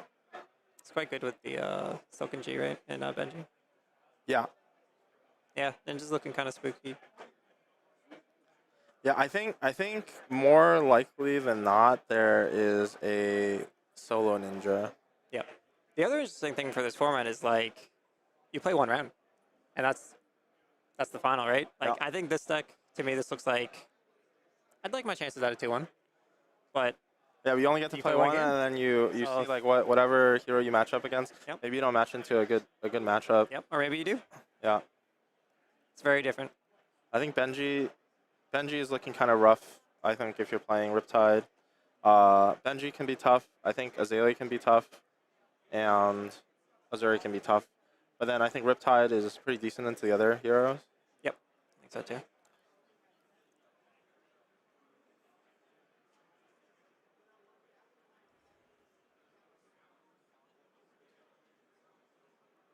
So I'm just checking his blue count. He's only at 6 blues still, or no, I think 7. I think that's okay. Usually, I think so too. usually I like being a little bit lighter on blues, especially if you're a ranger. Like you really do need the value per card to be kind of high in your deck. And then a lot of the blues that Roger ended up picking are ones that do 4 damage. Yep. No, I agree. His blues are quite good. He's saying I'm happy with what I have. I will just take the. Oh, and he gets a freebie at the end. He gets a yellow virulent touch. I think we have 2 Azaleas. You think so? Roger and the other guy are both gonna end up playing Azalea? I think so. I mean, I think it is possible that Roger reviews his pool with the team and then decide like maybe this is better Riptide. I think it's close with what we got. Yeah. Yeah, I think it went pretty well overall. Swap places from the first draft. Yeah, we did. Yeah. I really wonder like at the directions. I think at the beginning it seemed like Roger was like really firm on going Riptide. Yeah, he convinced us at least. I don't know, looking at the log, like if it was actually that clear, but yeah, he fooled us. Yeah. And then halfway through, he's like, oh, maybe going Azalea. Yep. Because there were a couple picks early that we kind of questioned, that we thought like there was a better Riptide pick. So I think he might have had it in his head earlier than we thought that Azalea was where he was headed. Yeah. It feels so sad to be passing up on the toxicities. Maybe he was like thinking that like you would see like 1 or 2 more later on in the draft, like. But it looks like they were all opened in the first pack. Yep. Toxicity is a card that I think has like very big difference between when it's good, when it's not good. Absolutely. I find that the best Azalea decks always have a way to push through a toxicity. Yeah, I think it's like part of the core game plan at this point in the format. Yeah, just being able to kind of get that guaranteed damage. Like the red one, I think the red one is probably one of the worst ones. I really like the yellow one. Yep. Because the yellow one you can pitch a lot and still does 4 damage on the card. That's what I'm saying. Ranger loves these like utility yellows that you can pitch, or they provide reasonable value when you play them. Yeah. When you're forced to use your like full hand. Yeah. So now Roger's in the position where he has some of the cards that you want to be playing in Riptide to kind of set up to be able to like put.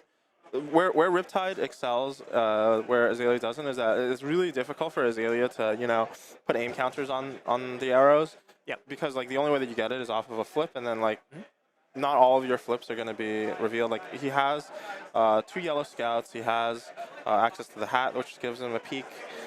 And does he have seekers? Oh yeah, I don't think he got any seekers. Yeah. So he has and he has a couple rabbles. Yep. I think he has 2 yellow. Yeah, so he has a couple ways to peek, but did you pick the Spire Snipings? I think he got 1. Okay. There might be 2. Yeah. So I think he's a bit in between. Yeah, so there's like a couple ways for you to peek, so it's like really hard for you to like get value on the aim counters, whereas like for Riptide, either you start it off with the arrow in your arsenal and you just pay 2, you flip it up and then you attack with it. Yep. Or you play something from your hand like a pump, a Ravenous Rabble, and you put it in your arsenal. Riptide really gets a little bit more damage on average out of his cards than Azalea does. But Azalea's, I think, real benefit is the ability to strand cards in your hand with Dominate. Like sometimes you have hands that just don't play well with like 3 cards. Sometimes you only have like 2 cards that play. Yeah, absolutely. I actually ran into, you wouldn't think that it would be like an issue with Ninja, but I think like... Oh, it happens, because you're playing all these 3 blocks that are finishers, right, if you're not blocking with them? Yeah, like if you were drafting a deck similar to, like Michael Hamilton's last draft, where he's prioritizing these 3 blocks so high, you just end up with hands that like you want to be blocking 2 cards, and if the Azalea player gets to dominate an arrow, even for like 5, one of those cards is just like not doing anything. Yeah, I agree. Especially if you get hit with a withering shot on that 5. Like that's just brutal. You're wasting like 2 cards now. Yeah. So instead of being able to get like more guaranteed damage, Azalea has the ability to kind of get some value from stranding cards in the opponent's hand. Yep. Do you have a preference between the 2? I personally just love Riptide. I like getting juicing the 1 point of value out of my aim counter. Yeah. I like Riptide a lot, but I think that as we are playing and getting towards like the tail end of the format, I think I am starting to realize that Azalea is a lot more powerful than we had originally given her credit for. No, I totally agree. Yeah. And I think the players now are getting ready to do their build. They've, I think, sectioned off again into their respective teams. Oh, sure. Makes sense. And we're going to take a look. Oh, a shakedown. So I don't have enough swap targets.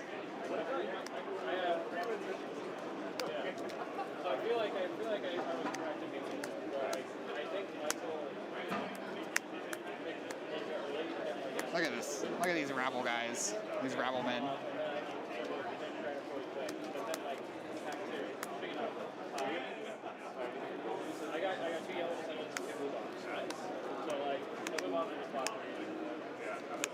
And sometimes like they'll be dark.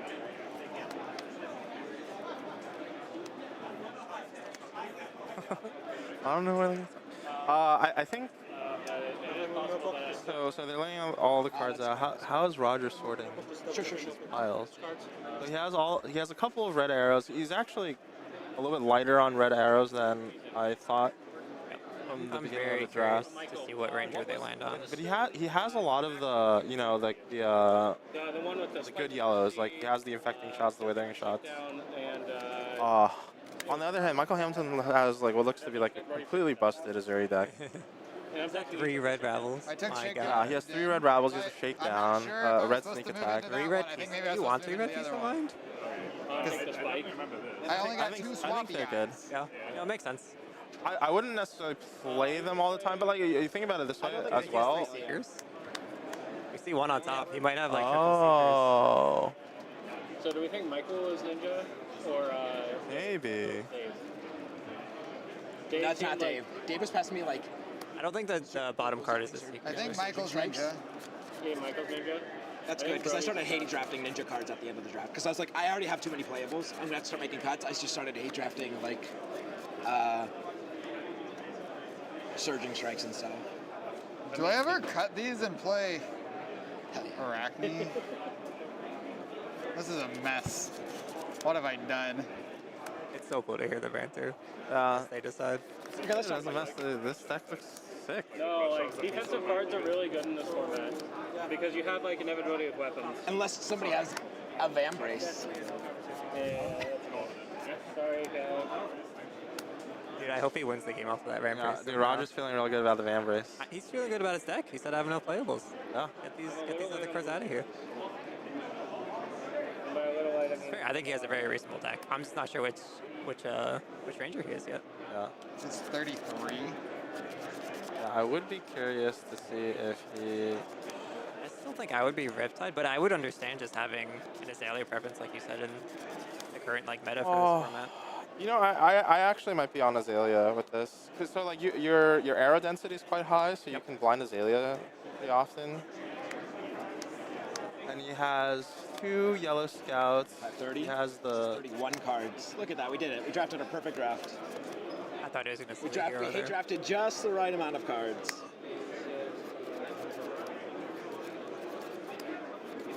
No, I 31 needed playables for Roger. He did get a little aggressive with the hate picks, huh? I needed those guys. You hate drafted me.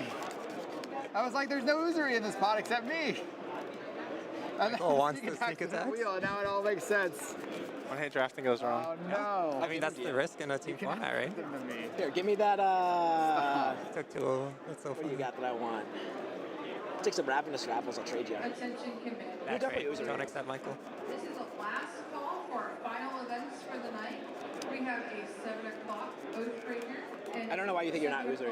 Casual Commander. Looks like Michael's still debating. Like what? I mean, maybe Roger saved Michael from being Uzuri, and now he You don't have big things to swap in. I think it's Uzuri though, right? Like, You don't need them. you think 3 Rebels? though. Same. Oh, he does have 2 seekers. Oh, he's so many equipment. Throw my hat. So. You've got Peace of Mind if you're not running Seekers. Because I had these like early because it was the best thing in the pack, and then like picked up on it. And then I guess I can add.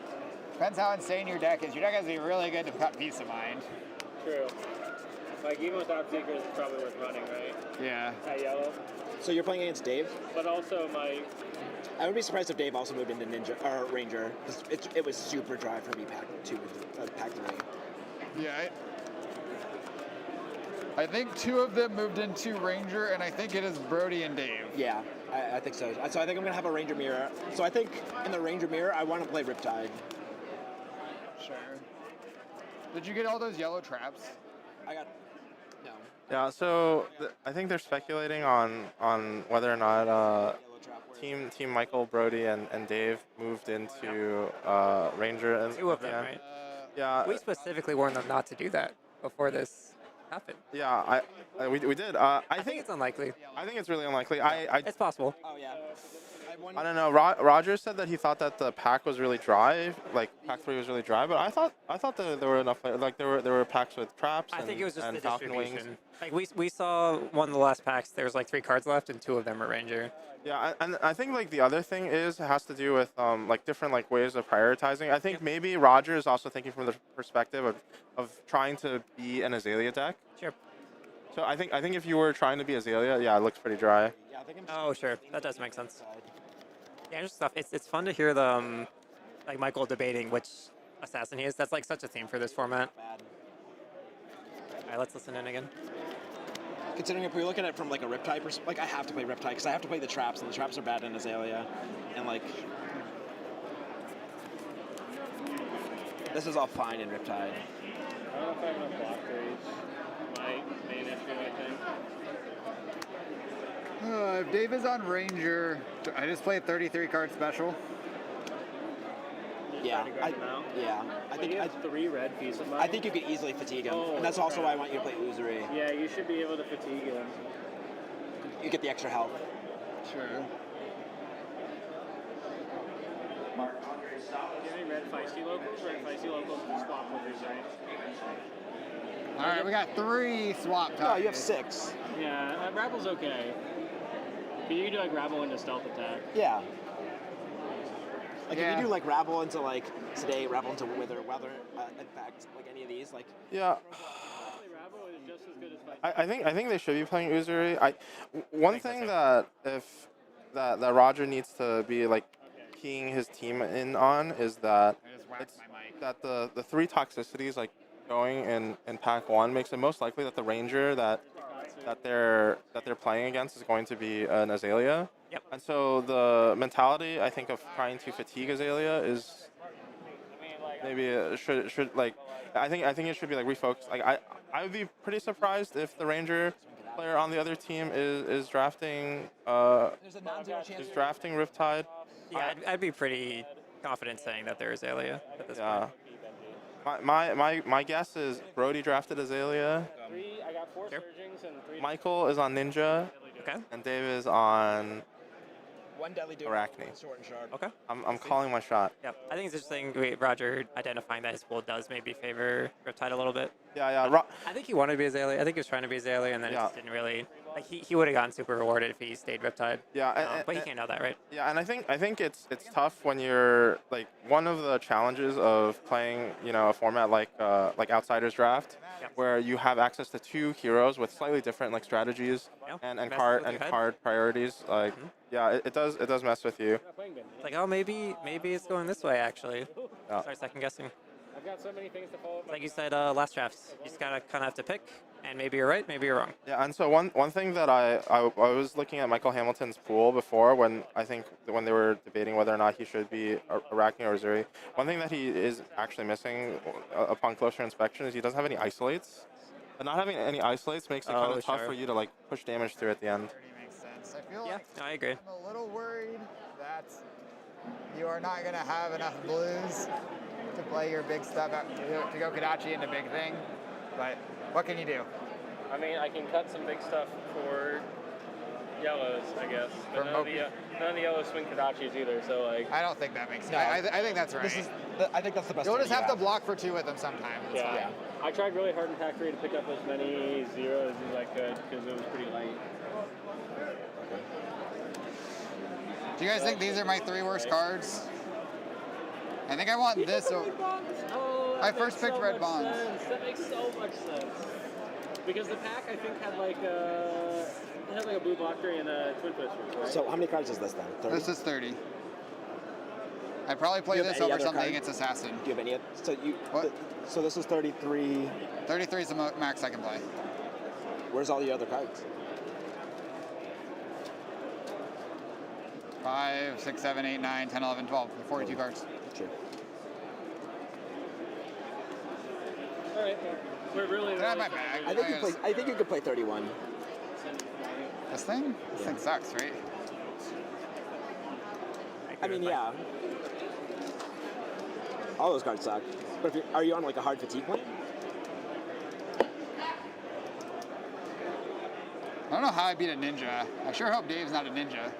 He's a ranger. He's 100% ranger. Then I'm on a hard. Dave is a ninja. We got the Spoiler alert. Spoiler alert. So we have the heroes that the other team drafted. So Dave was drafting Benji, looks like. Michael Fang is drafting Arachne, and Brodie is drafting Azalea. So I think kind of makes sense for in terms of hero distribution. We don't know what hero Travis. I think Travis is playing Katsu. Because they were talking earlier about like the bonds being missing. Yeah, I think this draft format in general is just like kind of tough. You get in your own head sometimes about like which hero that you should go. I mean, like usually the cards that are good for one hero are also good for the other hero, but it's like these like tiny decisions that end up like impacting your. Absolutely. Yeah, and so it looks like they have submitted or they're beginning to submit, and yeah, Travis playing Katsu, Michael's playing Uzuri, and Roger's playing looks like Riptide. That all makes sense. So I think we have no repeat heroes, is that right? Yeah. Everyone kind of stays in their own lane. One of each. A nice, clean 6-man draft. Yeah. Outsiders. Love to see it. Yeah, I wish some of my drafts always went like this. Yep. And oh, we're back. Here we are. So I don't know, really interesting draft. I wonder for sure. How it's gonna pan out. I believe the matchups are going to not be as like straightforward. Like what's it called? Like I believe that Uzuri is playing Benji, and and he has the 3 peace of minds. Yeah. So and he has the Seekers. So has some gameplay into that. I think Roger is playing into what's it called? Azalea, I believe, should be, and then Ranger Mare. Yeah, and then I believe it should be what's it called?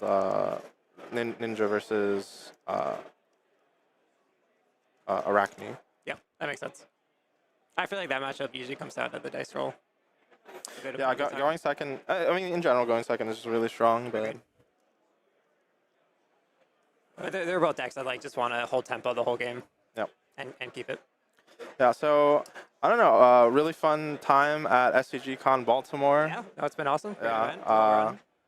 And hopefully you guys have a great time watching the rest of the stream. I think that's all. We're gonna pass it back to Pankaj. Yeah, I think we're done for the day. Yeah. Oh yeah, we're gonna cut to break real quick, and then we'll be back. Yep. I'm glad that for once we can all actually agree that Attack Action Kano is the best deck in Blitz, and that Blood Debt Levia is the best deck in CC. We're going to kill it at Worlds, guys. I got to go 1 second. Hey guys, how's it going? Mo Bogsley here with Team Ascent, sponsored by MinMax Games. If you're looking for a promo code to save 5% off of your next Flesh and Blood singles purchase, head over to minmaxgames.com, use code ASCENT at checkout, and you'll save 5%. And this helps out players like us on Team Ascent a ton. If you're looking to pick up some Ascent merch or some Flesh and Blood related merch, head over to ascent-gaming.com and use code SAVAGE at checkout to save 5% there. So hey, those are 2 great promo codes. Thank you guys so much for the support. Have a good one.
Star City Games is the premier retailer for all your Flesh and Blood needs. Our extensive inventory includes thousands of Flesh and Blood singles, sealed product, and top quality supplies, so you'll always be prepared to play at your best. Visit us at StarCityGames.com today and discover why we're the go-to destination for Flesh and Blood enthusiasts.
And welcome back, everyone. We are just about to go into the final match, but before we do that, huge shout out to Dan Rutkowski and Yuanji Lee for hopping in the booth and walking us through that draft experience. It was so insightful just listening to the commentary over the drafts, both for Michaels and for Rogers, and huge shout out to those guys. Really appreciate it.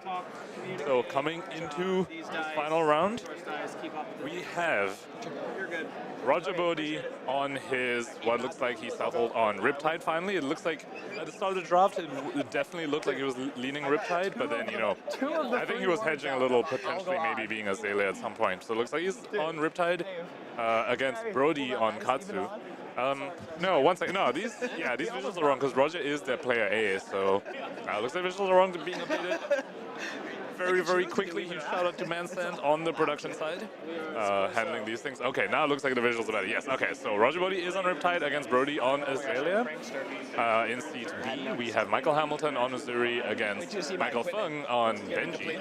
And then finally, we have Travis in seat C on Katsu against Dave Lin, also on Katsu. So we have a Ninja Mirror in seat C, well, the exact same mirror in seat C. Seat B, we have a Ninja versus Assassin. And seat A, we have a Ranger versus Ranger mirror. So 2 mirrors going on at this table here. Now we will see whether Roger is able to pilot this to victory. He does have some spicy cards in his deck. We did see that he had a pack 1, pick 1 Vambrace. And he also opened a Codex of Bloodrot later on. So, some pretty powerful cards in Roger's list. Let's see how he's managed to pilot it. Now, quick comment about the Vambrace. We have been seeing all day today in stream that when the Azalea does a big dominated attack, typically the opponent only gets around it with some sort of preventive effect. So, a combination of Brush Off, Peace of Mind, or even Seeker's Equipment. Now, that Vambrace in Roger's pocket, or should I say his arms piece, could help him, sneak that on-hit over. He's saying, suppose Brodie blocks exactly with preventive effect. Roger says, I'm on pay 1 to activate Vambrace, leak 1, and here's the 3 on-hits I stacked on that. So we could definitely see the Vambrace come in handy here. Now, of course, Brodie is on Azalea, so whether he has a lot of these preventive effects, remains to be seen. Usually the strong Azalea decks don't even have a lot of those, so yep, so we'll take a look at that. Now, of course, that's also in the end, you can pay 1 to your Vambrace to block for 1, and because the bow is instant speed, you can use his floating resources effectively on the opponent's turn to even load an arrow. We saw in the previous game Michael's opponent do that. The name escapes me. Oscar. Yes, we saw Oscar do that. You activate the bow on the opponent's turn a couple of times. So we might see Roger do that too. In the final stages of the game, pay for the Vambrace, use the floating to load the bow at instant speed. Looks like the players are just about ready. Now, Brodie is the highest seed, so he does get to pick whether he wants to go first or second. And that'll give us some insight into how he expects this matchup to go. Typically, a Ranger matchup, you expect it to be a little more tempo-based. I wouldn't be surprised to see Brodie choose to go second. At the same time, if he has a strong enough Azalea pool, we might see him opt to go first in the hopes of getting a strong Dominator arrow, and that's what Oscar did in the previous match against Hamilton. Oscar did end up missing out on getting a Dominated arrow turn 0, but let's see whether maybe Brodie has some better luck if he chooses to go first, that is. Dude, that's epic. Alright, both players just shuffling each other's deck. Let's tune into them, listen to any of the banter. Wait. That's so funny, they used to say that was shot. our game plan. That was our game plan. Well, one of us fourth ring. Alrighty. Good luck, Roger. Have fun. Thanks, you too, bro. Some friendly banter going on here. Of course, all these members are part of the Wolfpack. This is crazy. Wolfpack members could possibly be in a final ever. Wolfpack confirmed best team. Factual. Alright, they're just tooting their own horn at this point. Do you like my arm piece? All of your peace of minds and brush off aren't gonna be good here, buddy. What the heck? Alrighty, lead us off. Roger pointing out that the preventive effect is going to be a lot less effective, and it looks like Brodie did choose to let Roger go first. So it looks like Brodie is saying, you know what, I want to start with the tempo. I'm not going to risk potentially getting, potentially whiffing on a dominated arrow turn, so I'll just let you go first. Block what you have and start the game with tempo. Wow. Good. Yep. A little difficult to see. I think we missed what Brodie was revealing to Roger. Roger did target Brodie as a target of the scouted periphery. That's not bad. That's bad. All right, very strong turn 0 from Roger here. Either he's leaking damage on his Virulent Touch, or he's leaving Brodie with a Blood Rot on turn 0.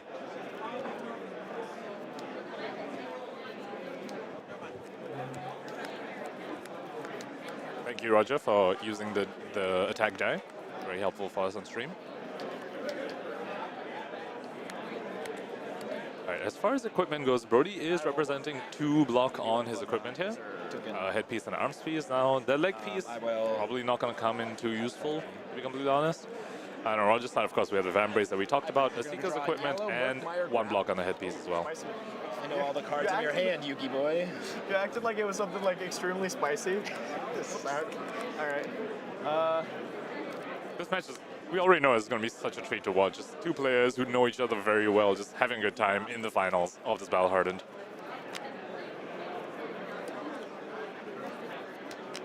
Alright, take a look at Brodie's hand here. That is 4 arrows. Not the greatest thing that you want to see as a Azalea. You definitely want to see, a couple of pumps in there. One of those arrows is a Spire Sniping though, so you could potentially get an Azalea activation in. And of course, because of Blood Rot, if he has extra cards, he could potentially pay for it as well. Of course, no blue in this hand might make that a little bit of a difficult proposition.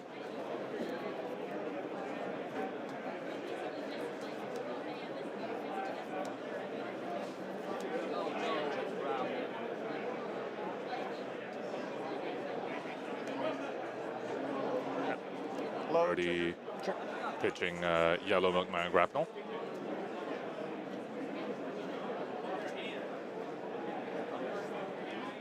Looking at the top. Ooh, looks like he did find a red infecting shot on the top. He's probably gonna Azalea that in. Give it Dominate, and maybe even an aim counter. Let's see. If he wants to give an aim counter, he will need to spend an extra card, and yes, he is doing that. And then shoot you. For 6 Dominate? Yes. 6 Dominate. Now this does mean he's going to take the Blood Rot Puck's damage, because the last card in his hand is a red.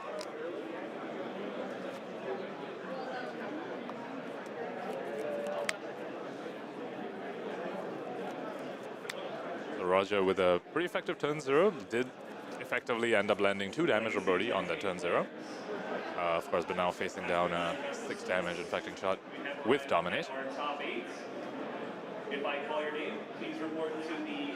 So lining up a block equipment here that tells us he potentially has a way to cover this up. Otherwise, you probably, if the equipment isn't helping you stop a break point, it's rare that you actually choose to use it. With 24 points, Tony Scaponi. In second place with 24 points, Anthony Coburn. In third place with 23 points, Ian Bosley. Roger once again with the very intense look of concentration on his face that we've been seeing all day today on stream. 23 points, Brian Koval. The following 4 players each have 22 points. In fifth place, Harry Hackett.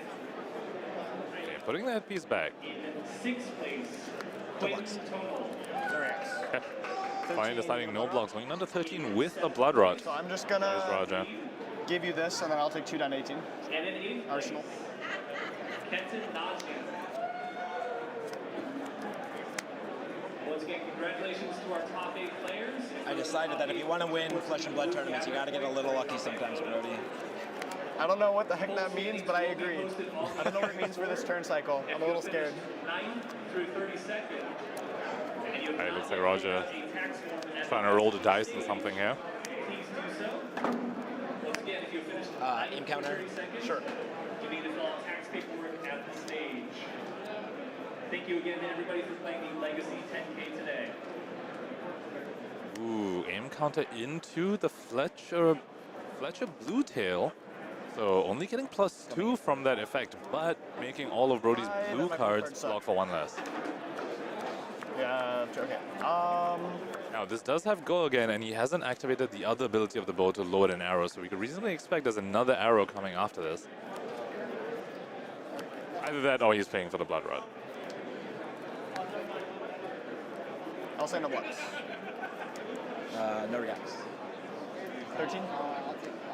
Okay, Brodie with the no blocks, so another 13. 5 tolls even. Ooh, the Ravenous Rabble. Triggering the Riptide, remembering to do that before he resolves the Ravenous Rabble trigger. He's been very, very good about that all day today. I'm luckiest and I'm not the luckiest. I'm right in the middle. Fair enough, fair enough. Once again, Roger revealing a yellow of his Rabble. We saw that earlier today as well. Coming for 2, got the Riptide trigger off. Now, he already activated the aim counter ability of the bow, so that's an arrow. He won't be able to give it an aim counter. He's just sending it for 4. And so he will be taking a blood rod damage here, going down to, so he's effectively at 11 life.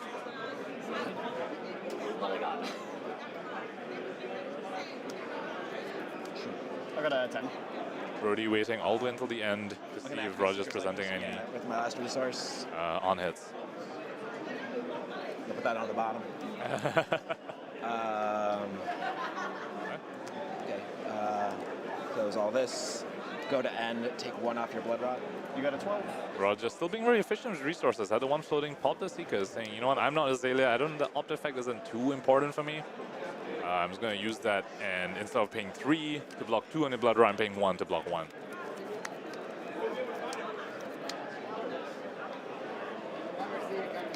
Brodie now with the 4-card hand, effectively.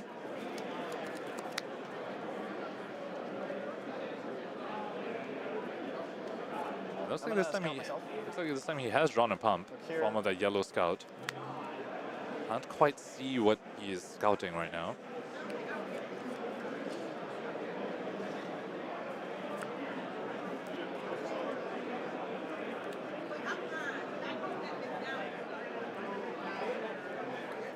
And I think, is that a Fletch in his hand? Can we zoom in onto Brodie's hand? It looks like yeah, there's a Fletcher Yellowtail and a blue Skybound shot. So, I mean, based on how long he took on the scouts, seems like it maybe wasn't an arrow. So you may not get the aim counter benefit of this Fletcher Fletcher Yellowtail.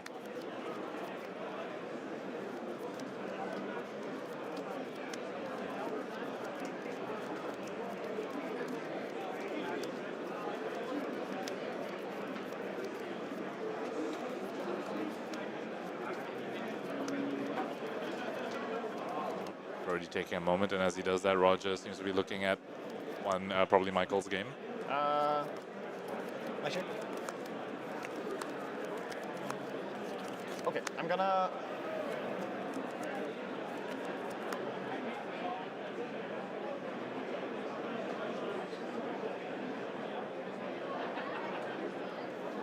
Brodie, okay. Moving on to Azalea after a scout. Oh, that is an arrow. Give an aim counter. He is giving an aim counter now, of course. This. Widowmaker has no benefit on itself with having an aim counter, but because of the Fletcher Yellowtail, any of Roger's cards that are yellow will be blocking for 1 less. Now, of course, I had to get your yellow cards. Roger does have the Wayfinder's Crest to be able to get around the Widowmaker's +3 bonus. Let's put the crest and just 1 card in hand and make that come in for 3 less. Gets and it is just vanilla damage.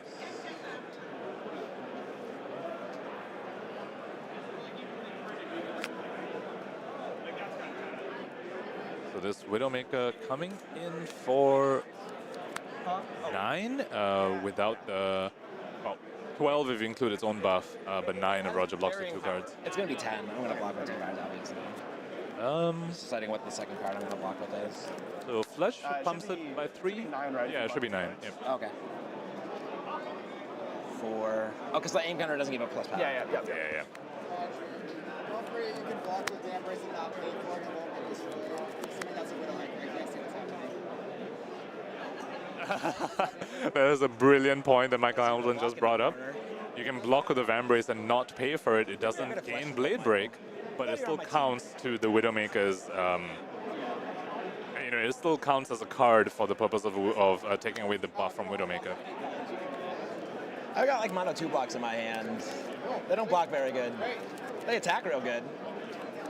They pay for things real good. They don't block very good. Just amazing presence of mind from Michael Hamilton here. He's in the middle of his own game, still managed to look over to Roger's side and give him this piece of advice. Take 8, go to 4. At the same time, though, like I don't feel like I can go to 4. I guess I could do this to be cute now. Why not? Style points. Those are worth something, I'm told. And yeah, Roger was right. Just a whole bunch of 2 blocks in his hand here, and no single arrow in there.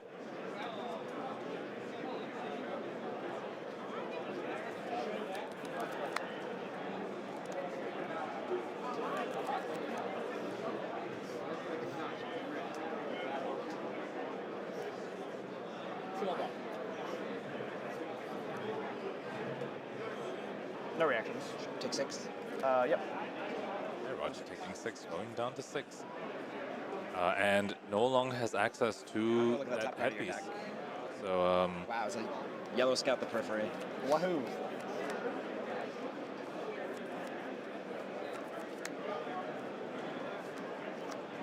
so no more equipment on Roger's side. Brodie's still sporting the 2 block on his equipment there. Pitch, So not play. Sorry, that was very confusing. I'm gonna attack you for 4 with this humble. Humble. Yeah, I don't want you dominating things next turn. Humble. No, thank you.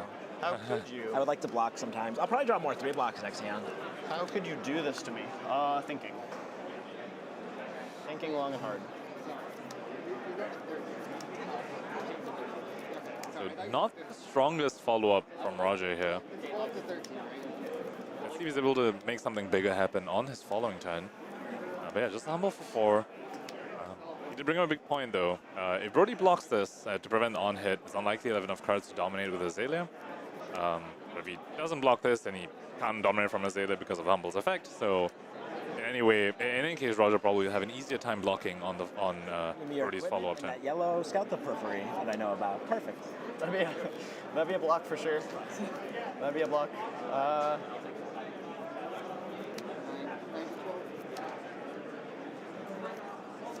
I love it when teammates face off against each other in the finals. I hope you drew an awkward hand. I need you to draw some awkward hands for me to have a chance in this game. I'm very far behind.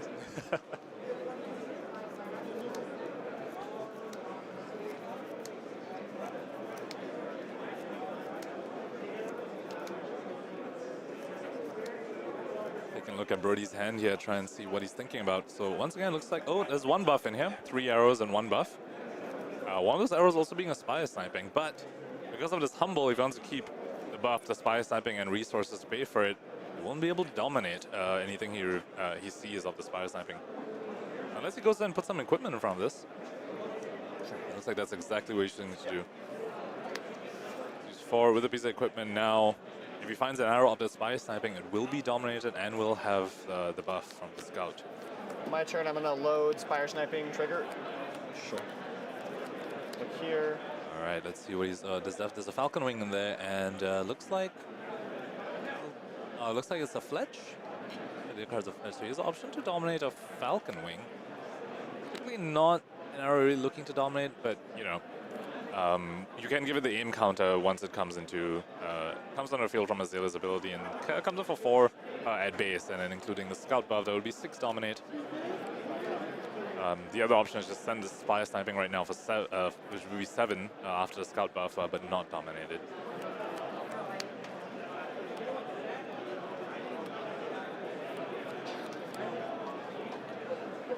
Of course, he might also elect to just save the Scout for next turn, since he already has the peak effect this turn from Spire Sniping. Maybe he wants to space his peak effects out a little and say, you know what, I'm going to need a peak effect next turn too, so let's just keep the Scout and just send his Falcon Wing for dominate. Now, you know, he did choose to give up his Toxic Tips to stop the Humble on hit, so he's really looking to try and get that Azalea value.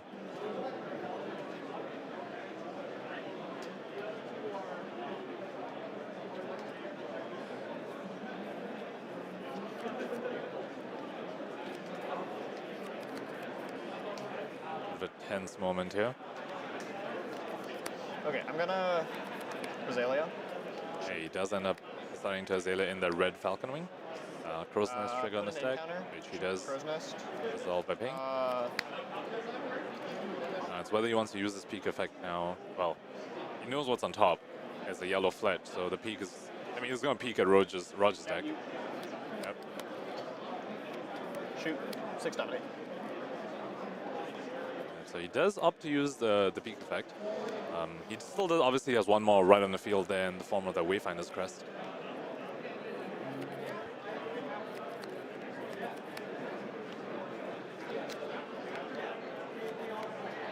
So he decided that since he has the chance to dominate on this turn, he's going to use his buff right now.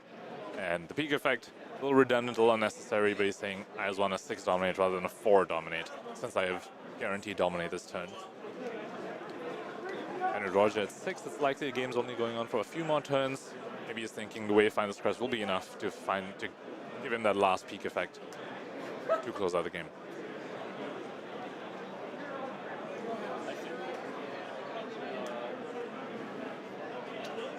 Roger's hand here has a red Falcon Wing, a yellow Infecting Shot, and a red Feisty Locals. And That's right, I have a bow. I was like, how do I get this Falcon Wing into my arsenal? So we just get to go to no blocks, reactions, trigger Riptide. Oh! Give you a Frailty token. This is a lot of value from this Frailty Trap. That's a 5-point swing right there, because the Frailty Trap... Down to 5, down, I block 3, take 2. Got a 4. Yep, the Frailty Trap does give Brodie the Frailty because it's a Falcon Wing, and then that retroactively makes his Falcon Wing come in for 1 less, coming in for 5. Roger's blocking 3 of it, and he also dealt 1 to Brodie. It's a total 5 damage from 1 card there. Amazing value from the 1 card, how that lined up for Roger.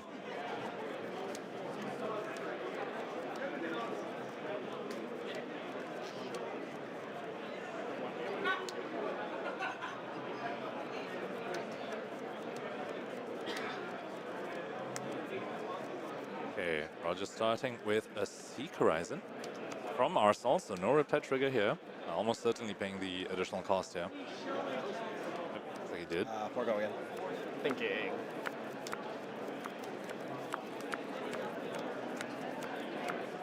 What to put on top? I think he put that yellow Infecting Shot that he had on top. He's got a Falcon Wing and Feisty Local still in his hand, so could opt to just send the Feisty Locals after this and just arsenal the Falcon Wing.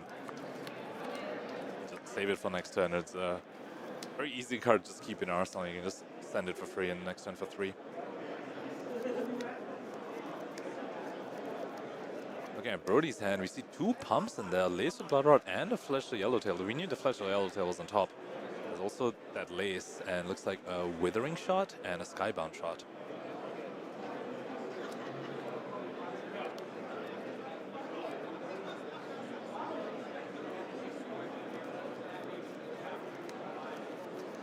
We've definitely seen a surprising amount of Seek Horizons where the additional cost was paid today on stream. Generally a pretty inefficient line. That's each of your, like if it's a red Seek Horizon, each of those cards you're getting 2 value out of it. So 2 cards and 4 with Go again. But we have seen it quite a bit today.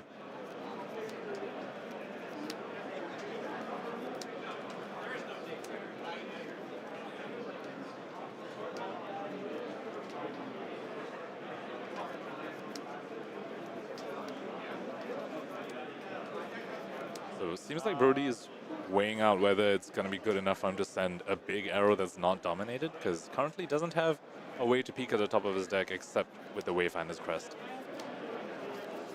No Spy Snipings and no Scouts in his hand.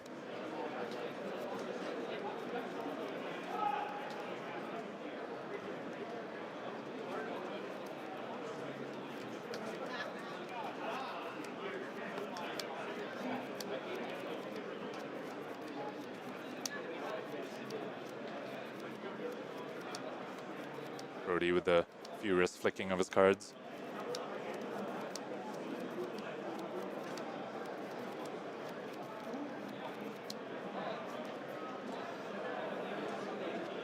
Yep.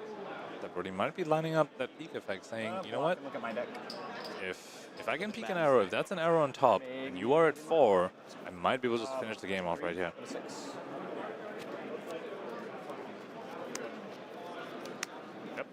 Roger's going for the Feisty Locals, triggering Riptide and putting a Falcon Wing in his arsenal. So Brodie already knows the top card of his deck. We didn't quite catch it, quite catch what it is, but we can imagine if it's an arrow, he'd probably just snap no block on his Feisty Locals. Although, of course, Feisty Locals already a very just difficult card to block. Basically says we block on an action card, that action card blocks for -2, so if he puts the 3 block in front, is effectively just turning the card into a 1 block, so probably gonna like to just take this. This game was looking pretty bad. So bad. Double piece of my hand.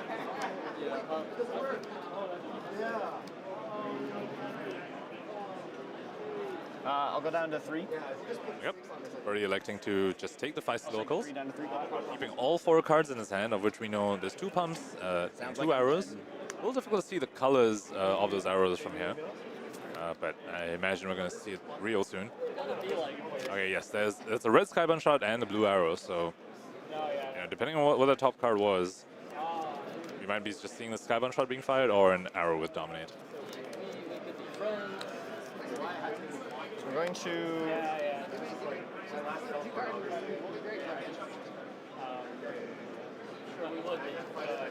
This is a very one-sided answer.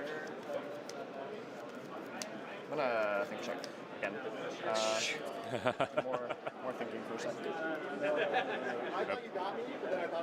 Brodie counting his graveyard, probably counting a ratio of arrows to pumps in his graveyard. We know he's very, very good at knowing exactly the ratios left in his deck and calculating probabilities. Now, of course, at this point, he knows what the top card of his deck is because he did opt to use the Wayfinder's Crest. But in any case, probably trying to decide how this turn is going to affect his future turns based on the proportions of buffs and arrows left in his deck.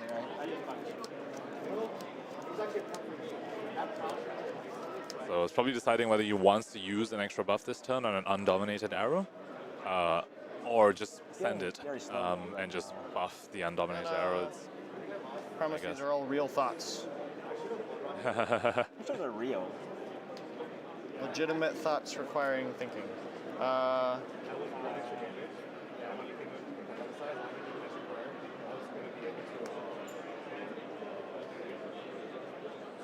Yep, activating the portal load. Okay.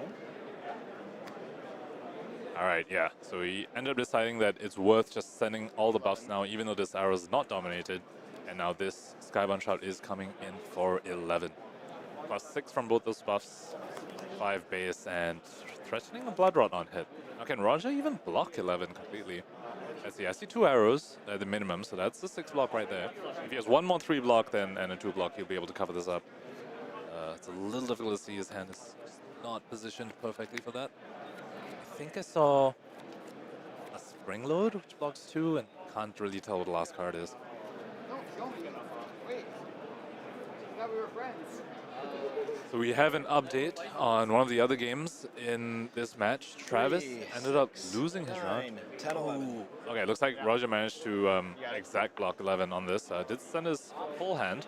But yes, it looks like Travis lost his game against Michael Funk, so it's down to Roger and Hamilton to win their games if n-rcast is to win this finals. That is lethal. It is. That is lethal. So no blocks? I don't know about that one. It's not looking great. Being at 4 against Azalea is always rough.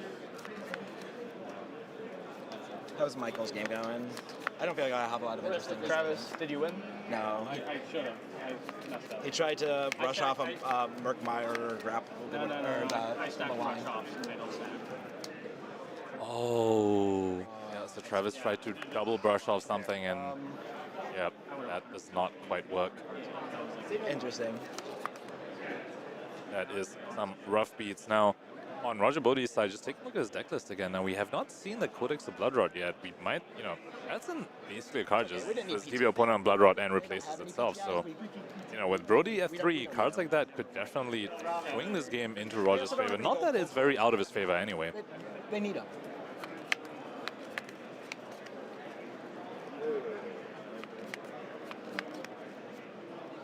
Other than that, Roger also has... You don't look very happy. You don't look very happy. Has a Tarpit Trap that we haven't seen yet. So very hard. There is still some evasive damage left in Roger's deck, which could win him the game here. Okay, blocking. I'm shocked. Sorry. Oh, that's good to know about. Let me think for a second. yes, I will be, to everyone's surprise, I will be blocking with a card. It's hot Falcon Wing on Falcon. It is the same card, yes, it's true. Alright, Brodie did end up deciding to block that lethal attack. I'm gonna... why is this game so hard? Well,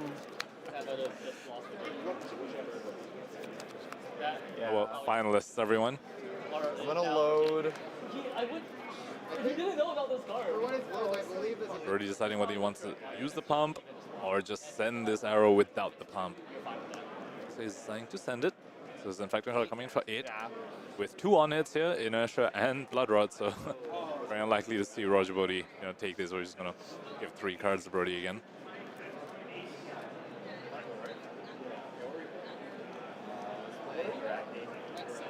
So lining up a bunch of arrows. And I believe we saw a Virulent Touch as Roger Bodee's last card. That's 3 Withering Shots. There's a Virulent Touch as Roger Bodee's last card. So being able to Arsenal it does leave him open to block him with 4 cards and still sending a threat. Just from Arsenal, Virulent Touch, very, very strong card to just, have in Arsenal. It's a... I'm going to figure out my turn on your turn, because this is an instant, so who knows what might happen. A very, very heads-up play by Brodie here.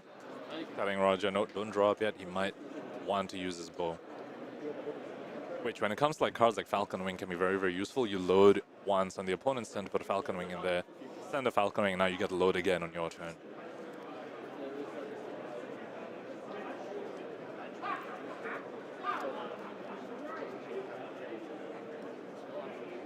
Brodie once again doing a quick count of his graveyard. Graveyard's looking pretty thick for both players.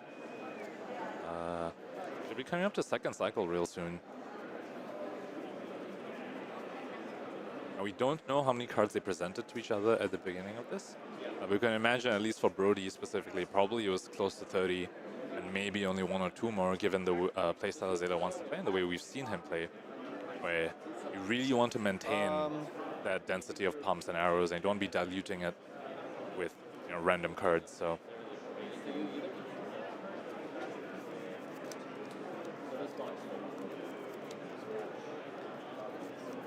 Roger Bodee looking a little bored there, or stressed, a little hard to tell. Yeah, okay, we're...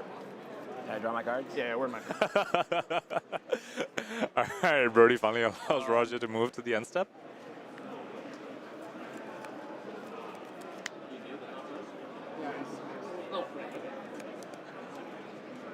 Oh, I know, okay. Figured it out. Casually broadcast there in my head.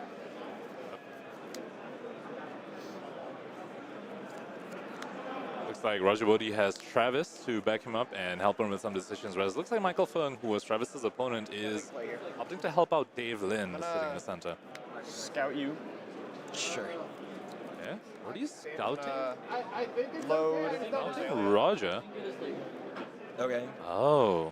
And then put an aim counter and shoot. So use Crow's Nest. Comes in for 7 dominate. Brodie just showing us the knowledge of his pitch deck, or just knowing that that's maybe the last card in his deck. He knows exactly that that's an arrow.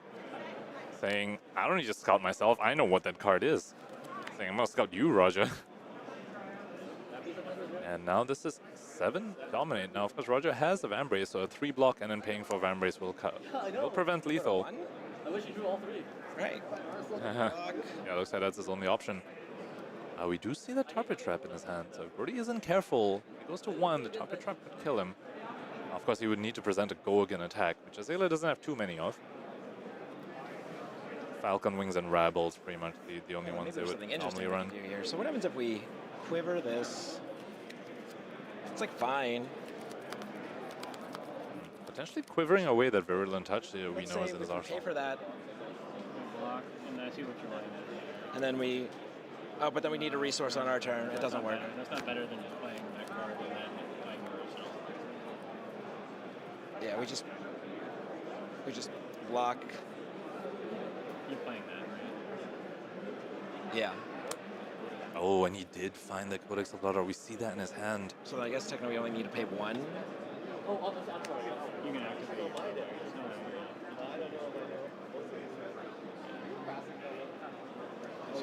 Take 3? Yep, got a 1. Yeah, Roger Bodee's at 1. He does have a Codex of Blood in hand, has the Tarpet Trap in hand, and we know there's a Virulent Touch in there, so he's actually able to present quite a fair bit of evasive damage on this turn. He can play the Codex, give Brodie a Blood Rod, and then send a Virulent Touch, which Brodie kind of has to block because it's lethal, and that would also create a Blood Rod and an Arsenal Tarpet Trap. You just get a Blood Rod. We just both get a Blood Rod. Or you get a Blood Rod, I get a Ponder. Right, okay. Wow. I mean, Codex of Blood Rod, yep, that's just give you a Blood Rod for free, replaces itself with a Ponder. Thank you. And then send a Virulent Touch, which is lethal, has to be blocked, as we talked about, and that means it's going to create yet another Blood Rod on Brodie's side. And now this Tarpet Trap is going to go into Arsenal here, and even if Brodie doesn't attack and Roger can't get rid of it, he can still quiver it away. So, once again, these matches, I feel like they start off looking like heavily in one person's favor, and then they just end up in these really tense situations and end up being really, really close. Okay, Brodie will need to keep, you know, at least one blue. He needs to pay for at least one blood rot if he wants to survive. But then, you know, that's a scary proposition. You're going down to one against a Riptide. Gonna...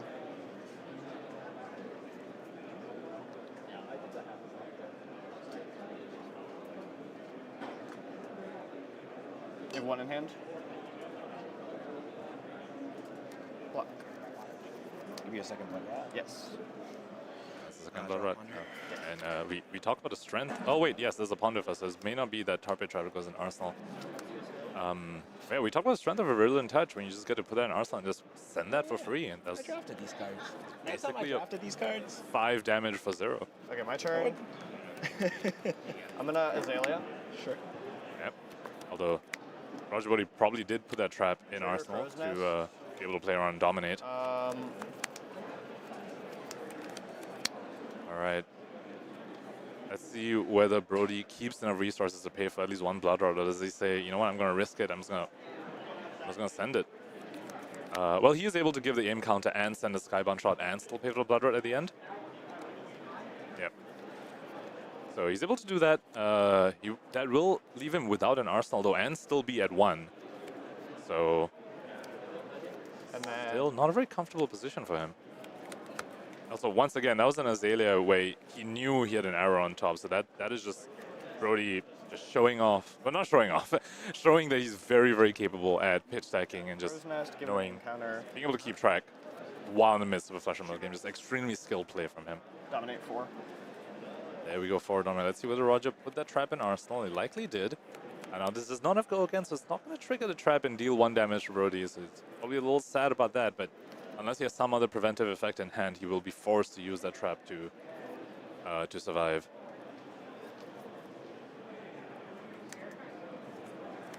Yep, there we go. He did put that Tarpet Trap in Arsenal, and now we know that he has no more traps left in his list. The Tarpet Trap and the earlier trap that used the Frailty Trap were the only traps. Yep. We are both at 1. 1 to 1. Both players at 1. Roger Bodee with 3 cards left in hand. Is at 1 though? Oh, starting with a counter fight, triggering the Riptide.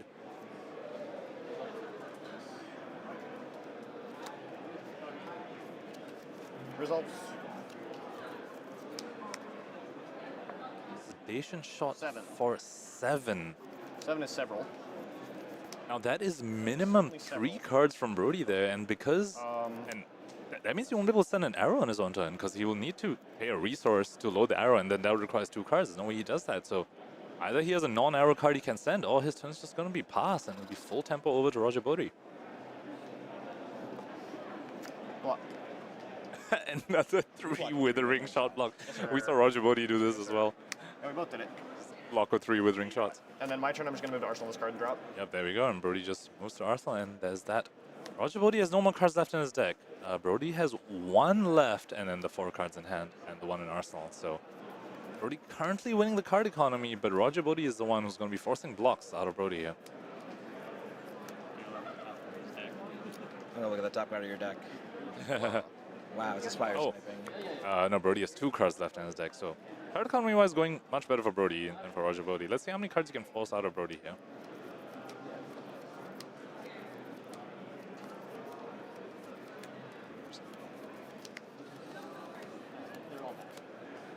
You reloaded with her. Yeah, you're good. You're good. Aim counter. 8. So that is 8. And he did reload the Withering Shot from playing the Scout, and then flipped it over with the Barbed Castaway to give an aim counter and sending this for 8. Now, again, that's a minimum 3 cards from Brodie here. But that is just 2 cards remaining for Roger Bodee after that. Did wreak havoc in his pitch zone and the last card in his hand. So, okay, we're going to block I'm at 1. This is for 8. Yeah, so you can block 3 cards. Yeah. Yeah, I'm done. Dominate the Spire Sniping.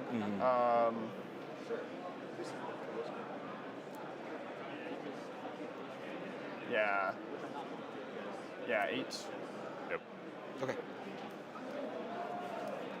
Roger Bodee still ends up arsenaling the cards, saying, maybe representing, could be a trap. Let's swap them. 5 dominate. GG. And that is game. So that is Brodie winning it over Roger Bodee in a very, very close match. It looked very favorable for Brodie at the beginning. It looks looked a little shaky, and then he ended up pulling it out. So that is a win for Brodie Spurlock's team, because Travis did lose his game. So Winning teams can take another photo of. So no matter the results of Hamilton's game, this looks like Brodie Spurlock's team did win. It's kind of disrespectful to everybody else. Like, kind of wait on you Oh, guys. okay. I think they. Okay, sorry. We will leave their game alone and come back and finish it after we do the photo. Okay. Okay. Okay. It looks like players are being called for a photo, so we will cut to a quick break, and after this we hope to get these teams on for an interview, or at least the captains of these teams, and don't go anywhere, we'll be right back. For my last 2 cards in my deck. I'm glad that for once we can all actually agree that Attack Action Kano is the best deck in Blitz, and that Blood Debt Levia is the best deck in CC. We're going to kill it at Worlds, guys. I got to go 1 second. Hey guys, how's it going? Mo Bogsley here with Team Ascent, sponsored by MinMax Games. If you're looking for a promo code to save 5% off of your next Flesh and Blood singles purchase, head over to minmaxgames.com, use code ASCENT at checkout, and you'll save 5%. And this helps out players like us on Team Ascent a ton. If you're looking to pick up some Ascent merch or some Flesh and Blood related merch, head over to ascent-gaming.com and use code SAVAGE at checkout to save 5% there. So, hey, those are 2 great promo codes. Thank you guys so much for the support. Have a good one.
Star City Games is the premier retailer for all your Flesh and Blood needs. Our extensive inventory includes thousands of Flesh and Blood singles, sealed product, and top quality supplies, so you'll always be prepared to play at your best. Visit us at starcitygames.com today and discover why we're the go-to destination for Flesh and Blood enthusiasts.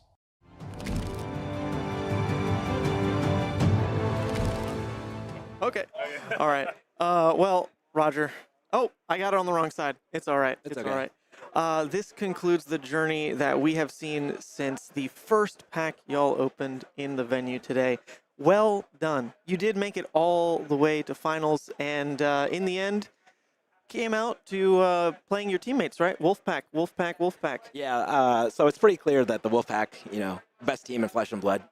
Undisputed, I would say, at this point. So it can't feel too bad that in the end you end up second. It's still your teammates who got it. I'm just happy that Fung, Brodie, and Dave finally won something. They don't have enough gold cold foils or PTIs yet, so it's fine. They needed it. Well, I just wanted to say thank you for taking this journey with us. I know, in theory, when you deck build on stream, when you are the feature for a draft, there's this idea of, well, there's potential disadvantage, but you all jumped in and wanted to be a part of this broadcast and told an amazing story for us today on coverage, following you all the way here to the finals. It was really my pleasure to just observe you guys, your wonderful team, wonderful dynamics. Love you on the mic, my friend. And it just was a great show. So really, thank you for that. Yeah, thanks for having us. If we weren't on coverage or part of this thing, I think getting second might hurt a lot worse. But now at least we'll be able to look back fondly, on the coverage, remember the ups and the downs, even though it didn't ultimately work out our way. That happens sometimes, but yeah, it was a blast. Definitely go back and watch the commentary on your draft because it was a roller coaster for Dan and Yuanji. Dude, I had no idea what was going on in packs 2 and 3. Dude, Ranger was anybody was confused, by the way. We had our first draft went really badly. And we decided to actually come up with a solid strategy. And I just told Travis and Mike before, I'm forcing Ranger. That's it. I'm forcing Ranger. And then I couldn't decide which Ranger. Right. Yeah, we saw that. Because there weren't very many traps and there weren't very many pumps. So I just kind of awkwardly wound up in the middle, and I had a middling Riptide deck. Well, but Brodie's Azalea deck was very good. It was, and I think in the end when we reflect on the traps you ended up passing, I think the only one you really passed was a Blood Rot, which wouldn't have actually been a damage difference in this matchup anyway, so it's not like there was a big throw by not electing to choose one of the traps that was in front of you. So you put up an amazing fight. To take a Flesh and Blood game down to 1-1 is always an impressive feat, and to do it under that much stress and against Brodie, who's sitting there just tanking for 20 minutes. I'm like, dude, I promise these are real harder than I am. I promise you, I'm not that good in Flesh and Blood. You got me. I promise. It was a lot of fun. We're going to try to grab the champs for an interview and let you all just relax and enjoy the night. So once again, thank you so much for joining us today, my friend. Absolutely. And we'll get the guys on, everybody, and then that'll kind of wrap the stream. So stick around just a bit to talk to Michael, Brodie, and them. Thanks for watching, everybody. Glad that for once we can all actually agree that Attack Action Kano is the best deck in Blitz, and that Blood Debt Levia is the best deck in CC. We're gonna kill it at Worlds, guys. I gotta go 1 second. Hey guys, how's it going? Mo Bogsley here with Team Ascent, sponsored by Min-Max Games. If you're looking for a promo code to save 5% off of your next Flesh and Blood singles purchase, head over to minmaxgames.com, use code ASCENT at checkout, and you'll save 5%. And this helps out players like us on Team Ascent a ton. If you're looking to pick up some Ascent merch or some Flesh and Blood related merch, head over to ascent-gaming.com and use code SAVAGE at checkout to save 5% there. So, hey, those are 2 great promo codes. Thank you guys so much for the support. Have a good one.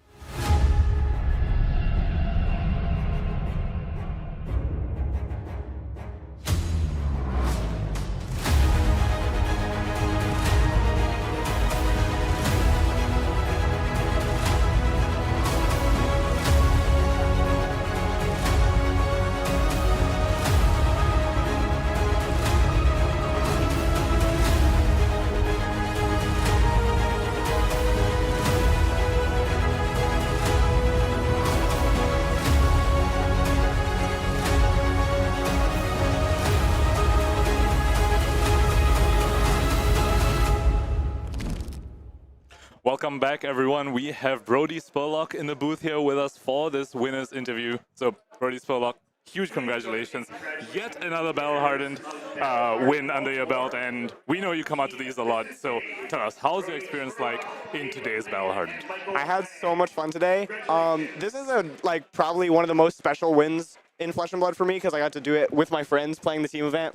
We prepped for this event. The fact that we had all 6 Wolfpack members in the finals and then that our team was able to take it down. This is top 3 memories probably forever in Flesh and Blood. This is such a fun day. Just huge wins all around. Win for the Wolfpack, win for your teams. Absolutely amazing stuff. So I want to pick your brain a little on the team sealed format. So you played that for 7 rounds of Swiss today.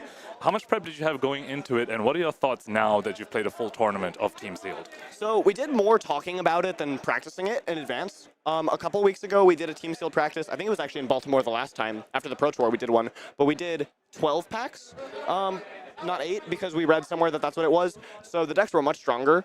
And then last night we did just open to pool built decks to see. And so I think with 12 packs, I think there's actually a world where you have 2 of the same class. With 8, there's no way. I think you have to just have 1 of each. Absolutely. So in Swiss I was the Azalea, and then we had a Katsu and an Arachne. And I think it is justifiable to play any of the 6 heroes. I think specifically in this format in sealed, you can have pools that push you toward either one for each class.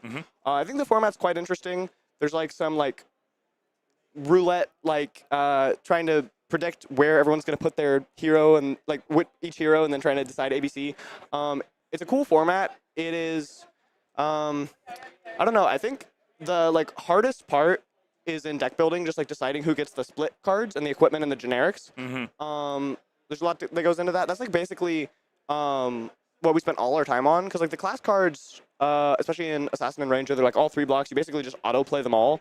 Ninja, there's a little bit more deciding, but then we spent like 15 seconds like doing like 16 of our cards in our decks with all those, and then like the rest of the 30 minutes like divvying up generics and whatnot. Definitely, yeah. We saw n-rcast do that as well, particularly around cards like Peace of Mind, Brush Offs, and also the Seeker's equipment, deciding who gets what right there, and whether you're playing a defensively slanted Katsu like we saw Michael Hamilton doing. He wanted all the pieces of mind, and then the Assassin was actually pretty aggressive, so they ended up with just 1 blue piece of mind. So that dynamic was really cool to see, and I'm really glad to hear that you also had a very fun experience with that. Yeah. Now moving on to the draft portion, now the top 4 draft. Now these are 6-man pods. So what was that like? Like, did you prepare for a 6-man pod? Like, were you expecting, what was the difference like in that? What was the strategy going in? Were you guys like, oh, one of us is going to force Ranger, one force Assassin, one force Ninja, or were you just like, no, we're just going to play this like a normal draft? It was really interesting. We've been kind of talking about it like in the weeks leading up, like what we would do if we got to the draft. And I think it's like very, very different from a normal 8-man individual pod, right? Of course. I think like it was weird for me during the draft. I was like, I kept having to remind myself I'm only going to play 1 game against the person across from me. I don't have to like think about the normal, like, trying to progress through 3 rounds and then ending up playing the people next to me. Like, I can't play the people next to me. So it's like weird for that reason. We ended up kind of deciding that I was going to be the Ranger Forcer no matter what. And then the 2 of them would like play Ninja or Assassin depending on what was open. Going back to your roots a little, Azalea. Well, roots maybe is too strong of a term, but people do know you for your Azalea win at the Chicago Brawl. So I also think Azalea is like my favorite hero to play in this limited format. Several of them are fun, but I think Azalea, like, there's so many like little interactions and like weird game actions you can take to like mess with the top of your deck and like pitch deck and do fun stuff. So it's been like a lot of fun to like learn that hero. Yeah. And so yeah, that's what I played for all 9 rounds today. Yeah, and we definitely saw you put that to great effect at the end there. It looks like you're doing blind Azaleas, but no, you knew exactly those were Skybound shots at the top of your deck, either because of pitch deck or we saw you counting a graveyard and you're like, oh, maybe there's a last card in his deck, and it's just like he knows that's an arrow, and he's like, just blind Azalea. And you're like, scout, I'm gonna scout you, Roger, and we're like, wow. This man, he just knows what's left in his deck. It was amazing to watch. That was such a great game too. It was a really stressful game, like absolutely down to the wire. I actually, to be honest with you, I thought I had lost when he gave me the Codex of Blood Rot. Yeah, the double Blood Rot. I had to block. If he, I was at 3, so I knew that if he played a trap, I would have to pitch red yellow to stop the Blood Rot. And as soon as he did play the trap and it triggered, I think... No, it didn't trigger. It was a tar pit trap, and so you didn't actually take the 1 damage from it because your attack didn't have go again. Oh, yeah. Sorry. If it was a trap that triggered, I died. Yeah. I messed it up. But yeah, I had to pitch my whole hand. I honestly thought I had lost from that point because I thought that he had like a trap left in his deck that was going to be able to trigger. And then like, if I didn't play into it, I was going to lose. So I didn't actually think that I could fatigue him because I thought he had 1 more trap than he did. But it like worked out just perfectly. Yeah, it was just perfect. It was wild how close that ended up being given. It really felt like you were pretty ahead at the beginning, and then suddenly it's like we were like, wait, hold on, is Brodie going to lose this? Because like, he's got 2 Blood Rots on him. He's going to go down to 1 in minimum. You didn't have 6 resources in hand to pay for both. So we're like, whoa, this could totally... this could only swing the other way, but you managed to pull it out. So once again, huge congratulations to you and your team. Thank you so much for being on stream. You were on stream. We saw you for round 2 today of the Swiss. We saw you on stream today as well. Thank you so much. Huge congratulations. You totally deserve it. Thank you so much. Yep. And we'll see you around. One second. Oh, the whole team's coming to sign off. Oh, even perfect. So we're gonna get Michael Fung and Dave Lin. All right.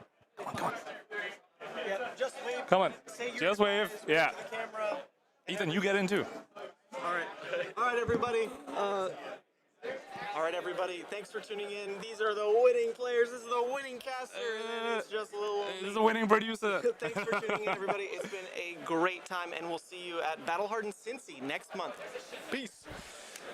I'm glad that for once we can all actually agree that Attack Action Kano is the best deck in Blitz, and that Blood Debt Levia is the best deck in CC. We're going to kill it at Worlds, guys. I got to go 1 second. Hey, guys. How's it going? Mo Bogsley here with Team Ascent.